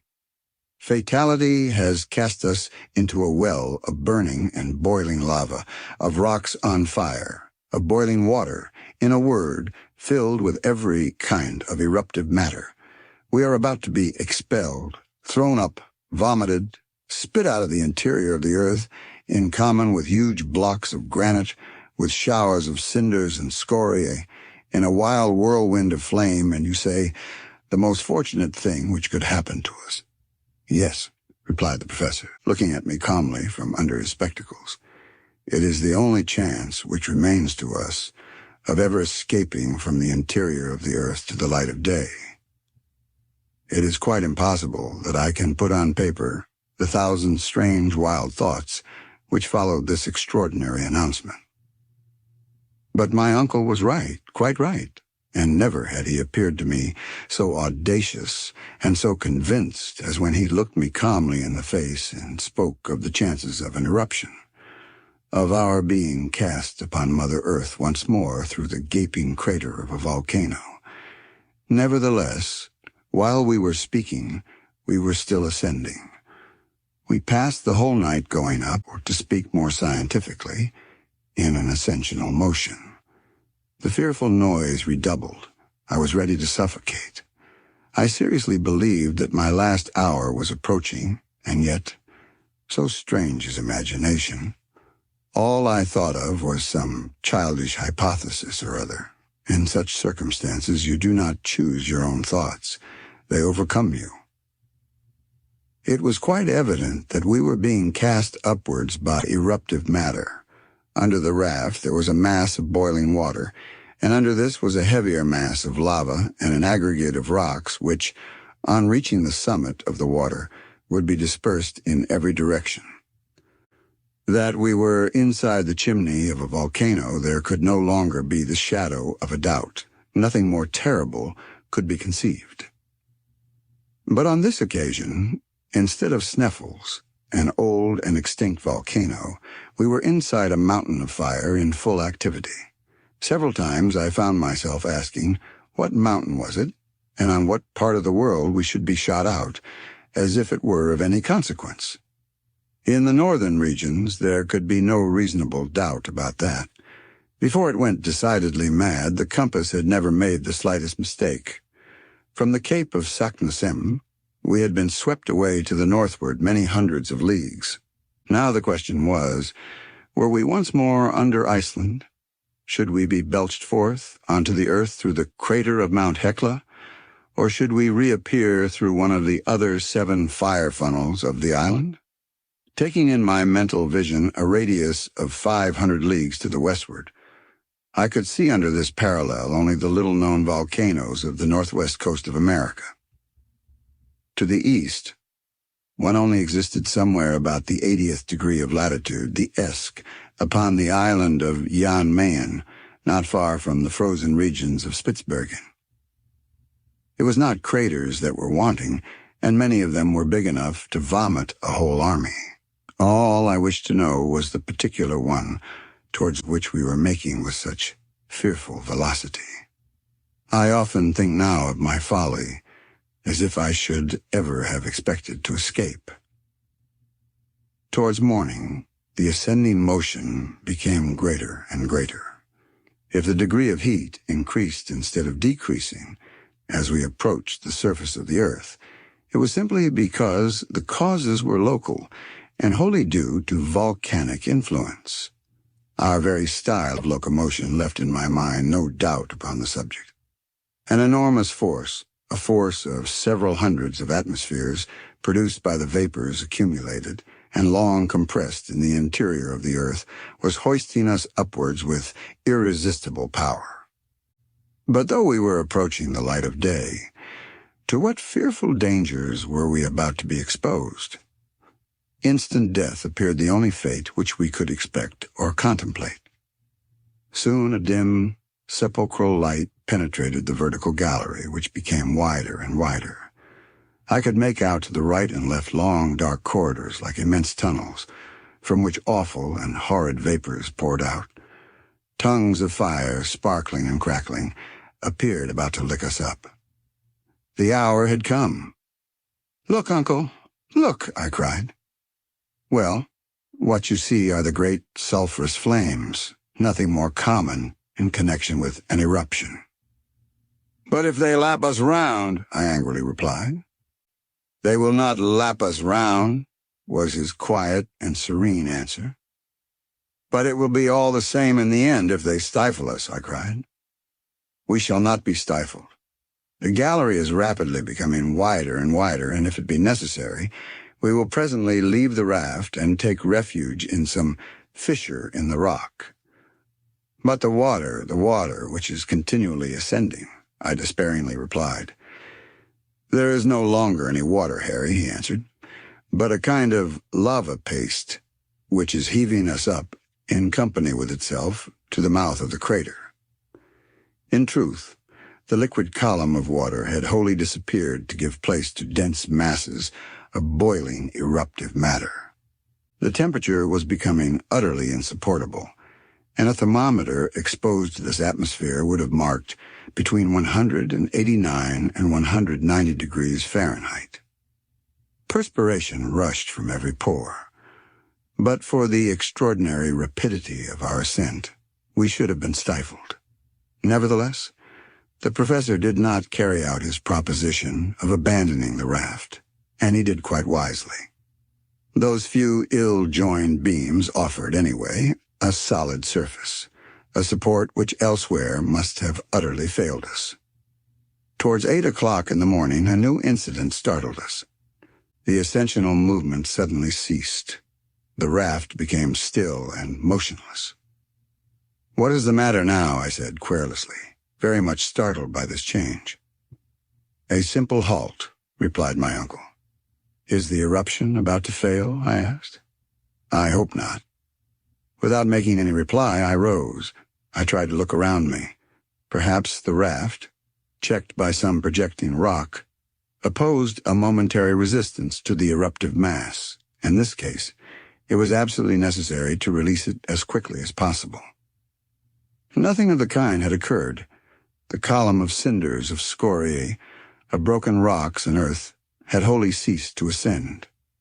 "I tell you, uncle, that the eruption has stopped," was my oracular decision. "Ah," said my uncle. "You think so, my boy. You are wrong. Do not be in the least alarmed. This sudden moment of calm will not last long, be assured. It has already endured 5 minutes, and before we are many minutes older, we shall be continuing our journey to the mouth of the crater." All the time he was speaking, the professor continued to consult his chronometer, and he was probably right in his prognostics. Soon the raft resumed its motion in a very rapid and disorderly way, which lasted 2 minutes or thereabout, and then again it stopped as suddenly as before. "Good," said my uncle, observing the hour. "In 10 we shall start again." "In 10 minutes?" "Yes, precisely. We have to do with a volcano, the eruption of which is intermittent. We are compelled to breathe just as it does." Nothing could be more true. At the exact minute he had indicated, we were again launched on high with extreme rapidity. Not to be cast off the raft, it was necessary to hold on to the beams. Then the hoist again ceased. Many times since have I thought of this singular phenomenon without being able to find for it any satisfactory explanation. Nevertheless, it appeared quite clear to me that we were not in the principal chimney of the volcano, but in an accessory conduit where we felt the countershock of the great and principal tunnel filled by burning lava. It is impossible for me to say how many times this maneuver was repeated. All that I can remember is that on every ascensional motion we were hoisted up with ever-increasing velocity, as if we had been launched from a huge projectile. During the sudden halts, we were nearly stifled. During the moments of projection, the hot air took away our breath. I thought for a moment of the voluptuous joy of suddenly finding myself in the Hyperborean regions with the cold 30 degrees below zero. My exalted imagination pictured to itself the vast, snowy plains of the Arctic regions, and I was impatient to roll myself on the icy carpet of the North Pole. By degrees, my head, utterly overcome by a series of violent emotions, began to give way to hallucination. I was delirious. Had it not been for the powerful arms of Hans the guide, I should have broken my head against the granite masses of the shaft. I have, in consequence, kept no account of what followed for many hours. I have a vague and confused remembrance of continual detonations, of the shaking of the huge granitic mass, and of the raft going round like a spinning top. It floated on the stream of hot lava amidst a falling cloud of cinders. The huge flames, roaring, wrapped us around.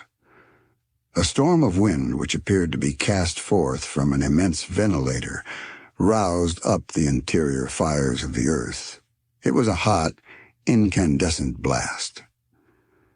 At last I saw the figure of Hans as if enveloped in the huge halo of burning blaze, and no other sense remained to me but that sinister dread which the condemned victim may be supposed to feel when led to the mouth of a cannon, at the supreme moment when the shot is fired and his limbs are dispersed into empty space. Chapter 43. Daylight at last. When I opened my eyes, I felt the hand of the guide clutching me firmly by the belt. With his other hand, he supported my uncle. I was not grievously wounded, but bruised all over in the most remarkable manner. After a moment, I looked around and found that I was lying down on the slope of a mountain, not 2 yards from a yawning gulf into which I should have fallen had I made the slightest false step. Hans had saved me from death, while I rolled insensible on the flanks of the crater. "Where are we?" dreamily asked my uncle, who literally appeared to be disgusted at having returned to earth. The eider-down hunter simply shrugged his shoulders as a mark of total ignorance. "In Iceland?" said I, not positively, but interrogatively. "Nay," said Hans. "How do you mean?" cried the professor. "No, what are your reasons?" "Hans is wrong," said I, rising. After all the innumerable surprises of this journey, a yet more singular one was reserved to us. I expected to see a cone covered by snow, by extensive and widespread glaciers, in the midst of the arid deserts of the extreme northern regions, beneath the full rays of a polar sky beyond the highest latitudes. But contrary to all our expectations, I, my uncle, and the Icelander were cast upon the slope of a mountain, calcined by the burning rays of a sun which was literally baking us with its fires. I could not believe my eyes, but the actual heat which affected my body allowed me no chance of doubting. We came out of the crater half naked, and the radiant star from which we had asked nothing for 2 months was good enough to be prodigal to us of light and warmth, a light and warmth we could easily have dispensed with. When our eyes were accustomed to the light we had lost sight of so long, I used them to rectify the errors of my imagination. Whatever happened, we should have been at Spitzbergen, and I was in no humor to yield to anything but the most absolute proof. After some delay, the professor spoke. "Hem," he said in a hesitating kind of way. "It really does not look like Iceland." "But supposing it were the island of Jan Mayen," I ventured to observe. "Not in the least, my boy. This is not one of the volcanoes of the north, with its hills of granite and its crown of snow. Nevertheless, look, my boy," said the professor, as dogmatically as usual.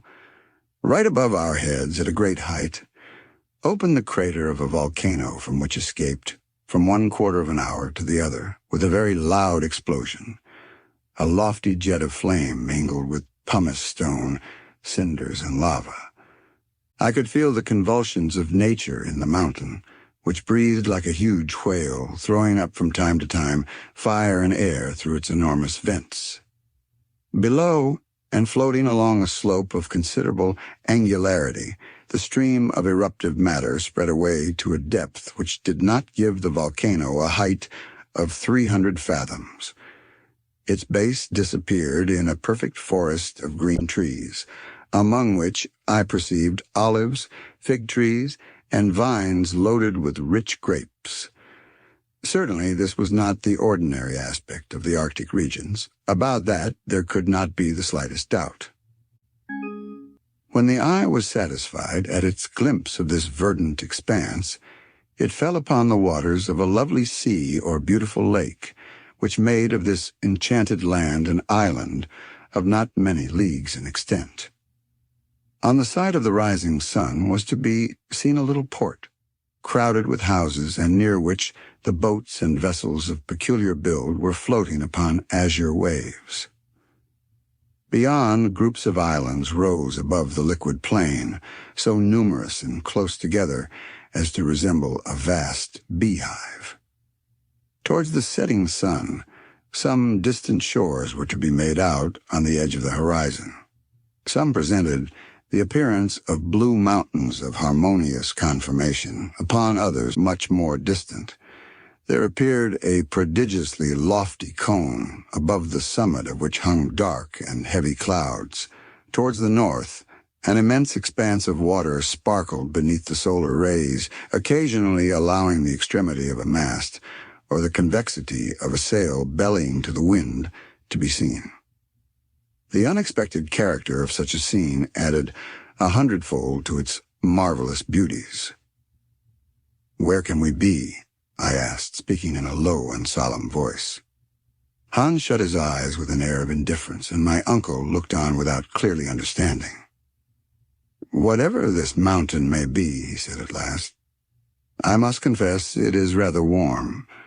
The explosions do not leave off, and I do not think it is worthwhile to have left the interior of a volcano and remain here to receive a huge piece of rock upon one's head.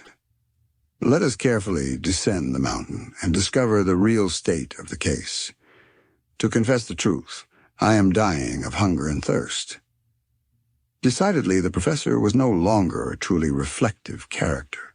For myself, forgetting all my necessities, ignoring my fatigues and sufferings, I should have remained still for several hours longer, but it was necessary to follow my companions. The slope of the volcano was very steep and slippery. We slid over piles of ashes, avoiding the streams of hot lava, which glided about like fiery serpents. Still, while we were advancing, I spoke with extreme volubility, for my imagination was too full not to explode in words. "We are in Asia," I exclaimed. "We are on the coast of India, in the great Malay Islands, in the center of Oceania. We have crossed the one half of the globe to come out right at the antipodes of Europe." "But the compass!" exclaimed my uncle. "Explain that to me." "Yes, the compass," I said with considerable hesitation. "I grant that is a difficulty. According to it, we have always been going northward." "Then it lied." To say it lied is rather a harsh word," was my answer. "Then we are at the North Pole." "The Pole? No, well, I give it up," was my reply. The plain truth was that there was no explanation possible. I could make nothing of it. And all the while we were approaching this beautiful verdure, hunger and thirst tormented me fearfully. Happily, after 2 long hours' march, a beautiful country spread out before us, covered by olives, pomegranates, and vines, which appeared to belong to anybody and everybody. In any event, in the state of destitution into which we had fallen, we were not in a mood to ponder too scrupulously. What delight it was to press these delicious fruits to our lips and to bite at grapes and pomegranates fresh from the vine. Not far off, near some fresh and mossy grass, under the delicious shade of some trees, I discovered a spring of fresh water in which we voluptuously laved our faces, hands, and feet. While we were all giving way to the delights of newfound pleasures, a little child appeared between 2 tufted olive trees. "Ah," cried I, "an inhabitant of this happy country." The little fellow was poorly dressed, weak and suffering, and appeared terribly alarmed at our appearance. Half naked, with tangled, matted, and ragged beards, we did look supremely ill-favored, and unless the country was a bandit land, we were not likely to alarm the inhabitants. Just as the boy was about to take to his heels, Hans ran after him and brought him back, despite his cries and kicks. My uncle tried to look as gentle as possible, and then spoke in German. "What is the name of this mountain, my friend?" The child made no reply. "Good," said my uncle with a very positive air of conviction. "We are not in Germany." He then made the same demand in English, of which language he was an excellent scholar. The child shook its head and made no reply. I began to be considerably puzzled. "Is he dumb?" cried the professor, who was rather proud of his polyglot knowledge of languages, and made the same demand in French. The boy only stared in his face. "I must perforce try him in Italian," said my uncle with a shrug. "Dove noi siamo?" "Yes, tell me where we are," I added impatiently and eagerly. Again the boy remained silent. "My fine fellow, do you or do you not mean to speak?" cried my uncle, who began to get angry. He shook him and spoke another dialect of the Italian language. "Come si noma questa isola?" "What is the name of this island?" "Stromboli," replied the rickety little shepherd, dashing away from Hans and disappearing in the olive groves. We thought little enough about him. Stromboli. What effect on the imagination did these few words produce? We were in the center of the Mediterranean, amidst the eastern archipelago of mythological memory, in the ancient Strongylos, where Aeolus kept the wind and the tempest chained up. And those blue mountains which rose towards the rising sun were the mountains of Calabria. And that mighty volcano which rose on the southern horizon was Etna, the fierce and celebrated Etna. "Stromboli, Stromboli," I repeated to myself. My uncle played a regular accompaniment to my gestures and words. We were singing together like an ancient chorus. Ah, what a journey! What a marvelous and extraordinary journey. Here we had entered the earth by one volcano, and we had come out by another. And this other was situated more than 1,200 leagues from Sneffels, from that drear country of Iceland, cast away on the confines of the earth. The wondrous changes of this expedition had transported us to the most harmonious and beautiful of earthly lands. We had abandoned the region of eternal snows for that of infinite verdure, and had left over our heads the gray fog of the icy regions to come back to the azure sky of Sicily. After a delicious repast of fruits and fresh water, we again continued our journey in order to reach the port of Stromboli. To say how we had reached the island would scarcely have been prudent. The superstitious character of the Italians would have been at work, and we should have been called demons, vomited from the infernal regions. It was therefore necessary to pass for humble and unfortunate shipwrecked travelers. It was certainly less striking and romantic, but it was decidedly safer. As we advanced, I could hear my worthy uncle muttering to himself, "But the compass most certainly marked north.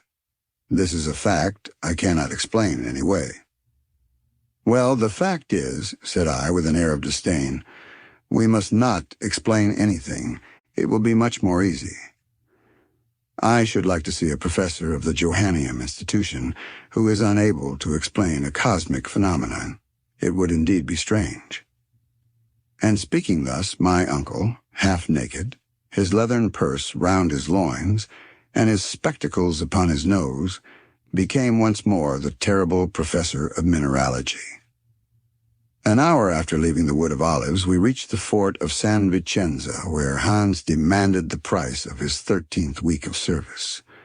My uncle paid him with very many warm shakes of the hand. At that moment, if he did not indeed quite share our natural emotion, he allowed his feelings so far to give way as to indulge in an extraordinary expression for him. With the tips of 2 fingers, he gently pressed our hands and smiled.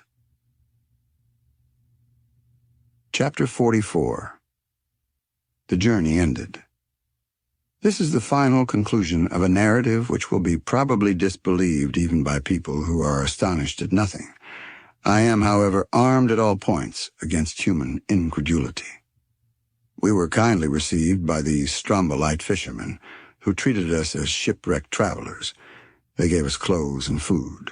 After a delay of 48 hours, on the 30th of September, a little vessel took us to Messina, where a few days of delightful and complete repose restored us to ourselves. On Friday, the 4th of October, we embarked in the Volturne, one of the postal packets of the Imperial Messageries of France, and 3 days later we landed at Marseille, having no other care on our minds but that of our precious but erratic compass. This inexplicable circumstance tormented me terribly. On the 9th of October in the evening we reached Hamburg. What was the astonishment of Martha, what the joy of Gretchen? I will not attempt to define it. "Now then, Harry, that you really are a hero," she said, "there is no reason why you should ever leave me again." I looked at her. She was weeping tears of joy. I leave it to be imagined if the return of Professor Hardwigg made or did not make a sensation in Hamburg. Thanks to the indiscretion of Martha, the news of his departure for the interior of the earth had been spread over the whole world.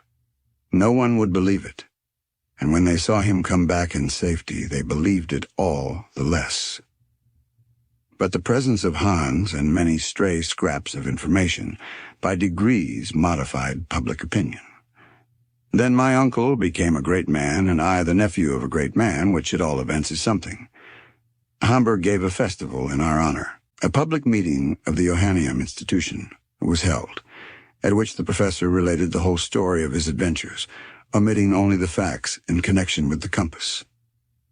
That same day he deposited in the archives of the town the document he had found written by Saknussemm, and he expressed his great regret that circumstances, stronger than his will, did not allow him to follow the Icelandic traveler's track into the very center of the earth. He was modest in his glory, but his reputation only increased. So much honor necessarily created for him many envious enemies.